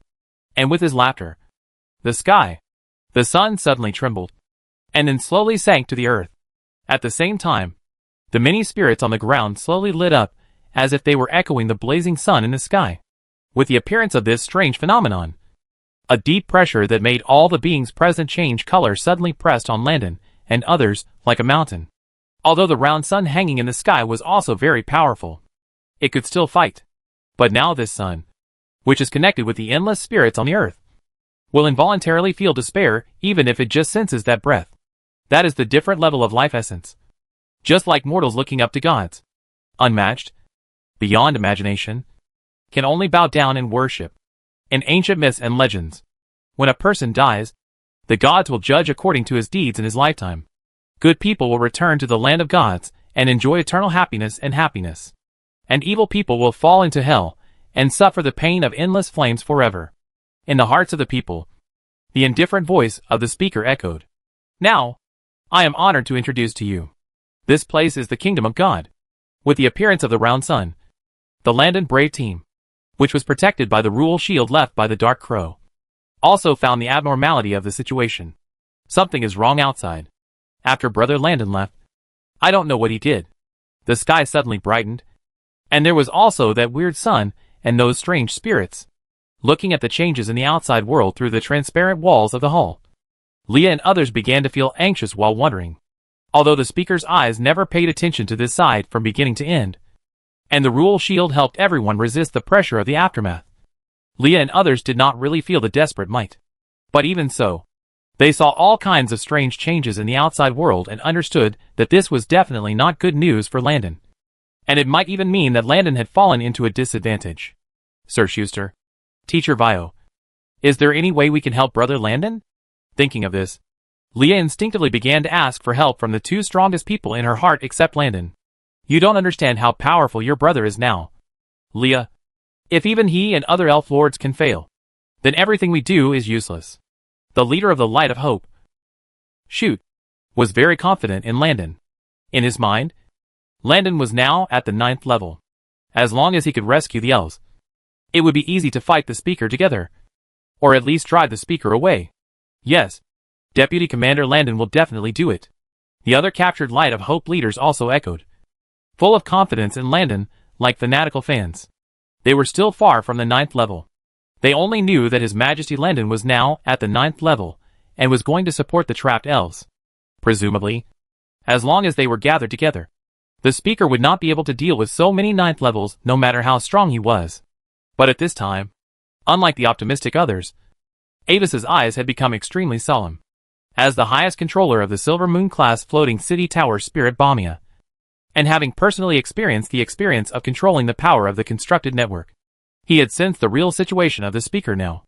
In his perception, the speaker has now entered the terrifying state of construction network plus body. Even this description is not enough to describe its tightness. It should be said that body into construction network. Every spiritual body on the metal land outside is actually a projection of existence in the construction network. Lantern and the 9th level elves seem to be facing the scorching sun of the speaker's incarnation. But the real situation is that they are now facing the entire construction network. A super life, with the spiritual thoughts of millions of individual existences integrated into one. Strictly speaking, the speaker's current existence is close to the legendary human pan-consciousness. After observing the battle situation in secret until now, Avis has now roughly figured out the speaker's plan. The existence that chooses body construction will be sent to this half-plane, and then serve as the existence that the construct person relies on for mental power, and one of the countless base points of the pan-consciousness network. In short, they are like playing a 24-hour virtual game, except that the game characters are replaced with constructed humanoids. The power of the construct network always covers this demi-plane, turning it into what the speaker calls a virtual world, allowing it to call upon the power of the entire construct network at any time in this world without having to worry about being affected by other 9th order methods of disconnecting the network through the rule field. Chapter 806 Utopia. Although Landon is the son of destiny, the speaker at this moment is the embodiment of the will of the construction network. Landon punched the speaker, which was equivalent to fighting against the fate of millions of constructs, with his own strength. In Avis's view, if he wants to win, he must first find a way to break the speaker's current state. If he were to face this situation, there would be two ways to break the deadlock. The first is to find the sleeping body of the speaker, and then attack it, forcibly dragging the speaker out of the state of being integrated with the construction network. The second is to find the support point Hines of the construction network, and then destroy it.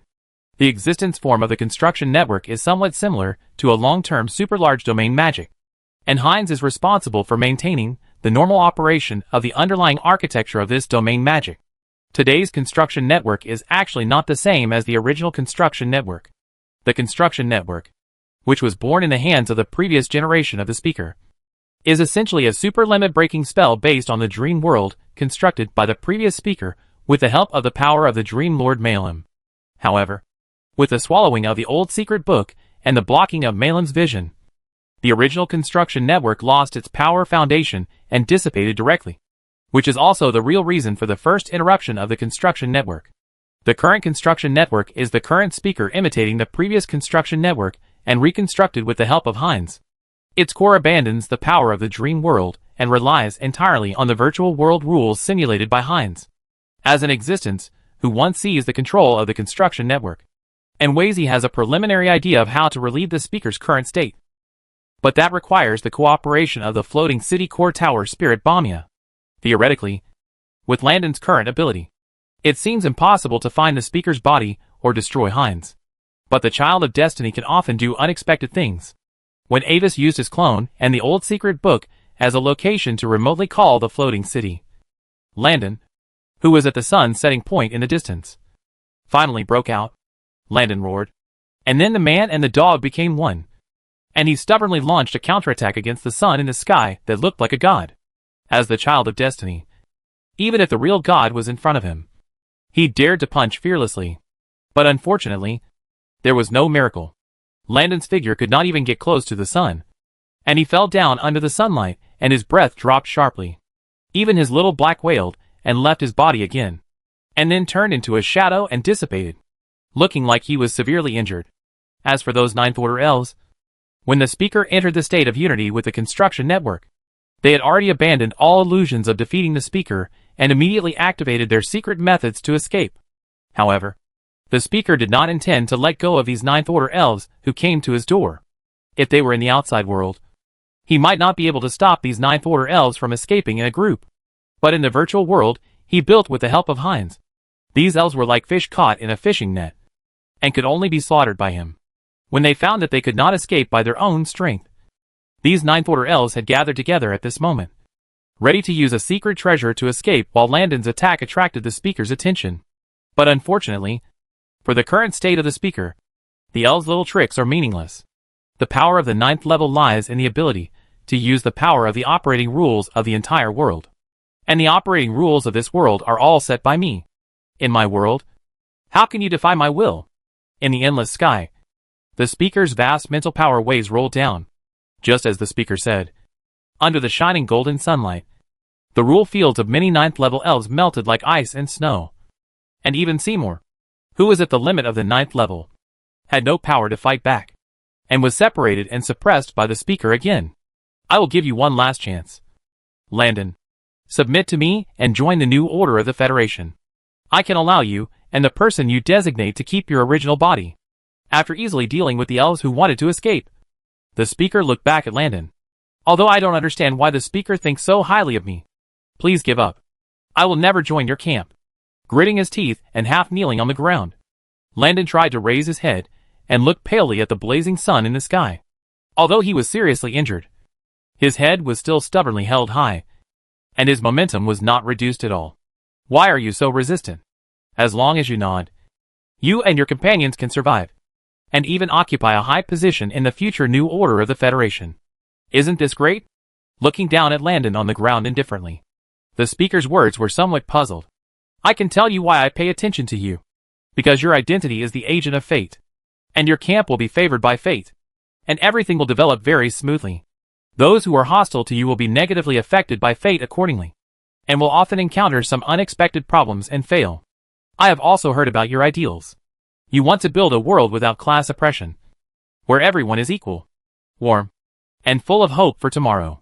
When all the civilians in the Federation are constructed, your ideal social order will become a reality. In the new Federation, my construction kingdom will promote the maximization of production efficiency and technological progress. The social order will be the most stable, and each class and small group will follow its preset rules to maximize their capabilities. This will be the most important milestone in the history of human evolution. Everyone will know who they are and where they belong, and the construction network will ensure that they are in the most appropriate position to exert their abilities. My rule will take the comprehensive national strength of the entire Federation to a new level with amazing efficiency. And the entire society will be like a well-functioning huge construction. Those criminals will also be punished appropriately according to correct and enlightened laws. And all this will be carried out under the supervision of the construction network to ensure absolute fairness and justice. Even those managers in high positions cannot oppress grassroots constructors without reason, because that violates the construction law and will also be punished by the construction network. Isn't this the world you want? Then, what about freedom? In your conception, people have lost the most fundamental independence as a person. Faced with the speaker's remarks, although Landon was a little shaken, he still found the problem in the perfect society described by the speaker. In the final analysis, this is just a virtual world built with your ideas. Gain and pay are always inseparable. They have obtained immortal bodies and powerful strength, so they naturally have to pay an equivalent price. The speaker smiled coldly. Yes, their spirits are still in the virtual world, and the things they enjoy are also virtual. But, Landon, such a world where everyone is equal and everyone has hope for tomorrow. Where else do you think it can exist except in this virtual dream? No need to say more. The light of hope will never join your evil camp. Landon shook his head resolutely, and secretly asked Dark Crow to send Leah Anwise and others away in advance. In this case, I can only regretfully ask you and your companions to go on the road. Watching Landon's reaction indifferently, the speaker finally gave up the idea of winning him over. Now, huh? However, when the speaker was about to crush Landon to death, he suddenly felt a strange feeling coming from the outside of the world. Chapter 807, Virus Invasion. Unknown floating city. Ring of Truth? Is this the influence of the web of fate? Watching the floating city slowly approaching from outside the demiplane, the speaker's mental fluctuations were neither happy nor sad. The floating city built by the ancient High Elves, its energy core and magic pattern array are both good for me. Not bad. Perhaps the floating city is very powerful, but the speaker does not think it will pose any threat to him. After separating from his original body and integrating his spirit with the constructed network, he can truly feel that he has now completely entered a new realm. This is somewhat similar to the faith in God recorded in some ancient materials. And because the main network-based construction was completed by Heinz, his own will did not bear much pressure from the collective consciousness. The speaker is not sure whether his current state is different from the legendary legend level, but he can be sure that the 9th level professional is no longer his opponent. Even the 9th level limit is the same. It is unwise for the Ring of Truth to come at this juncture. Although he noticed the approach of the floating city, the speaker did not take action immediately, but waited patiently, and even stopped the action that was originally intended to deal with Landon. After all, the floating city is also a super fortress that can threaten legendary strongmen and legends, and the opponent is likely to come for Landon if he is anxious to take action. Or if Landon dies, it is likely that the opponent will be scared away directly. Given the slippery level of the group of rats in the Ring of Truth, it would be extremely difficult for him to stop them. The best option now is to do nothing. Wait for the floating city of the Ring of Truth to break through the space and enter this demi-plane, and then forcibly suppress it with the power of the entire virtual world. Considering this, the speaker temporarily gathered his own breath, and even secretly weakened the protective power of some demi-plane barriers, making it as close to the normal demi-plane as possible. As the speaker patiently waited, the floating city really approached and began to open the space wall, as if ready to descend into this world. But what the speaker did not expect was that the floating city suddenly paused when it just descended halfway, and then unfolded some unknown magic field, firmly fixed on the space barrier of the demi-plane. Warning: encountering an unknown existence invasion. The synchronization rate of the construction network reduced. Warning.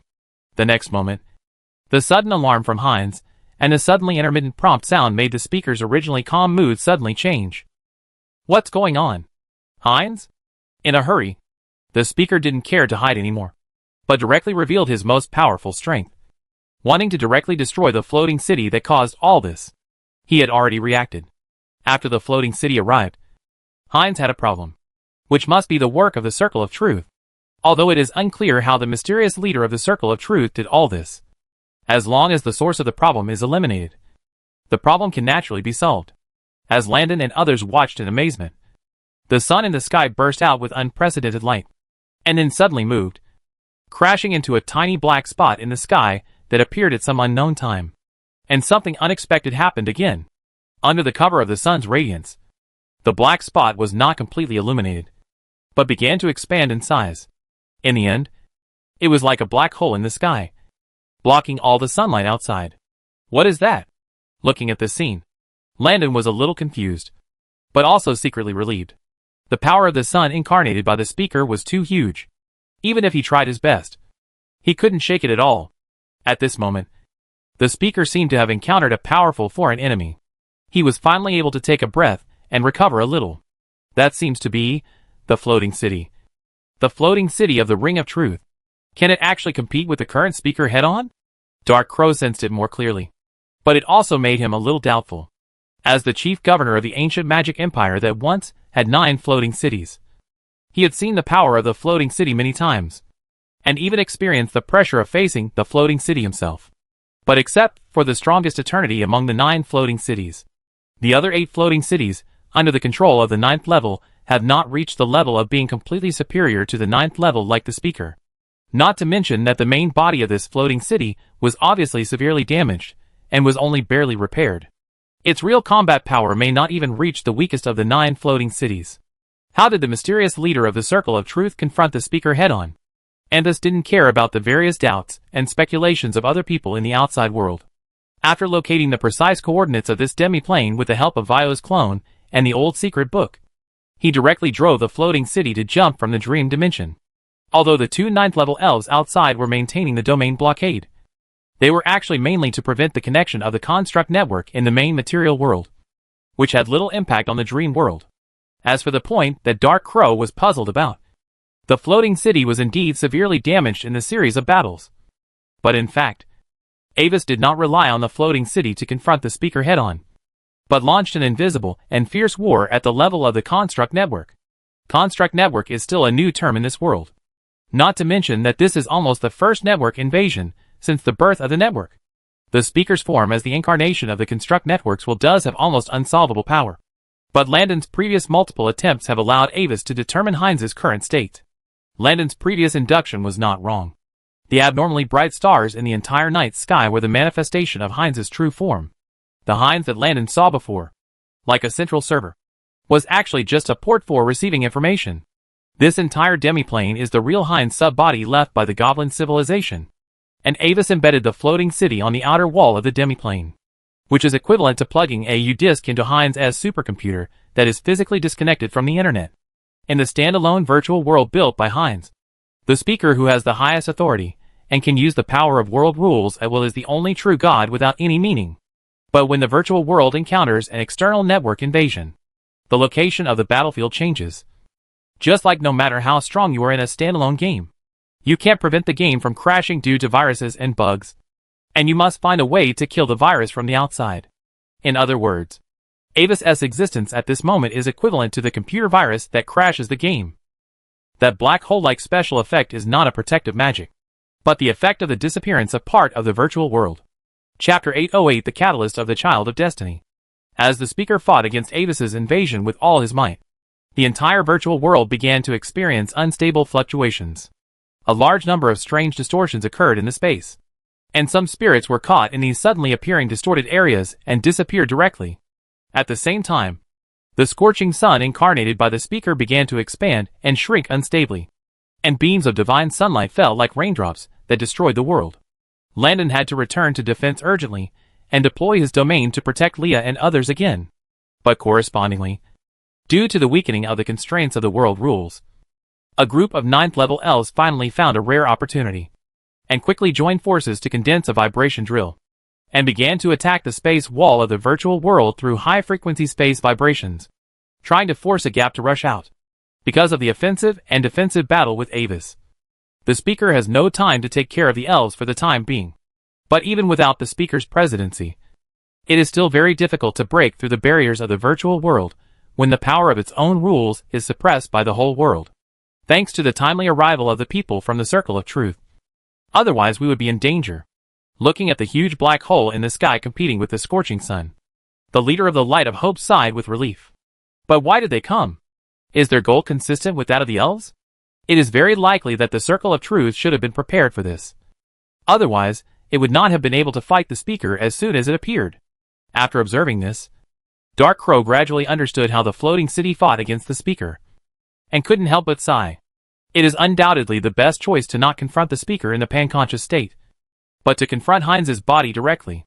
But as time goes by, the balance of victory still gradually slides to the speaker's side.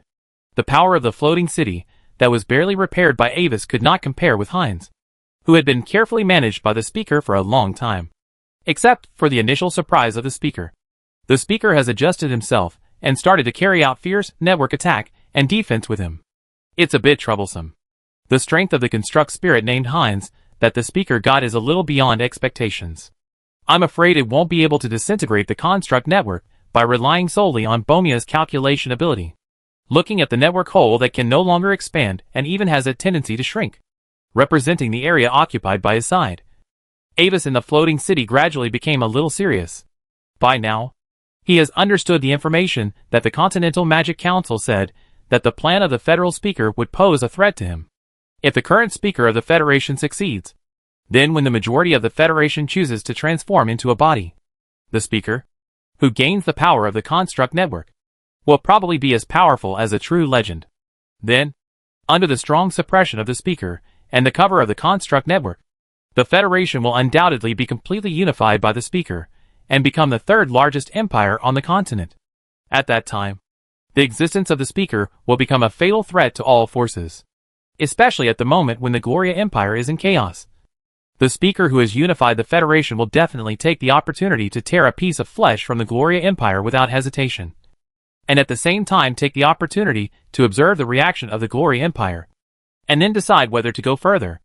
The geographical location of the Carlis province is directly adjacent to the border of the Idle Kingdom Federation, and will be the first to face the Federation's military force. The best way to deal with it is to end the speaker's plan in advance before it is completely successful. Of course, the problem he faces now is that if there is no other force to support him, he may not even be able to beat the speaker, who is now relatively weak. So, Is there anything here that can help him? Andus observed the situation. The virtual world has now begun to stabilize again, and the distorted area has begun to decrease again. Those 9th level elves are still shaking the space wall, and it seems that they are about to successfully tear the space. But this has little effect on his battle with the speaker. In addition, there is also the Son of Destiny, Landon, who is protecting the light of hope. Among those people are Landon's sister Leah, Landon's teacher Shoot, Landon's benefactor Vio, and some high-ranking members of the Resistance Army. Seeing this, Andus has understood where the breakthrough point is. Very good. Now is the time for the Son of Destiny to play a role. Lord Dark Raven, is the Circle of Truth going to lose? Can we find a way to help? Seeing the black hole in the sky gradually shrink, Landon's eyes became solemn. And at the same time, he looked at the progress of the 9th Order elves tearing the virtual world in the distance. There is no way. If I am not mistaken, the Circle of Truth is actually taking advantage of its own advantage of not being trapped in the virtual world, and using the core tower spirit of the floating city in the outside world to invade the constructed spirit that claims to be the sub-body of Hines. In Landon's spiritual space, Dark Crow's voice was somewhat helpless. That is not something we who are trapped in the virtual world can interfere with. And if the floating city tower spirits that rely on the eternal core as energy cannot fight against it, then what is the point of us going? If you don't need to protect them, I have a way to try to let you escape from here. But if you want to take them with you, the best choice is to help those elves break this virtual world and then escape together. I understand. Clenching his fists and looking at the seemingly unattainable sun in the sky, Landon closed his eyes unwillingly and continued to output power to protect his relatives from the harm of the divine sunlight unconsciously emitted by the speaker. But at this moment, a sudden change occurred. As if by coincidence, a large-scale distortion zone appeared in the sky above everyone's heads without warning. Like a convex lens, the divine sunlight scattered in all directions in the sky was directly focused into a highly condensed beam by this suddenly emerging distortion area, and then fell straight to the rule protection that Landon supported for the light of hope. Caught off guard, Landon's protective shield collapsed instantly, and the crowd, who had no power to fight back, was directly exposed to the lethality of this divine sunlight. In a hurry, Landon desperately flashed in front of everyone. But it was too late. Several high-ranking members of the Resistance Army were hit by the sunlight and were vaporized without even a scream. Schuster relied on a 9th level pendant to barely block it for a moment, and then dodged the core range of the attack. But his face was also pale, and he was seriously injured. But Leah, who was the weakest, was powerless to struggle, and was about to be vaporized by the sunlight. But at this critical moment, Vio, who was beside her, suddenly made a move. He pulled Leah behind him, used his body as a shield, and blocked the divine sunlight shining on her. On his body, several amulets exploded directly, bursting out various powerful protective spells, but only blocked the light that destroyed everything for a moment. The next moment, Vio only had time to give Leah a reluctant smile, and then completely turned into ashes and dissipated. The next moment, Landon finally blocked the light again. But everything had already happened. Teacher, finally reacting to what happened in an instant. Leah raised her hand with some trembling, but her fingers could only touch a trace of ashes, and tears instantly overflowed. Sir Vio. Landon also stood there in a daze, looking at the figure that turned into ashes and dissipated, thinking of the voice and smile of Lord Vio, from the time when he first saved them from the villains in that civilian room, helped Leah cure the crystal disease, accepted Leah as a student for free, and helped and taught him again and again. Finally, the scene in his memory stayed at the scene where Lord Vio, who had returned, agreed to stay in the light of hope under his strong invitation. No! Looking at the sun in the sky, Landon's eyes showed a deep hatred. A strange dark yellow book appeared in his hand, and the moment it just appeared, it caused the virtual world around it to show unstable distortions. I promise you. Now, give me strength. Facing the cover of the yellow book, Landon spoke in a low voice. Chapter 809, The Incomplete Yellow Mark. The fate of each person is different. When ordinary people are extremely angry, they can only be extremely angry for a whole day. But when the Child of Destiny is extremely angry, he can solve the problems and enemies he faces through methods including, but not limited to, explosion, breakthrough, and the use of secret techniques with great sequelae. For example, Although the yellow book in Lanton's hand has been robbed of half by Prince Aotimo, its magic has not been lost. Before that, after Lanton's strength broke through the 7th level, he suddenly felt something in his heart and fell into a strange world like a dream. And there, he vaguely saw a rotten figure suspended in the ragged mist, extremely tall, and with an old yellow robe floating. When that figure came into his eyes, a mark that seemed to contain an extremely wonderful law power, but with an obvious sense of incompleteness, appeared in Lanton's heart. As long as he agrees to accept that mark with his own soul, he can obtain the true power contained in the yellow book. At that time, because of the fear of unknown dangers, Landon did not agree directly. But now, watching Lord Vio die in front of him to protect Leah, Landon suddenly hated himself for being hesitant before. Lord Vio's teachings to him were still vivid in his mind, but he still hesitated in front of the unknown power, although it seemed to be the right choice at the beginning. Now he has tasted the bitter fruit of insufficient power. Landon, have you really thought it through? Those elves are about to open the passage completely, and we can escape from this hellhole soon. There is no need. In Landon's spiritual space, Dark Crow frowned, somewhat worried about Landon's choice. The power of the incomplete yellow mark was very strange and cold. Even so cold that even he, a half-external creature, felt uncomfortable. You don't have to say anything more, Lord Dark Crow. However, before Dark Crow finished speaking, Landon's eyes were already bloodshot, and he interrupted him in his heart. Lord Vio died because of my invitation. I want to revenge him. At the same time, with Landon's actions, a faint incomplete symbol suddenly lit up on the cover of half of the yellow book. When this phantom appeared, the virtual world space around the yellow book and Landon's right hand holding the yellow book instantly became extremely unstable.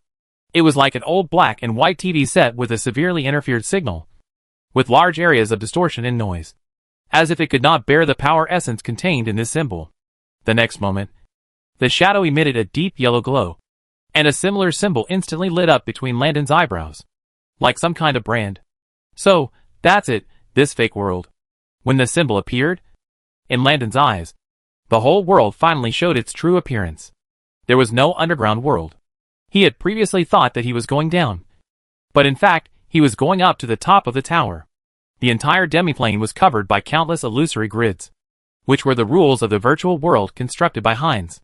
And above the endless sky, an extremely huge network, like a sky curtain, enveloped the entire demiplane. At the densest core of this large network, the sun that was too bright to look at directly also showed the speaker's ideology again.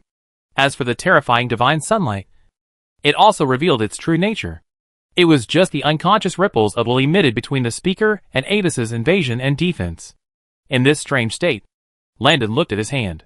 There, the original dark yellow strange book disappeared, replaced by a very familiar incomplete symbol, and a very weak spiritual light that could not be ignored. Gloria 3.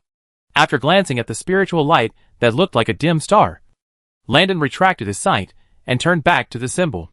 Around the symbol, the invisible virtual world network twisted outward spontaneously, forming a vacuum, as if it was afraid of the power of the symbol. At the same time, Landon had already mastered the use of the true power of the yellow book as if it were instinctive. Coincidentally, when Landon gained new power, the space above was distorted again, and a strong sunlight focused by the space shone towards Landon again. Facing this terrifying light, Landon just raised his head slightly, and two incomplete yellow marks lit up in his eyes. Originally, with his own strength, it was not enough for him to look directly at the speaker. But now, under the blessing of the mysterious incomplete yellow seal, the ripples emitted by the speaker seemed like real harmless sunlight, and could not cause any effect on Landon. When Landon's change appeared, the speaker who was fighting with Avis in the sky suddenly shook. A gaze that made him feel cold and trembling in his current state suddenly fell on him. He instinctively looked in the direction of Landon, but he didn't see anything. What caught his eye was only a strange dark yellow mark. Through this incomplete mark, the speaker seemed to see the ragged yellow robe figure across endless time and space. And under the fluttering yellow robe, it seemed that the original darkness of the origin of the universe was hidden. As the figure came into his eyes, even astronomical figures could not describe its total amount of crazy information, which poured into the construction network and the speaker's mind like an ocean backflow. That was taboo knowledge that ordinary people could not imagine. telling the ultimate secret that was hidden in the origin sea of the dark side of the world, which was endless, terrible and beyond human wisdom. In an instant, with Landon as the center, the virtual world began to collapse uncontrollably. At the same time, the speaker let out the first painful roar since the war began. The price of peeping into the true body of a foreign true god is extremely painful. The information contained in the true god's body is not something that ordinary people can bear. At that moment, even the speaker's body, which was in a state of sleep and recovery, suffered a heavy blow. The traces of alienation appeared on his body, and the rules were corroded and distorted. However, because he was in a state of unity with the construct network and had a complete construct network as a diversion, the speaker was still holding on for a while, maintaining his will from collapsing.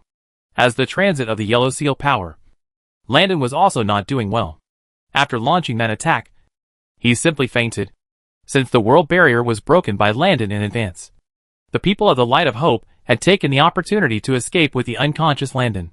In the Sky City, Avis, who had invaded Hines forcefully, would obviously not miss such a good opportunity. The effect of Landon's explosive method this time was somewhat unexpectedly good, although it was unclear what price he would pay in the future. It was an indisputable fact that the speaker and the virtual world were both severely damaged.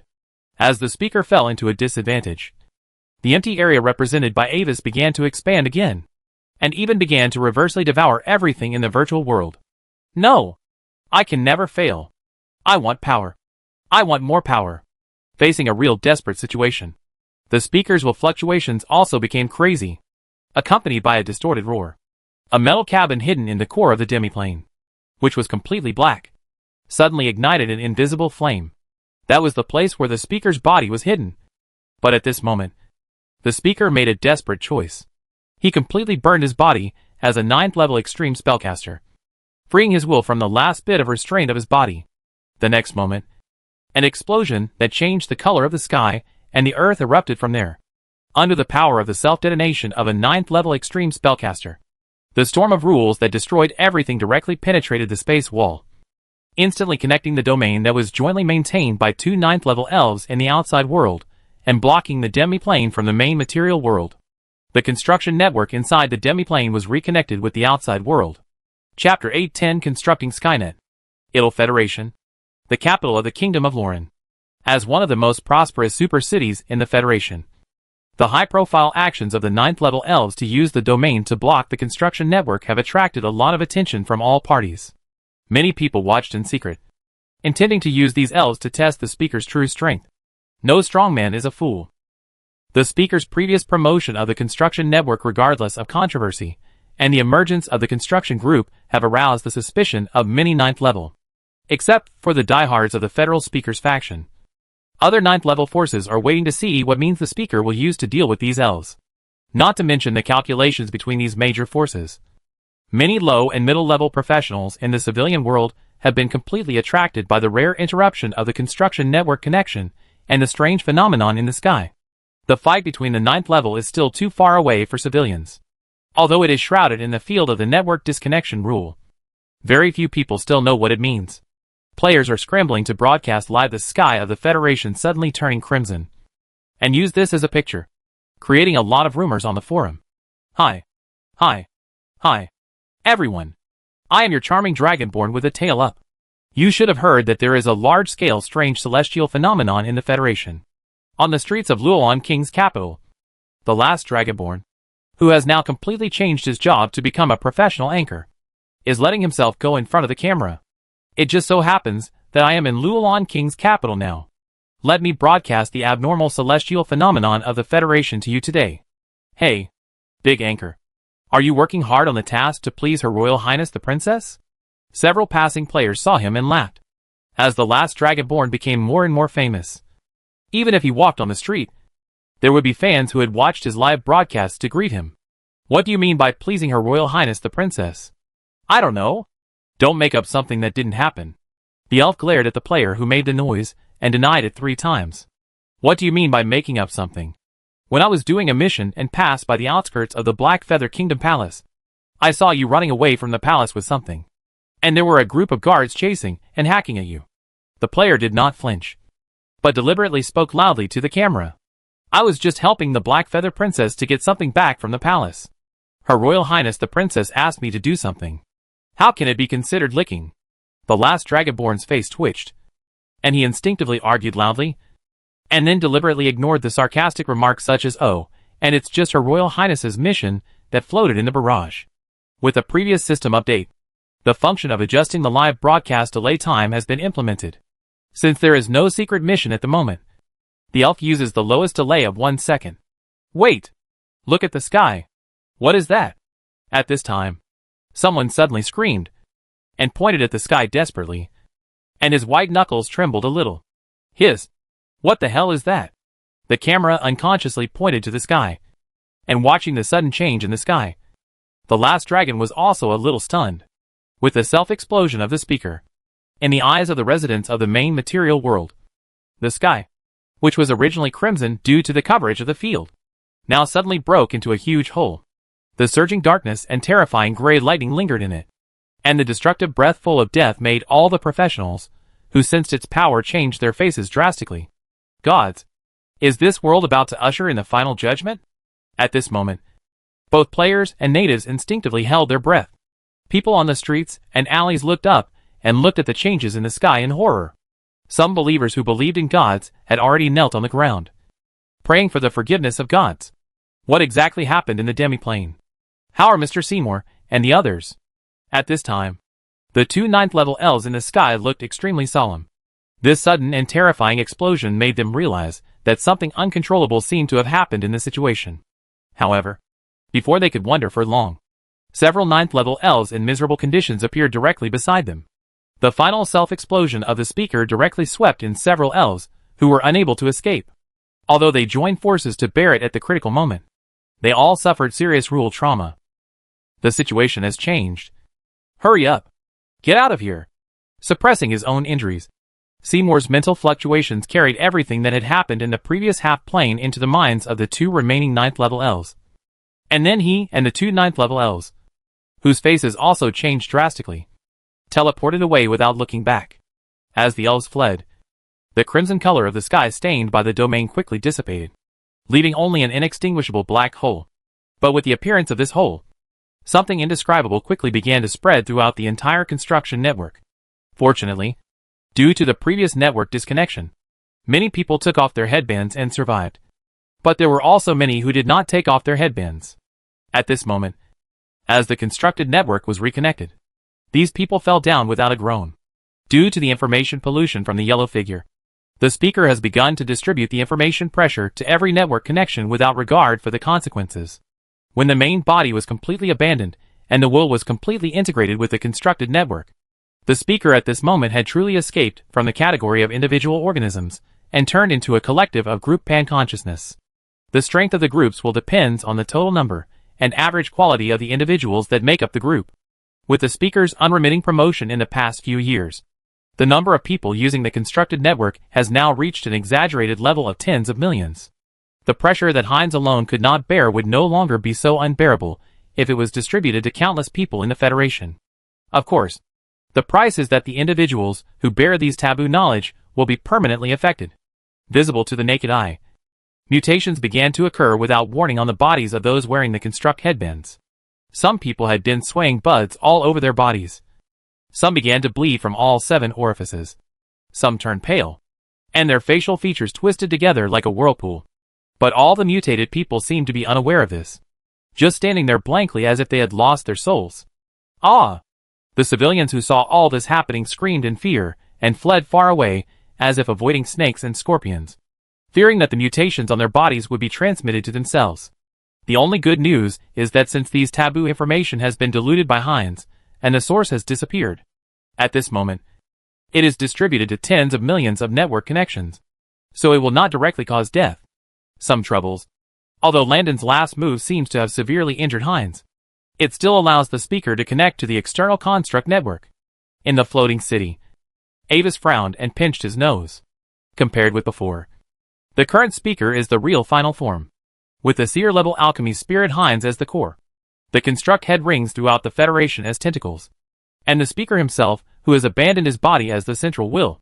Together they form a construct Skynet covering the heads of all living beings. Obviously, as the speaker disperses the pressure, Avis has little time left. When the speaker sorts out his own state, then it will be the time for him to be completely destroyed. Chapter 811 Mutation and Mission.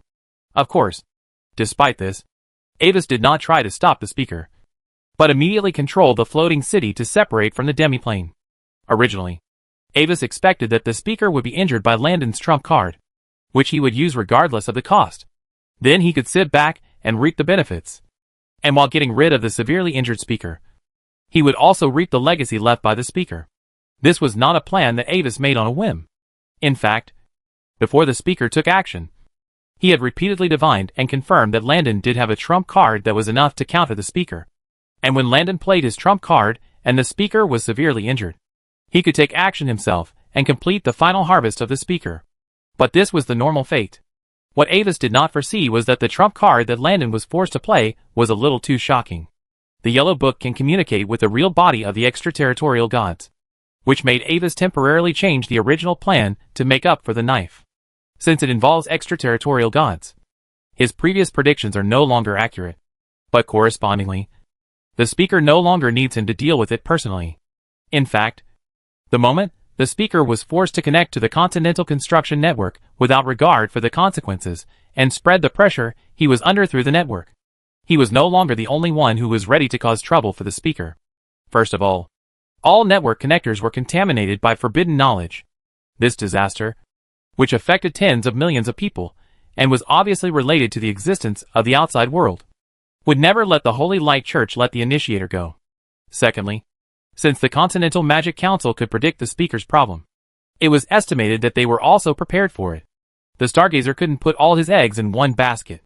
In addition to informing him of the news in advance, there must be other backup plans. The development of fate is wonderful. His biggest enemy has now become his helper. What Avis needs to do now is to stay away from it to prevent the big forces that come to trouble the speaker from suppressing bandits by the way, because the speaker has been resisting fiercely. At this moment, with Avis's sudden withdrawal without any signs, the quickly repaired half-plane crystal wall almost directly squeezed the floating city out. In this regard, the speaker, who was overwhelmed by the yellow-robed figure, had no time to care whether Avis had any conspiracy. The only thing he wanted to do now was to remove the information pollution as soon as possible and reorganize his own will. With the joint efforts of both parties, Avis easily cut off the connection between Bomia and the construction network, and then controlled the floating city to dive back into the deep dream world. We can see now that many aboriginals have suddenly fainted on the street. They are mutating. At this moment, in the capital of the Kingdom of Lauren, the last Dragonborn is continuing his dedicated live broadcast on the already chaotic streets. Due to the occurrence of the mutation, civilians are already fleeing frantically. Some city guards wearing bright silver armor, led by the leaders of middle and high-level professionals, are trying to maintain law and order. But the effect is not good. Avoiding a scarred mercenary who rushed over in panic, the elf aimed the camera at the corner of the roadside, where a body wearing a construct headband fainted, but was still shaking. It can be seen that the people who are in trouble now seem to be aboriginals wearing construct headbands. Oh my god! Look at the dense pink holes growing on his arms. They are still wriggling and expanding. Something seems to be growing inside. I don't know what the family members thought of. I can only think of honeycombs and lotus pods. Ugh. Ugh. The anchor doesn't have to be so detailed. Really. This kind of direct impact on the scene caused a nauseous sound in the barrage. It is completely different from the news that people wearing a construction headband will mutate to observe mutants up close. At this time, a soft white light suddenly lit up on the side of the huge black hole in the sky. Compared with the size of the black hole, the light spot is as small as a grain of rice next to a basketball. But it is so conspicuous that everyone who sees it can't ignore it at all. There is light falling from it like water, spreading and shining on the mutants in the streets and alleys below like a bright moon, calming down the originally crazy surging mutation process on them. Shrouded by this light, the riots in the capital of Lauren gradually began to calm down, and people's eyes unconsciously became peaceful. Some people who had taken advantage of the fire also stopped their actions and showed repentance. Everything seemed to be developing in a good direction. Players can see from the system panel that a temporary soul purification state has been added to the status bar. This magical scene made many ordinary believers bow more devoutly, thinking that the gods heard the prayers and came to save all living beings from the hands of the devil. At this time, a large number of priests and nuns of the Holy Light Church also took to the streets and began to preach. Now that the real miracle in heaven is still clearly in front of everyone, this kind of preaching has a remarkable effect. However, the high-level professionals knew very well that the light ball was just a sign of the arrival of the Archbishop of the Holy Light Church. An Archbishop has arrived. Lauren 15 is simply crazy. It is inevitable that the things he did attracted people from the Holy Light Church. I don't know how long the speaker can hold on. I am very curious about how much difference there is between his current state and the saint in the legend of the church. The strongmen whispered to each other in secret, and even the elves who were scared away by the speaker before returned quietly at some point, as if they were ready to see if they could fish in troubled waters in secret. The light ball in the sky did not care about the many ninth levels hidden in the dark. After he temporarily stabilized the state of many civilians, 3 more light balls emerged one after another. The first 2 light balls, like the first one, began to appease the civilians and tried their best to eliminate the pollution spread by the construction network.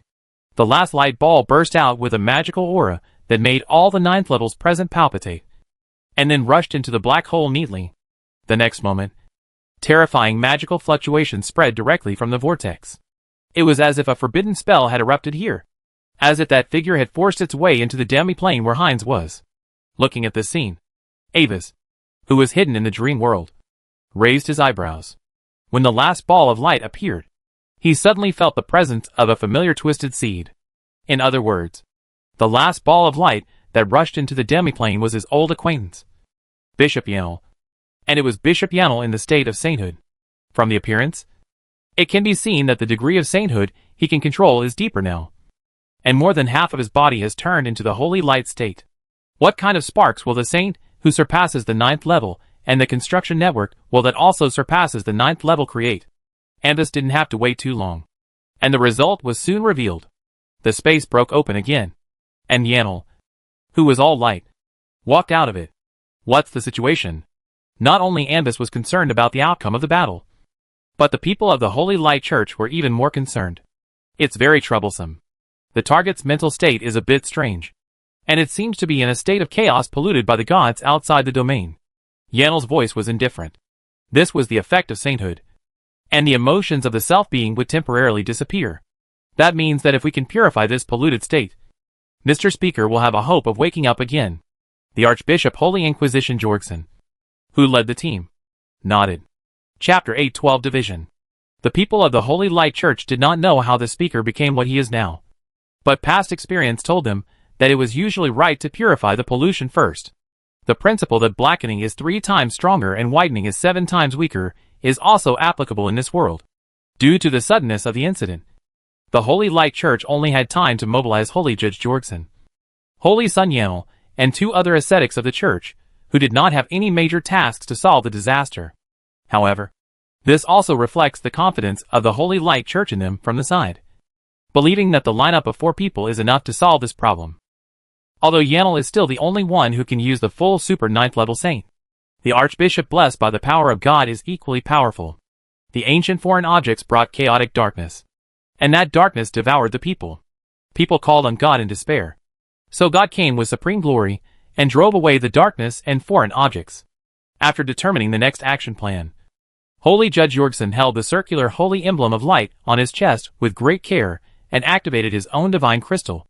The speaker is now powerful and connected to the continent's construction network, unlike the previous 2 9th level masters, who could disconnect from the network at will, with the speaker's will as the host. The construction network is now equivalent to the speaker's body and also has the power of rules. If we use the form of a game as an analogy, the power of rules is like the currency needed to mobilize the bottom-level permissions of this world. Faced with things that do not contain rule power, the 9th level strongman with rule power can directly erase it from the root by consuming a certain amount of rule power, just like the game administrator deletes it with background permissions. But facing the existence of the same rule power, the authority between the 2 authority dogs cancels each other out, and the other party cannot be wiped out by just moving a finger, and can only be solved by other means. In order to avoid changes in time, Jorgsen directly activated the divine favor, striving to purify the pollution in the constructed network as soon as possible, so that the speaker can return to normal as soon as possible. The speaker's main consciousness that fell into darkness was restrained by Yanel. And he and the other two ascetics were responsible for purifying the pollution with all their strength. The presence of two super 9th level combat forces must be enough to suppress the evil. The development of the battle situation was indeed as Jorgsen thought. After all, the pollution from the yellow mark was just water without a source. With the joint efforts of everyone, the pollution of the foreign gods in the constructed network began to gradually subside. Soon, the last pollution was purified. The constructed network was silent again, and the breathing of those unlucky network connectors involved became smooth again. Although the changes that have occurred are difficult to completely eliminate, as the source of pollution is purified, their state is gradually restored under the holy light, and their expressions begin to become peaceful. Ah, you, Holy Light Church? A wave of stagnant spiritual fluctuation sounded, filled with a strong sense of unfamiliarity, as if someone who had not spoken for a long time suddenly felt uncomfortable speaking. As the pollution was completely removed, the will of the federal speaker finally returned to clarity. Sensing his current state, even though he had considered the possibility of the plan failing, he still felt a little complicated. According to his original plan, he was actually planning to launch the plan completely when the constructs became a new race, and their numbers spread all over the Yar continent, and the construct network was completely integrated into the lives of the federal residents, connecting all the connectors of the construct network in one go. As the spiritual leader of the construct network will, and the construct human race, he completely broke through to the legendary level. But now, because of Landon's disruption, he was contaminated by the gods outside the domain due to carelessness, and had to launch the plan in advance to save his life. But this also exposed the secret of the construct network, and the original plan can be said to have completely failed. The most fatal thing is that due to the pollution spreading along the network, the lackeys of the Holy Light Church were also attracted. Although the information pollution in the construct network was solved with the purification magic of the lackeys, but he is very clear about his current state. After solving the pollution, it may be his turn. Is it true that even the super 9th level existence will be swept away by the fate of the Child of Destiny, and cannot be enemies with it? Your Excellency Lauren 15. You spread the forbidden pollution of alien gods through the construct network, affecting tens of millions of innocent people. You need to confess to the Lord for this matter. Not knowing the complicated mood of the speaker at the moment, Holy Inquisition Jorgsen took out the holy book and looked solemnly at the sky where the speaker's consciousness was. Confess to the Lord? Ridiculous. Since the relationship had already been torn apart, the speaker also stopped pretending. Instead, he spoke out blasphemous words in the face of the people in the Holy Light Church, who suddenly changed their expressions. Your God has long gone. Who do I need to confess to? To the void holy light that you rely on for your spirit? Or to the false god in the city of holy songs? So that's how it is. You have already fallen. May the merciful God forgive your sins. With a flash of coldness in his eyes, Jorgsen spoke coldly. Capture him. Take away the relics of the alien god and seal them. As the voice fell, the unimaginable battle started again. After regaining consciousness, the speaker who could mobilize the power of the construction network was indeed very strong. But the sainted Yanel and the divinely favored Jorgsen were also unreasonably strong. At their level, the ordinary professionals watching the battle below could no longer see any details of their battle. All they could see was the sky illuminated by the holy light and the wonder of the three suns. The empty construction network and the holy light annihilated each other. The divine round sun transformed by the speakers will fought fiercely with the sainted Yanel. Every collision would leave a dark hole in the sky that could not be restored for a long time. The players watching the live broadcast below were dumbfounded. The collision between the speaker and the church was completely beyond their imagination. This had gone beyond the concept of battle and reached the level of the power of heaven and earth. And such a terrifying vision has now covered the entire Federation, covering an area of 1/3 of the Yar continent. Most of the 9th-ranked people in the Federation have kept their flags down at this moment, unwilling to be involved in the collision. The speaker's plot was too big, and the 9th-level monks, who had found out the truth, were now a little frightened. If the speaker really succeeded, the consequences would be disastrous. They were all prepared. After the speaker's defeat this time, they would completely wipe out the existence of the construct network. This thing is too threatening, and it must not be left. Only a few hardcore 9th-level monks from the speaker's faction bit the bullet and joined the war. But they only held back the 2 9th-level monks from the church and could not participate in the frontal battlefield. Gradually, the speaker began to show signs of weakness. As the will of the construct network. The power contained in the construct network is closely related to the number and quality of network connectors. However, due to the pollution from the alien god before, he hastily connected the constructed network in a hurry, causing a large number of network connectors to be polluted and lose consciousness. His current state is actually very bad. In this state, facing two enemies that he had to be cautious against even in his prime, he had almost no chance of winning. But the good thing in misfortune was that he had specially anticipated the scene of the plan failing. So he was prepared for this situation. So, in a certain ordinary collision, the sun transformed by the speaker suddenly disintegrated and turned into stars scattered all over the sky. Unexpectedly, Yenel tried to intercept, but it was completely ineffective. Many stars fell to the ground like phantoms and sank into countless network connectors. Chapter 813 Contaminated Hind Sub. Wow! So cool! Wife, come out and see the miracle. Hee. There is a strange phenomenon in the sky. There must be a divine weapon. It must be because I successfully broke through level 40 and activated the main task. On the ground, due to the large scale of the battle, many native professionals and players did not know what happened. Thinking that some treasure or ruin suddenly appeared, they scattered around to find the opportunity. You can see that this is the real battle scene of top professionals. There are no fancy combat skills, collisions, and flying spells. Only simple numerical crushing and full-screen attacks. The camera is aimed at the sky, and the last dragon is still trying to explain the battle between the two sides in the sky to the audience as a top professional player. Don't underestimate the danger of this battle. Suppose we now throw a detection in any direction in the sky. As he said, the elf directly released a detection, and then displayed the results in the live camera. Name, red name. Level, attributes, identity, faction, challenge level. What the hell is this? Oh my god. I detected it too.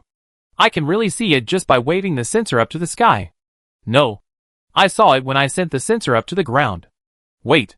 According to the judgment of the system detection, is the whole world against me? Ridiculous. Does the system think I'm Batman? Is the system detection affected by the battle? Isn't that a bigger problem? As the last Dragonborn expected, the moment the detection results were seen, the barrage instantly became noisy. Don't worry, everyone. The system detection should be fine. The reason why we get such detection feedback is that, as the system shows, we are now in the body of some kind of enemy, while dropping a bigger bomb. The last Dragonborn quietly looked at the information transmitted by the club's plot analysis team on the panel, and then continued to tell the story. According to the background information of the game, the main body of high-level professionals is no longer limited to human form. Therefore, we can reasonably speculate that if there are special professionals whose main body is fog, thundercloud, etc., when their level exceeds level 90, and then they completely release their main body, it is indeed possible to cover the entire continent. And now, there should be two such special professionals fighting. Those crazy professionals on the street before may have been affected by them.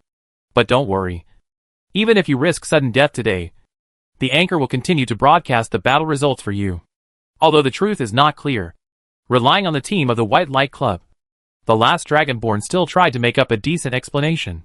The players, who also did not know the truth, directly believed the elves' lies. At this moment, many people took the initiative to go offline for refuge, because they were worried about encountering danger. Some people threw combat skills and attack spells to the sky before going offline, trying to get some combat experience. And at this moment, the change appeared again. The construct network connectors, who had been purified by the holy light and fainted on the ground, suddenly opened their eyes at the same time. But their eyes were not their original color, but a mixture of black and scarlet. In the depths of those countless pairs of black and red eyes, cold and pure malice surged wildly, as if spying on all living beings in the world. The next moment, they stood up in unison, and their synchronization rate was like that of a constructed army. The last dragon descendant, who was broadcasting live, was startled by this scene, and instinctively threw a detection. And only after seeing a series of question marks return did he react that the detection would be blocked and could not be used for the time being. However, these network connectors, who suddenly resurrected, did not pay attention to the last dragon descendant, but at the same time looked up at the sky in a state of divine favor, trying to erase the holy Judge Jorgsen. The speaker who was integrated with the constructed network. Countless malice that seemed to be real, accompanied by an unstoppable divine power impact, pressed towards Jorgson like the sky was falling. Jorgson also noticed this shocking change, and his sense of crisis escalated wildly, because the main body was outputting holy power at full strength and entangled with the constructed network. Jorgson could not avoid this sudden attack at all. He urgently constructed a holy power defense, but still failed to avoid this long-planned attack. The pure and flawless holy power body was immediately stained with large black spots, which was obviously a state of counter-invasion by the existence outside the domain. Become one with us. The strange whisper echoed between heaven and earth, and the voice was somewhat similar to the speaker's. But there was a difference. Evil demon. With a muffled groan, Jorgson's breath suddenly declined greatly, and the constructed network that had been almost suppressed began to riot again, thanks to the other two ascetics who jointly restrained it. It did not directly fail. At the same time, the speaker, who was fighting fiercely with Yanel, suddenly began to exert his strength as if he had been injected with chicken blood. For a while, he actually suppressed Yanel, and the situation was reversed in an instant. How can you understand the horror of the true gods if you believe in the pitiful existence of false gods? Today, the Federation is your burial place. Muttering in a low voice, the speaker's words came from the mouths of all the constructed network connectors, like an endless echo. But when the speaker was full of pride, a new force suddenly intervened in the battle. Thick clouds emerged from the void and quickly spread in the sky. Then, the center of the cloud began to swirl and spread out in all directions, and a huge silver-white floating city descended from the clouds. That is the only intact floating city known to mankind today, Oration. And it is also the headquarters of the Continental Magic Council. At this moment, the entire floating city is shining like a silver star, and circles of magic ripples are expanding far away. Wherever the ripples pass, the network connectors with black and red eyes open shiver as if they were struck by thunder, and their breath is strong and weak. And finally they fall to the ground again, like wheat harvested by a sickle. Give up. Sir Stargazer has already sensed that Heinz's sub-body has been polluted by extraterritorial existences, and has already prepared targeted spells.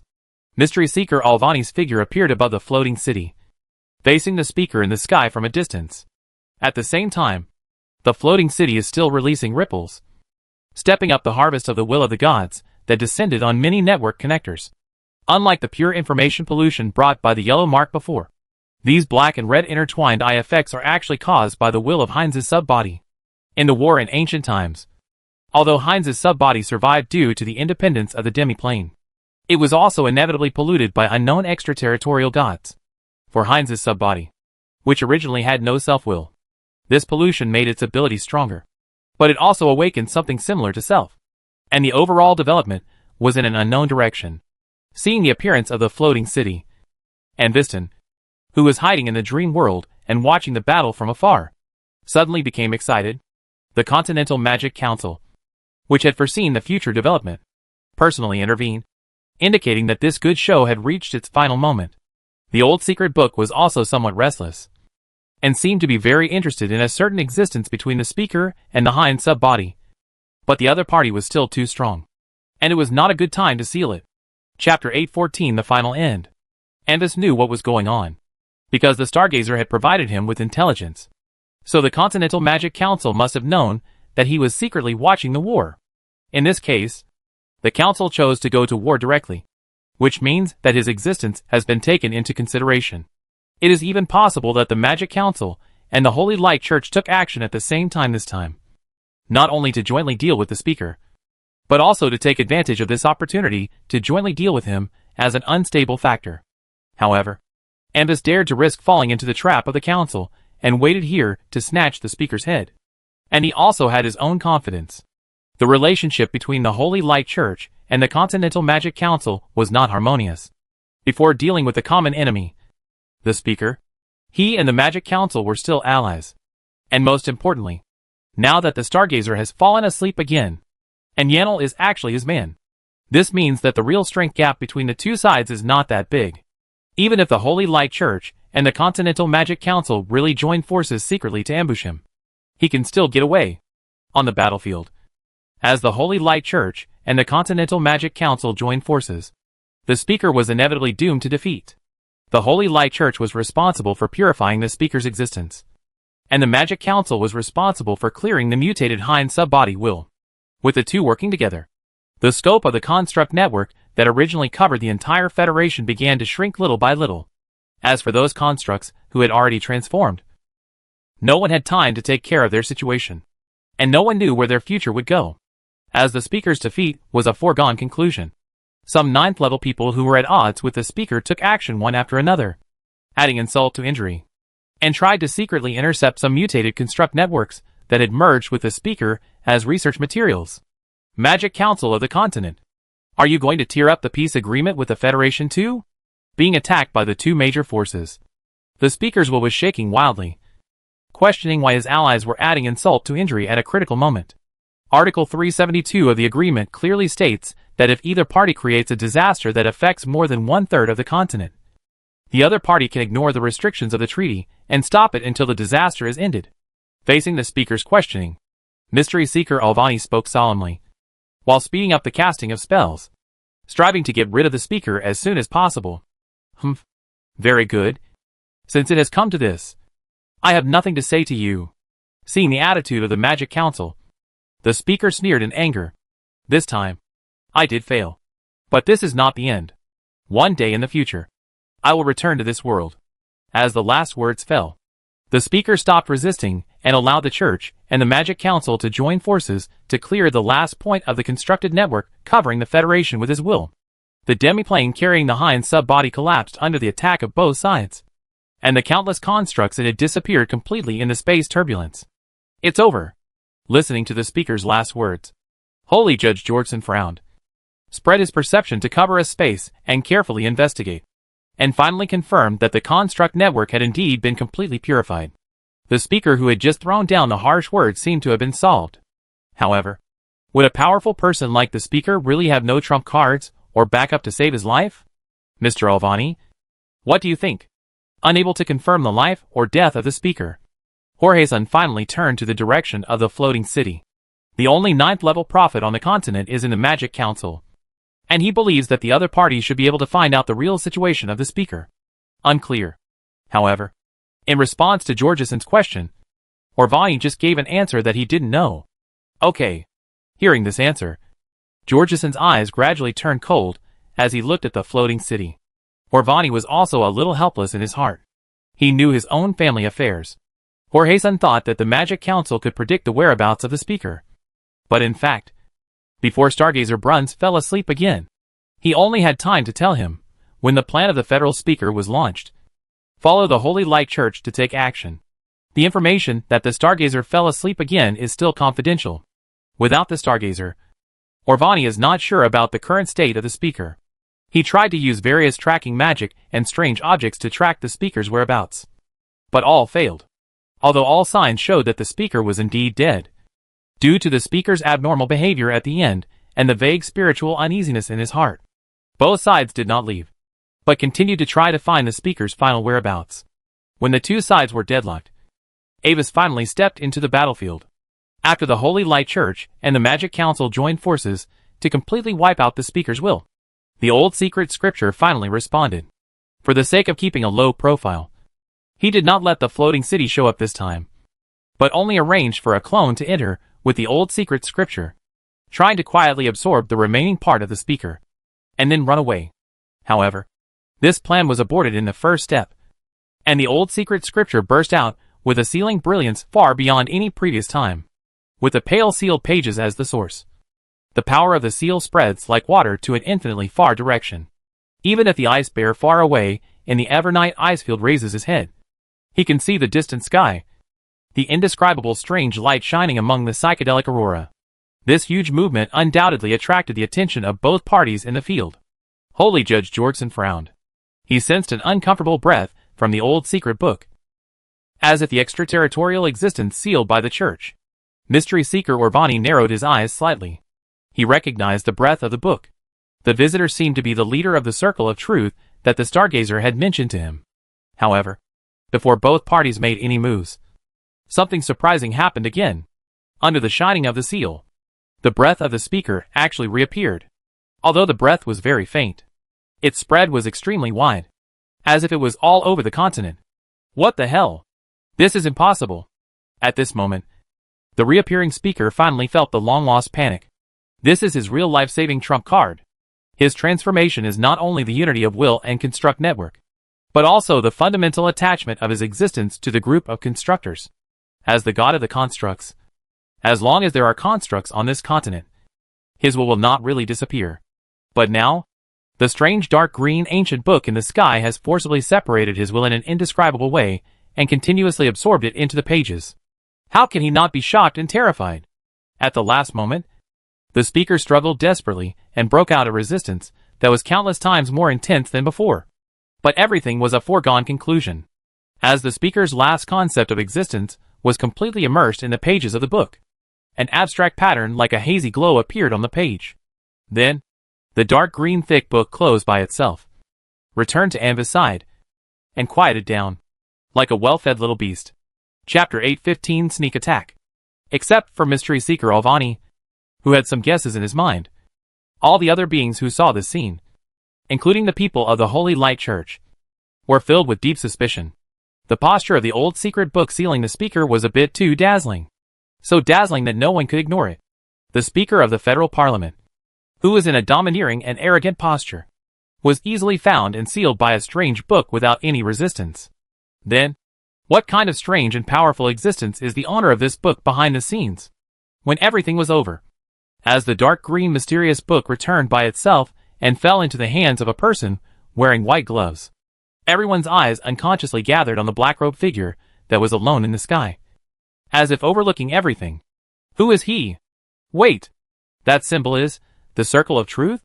However, when more and more people noticed the strange ring emblem on the black robe of the figure, they soon exclaimed and revealed the identity of the figure as the mastermind of the destruction of the Sky City and the initiator of the Great Rebel Army era. The legendary Rebel Circle of Truth is still very famous in the Idle Kingdom Federation. Many professionals are familiar with the representative ring emblem, looking at the figure holding a strange magic book and overlooking the world. Holy Judge Jorgson's brows have been slightly wrinkled.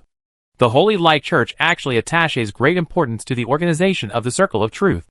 After all, the Archbishop sent by the Church failed in the last incident of the Lord of Dreams in the Federation.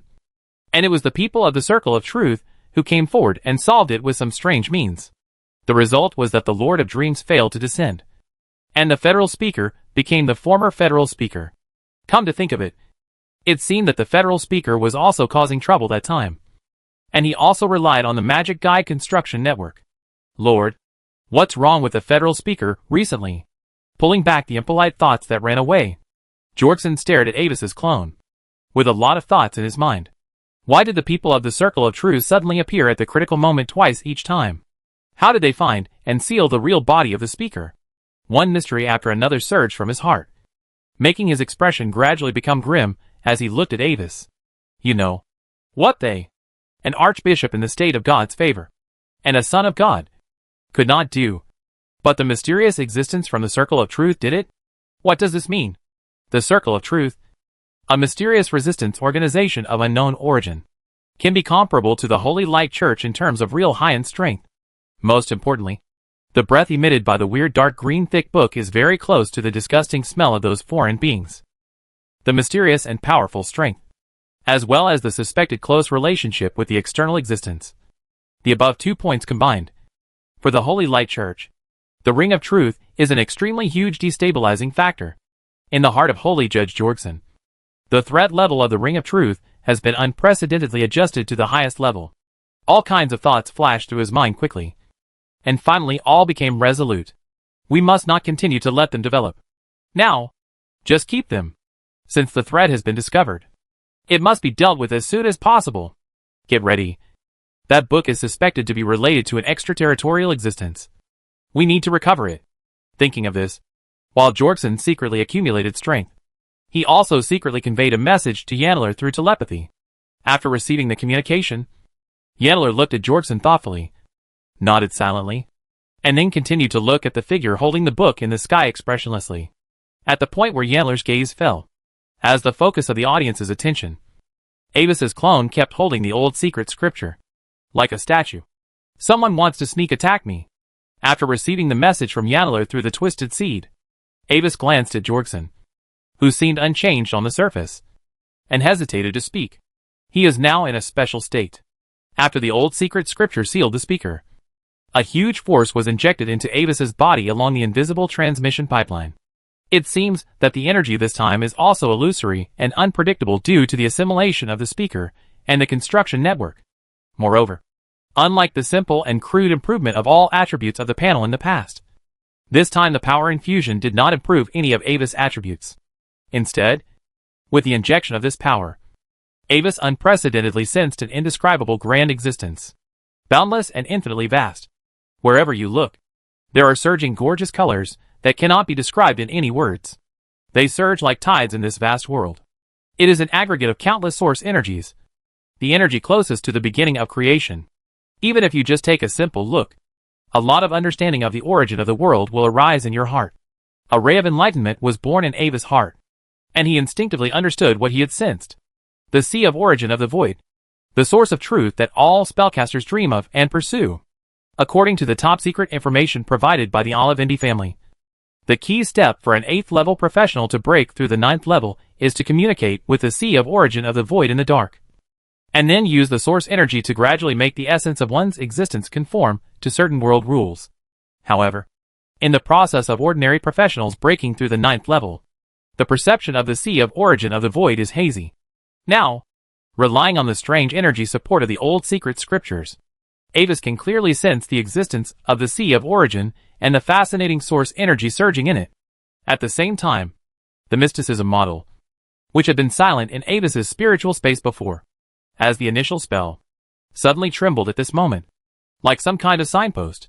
It pointed to a certain direction deep in the sea of origin, as if to lead him to explore. Under the influence of these factors, most of Avis's energy was involved, and the will to control this clone could only make it move normally. There was no need to think about fighting with a 9th level professional.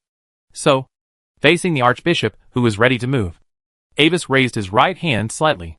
A huge space crack emerged from the void, and 2 blue-gold metal giant hands surrounded by magic energy stretched out from it, pulling the crack wider like tearing paper. Under the awe-inspiring eyes and live broadcast of countless professionals in the capital of Loren below, the mountain-like body of the super-ancient forbidden weapon Themis Colossus walked out of the crack, and the Annihilation main gun on its chest flashed with a strange light, and it had locked onto the holy Judge Jorgsen, who was facing a great enemy, feeling the premonition of danger like needles all over his body. Although Jorgsen felt a little tricky, he did not give up the previous sneak attack plan in his heart. The strongest person present in the Holy Light Church was not him, but Holy Son Yanel, who was behind him. As long as he can hold back the Themis Colossus for a while, Yanel alone will be enough to take it down. Moreover, the Sky City of the Magic Council is also present at the moment, which is a once-in-a-lifetime opportunity to deal with the Circle of Truth organization. Chapter 8:16 shocked Jorge-san. Just as Holy Judge Jorge-san thought, Aniller was also ready for battle. However, Aniller's target was not Avis in the sky, but was secretly on guard against the mainland Magic Council that remained silent in the distance. At the same time, Avis's clone did not make any moves, but just silently watched the movements of the Magic Council. If the Magic Council attacked him or wanted to seize the old secret scripture, he would launch a backhand. Aniller would stop the Magic Council and make a gesture to snatch the old secret scripture, but in the end, he failed to let it escape because of an accident. However, Avis guessed that the Magic Council would probably not be his enemy now, but would stand on his side. Now it seems to be an opportunity to eliminate him as a variable. But the interests of the Council and the Church are actually not consistent. If the Magic Council really regarded him as a potential ally, as the Stargazer said, it would never allow the Church to attack him.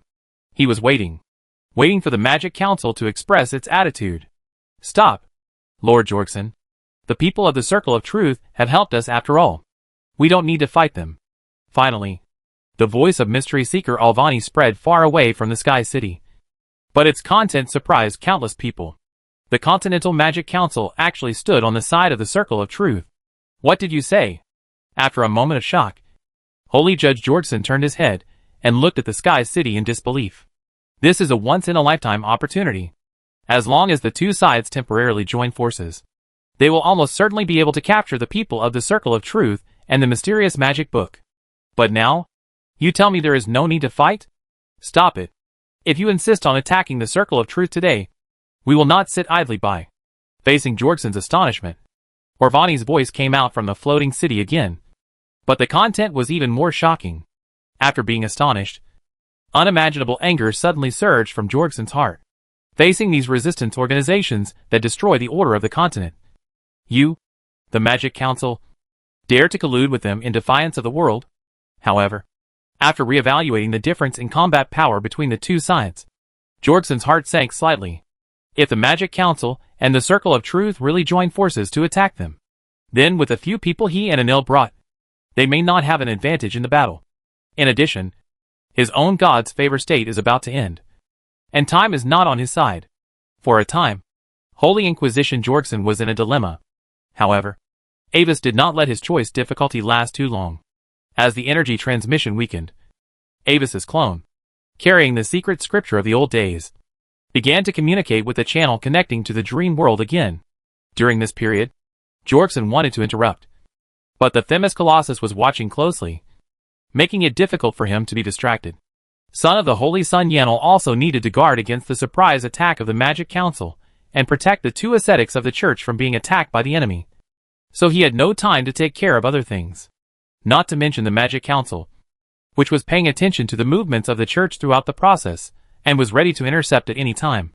Under the subtle struggle of several parties, Avis's clone, carrying the secret scripture of the old days, swaggered to open the dream channel and then disappeared into it. As the conflict between the two sides left, Jorgson snorted angrily, too lazy to continue to entangle with the Magic Council, and directly teleported back to the Saint Messiah Empire with Yanler and two ascetics. He would report this matter to the Pope truthfully, and the threat level of the Ring of Truth also needed to be raised. He could not have imagined that the other party could secretly collude with the Magic Council. Seeing the big guys in the sky disappear one after another, many ordinary professionals and players below were very excited. Such a complete and grand story animation also attracted a large number of players who thought that the next expansion pack would be here to develop here. At this time, in the deep dream world, Avis was experiencing a wonderful journey. With the return of the old secret scripture, Avis handed over the floating city to Taling Balmia for control, and his own consciousness followed the guidance of the mysterious mark and moved towards the depths of the Sea of Origin. Everything he could sense was a sea of colorful energy without any difference. If it weren't for the increasingly strong sense of guidance from the spiritual sea, Avis would hardly be able to detect that his position was moving. However, gradually, as he approached the direction of the source of the mark's guidance, Avis suddenly realized that the surrounding environment began to change. The originally colorful colors gradually turned into a single silver white, and the richness of the color gradually decreased. At the same time, in the far distance, a huge hazy shadow passed through the silver-white ocean of energy and appeared in Avis's eyes. From the outline of the shape, the shadow looked a bit like a huge butterfly with its wings folded, but it remained motionless, like a dead object or a sculpture. But as Avis approached, he could see some long silver-gray ribbons that were slowly floating, like tentacles, extending from the surface of the butterfly body, and the ends were integrated into the space. When the colorful source energy in the Sea of Origin approached, it would be absorbed by these looming ribbon tentacles, leaving only the silver-white part to be filtered and scattered around. Following the guidance of the mark, Avis found that he was gradually approaching a tentacle of the giant butterfly, although it seemed to be just an ordinary behemoth from a distance. When it really reached its edge, this tentacle had become like a high wall that divided the world, occupying all of Avis's sight. Finally, Avis reached the end. In the central part of the tentacle, there was a crack caused by an unknown reason that completely divided it into two. At the cross-section of the tentacle, he sensed a mysterious aura that was the same as his initial spell, but tens of millions of times stronger. When he saw the wound, Avis understood everything inexplicably. This broken tentacle was the source of the effect of the mysterious art. The things that made up the tentacle were some semi-materialized world rules that he could understand. And this wound was equivalent to completely dismantling the rules, showing its core operating method in front of him without reservation. In other words, as long as he could perceive the cross-section of this tentacle and get closer to the world rules revealed in it, he would be able to break through smoothly and enter the 9th level. And it was different from the ordinary 9th level. The rules revealed by this broken tentacle were obviously extraordinary. Avis had never heard of any ninth level who broke through by sensing the unknown existence in the Sea of Origin, relying on the strange power transmitted from the old secret scriptures. Avis also had unique perception conditions compared with other professionals. He could still maintain a clear mind in the Sea of Origin and carefully experience every tiny change in the rules at the cross-section. With all these conditions added together, it seemed that the right time, right place, and right people were all on Avis' side. Chapter 817 A Bright Future. Relying on various conditions, Avis easily condensed a rule ring surrounded by mist based on the rules at the cross-section. And its rule was mystery. This is the external manifestation of the perception of the power of rules. Just like the desire rule ring, he obtained through the identity of the Nightmare Spirit King. The initial rule imprint ring is like a seed. The 8th level professional will integrate his own existence with it, and then use it to grow again, so that his existence can be transformed into a rule creature, and he can enter the 9th level realm. Moreover, the upper limit of the mysterious rule is extremely high. If a 9th level professional breaks through with it as the source seed, the magic ability will be incredibly enhanced, and it will be easy to master those ancient forbidden spells that are extremely difficult and obscure even for 9th level professionals. However, after carefully looking at this dazzling silver-white rule ring, Avis did not make any action immediately. The whole process of obtaining the mysterious rule is too deeply involved with the old secret scriptures. The initial spell model imprint of the mystic arts appeared in his spiritual space after the first activation of the old secret scripture. Later, most of his current strength was driven by the feedback power gained from helping the old secret scripture seal the existence outside the domain. From beginning to end, the old secret scripture seemed to be guiding him step by step onto a certain predetermined path. This made him instinctively think of the scene when he was a prophet and made various arrangements for the Child of Destiny. And the name of the old secret scripture in its normal state, Hill's poem, almost clearly told him that all this was related to the high elf prophet Hill in the ancient legend. Of course, this is not necessarily a bad thing, and he had no choice before. He had to rely on the power of the old secret book to guide the situation in the direction he wanted again and again. But now, the situation is different. After confirming that he can go to other times to break through the 9th level as a prophet, he now has the room to choose the way to break through. Just like he did not choose to break through the 9th level with the desire rule before, he can also choose to temporarily put aside the mystery rule. After condensing the rule ring, the corresponding rule imprint will not disappear. If he needs it in the future, he can still break through the 9th level through it. The desire rule clearly states that there are extraterritorial gods occupying the front, and the source of the mystery rule is unknown. Avis cannot sense whether the existence in the form of a tentacle butterfly in front is some kind of creature. At the same time, this is also a test of Avis for the High Elf Prophet Hill, as a legendary existence millions of years ago. To what extent can Hill influence him? What would happen if he deliberately chose not to follow the path planned by the old secret book? Avis had briefly seen Hill's projection in the inheritance of the glorious secret realm. The other party's realm was indeed incredibly strong, but it was impossible to reach the level of omniscience and omnipotence. Otherwise, the ancient High Elf civilization should have prospered and passed down to this day, rather than being destroyed in the Great Rip event. In fact, today, the threat faced by Avis is no longer urgent.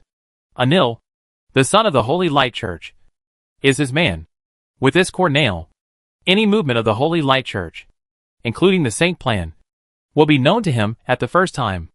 After the Stargazers of the Mainland Magic Council found out that he was the variable of fate, they chose to let the Magic Council temporarily become his ally. The Spark Resistance organization that provoked unrest in the Gloria Empire in the previous life has now completely collapsed, and its successor organization is also insignificant. The strongest resistance has become the Circle of Truth he established himself. As for those special forces such as Glory Alliance and Door in the Eyes, with the end of the Federation's Patacalan Covenant and the consecutive deaths of 2 chairmen, their internal affairs have been in chaos. The surviving internal members compete for interests with each other, and their influence cannot go beyond the Federation. The arrival of the elves from the other side of the ocean has pushed the chaos of the Federation to a new high. The major forces in the Federation are busy with their own affairs, and they have little spare energy to intervene in the civil strife of the Gloria Empire for the time being. If there are any other forces on the continent that may threaten him, then there are only the secret cult groups that exist outside the domain, and the forces that have emerged from history, such as Dragon Island and the Elf King's court. But these forces also have their own concerns and act very cautiously. He has the Sky City and the Colossus of Themis as his protection. So self-protection is not a problem. As for whether the wishing technique that allowed him to reincarnate here will have sequelae, Avis is not worried at all.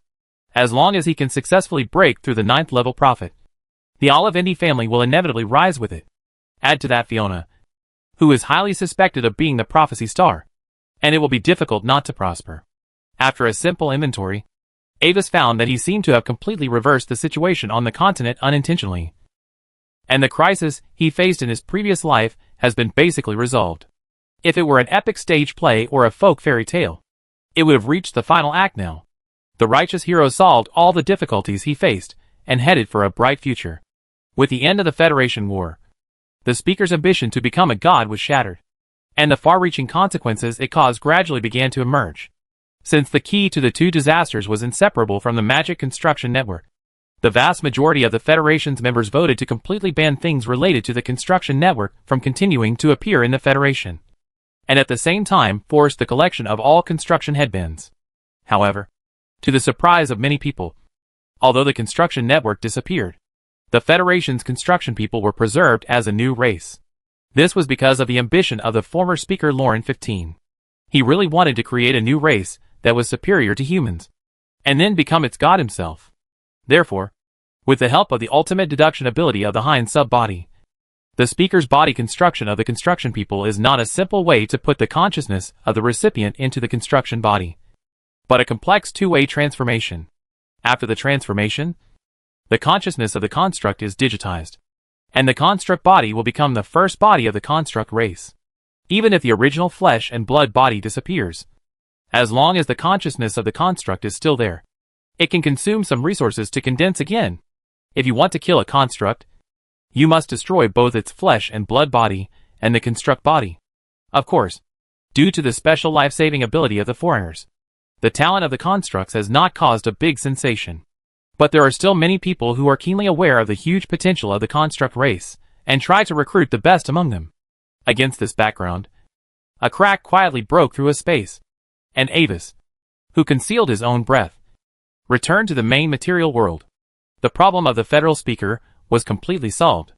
He now planned to go back to understand the situation on the continent and prepare to set out to explore the city of origin. According to the news from the clone, Claire and the others were very close to the location of the Silver Key Gate. Chapter 8:18 Meeting with Lon Newell. The return of Avis's original body did not alarm anyone, since he usually had a clone to complete some simple daily routines and appearances on his behalf. No one noticed that he had left the Empire for a long time.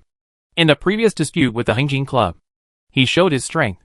In addition, his daily style in Pamir Academy has always been secluded, and he hardly participates in social activities among the nobles. He is a fanatical mystic scholar who does not care about the world. In the archives of many forces, Avis has been classified as a weird person. He has a certain threat, but his importance level is not high. Some people privately speculate that Avis is probably because he has been shrouded in the shadow of his genius sister since he was a child, and the resources of the Olivendi family are more inclined towards Fiona. That's why he is so self-destructive and just concentrates on studying his hobbies. He does not want to fulfill his responsibilities as the descendant of the Olivendi family head, nor does he intend to participate in the competition for the next head of the family. Perhaps he has enough talent as a professional, but now, he has not grown up after all, and the situation in the Empire has no soil for him to grow steadily. As for his forces, when they are raised to the level of the Empire, they can only be regarded as small fights and insignificant. Are you back? I have heard about some major events that have happened in the Idle Federation during this period. I guess some of them should be related to you. In the reception room of the residence of Pamir Academy, Prince Lano, who received an invitation from Anvis, took some time out of his busy schedule and came to meet Anvis. No need to test it. You know it won't lead to anything. Facing one of his few friends, Avis generously took out the black tea he had looted from a certain unlucky 9th ranker, made from the new buds of the ancient tree of life attached to the roots of the world tree in the Elf King's court, and shared it with Lon Newell. Sometimes, I really envy you for being able to live such a leisurely and peaceful life. No need to consider the messy interests and political influences. Just purely enjoy what you like. Leaning on the sofa with a slight disregard for his image, Lan Nua held a simple and thin white porcelain teacup and exhaled with some emotion. In fact, when Avis's body was fighting with the speaker in the Federation, the situation in the Empire was also developing steadily. After negotiating with the top prophet that Avis helped to contact, Lan Nua had officially declared independence and won the full support of the new noble forces represented by the Royal Guardian Star Guardian and the Glory Alliance. The ninth prince, who originally had little presence, gained control of a huge force at the same level as the first prince, the fourth princess, and the seventh prince in a very short period of time, and became one of the competitors for the throne of the Empire, which made the Empire fall on the ground. There are many people who have dark thoughts and speculate that the guardians of the Empire also want to follow the practice of the Aslade family and support the ninth prince as a puppet to participate in the struggle for imperial power. Really? Only when you really have power. You will know how tiring this position is. What kind of tea is this? After taking a sip of the black tea in the cup, Lan Nua reacted belatedly, sensing the vitality in his body and the limit of the suddenly expanding spiritual sea. Even though he was a prince of the Empire, it was the first time for him to taste tea of this grade. Ancient Tree of Life black tea, a specialty of the Elf King's court. After taking a sip of the black tea, Avis floated the teacup in the air around him and smiled at Lan Nua in front of him. We all know that my life is not what you want. You are born to be superior, and every bit of your flesh and blood is longing for power and rule as if it is longing to breathe. Even the crisis-ridden environment of the imperial family cannot extinguish your ambition. He could see that in the blue and purple eyes of the handsome little prince. There was a flowing light shining, which was the glory brought by the power that Lan Nua longed for. Maybe? Lan Nua also laughed. Without refutation, he looked at Avis's blue eyes and asked back. So, Avis, what about you? Don't tell me that this kind of life is what you want. You and I are basically the same kind of people. Although you haven't stepped into the spotlight, you always want to control everything in your hands. Me? Avis shook his head gently. Don't worry about a conflict between you and me. Our goals are different after all. All I do is to keep me and the people I cherish alive in this chaotic world. That's all. You and the people you cherish? The Olivendi family? Or your dazzling sister? After chewing on Avis' words for a moment, a strange look flashed in Lan Nua's eyes. Although Fiona is also from the Olivendi family. In fact, the two cannot be confused. The forces in the Empire currently targeting the two are also different. All, Your Highness Lano. Avis smiled again. His tone was very natural, but he repeated it with a hint of unstoppable meaning. All. Holding the teacup in silence, Lano stared at Avis, and after pondering for a while, he finally spoke solemnly. I don't know where your confidence comes from, Avis, but I can assure you that if I succeed to the throne in the future and become Gloria IV, the Olivendi family will still exist. Then, the two tacitly put down this topic and chatted casually about the recent situation of the Empire, which was considered confidential to the outside world. After drinking a pot of tea, Lano stood up and said goodbye. As the leader of a noble group, he still has many things to deal with. After Prince Lano left, Avis still sat in the same place, as if thinking and sorting out the current situation and what impact it would have on himself. After a moment, Avis suddenly stood up and came to the back of Prince Lano's previous seat, and his white-gloved hand gently grabbed in the air. A breath shining with starlight emerged from the void and was held in his palm, with this inexplicable breath as the center. A mysterious atmosphere quietly emerged in the room, as if the boundless starry sky suddenly descended here, making people instinctively feel small and awed. Star Guardian. Avis smiled meaninglessly, like an ordinary fifth-level professional, letting this breath naturally dissipate in his palm. When a certain mysterious existence, who was here just left, he deliberately left this breath. A royal guardian personally condescended to guard Lan Nua, and specially let him find it. This seemed to be a way for Lan Nua to show him his strength, and also to euphemistically reveal a message that he, Lan Nua, was different from the seventh prince, and was not simply a puppet pushed to the surface. According to the secret information provided by Lan Nua, there is currently a disagreement between the three strongest guardians of the Empire. The Heart of Darkness supports the royal orthodoxy headed by the eldest Prince Ferdinand, while the Guardians of the Stars support the new aristocratic forces represented by the ninth Prince Lano and the Alliance of Glory, and advocate the supremacy of constructs. Chapter 819 Mysterious Letter. Unlike before, Heart of Darkness and Guardian of Stars, who represented the conservatives and the reformists, respectively, openly joined the camps of the Great Prince and the Ninth Prince, instead of fighting secretly as before, and seemed to be planning to use this opportunity to determine who was stronger. And Grey, the strongest of the three guardians, chose to return to the Imperial Mausoleum to guard it, with a sense of not caring about worldly affairs, and seemed not to intend to interfere in the ideological struggle between the other two guardians, with the royal guardians taking the lead in the camp confrontation. The Gloria Empire has actually shown obvious signs of division. Avis didn't care about Lan Nua's own little thoughts. After all, a large part of the power of Lan Nua's camp was actually related to him. After Grey Mist was gone, he took over most of the legacy left by Grey Mist in advance. This included the cooperation with Lan Nua, and Lan Nua's current high-level prophet power still needed to rely on him. Avis even secretly provided Lano with the third-generation magic construct troops and knight commanders that his men had developed a while ago and were not for sale to the public. That was a more mature product of the Perfect Blood project, equipped with an optimized honeycomb wool system, with a variety of different types of soldiers, each with a single soldier strength of level 6, led by a magic knight commander with a single soldier strength of level 7, and able to activate legion skills at a very high synchronization rate, spreading a magic map on the cedar coffee table in front of him. Avis added some marks symbolizing hidden forces on each section of the map based on some information provided by Lano. The map depicts the entire territory of the Gloria Empire, and it is colored in different colors according to the power areas of the 4 contenders for the throne. The 7th Prince has the largest territory, and behind him are the Aslade family and Dragon Island. Currently, he uses the Fry province as his base camp and firmly occupies the entire northern territory of the empire except the Carlos province. Next are the eldest Prince Ferdinand and the rising 9th Prince Lano. Due to the personal involvement of the royal guardian, most of the nobles in the empire joined the two camps according to their own factions. Finally, there is the 4th Princess Ozia, who is in a somewhat awkward situation. Due to Lano's sudden independence, a small half of the nobles who were originally loyal left, causing her forces to be seriously affected. For this reason, her relationship with Lano became very rigid for a time.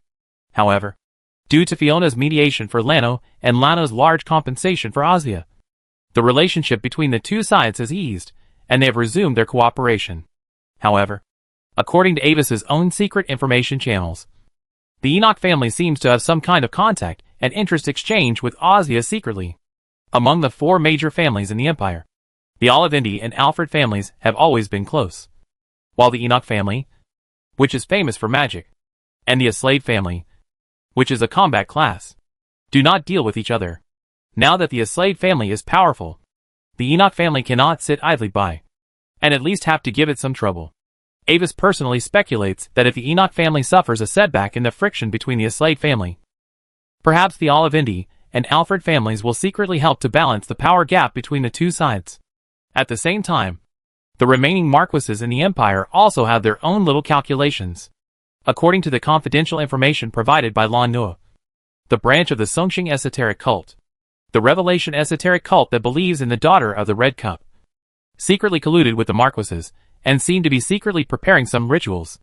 Therefore, the Holy Light Church also sent one of the 7 archbishops, the one who received divine grace, Candia Turner, to enter the Gloria Empire through diplomatic channels on the grounds of hunting down the followers of the Songqing esoteric cult. He is currently staying in the temporary church in the capital of Palaxia. After marking all the information, Avis looked at the intricate distribution of color blocks on the map and frowned for a while. Before the Stargazer fell asleep, he told him that the disappearance of the 4 major families in the empire was the general trend of fate and was inevitable. Avis would not turn a deaf ear to the warning of the strongest prophet. But now, he could not see any obvious enemies for the time being. After a moment, Avis put away the map. All the confusion now comes from his lack of strength. If he is now a 9th level prophet at the same level as the Stargazer, then he can also know the information that the Stargazer can predict. It will take some time for the clone to actually arrive at the city of origin. Before that, it's just right to meet with Ogman and use the perfect blood to solve the conflict between the two bloodlines and adjust the body to the most perfect state. After thinking for a moment, Avis decided on his next move. In fact, the perfect blood specially prepared for Avis's bloodline should have been prepared long ago. but because Avis's strength increased too quickly before. The original blood sample parameters failed for many consecutive times, and the configuration progress was delayed again and again, until Avis went to the Federation to deal with the speaker's problem. Oddman finally completed the perfect blood suitable for his current level. However, when Avis got up from the sofa, he suddenly noticed something abnormal in his mind. He turned his head suddenly and looked at the main entrance of the residence. As Avis watched, the light on one side of the door suddenly became slightly distorted and dim, and a black envelope slipped out of nothingness and fell silently on the carpet at the door. Letter? Watching this scene with some vigilance, Avis walked over and picked up the letter with the hand of a wizard. Both sides of the envelope were blank, without any signature or identity symbol. After using magic to detect it and confirming that there was no threat, Avis opened it. To Avis Olivendi. It doesn't feel good to always be suppressed by Fiona. Right? From childhood to adulthood, your grades in all courses are better than hers. When she is relaxing and playing, you are studying and practicing hard. You have put in countless times more effort than her, but you still can't catch up with her talent. You can only watch her enjoy the resources that the family has fully allocated, and the gap in strength is getting bigger and bigger. Do you still remember the ideal you once held in the castle garden? Become a ruler and lead the family to prosperity. But now, you, who are older than her, can only wander around in the academy. She has already obtained the territory and officially became a lord, able to quickly develop her own foundation and enhance her reputation and influence among the people. Even so, you still did not give up. Although you pretend to be a scholar to paralyze the outside world, you are still working hard to manage your own power in secret, intending to show it at a critical moment in the future to prove your strength to the family in order to compete for the position of the head of the family. For this reason, we specially give you a top-secret information for free. The position of the next head of the Olivendi family has been jointly decided by all the 9th-level people, including Duke Carrot, to be Fiona, and there will be no competition. How do you feel after learning this information? Now, we will provide you with a unique opportunity. An opportunity for you to completely overthrow Fiona in the future and sit on the position of the head of the Olivendi family. 3 days later, a dinner party will be held at the coordinates *% of the surface dream world. At that time, we look forward to your presence.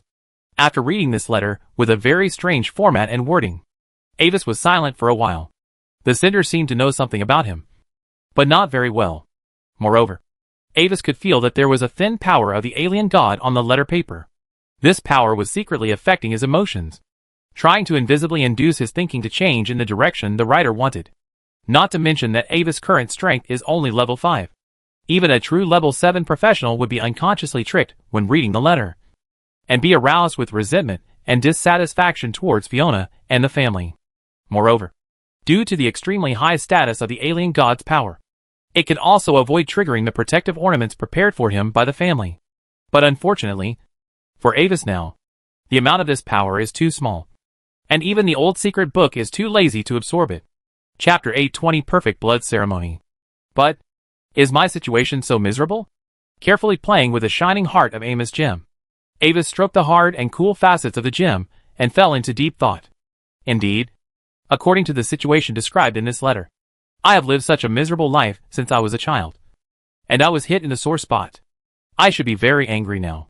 And, under the influence of that faint power of the alien god, I am not only angry that Fiona took away the resources that should have belonged to me, but also very angry and disappointed with the Olivendi family, who directly appointed the next head of the family. But with the all power I have now, let alone against the 9th level of the family, even against Fiona, I am afraid it is not enough. Then, the dinner mentioned in this mysterious letter is an opportunity for me to reverse this situation. Slowly, Avis's face gradually showed an angry look, and his fists clenched little by little, as if he was extremely disappointed with the decision made by the family, and seemed to feel that his efforts were not worth it. However, behind all these actions, Avis's blue eyes were like a deep ice lake from beginning to end, without any ripples. However, according to my daily personality, although I am angry now, I will not be overwhelmed. Also, although the influence of the alien god power attached to the letter is very hidden, because I have too many protective ornaments on my body, the other party does not want my mental state to change drastically in a short period of time, which will cause alarm. Therefore, The effect of this alien god power is subtle, and the influence on my rationality is invisibly weakened a lot. With this thought in mind, Avis casually flipped open the silver-white spell book hanging on the waist of the Academy uniform, and issued a series of instructions to his intelligence forces, including the secret society. When encountering this kind of thing, I immediately mobilized my own forces to investigate the identity of the sender, because I was worried that it was a trap. Of course, the other party should have investigated me to some extent and could guess my reaction. So the intelligence forces under my command would probably not be able to find any truly valuable information. However, according to rumors, I also have some kind of relationship with a mysterious high-level prophet. So, I immediately asked him to help me predict the identity of the sender, and whether this matter was a trap for me. A simple divination ritual was casually arranged. Avis used the letter as a medium and placed it in the center of the ritual array. When he was about to trace the identity of the sender, a sense of crisis suddenly rose from his heart. The target is very powerful. If he insists on launching the ritual, he will directly alarm the other party and cause unknown consequences. After thinking for a moment, Avis temporarily put aside the identity of the sender and began to predict whether the dinner mentioned in the letter was a trap for him, whether he would be in danger if he went to the dinner, and which forces the letter was related to. This time, the prophecy array worked smoothly. The dinner was not a trap for him. The other party seemed to intend to support him as a hidden man to target Fiona. As for the identity behind the scenes, it was related to the Imperial Marquis and the secret sect. Since there were still 3 days before the dinner mentioned in the letter, Avis made some arrangements to deal with the outside world, and then went directly to Ogman for the perfect blood injection according to the original plan. For safety reasons, Avis did not start the injection ceremony directly on the island, but asked Ogman to take the prepared perfect blood and all the materials and props needed for the transformation ceremony to the floating city for transformation. After checking the status of Ogman and the perfect blood, and confirming that both were fine, Avis lay on the platform of the main laboratory under the monitoring of Tailing Bomia, surrounded by a huge blood stabilization array. The faint magic fluctuation soothed the 2 legendary bloods in Avis' body, making their activity temporarily inert. When everything was ready, Ogman took out the crystal needle containing the perfect blood specially formulated for Avis' blood, and carefully pushed it into Avis' left arm. It was a wonderful liquid with a bright and phantom purple glow. When it was injected into the blood vessels, Avis only felt as if a cold flame quickly surged from the injection point to the whole body, and faint blue veins quickly spread from under the pale skin. As the cold flame spread, the 2 conflicting legendary bloodline powers in Avis' body were gradually enveloped by it. During this process, the 2 legendary bloodlines instinctively rejected the perfect blood power that intended to infect them. But because the power of the 2 was inert in advance by the power of the magic circle, the newly entered perfect blood successfully resisted this impact. Like glue and lubricant between the 2 bloodlines were cleverly combined into a whole that is independent of each other, but closely related to each other. The entire transformation ceremony took about a day and a half. After the transformation, Avis could clearly feel the difference between his body and before, as the original conflict between bloodlines was eliminated. The power that the 2 bloodlines could exert was much stronger than before the transformation. Moreover, when he used the power of the 2 bloodlines at the same time, there was no longer that vague sense of stagnation and disharmony, and the negative state of greatly increased magic power consumption disappeared. This is also what Avis values most, because when a professional breaks through the 9th level, the state of the body is extremely important, as the first step for ordinary life to evolve into regular life. Any flaws and imperfections will be magnified and fed back to the 9th level body after the breakthrough. Once you embark on the 9th level road to transform into regular life, many things will become irreversible. By then, even if Ogman is given another 1,000 years, he will not be able to concoct the perfect blood that can work for him at the 9th level. When Avis adapted to his enhanced body, 3 days passed in a flash. According to the dream coordinates mentioned in the letter, Avis separated a consciousness body into the dream world through the dream ceremony. The coordinate location is a small dream world in the surface dream world. If the deep dream world is compared to the dark deep sea, then the place he is going to now is the bubble suspended above the dream sea. In the haze, Avis will penetrated the barrier between the dream and the real world and descended to the dinner location mentioned in the letter. It was an ancient black castle shrouded in the night. The huge purple moon hung in the sky as always. The blue guiding star shone in the distant sky. guiding the lost travelers in the dream to return. Avis's dream body descended in the quiet courtyard of the castle, surrounded by strange dream flowers and luminous spores. A bluestone path extended from his feet to the brightly lit castle body in the distance.